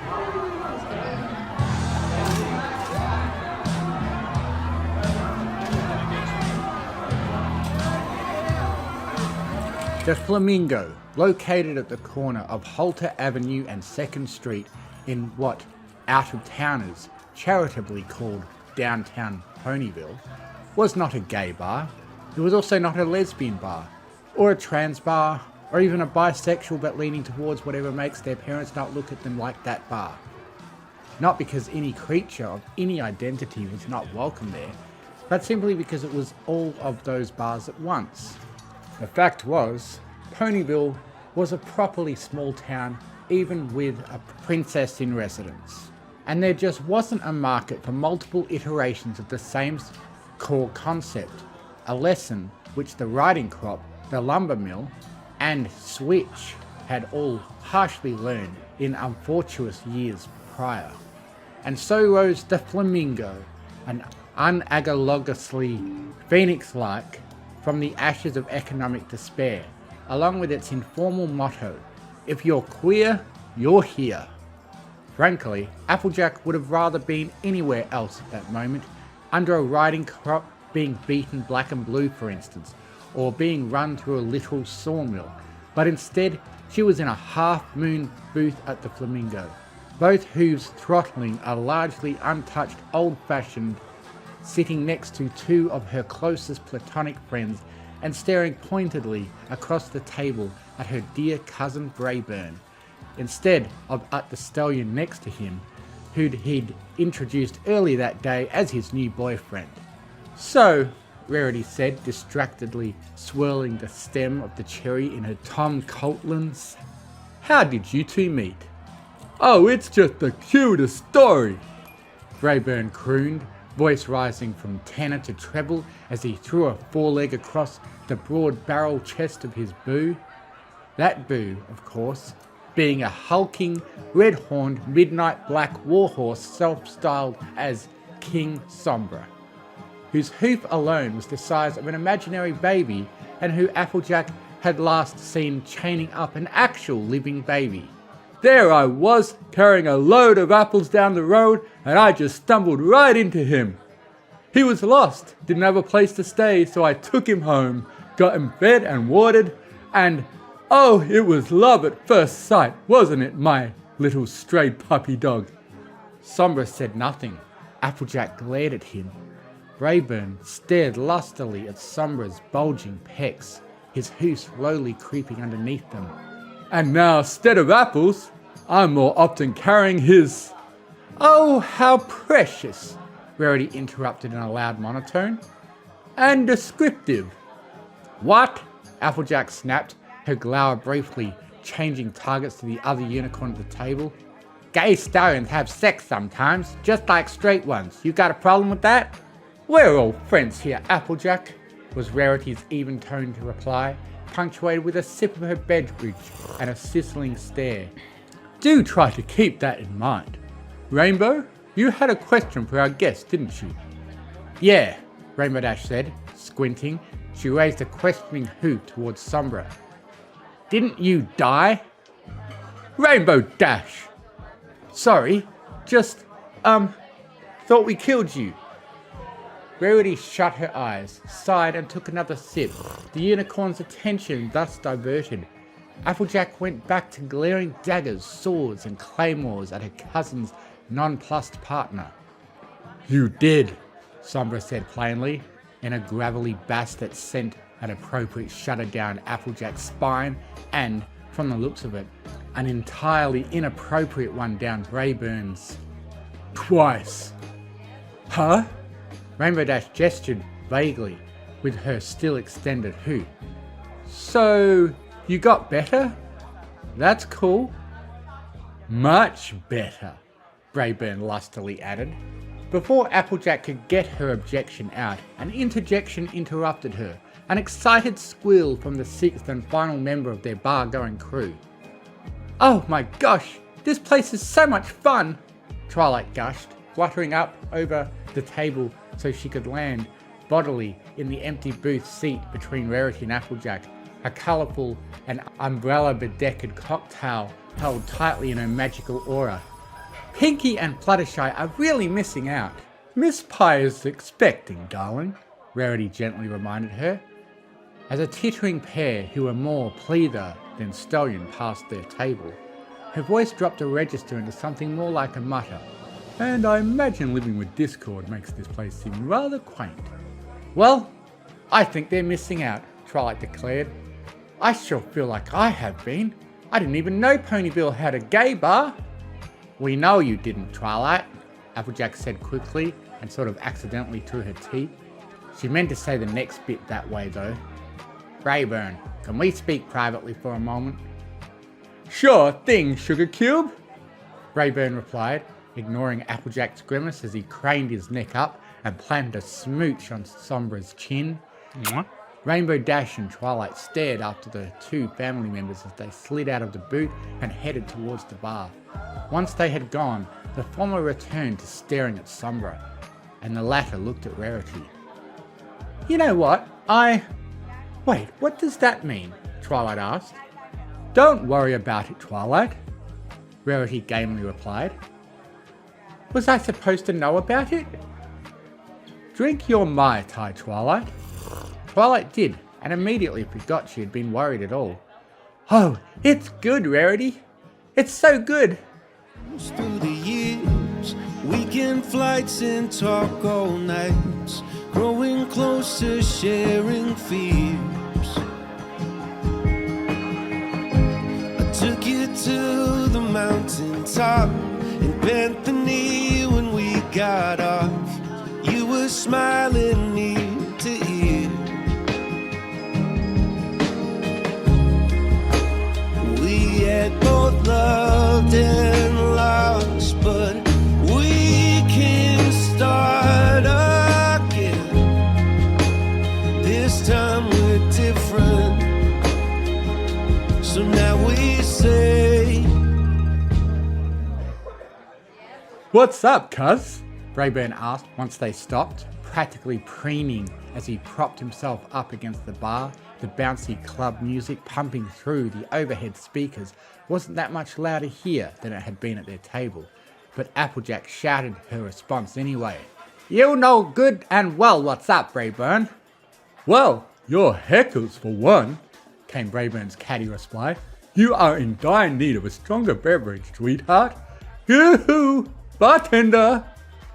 He raised a hoop and gave a dainty wave, leaning towards Applejack and whispering through his toothy grin.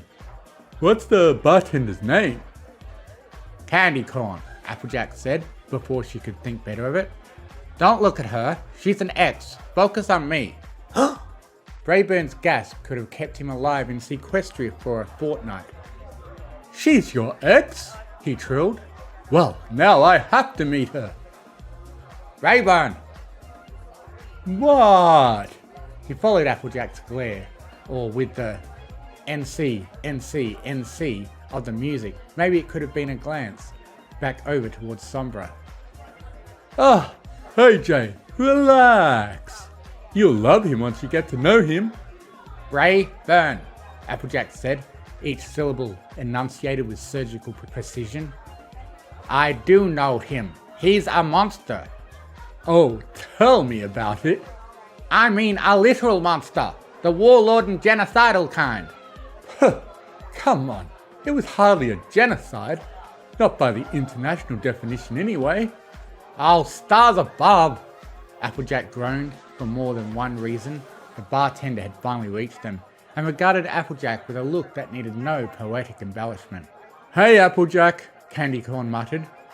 Howdy, Candy, Applejack answered, doing her best to hide beneath her hat.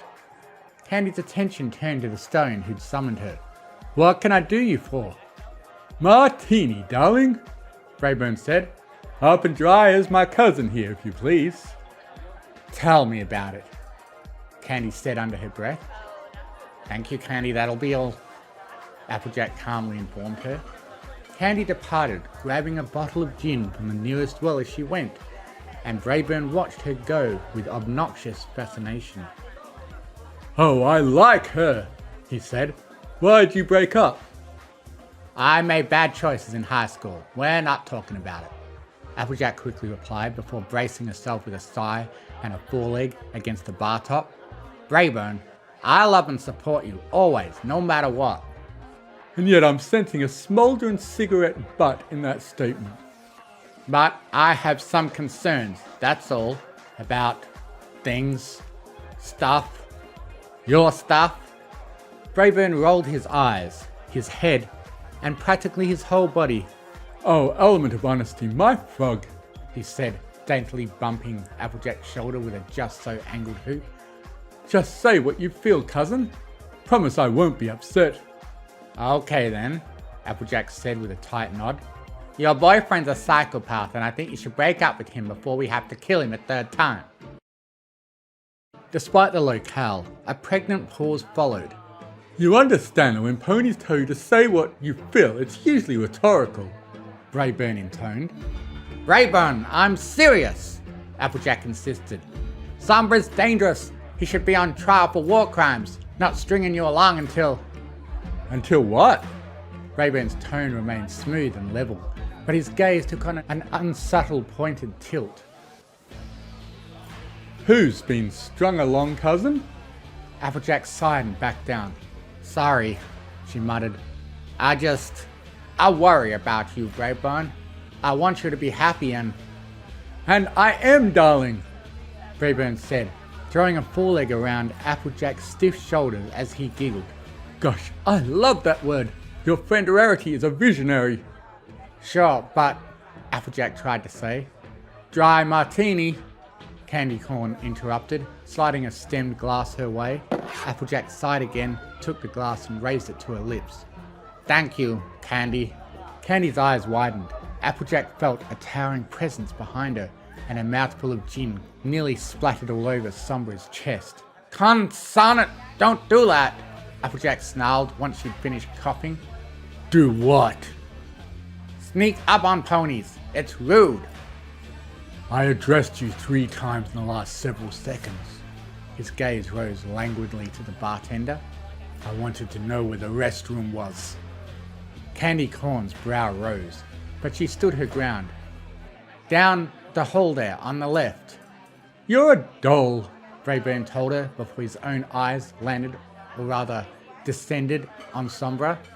And now you could use some company, I think. Oh, for... Applejack started. Don't wait up!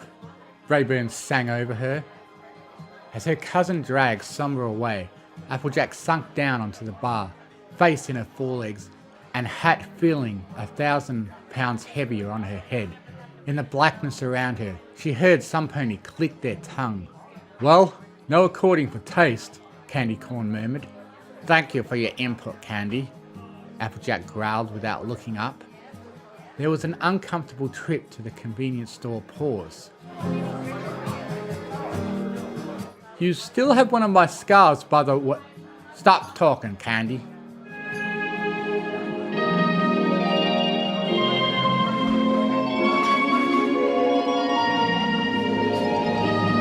You're my fireworks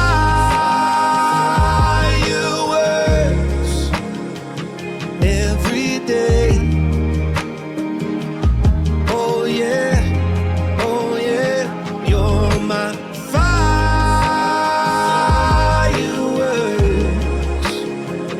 Let's never change anything.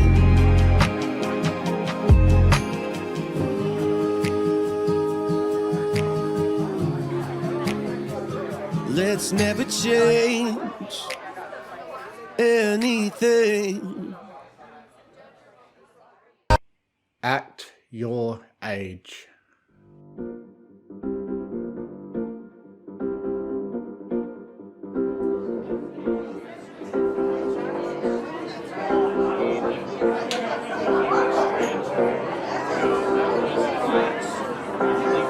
Applejack didn't do much talking after that. She tried to apologise a few times to Brayburn and Twilight both, and they both politely accepted her apologies without seeming all too cheered by them.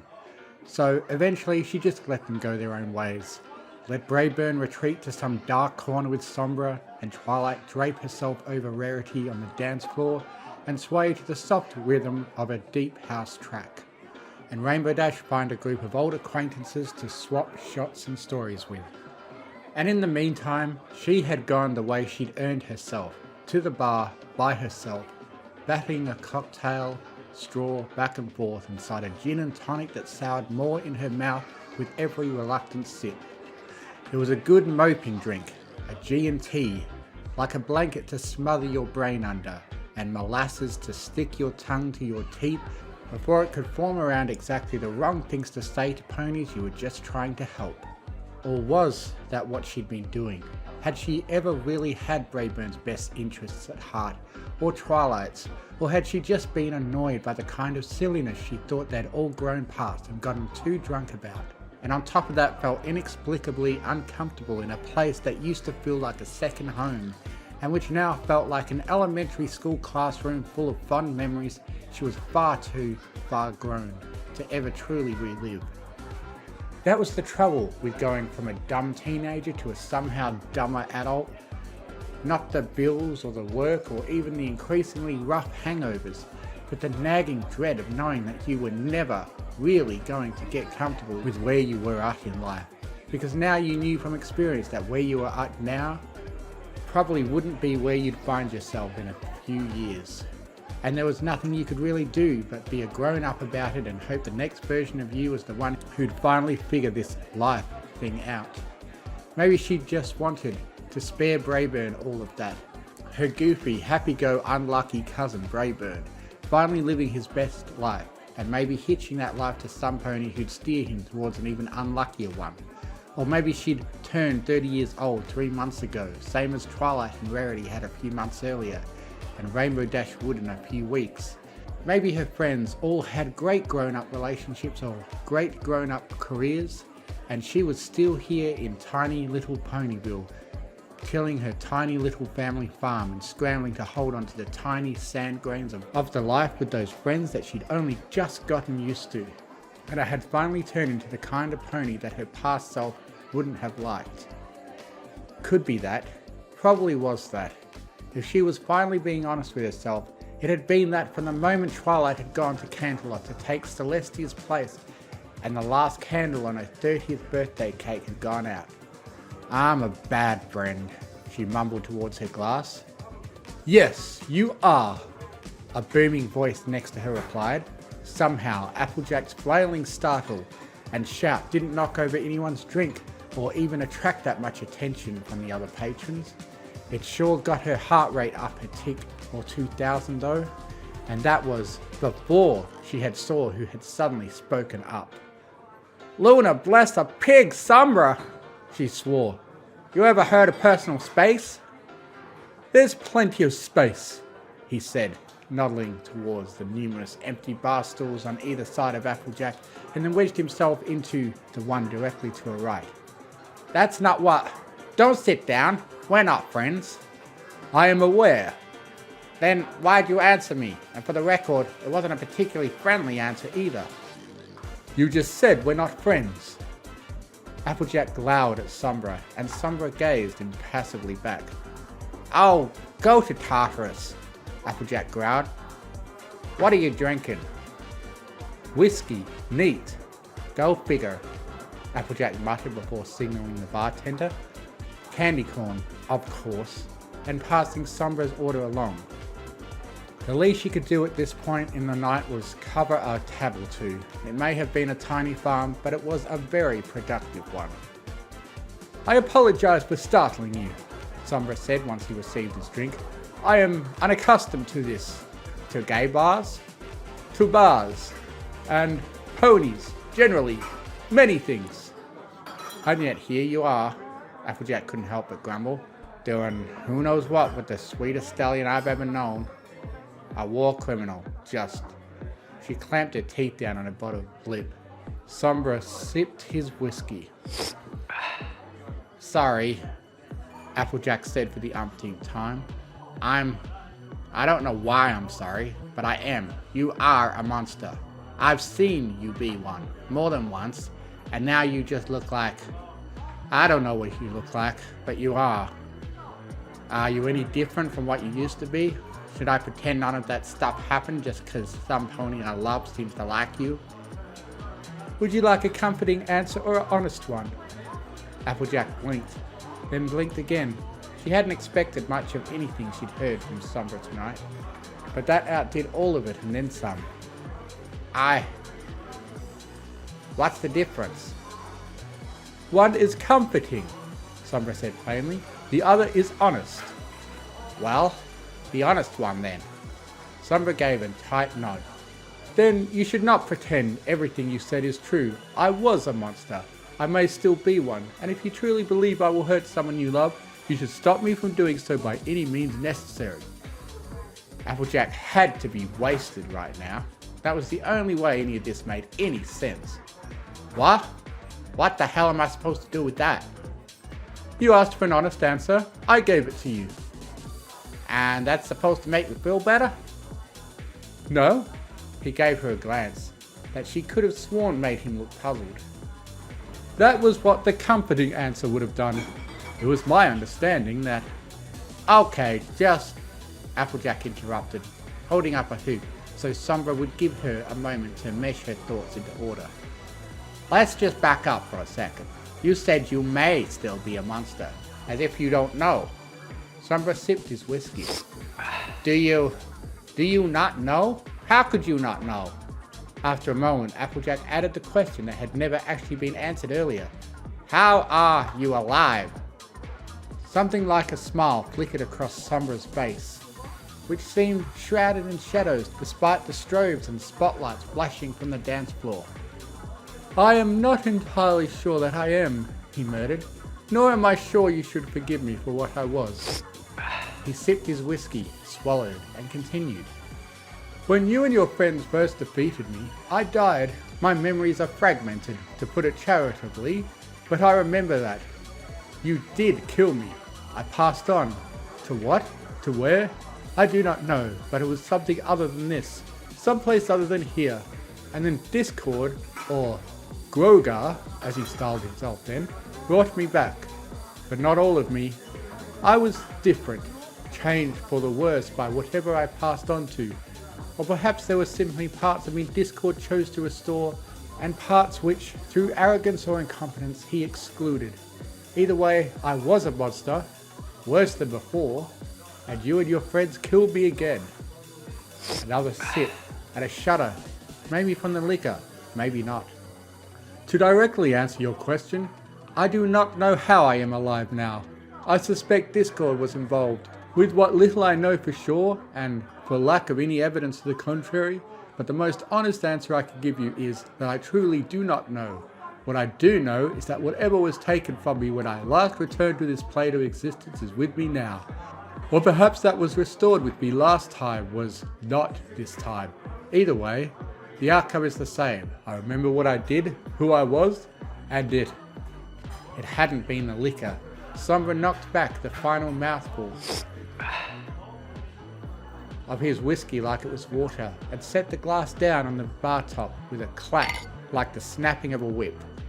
I will not ask for your forgiveness, nor your friendship, he said, plain as ever. I have earned neither. I know that. What I do know is why you, among all your friends, despise me the most. I do not begrudge you in your feelings, but I do not understand them either. I would like to understand them, for his sake, if nothing else. Applejack swallowed hard, chased it with a gulp of her drink, and stared down the bar top as she replied. I made bad choices in high school, she murmured. Bad choices after too, with who I strung along and let myself get strung along by. I got hurt, I hurt ponies, and knowing I hurt them made me hurt even more.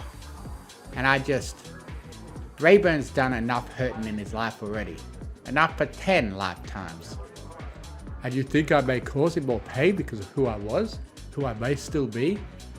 Applejack thought about trying to make it sound better than it was, and thought better of it. Yep, she said into her glass. That's the long and short of it. Sombra thought for a moment, then nodded. I understand. In your position, I expect I would feel the same way. Then help me feel some different way! Applejack exploded. She was still angry at Sombra, at herself, at life in general, and he was the only pony close enough to inflict herself upon right now. Why him? What do you have in common? What How could you possibly think you deserve him? Her voice cracked during the long sentence, and she hadn't meant for it to, but it had now, and it was too late to act like it hadn't been how she really felt about all this, especially once she realized that Sombra had flinched at the sound, and the realization got to her deeper than anything he'd said or done the whole night. Maybe this pony was still a monster. Maybe he'd still hurt Brayburn more than help him. But whoever he was, he wasn't the Sombra she thought she knew. She knew that now like she knew her own name.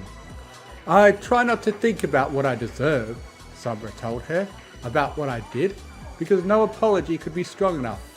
No work's good enough to undo some past version of me, what I did, and because on some level, I still am that version of me, still inclined towards misanthropy, imprisoned by egotism and inferiority in equal measure. My memories are fragmented, and in the gaps behind them is noise. This cacophony of thoughts I do not want, and feelings I would deny if I knew how. And atop all of it is fear so deep it would drown me if I tried to swim through it alone. I did try in the past, and I failed. And so I wandered the roads of this kingdom in search of something, someone, I could not name or describe. He turned on her, and for the first time Applejack realized that his eyes, which she always assumed to be a dark and evil shade of red, were actually a soft shade of maroonish orange, like sunlight dappled clay. And I found him. I found Brayburn, and he calms me, centers me, helps me float on the high tides and hold my breath through the low ones. I do not need to explain myself to him, and when I try to anyway, he will not let me, and in return, I am the pedestal upon which he stands for the world to see him as he is and should be, the shadow beneath the effervescent light of his life, and it gives me purpose beyond what I thought was capable of doing, of being, and I do not know how long this feeling will last, whether it should last, whether I deserve any of what he's given me or could give me after this, but for the first time what remains of my memory, I feel imperfect, I feel mortal, and it feels good. Applejack blinked again, and kept blinking even though it wasn't doing a damn thing to clear up her vision or stop her from trembling or put the weight she needed into what she said next. Don't you hurt him, she told the worst pony she'd ever met, tears rolling down her flushed cheeks. Don't you dare ever hurt him, Sombra, or I swear on this life and the next I'll make you wish you'd stayed dead. I will not lie to you, Applejack, Sombra softly replied. Never is not a promise I can make. What I will promise is to do right by him, as much as I am able, until and after our paths diverge. Applejack grit her teeth, wiped her eyes, and sighed. Guess that'll have to do. Sombra nodded, and this time he really did smile. And if it does not, he said, history suggests that problem is one you and your friends will know how to solve. Despite herself, Applejack chuckled, and she clinked her half-full glass against Sombra's empty one. Don't tempt me, she started to joke. I'm still... But whatever she still was suddenly didn't matter, because their duo had suddenly become a trio. Brayburn had wandered over and leaned hard into Sombra's side, nestling under his foreleg and twitching his lips up with Sombra's hoof wrapped around his shoulder. Yo, fightin'? He mumbled. No, Sombra said, beating Applejack to the punch. Just talking. Your cousin cares for you a great deal. Yeah, Brayburn murmured, smirking Applejack's way. For better and worse, mostly better. Don't tell her I said that.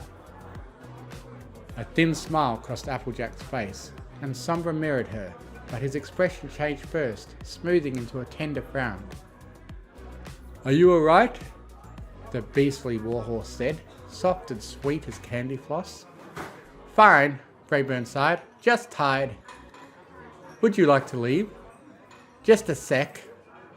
And that was what Sombra gave him, a squeeze around his shoulder and a body to brace himself against, and a pocket of silence in the middle of a pulsing and pounding nightclub. And finally, Applejack understood. They had nothing in common. They were total opposites in every way, as wrong for each other in theory as two creatures could possibly be. And that was precisely what had drawn them to each other. What had prompted one to save the other on a dusty road somewhere outside Appaloosa, and what drove them to continue saving each other day by exhausting day. This flamboyant, fruity, effervescent was who Brayburn truly was, as Sombra truly was stoic and pensive and compassionate in that way which could turn to cancerous resentment if not carefully managed and maintained.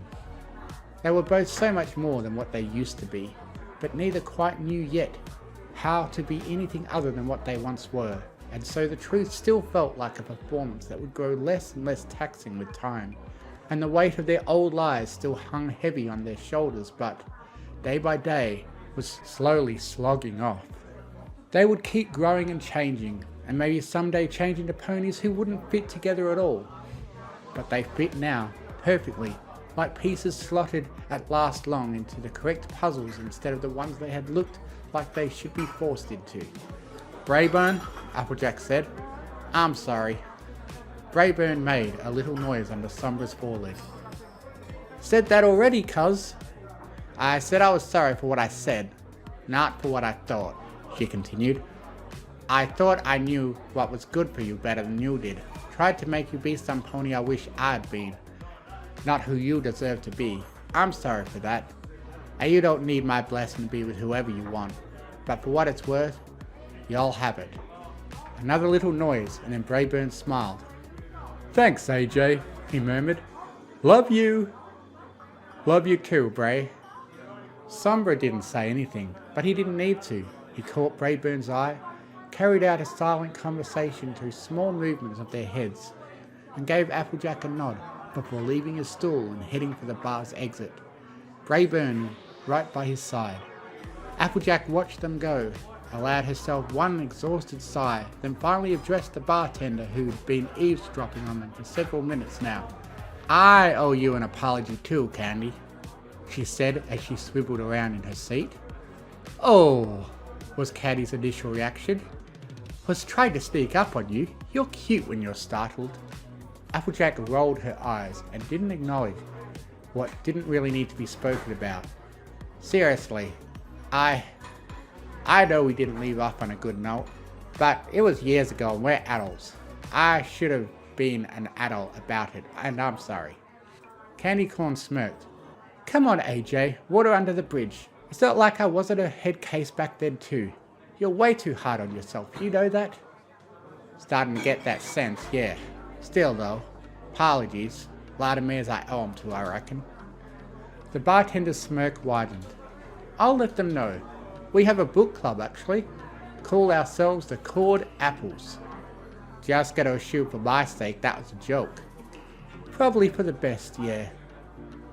Applejack's eyes widened, and soon enough landed on a mare who'd approached the bar's far end and landed heavily on a stool, ready to close her tab and see where else the night might take her.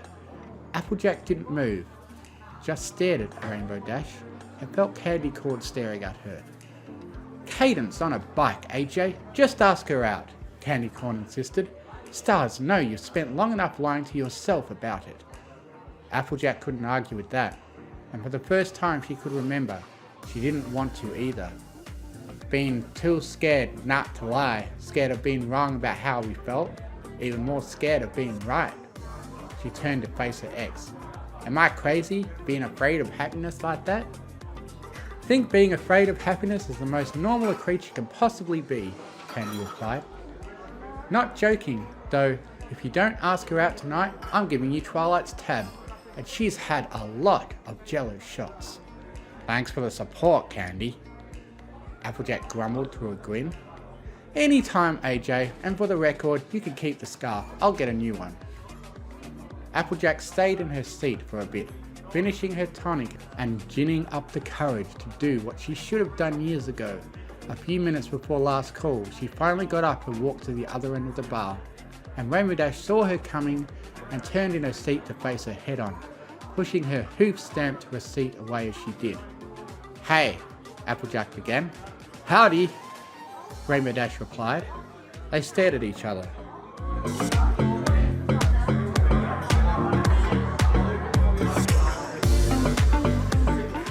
Applejack felt drunk and tired and impossibly brave. "Wanna dance?" she asked, nodding towards the emptying floor. Rainbow Dash smiled. "Not really." "Wanna get out of here then?" Dash's smile grew, and for a moment Applejack felt giddy, like a school filly who could drink and party all night if she wanted. "Yeah," Rainbow said, "sure." She hopped off her stool, and Applejack followed her towards the exit. On the way there, Rarity saw them leaving, braced her hoof behind Twilight's head so her muzzle stayed buried in her neck, and nodded while rolling her eyes in a way that said, "It's about damn time." It really was, that was the honest truth, and for once, Applejack was truly ready to see where honesty led her. Maybe she hadn't earned it, maybe she didn't need to. Either way, it'd probably feel nice to give it a try.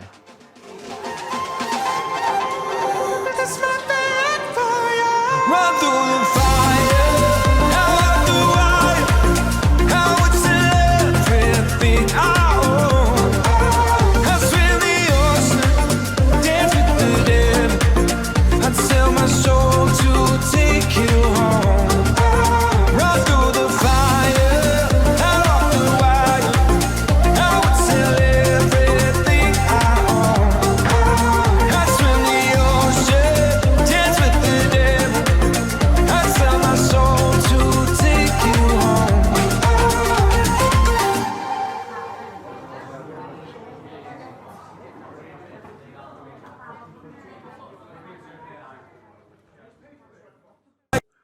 Act +1.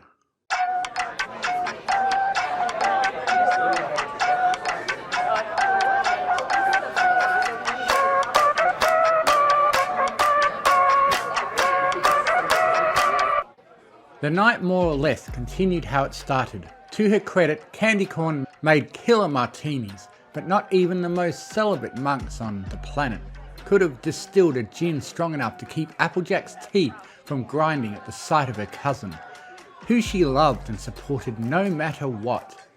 Grinding and bumping, and all but publicly humping on some pony who liked cracking whips over the decidedly unsexy type of slave.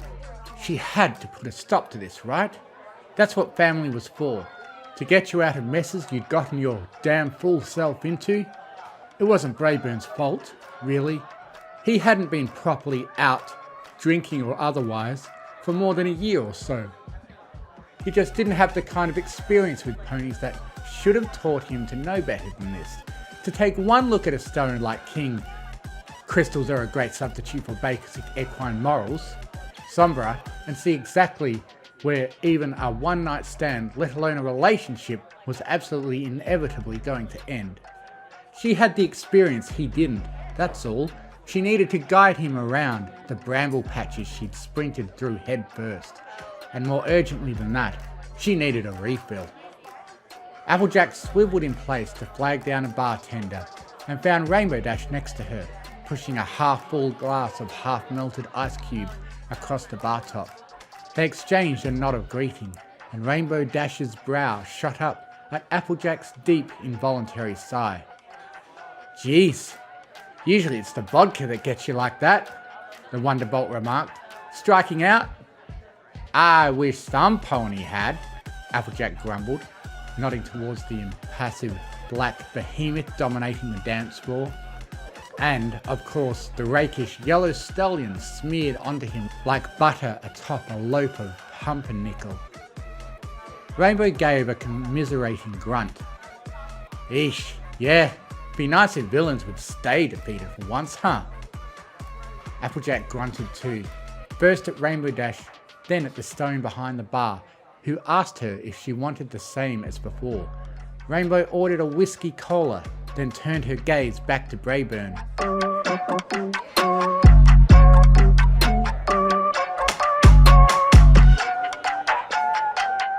"He's pretty different from when the rest of us first met him, isn't he?" the Pegasus mused. "Your cousin, that is. Kinda remember him being less, freaky." "Stupid," Applejack growled. Rainbow Dash said at the same time, wilting a bit as Applejack levelled a stare her way. "But, yeah, what you said too. He wasn't fully himself yet when y'all met him, Applejack said after another sigh. Sure, you can guess why not. Dash shrugged and twisted her lips in a way that said she could, and then talked as if she couldn't. So what, you don't like the new him? At first, all Applejack could do was furiously sputter. I love the new him, she finally managed to spit. You telling me you don't? You got a problem with stones not being stallion-y enough for you? Rainbow Dash stared at Applejack like she'd grown a second head. Next to Dash, a maroon stallion with electric blue eyeshadow muttered.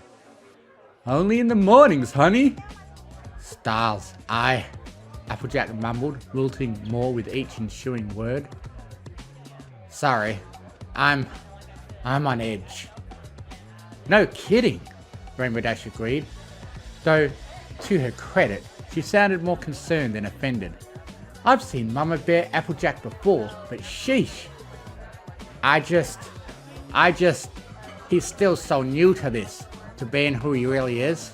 He spent years being somebody else, lost so much time, and now he ought to get a chance to make up for it. The world owes him that. Applejack's gaze settled back on the dance floor and became a glare again. Owes him better than that. Rainbow Dash considered the dance floor and the dark nucleus around which the ponies on it revolved, then shrugged again. Okay, not that I'm the most qualified pony to say this or anything, she said, but Sombra is hot. What? No, he's not. AJ, from one dyke to another, he's gorgeous. We gotta be real here. He's a psychopath. Yeah, a psychopath with a granite chin and washboard abs. Washboard abs ain't an excuse for war crimes. Rainbow Dash shrugged a third time. Well, they ain't. End of discussion. Fine, whatever, Rainbow Dash muttered into the fresh cocktail she'd just received. Just saying, cock-blocking your cousin's gonna be tough when you're blocking that much. Got it, Rainbow. Thanks. They stood together in silence for a bit, stewing and sipping in equal measure. Then, out of nowhere, Rainbow Dash laughed. Just occurred to me, she said once Applejack looked her way. This is the first time we've been back here in years. Like, us, you, me, and Rarity all together. Yep, Applejack said back. Guess it is. Remember her first time here? She was still all torn up over blue blood, and we were like, come on, you ought to at least try. And then she didn't even tell us that she had tried until like 4 visits later. Classic Rarity. The chasm of silence returned, wider this time. I don't miss it, really, Rainbow Dash mused. Like being a dumb, barely not a kid drinking too much. Situationships, all that. But it was really fun too, despite everything. And it was so casual. No plans, just whoever wanted to go out would. Now I'm touring and Rarity's working. Twilight's Twilight. And we don't get to all see each other a lot anymore, you know? So it's kinda nice. She nodded knowingly towards the dance floor. All that considered and all. Yeah, Applejack distantly replied. Her gaze had lingered on the dance floor. She was glaring again. Sure is. In the corner of her eye, Applejack thought she saw a strange expression flit over Rainbow Dash's face. By the time she had turned her head though, Rainbow was just flashing her the same cocksure grin Applejack had seen 1,000,000 times.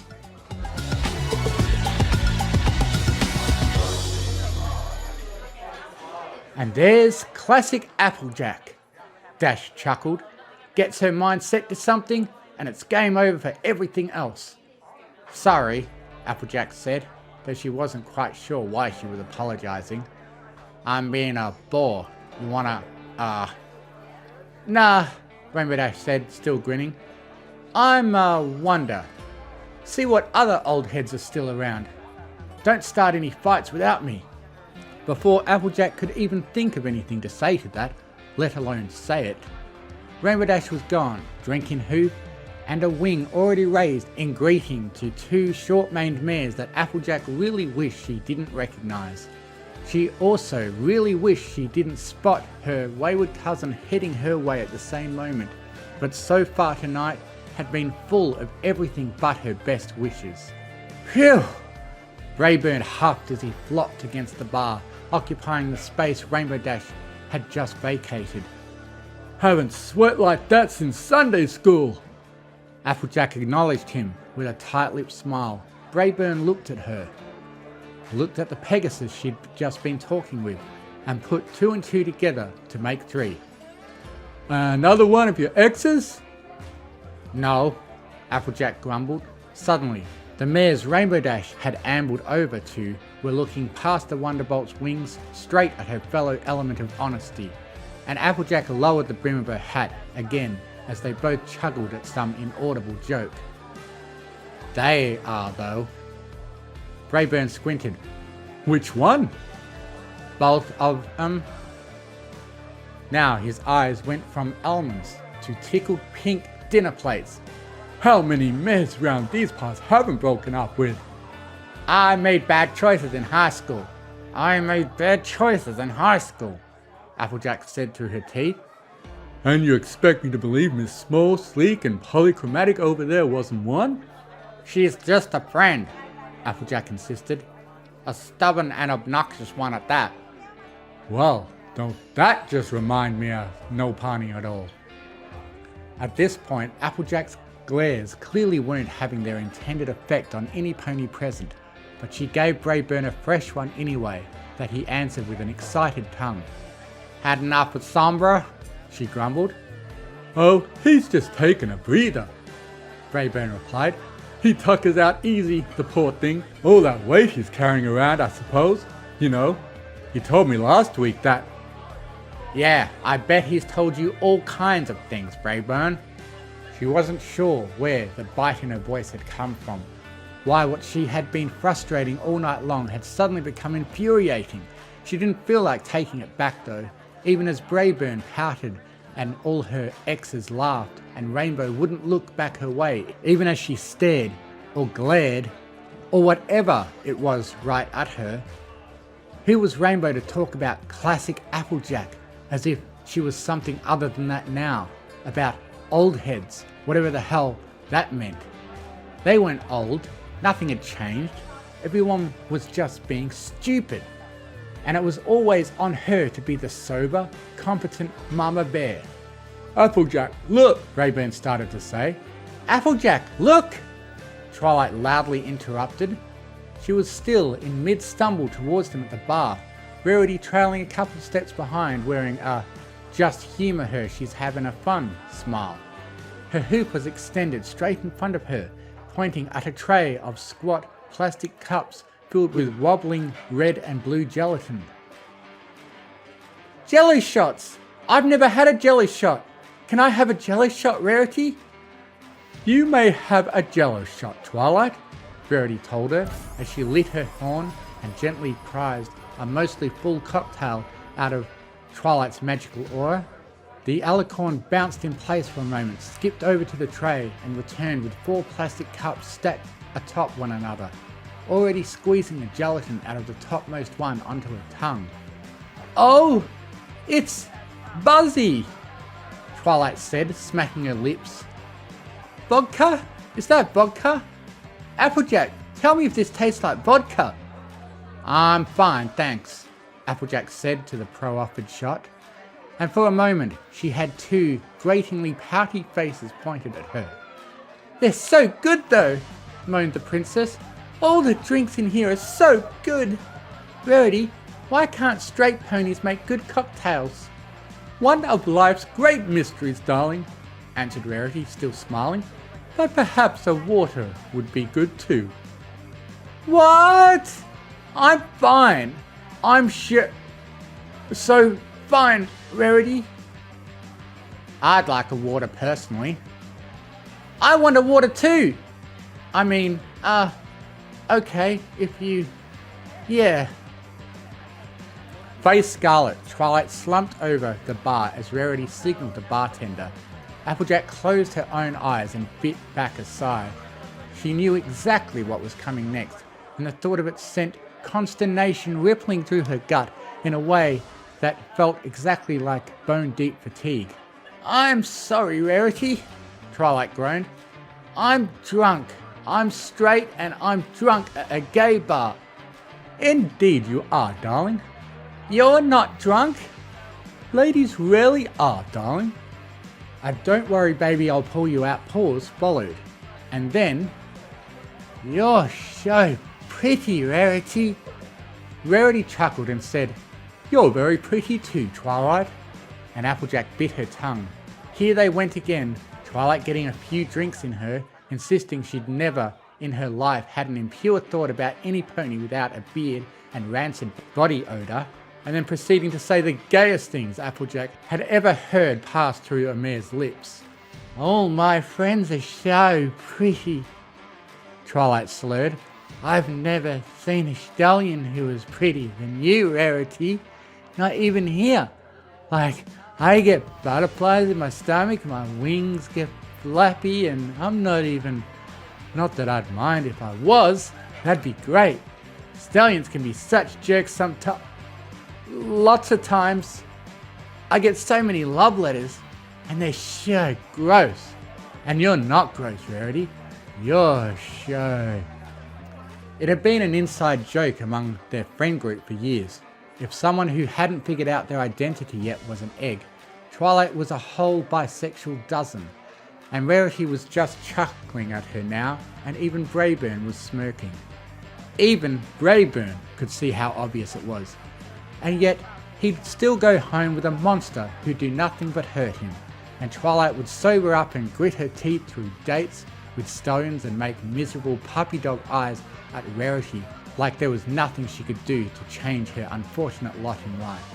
They'd be so much happier if they just stopped being stupid, if they stopped lying to themselves about who they were, if the music was as good as it used to be and the drinks weren't so heavy and she didn't feel so moon-damn... "Ugh," Twilight grumbled. "I'm old." Rarity's eyebrows twitched. Applejack just about drew blood from her tongue. "Oh, please," Rarity said. "You're not." "I'm 30, Twilight half wailed. "I'm ancient. I wasted my whole 20s studying and saving the world and doing stupid grown-up stuff, and I missed out. This is so much fun. I'm having so much fun. Always wish I was. You know. Ugh. I guess I'm just drunk. Why does being drunk always make me so..." "Twilight, you're by." Twilight's mouth snapped shut. Rarity pulled her lips tight across her teeth. Even the music seemed to stutter into a lull as Applejack's heart thumped in her ears like the beat of songs she used to know, like a drum she'd spent too long resisting the urge to pound for all it was worth. "You like mares," she went on, unsteady on her hooves.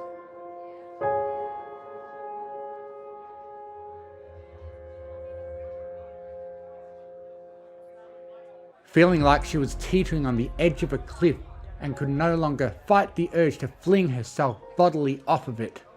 "We know. You might be the only pony in town who doesn't know, and it's fine. Go on and like him. Or don't.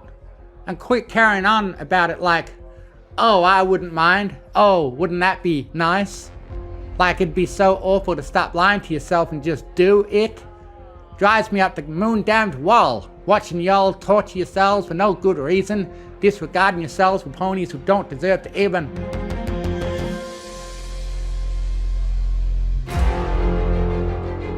Applejack ran out of breath and grabbed a jelly shot before so she'd have something on her tongue besides the long suppressed truth. By the time she swallowed, Twilight was blinking rapidly. Brayburn was stone-faced, and Rarity's jaw was clutched so tight Applejack could have checked her pulse from the vein bulging out under her horn. "Oh," Twilight said, her voice husky at first, and not much improved after she cleared her throat. "I, didn't know you feel so strongly about it." I'm sorry. I should have... Twilight, Rarity started to say. No, she's right, Rarity. Twilight dully went on. I've been silly, I guess.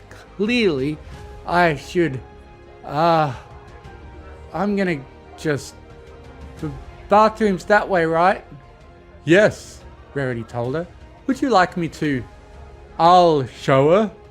Brayburn interrupted, wrapping a hoof around Twilight's shoulder, face still hard as stone. For a second, his gaze lingered on Applejack like he meant it to come off as no, because it was a glare. Think every pony could use a bit of breathing space right now. But, Brayburn, just... Applejack stammered. I'm just saying. Think you've said enough, cousin, Brayburn coolly replied, and left Applejack gaping in his wake as he led Twilight towards the restrooms. She had screwed up, she knew that much, she just didn't know how. Rarity, what? She started to say, and again she was coldly cut off. You know, Applejack, Rarity said, razor-sharp stalactites hanging from every word. I've found many ponies upsetting in my lifetime. Very few of them can infuriate me as comprehensively as you. I just told her the truth. Oh, yes, the truth, Rarity seethed.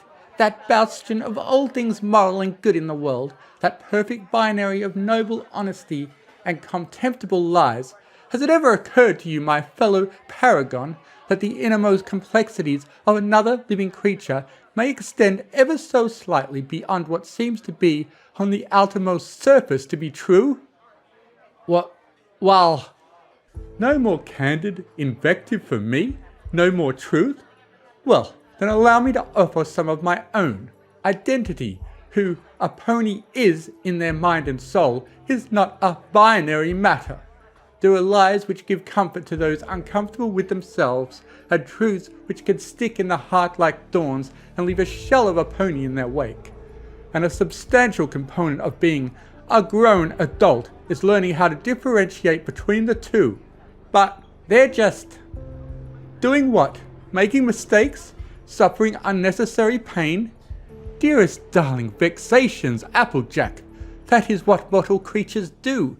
We bumble through life collecting endless ill-advised scars on our bodies and minds and hearts, and then after several decades of that, with noted and limited exceptions, we die. That is what we are. That is the ungainly mess of truths and mistruths from which identity is born. And frankly, the most dishonest thing a mare can tell herself is that it is her place, and no one else's, to interfere in that process without being asked.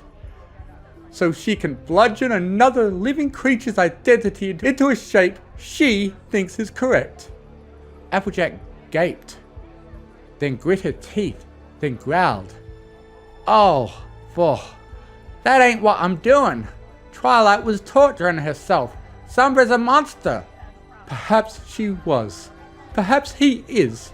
And once you've dragged Twilight and Brayburn away from what might hurt them, what will be left of them to preserve? What will they have learned? How will they have grown into someone who won't make even worse mistakes in the future? The future is the future. They'll be safe now. They won't the same mistakes that... Rarity's eyes narrowed like a viper's, and her words cut through Applejack like fangs. That you did? My, oh my, if only you'd had someone to protect you from your younger self. Imagine the misery you could be causing now. Applejack opened her mouth to retort, and at first nothing came out. Just trying to... She eventually croaked. I love him. I support him. I want him to be happy. Is that so? Rarity sniffed. You might try acting like it then.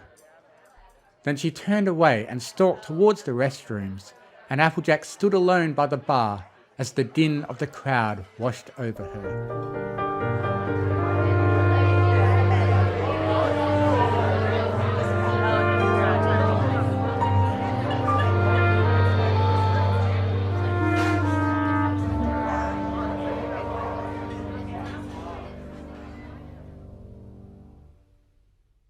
Questions number 143 and beyond by R.D. Number 143. What is this feeling?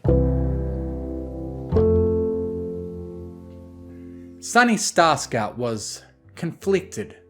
As incredible as it was to have her efforts at reunifying the pony races vindicted in far more spectacular fashion than she ever could have anticipated, it brought with it a catastrophic structural damage to her beloved home, Maritime Bay's iconic lighthouse, and the place that contained all her father's work with magical antiquities from before she'd lost him forever. From when she was still a bright-eyed, staunchy, optimistic filly with zero qualms about voicing her radical opinions about unicorns and pegasi. Admittedly, that was a trait she'd never let go of, even as she grew to young adulthood, and as Sunny sat through a grassy slope overlooking the lighthouse's reconstruction efforts, she reflected on how singularly crucial her stubbornness had turned out to be for the future of pony kind. Sunny was jarred from her introspective moodiness by the feeling of her hoof hesitantly tapping her back, the telltale rattling of a gemstone bracelet giving away its identity without needing to give it a second thought. Sunny! Gosh, I was calling your name for ages, Billy. You know you really shouldn't spend too much time in your own head. It's not healthy. Izzy Moonbow chastised, her chipper demeanour never faltering for a moment as she plonked herself down right in front of Sunny, obstructing the heart-wrenching view of her damaged domicile with a happy-go-lucky smile. Her face began to feel hot as fuzzy tingles of indescribable, heart-fluttering energy rippled through her from her point of contact. There it is again! But why? Shaking it off as best she could, she attempted to compose herself.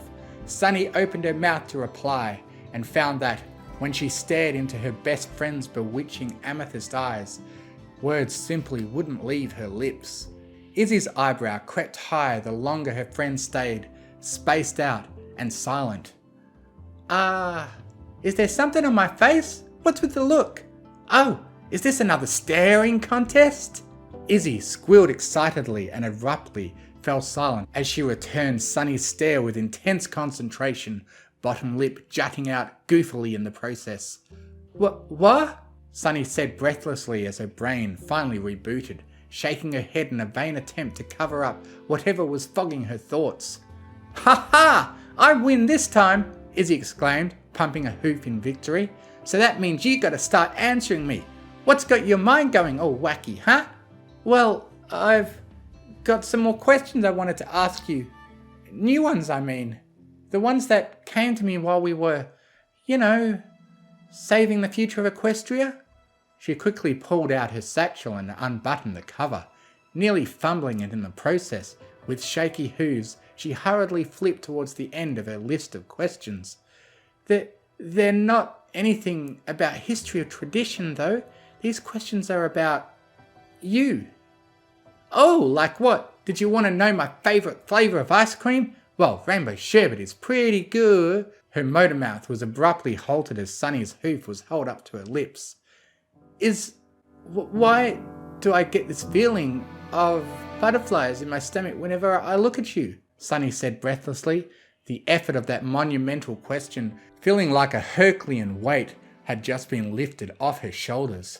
Whatever Izzy might have been about to say left her mouth with a fading whimper, her eyes widening in surprise as a rosy blush lit up her cheeks. Sunny? The kindling embers in Sunny's heart began to crackle with newfound life as a feeling of self-assured confidence filled her chest, born of countless pro-friendship protests around her closed-minded hometown. Staunchy with her brow furrowing further and further, she continued reading down her list, allowing the emotional furor of the moment to fuel her interrogation cum confession. Why can't I stop thinking about you? Why does everywhere you touch me leave a tingle? Is all of this part of your crazy unicorn powers? With a strong inhale, Sunny finally paused in her questioning, her breaths coming in staccato gasps.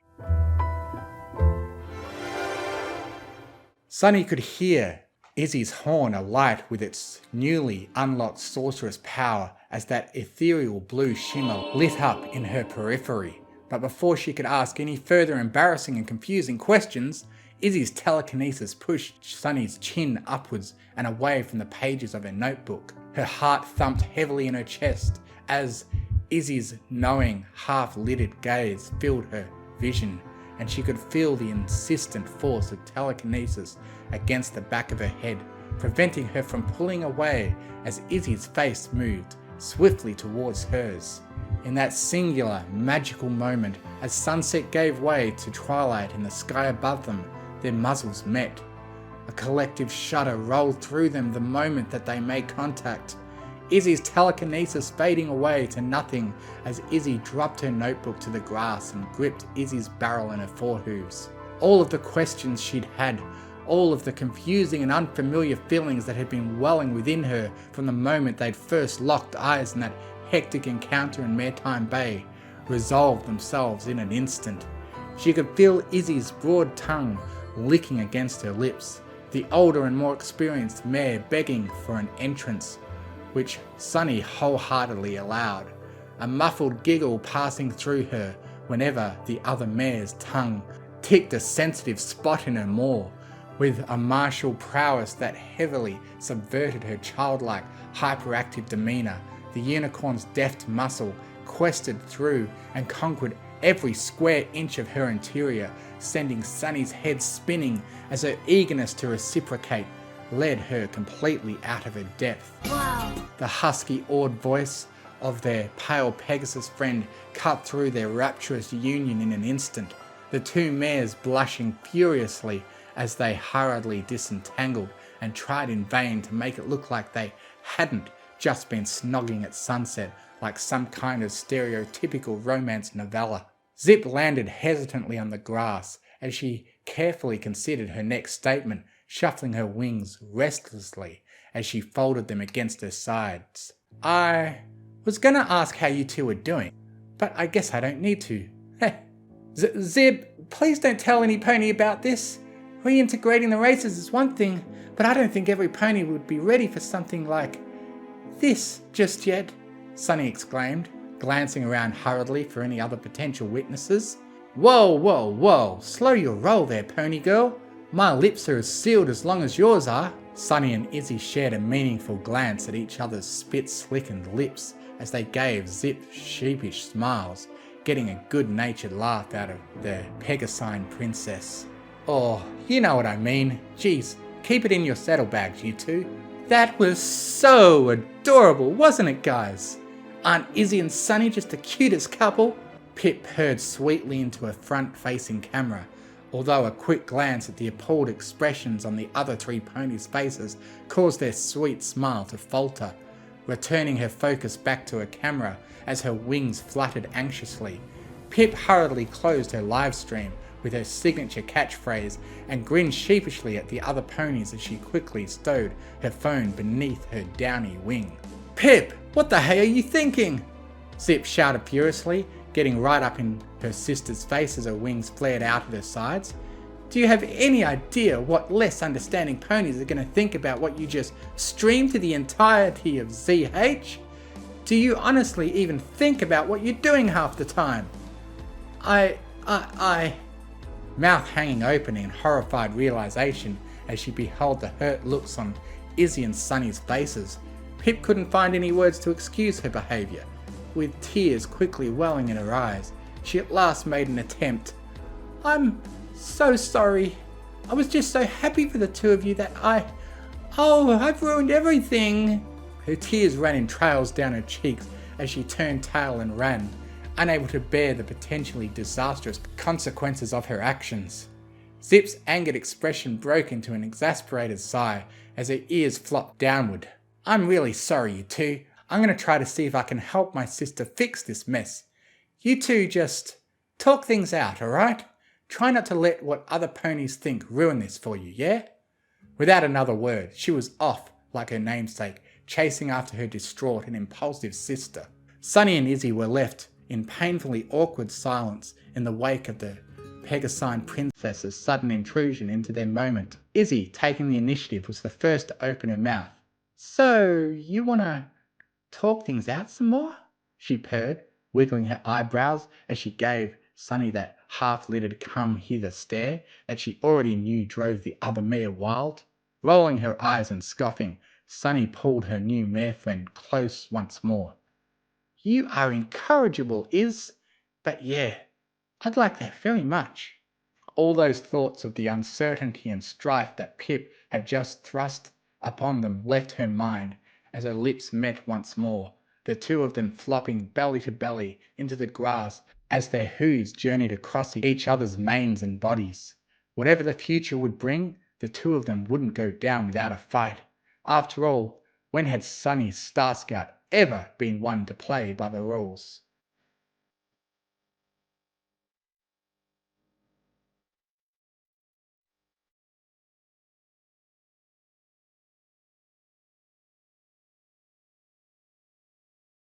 Question number 147.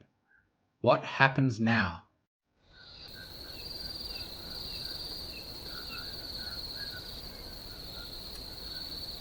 Giggling with mischievous excitement, Sunny and Izzy, having realised their compromising position out in the middle of the field, disentangled themselves from one another as they hurriedly cantered towards the lighthouse's front door. Despite the grave structural damage that much of it had received from Sprout's ridiculous machine, notably the complete loss of the spire, the ground floor had largely endured. Or at the very least, the side of it containing a bedroom had, which was good enough for the both of them, at least for tonight. Moving swiftly past the accumulated Cantalogic destruction equipment that surrounded her home in preparation for its reconstruction, the two mares darted beneath the buckled front canopy and through the front door. As it swung shut heavily behind her,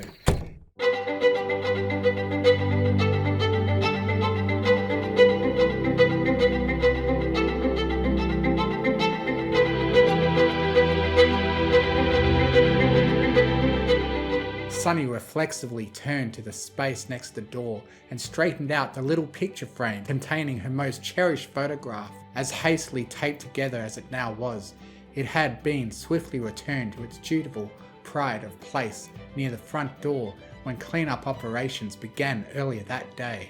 Her gaze faltered as it wandered to the cracked walls of her kitchen, a grisly scar in her childhood home serving as a testament to the results of Sprout's foolhardy power-mongering. Much like Sunny herself though, her home was Earth Pony strong.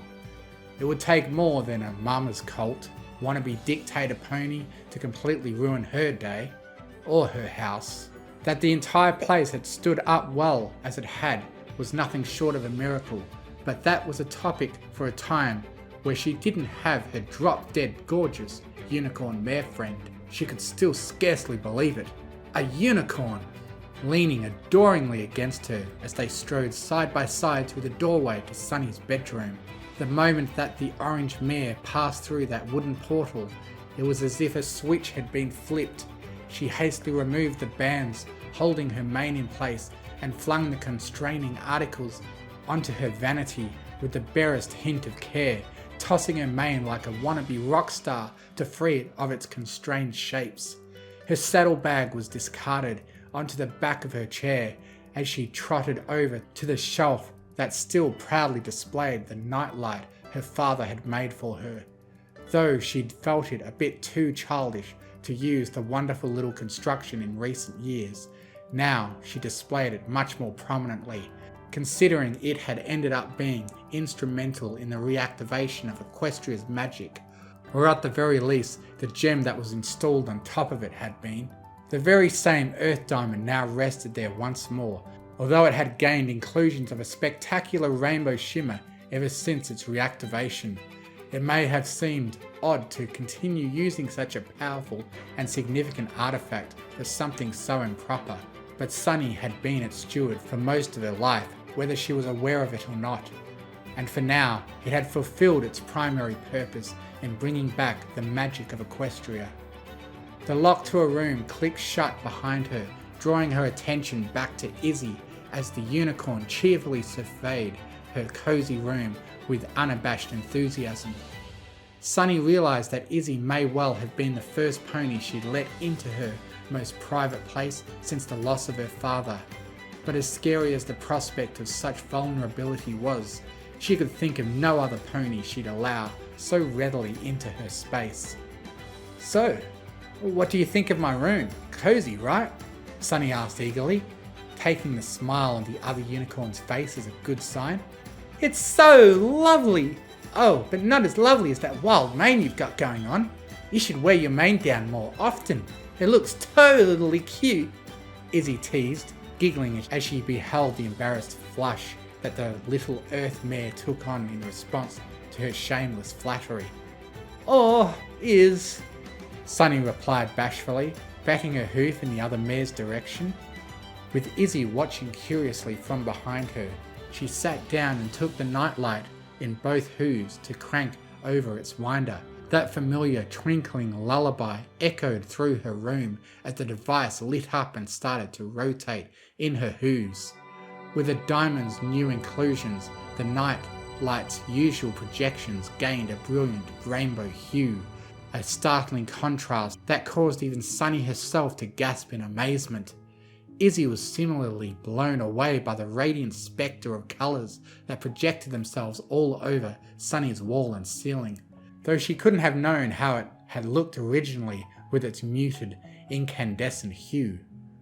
As Sunny put the nightlight back onto the shelf and turned to face Izzy once again, the two of them exchanged a warm smile before Izzy abruptly glomped her onto the bed, giggling mischievously as Sunny gave her a brief yelp of surprise, which trailed off into a gasping moan as Izzy nuzzled against her, nibbling teeth and lathering tongue markings, a lascivious trail up her body as the unicorn grazed upon her enraptured prey.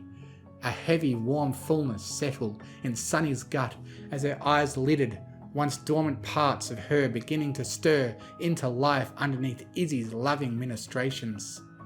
As Sunny started at the enchanting light show, only half aware of her surroundings, thanks to her mare friend's relentless affections, a flashlight slammed into her like a speeding streetcar. Can we send it? Well, I think it's our duty. An early arts and crafts project of her foalhood, the tiny little drawing of the 3 pony races living in harmony that she'd made for that fateful lantern letter, so long ago that it felt like another life entirely. That unassuming, hopeful little drawing had ended up changing everything. Had she never met Izzy, Equestria might never have been saved. Memories of her fillyhood whirled past her in a storm of emotions, each of them jabbing into her like pins and needles as a bittersweet nostalgia filled her. Izzy must have felt the way that Sunny had stiffened underneath her because her ministration stopped as she abruptly pulled back, concern filling her visage as she moved to lay alongside her friend, embracing one of Sunny's hooves with her own. We'll do our part, hoof to heart. Good night, Daddy. Good night, my little pony. Jarred out of her flashback by a chaste kiss on the cheek, the beginnings of tears, and the stinging ache in her chest from that well-worn familiar sorrow quickly ebbed away in the comforting embrace of the gorgeous, sweet-smelling, wonderfully funny unicorn that very same note had brought right to her doorstep. Countless moons after she'd thought it lost the winds. In a way, Sunny supposed Izzy had been the greatest gift her dad had ever given her. "Hey, you've been awfully quiet since we came in. Are you feeling alright? I hope I'm not moving too fast for you, am I? Because if I am, we can totally slow it down." Izzy's anxious rambling was stopped by Sunny's raised hoof against her lips, the earth pony smiling beautifully at her mare friend as she giggled happily. "Oh, no, that's not why. I'm just so happy. If some pony told me 2 weeks ago that I'd be here with you, a unicorn on my bed, after we'd just reunified Equestria, I'd have looked at them like they were totally nuts. I still can't even really believe it. Sunny said calmly as she caressed Izzy's cheek with a hoof. Or, to be honest, I'm having trouble believing this isn't part of a dream myself, Izzy replied warmly. Her eyes slid closed as their muzzles met once more, a simple kiss on the lips to reaffirm their shared emotion. After a few moments of them simply enjoying each other's presence in comfortable silence.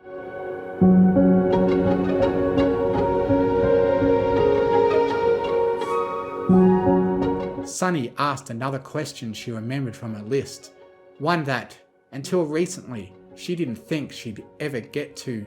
Number 147. So what happens now that we're together, I mean? I guess that depends on what you want to happen, Sunny.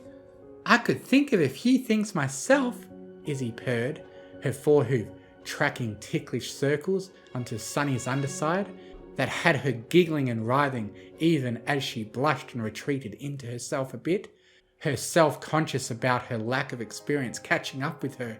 Wrapping Sunny tighter in a comforting embrace, she continued, But I'm not going to do that kind of stuff with you until you're done, good, and ready to do it, alright? Thanks, Izzy. You're wonderful, you know that. Sunny replied warmly, maintaining eye contact with Izzy as the unicorn's adventurous hoof stilled itself by curving around her barrel.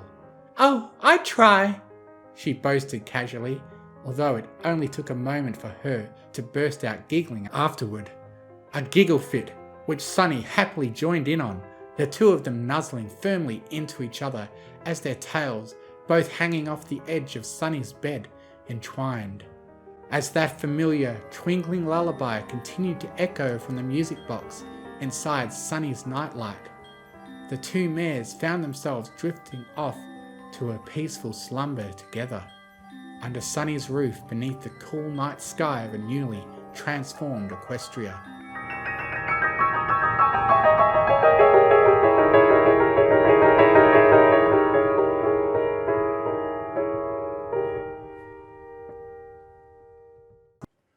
Question number 149. Do you still have that drawing?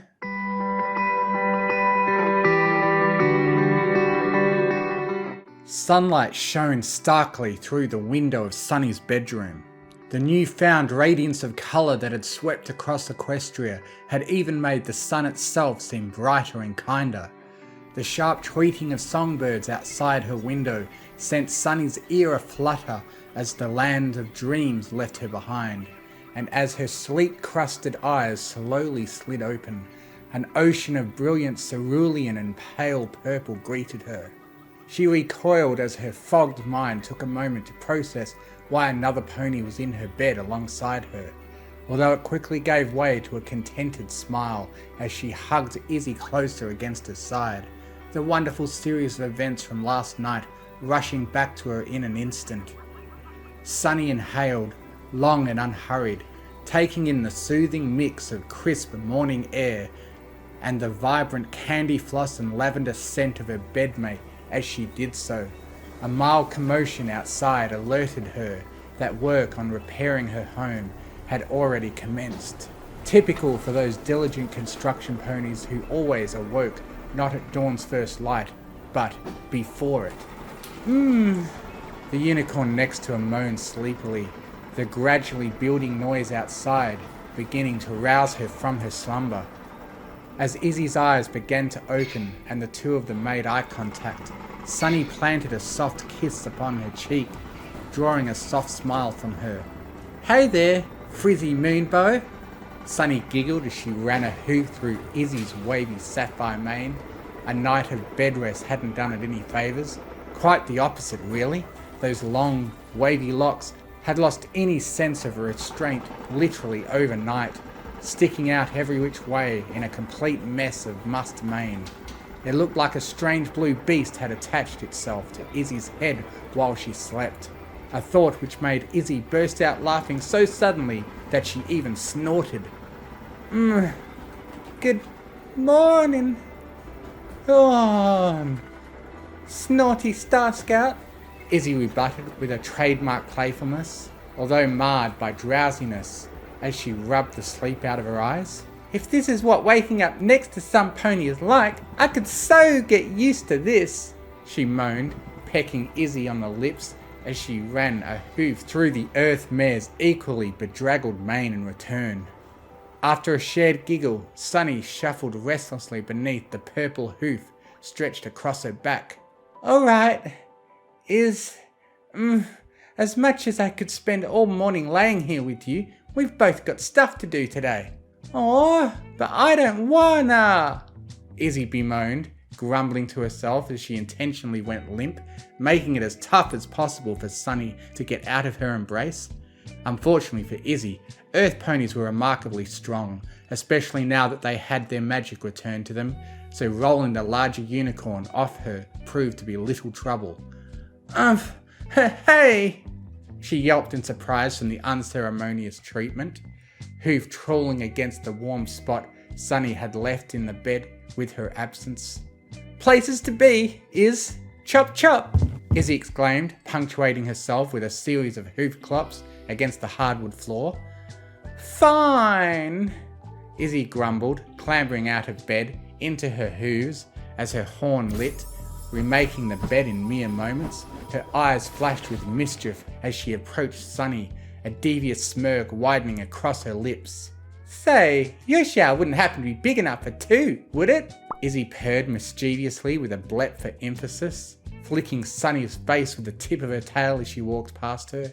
Considering how the very suggestion caused Izzy's eye to twitch, as a riotous blush lit her face, it took several seconds for the poor girl to even muster a response. Izzy, what happened to not doing that kind of stuff with me until I'm ready? Sunny replied, thoroughly flustered at Izzy's scandalous and yet ever so tempting suggestion. I never said anything about not teasing you relentlessly about it. Izzy sing-songed over her shoulder as she walked down the hallway towards the bathroom. Laughing to herself despite her embarrassment, Sunny slowly shook her head as she strode past the bathroom towards the kitchen. The hiss of the showerhead from behind the door, combined with Izzy's silly, nonsensical singing, confirmed the unicorn's entry into her shower.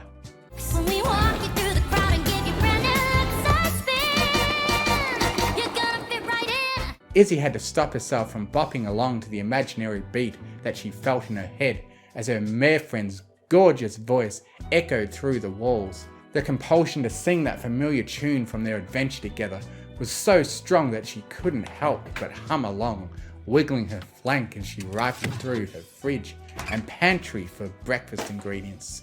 By the time Izzy had finished showering, Sunny was lost in her own little world, those earwormy lyrics cycling in her head as she prepared a simple meal of fried eggs and carrots. Oh, this is how a unicorn struts.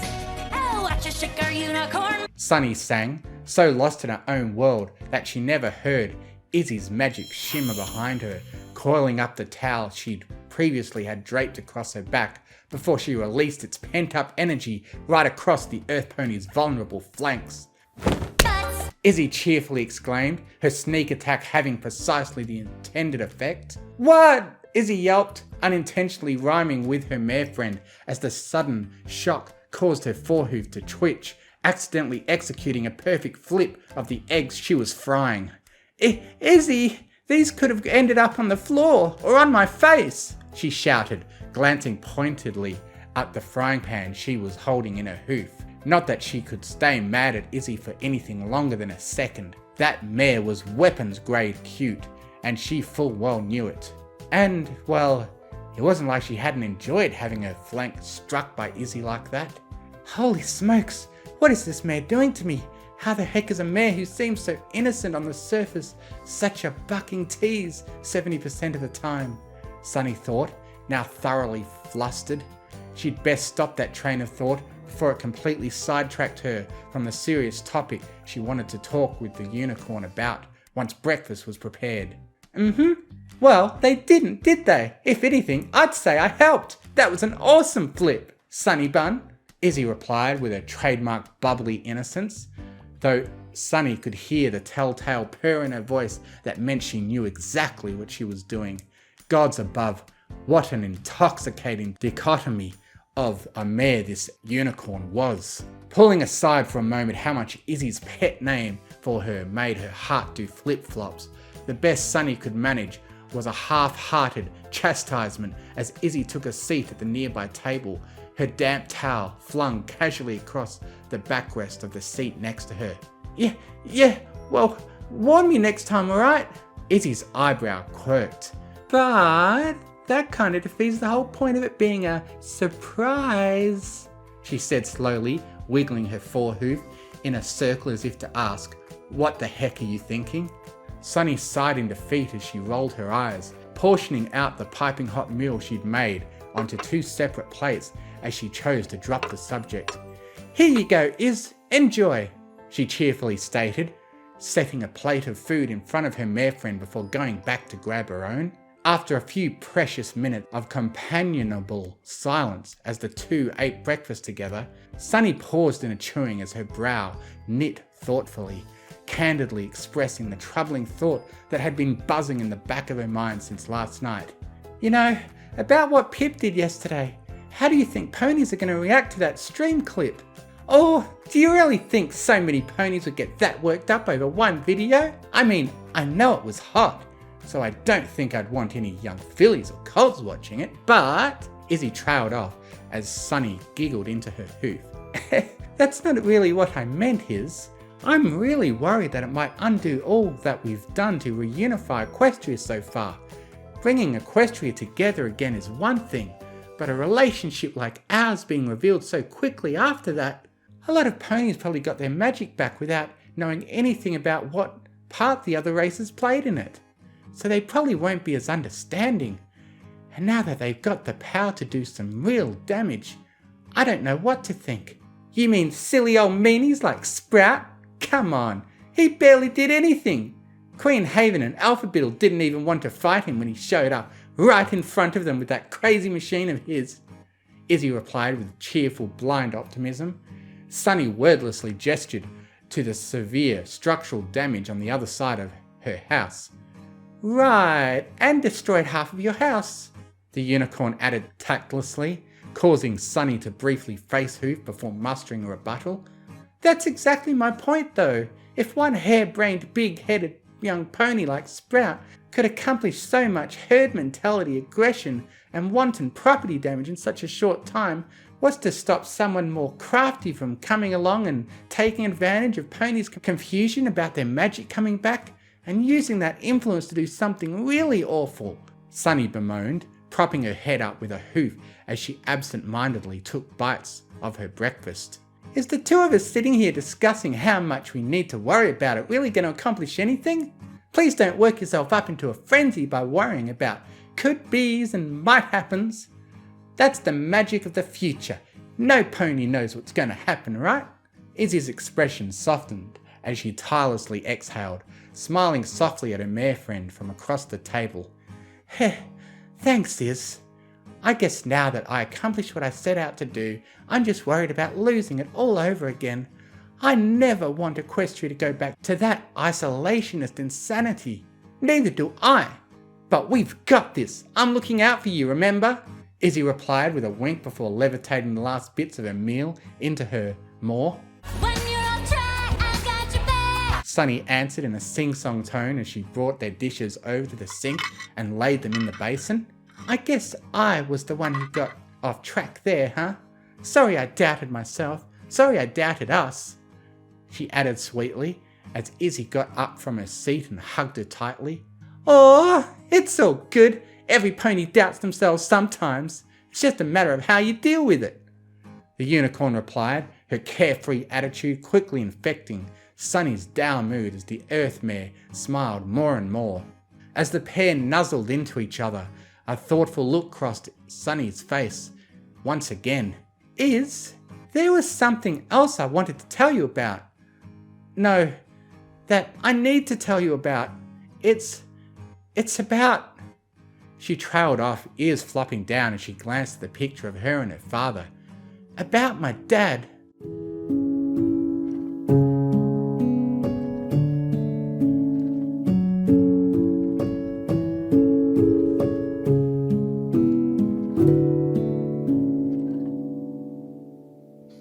Oh!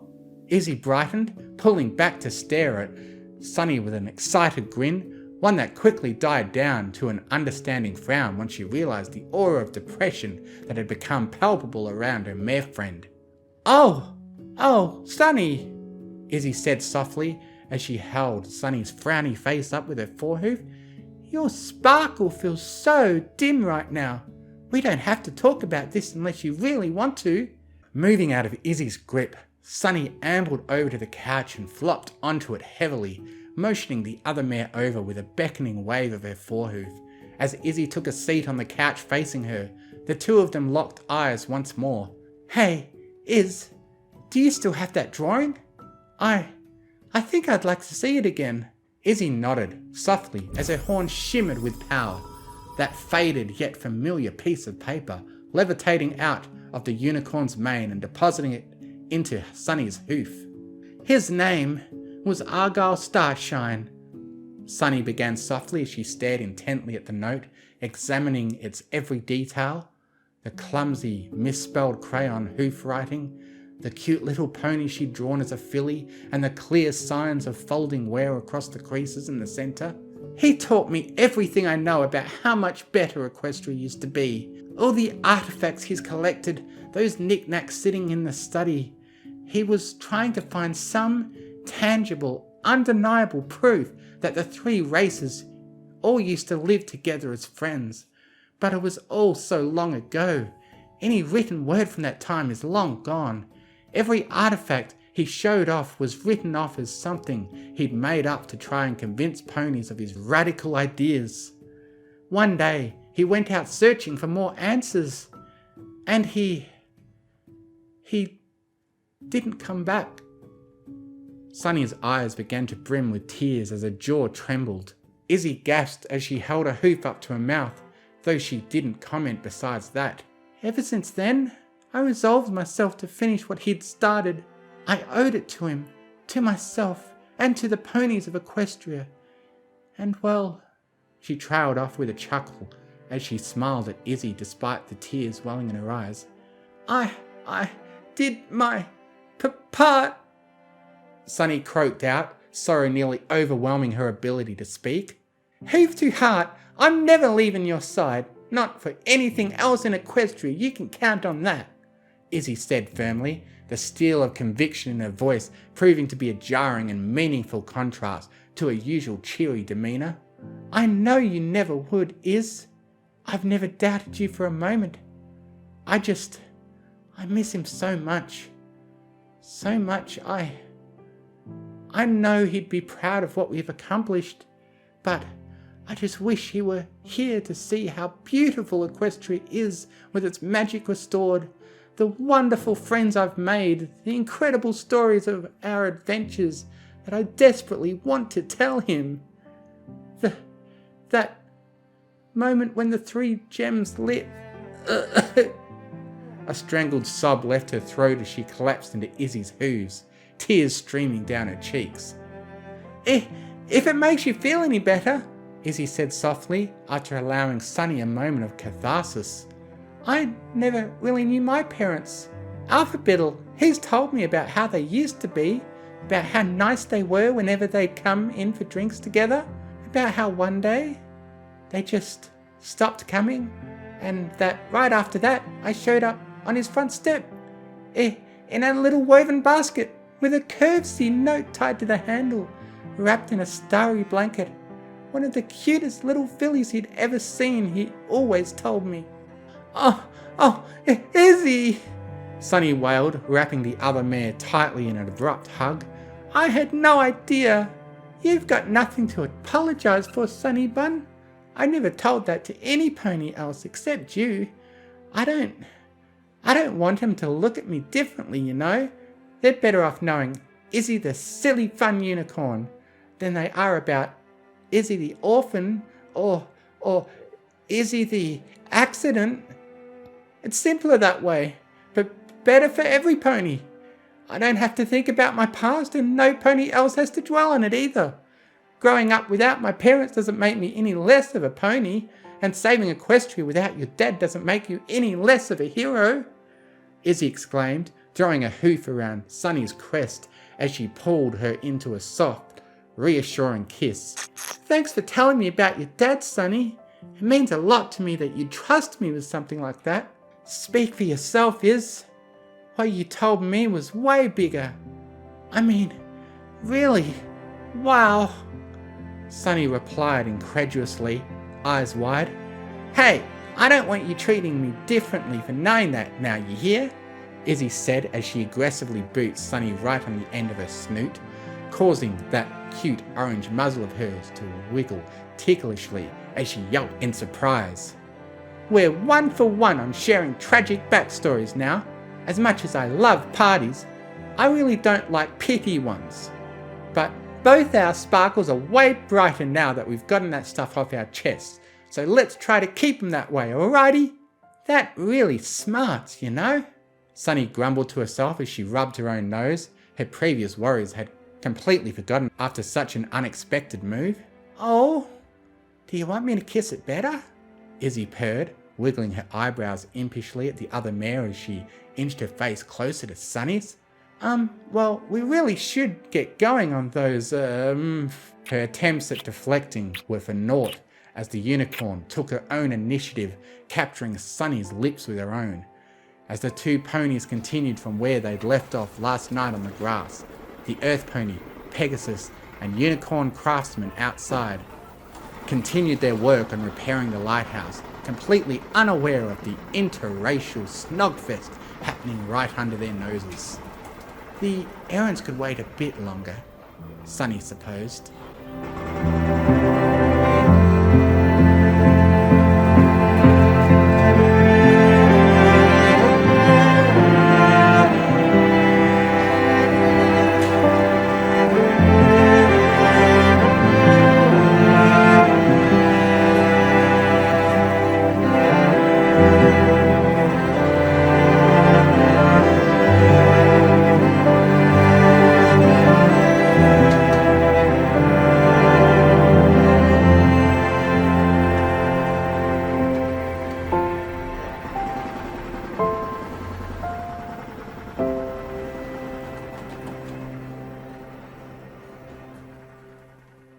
Question number 1.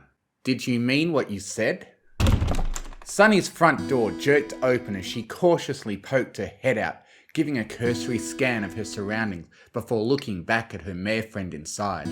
Coast clear. Let's move, the Earth mare instructed coolly, holding the door open for her mare friend as the two of them made a quick exit, trying to appear as casual as possible. The duo cantered calmly side by side down the road.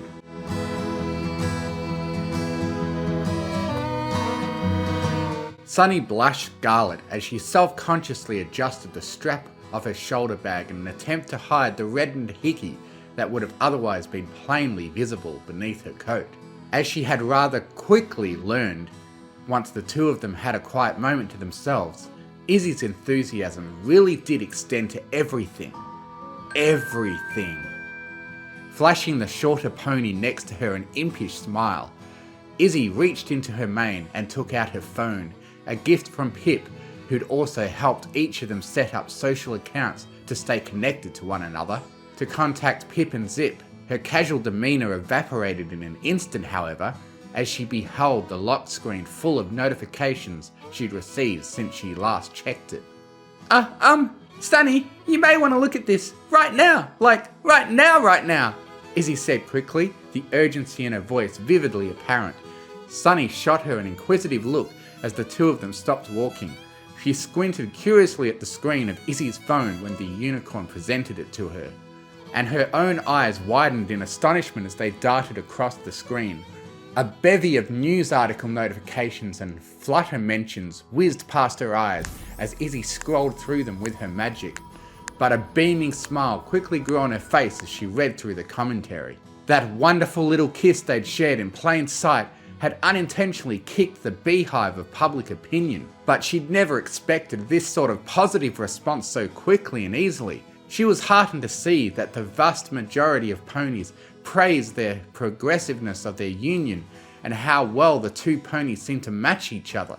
Observations which Sunny was both flustered and vindicated by. Tears of pride and appreciation for her fellow ponies welled up in Sunny's eyes as she wrapped Izzy in a tight hug, nuzzling against the fluffiness of her chest. "See what I mean? You were worried over nothing, silly filly," Izzy chastised softly as they rocked side to side in their shared embrace. "You gave the unicorns and Pegasi their magic back for Pony's sake. That's something they'd thought they'd never get back." The two of them stood up as Izzy stowed her phone in her mane, and their stroll continued. "That's not a gift that either of those groups is gonna take lightly, not by a long shot.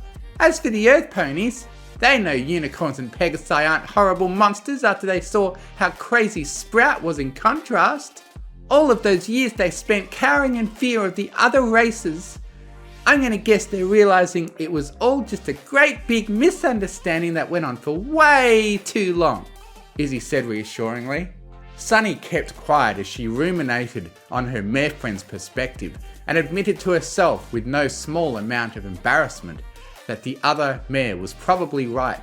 She'd been getting wound up over silly little issues as much as the irrationally skittish Earth Pony townsfolk used to, pre-unification. "Heh, I think you hit the nail on the head there, Izzy.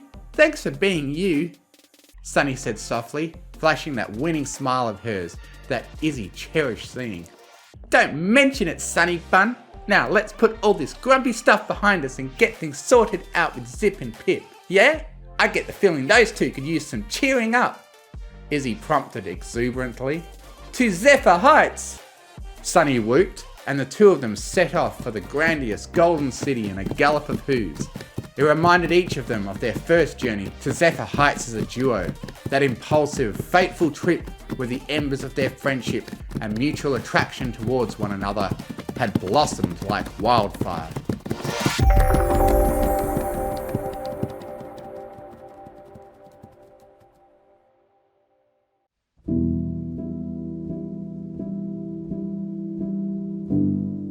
As Sunny and Izzy crossed through the gates of the radiant Pegasus City, their eyes widened as they gazed up at one of the many digital screens that dotted the city's skyline. Pip's video of them played on a loop in the background as the ZBS broadcasters had some kind of discussion over it. Not that it was very intelligible beneath the excited chatter of the surrounding passerby, both on the ground and in the air, that were starting to notice the two of them. "It's Sunny and Izzy!" some pony shouted, and that was all it took to catalyze the crowd into a frenzy of fan pony fervor. "Can I have your autographs?" one Pegasus asked from above, proffering a plushie of the two of them hugging. "Thank you for saving Equestria! When is the wedding?" Sunny's head began to spin as the chatter and questions overwhelmed her. Even Izzy was beginning to look uncomfortable at the size of the crowd around them, and he was a pony who usually relished being the centre of attention. Thankfully, the Royal Guard arrived to save the day. A whole group of them pushed through the crowd, surrounding the two cowering ponies as they ordered the ravenous fans to back off. "Sorry about the commotion, you two. With Princess Pip having been offline for nearly a day, it looks like these ponies are a little too eager to find some pony else to go crazy over." A familiar blue guardsmare addressed them formally, gazing around in disapproval at the throng of ponies that surrounded them. "Congratulations, by the way. You two are really cute together," he added casually, smiling slightly as she winked at the two of them. "We'll escort you to the castle. Queen Haven has been expecting the both of you." The green guard stallion, yet another familiar pony, instructed them cordially. The wave of ponies parted before them as a path was cleared straight to the castle entrance.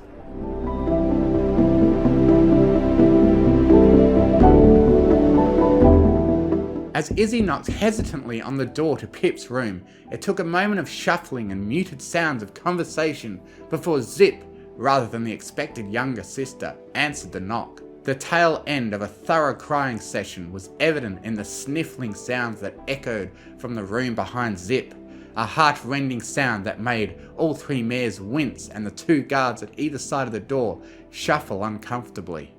"Sunny, Izzy, glad you're here. Listen, Sunny, you and her really need to talk. I still haven't gotten her to calm down, Zip said, grimacing as Pip whimpered loudly behind her. I was way too hard on her before. She really was just trying to help, in her own way. Still not sure how I'm gonna make it up to her, but I will. Get in there and fix that filly's heart, Sonny. She sounds like she could really seriously use some cheering up, Izzy said softly, beckoning Sonny into the room as she started chatting up Zip. So, aside from the obvious, how have you been, Zippy Flippy?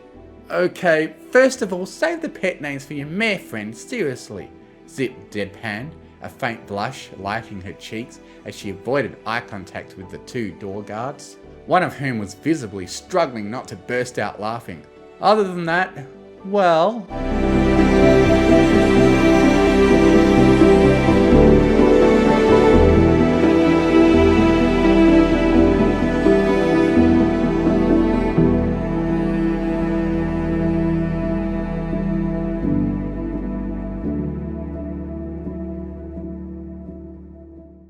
Sonny, I want to explain why I did what I did.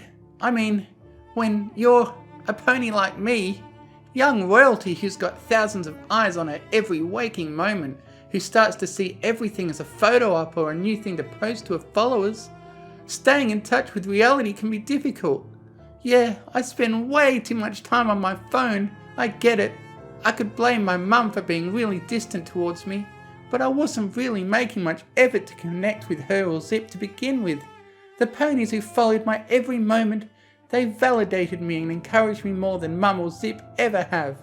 I think Zip got jealous of it, but I don't think she knew that I was trying to be more like her all along. Cooler, more laid back, more popular, instead of being frumpy, short, chubby. She cut herself off with a choke sound, leading Sonny to raise a hoof to her mouth in deep concern. Pip, you're not frumpy or chubby. You're funny, pretty. Sonny interjected reassuringly, though Pip cut her off. I know, Sonny, I know. Zip is helping me get over those feelings and fix both our relationship and whatever's left of my self-worth. And to you and to Izzy, I am so Pip began to plead, but cut herself off as Sonny raised a hoof for silence. Pip, have you not checked the media since you uploaded that video? Wincing at the pained expression that crossed Pip's face when she mentioned the media, Sonny continued awkwardly. Well, ponies loved it, Pip. Zip may have been pretty harsh on you, but I get the feeling that she was only trying to protect her family and friends. Thankfully, I've left a lot more of an impression on ponies than I thought. So every pony that I've seen talking about it has been amazingly positive. We got mobbed with admirers on our way to the castle. Can you believe that? Really? So I did help after all? Pip asked hopefully, her sadness quickly evolving into excitement as the realization hit her, although it was short-lived. That doesn't make what I did right though. I totally invaded you and Izzy's privacy. And even if both of you forgive me for it, it's definitely not okay. I'm gonna be a lot more careful with what I post from now on, she said softly, setting her phone down for a moment as she focused her attention solely on Sonny. Leaping out of bed and onto her hooves, with a flourish of her wings, she gripped Sonny in a hug and the two of them smiled for her phone camera. Thanks for coming by to give me a kick in the flank, Sonny. You're a fantastic friend.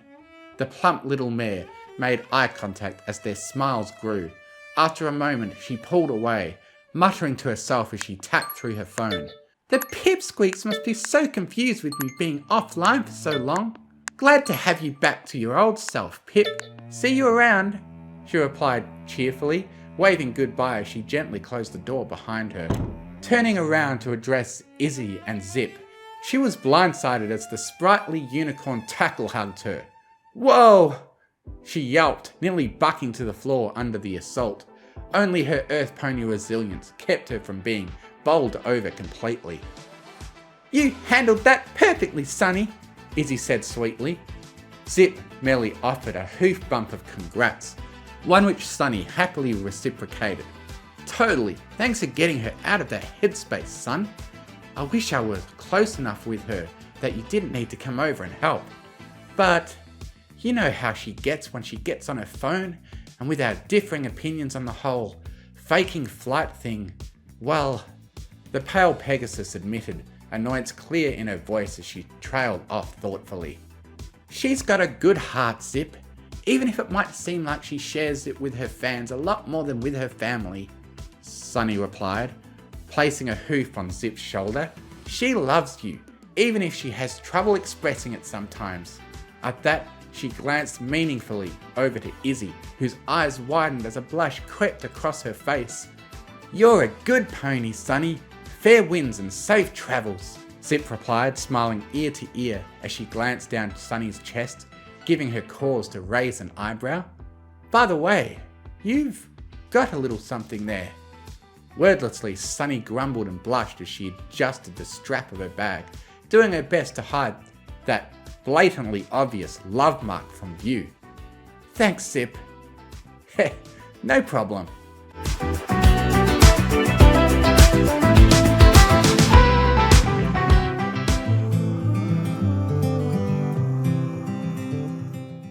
Their journey back to Maritime Bay passed without incident. Although the sun was already beginning to set in the distance, the construction ponies around Sunny's lighthouse were finishing up for the day, and the pair of them were ecstatic to note the scaffolding and beginnings of new brickwork that had been put up around the broken edge of the former spire. Unicorn magic had seamlessly sealed up the cracks in the kitchen and the other first floor areas. Slowly but surely, her beloved home was being returned to its former glory. As the two of them retired to Sunny's bedroom for the evening, Izzy had a question of her own for the Earth Pony, who had asked her so many already. Hey Sunny, Izzy began, causing Sunny to make eye contact with her in the vanity mirror as she took off her hairbands and brushed her mane out. About what you said earlier today when we were visiting Zip and Pip. You love me? Did you really mean that? Izzy asked hesitantly, the beginnings of a love-struck smile forming on her face.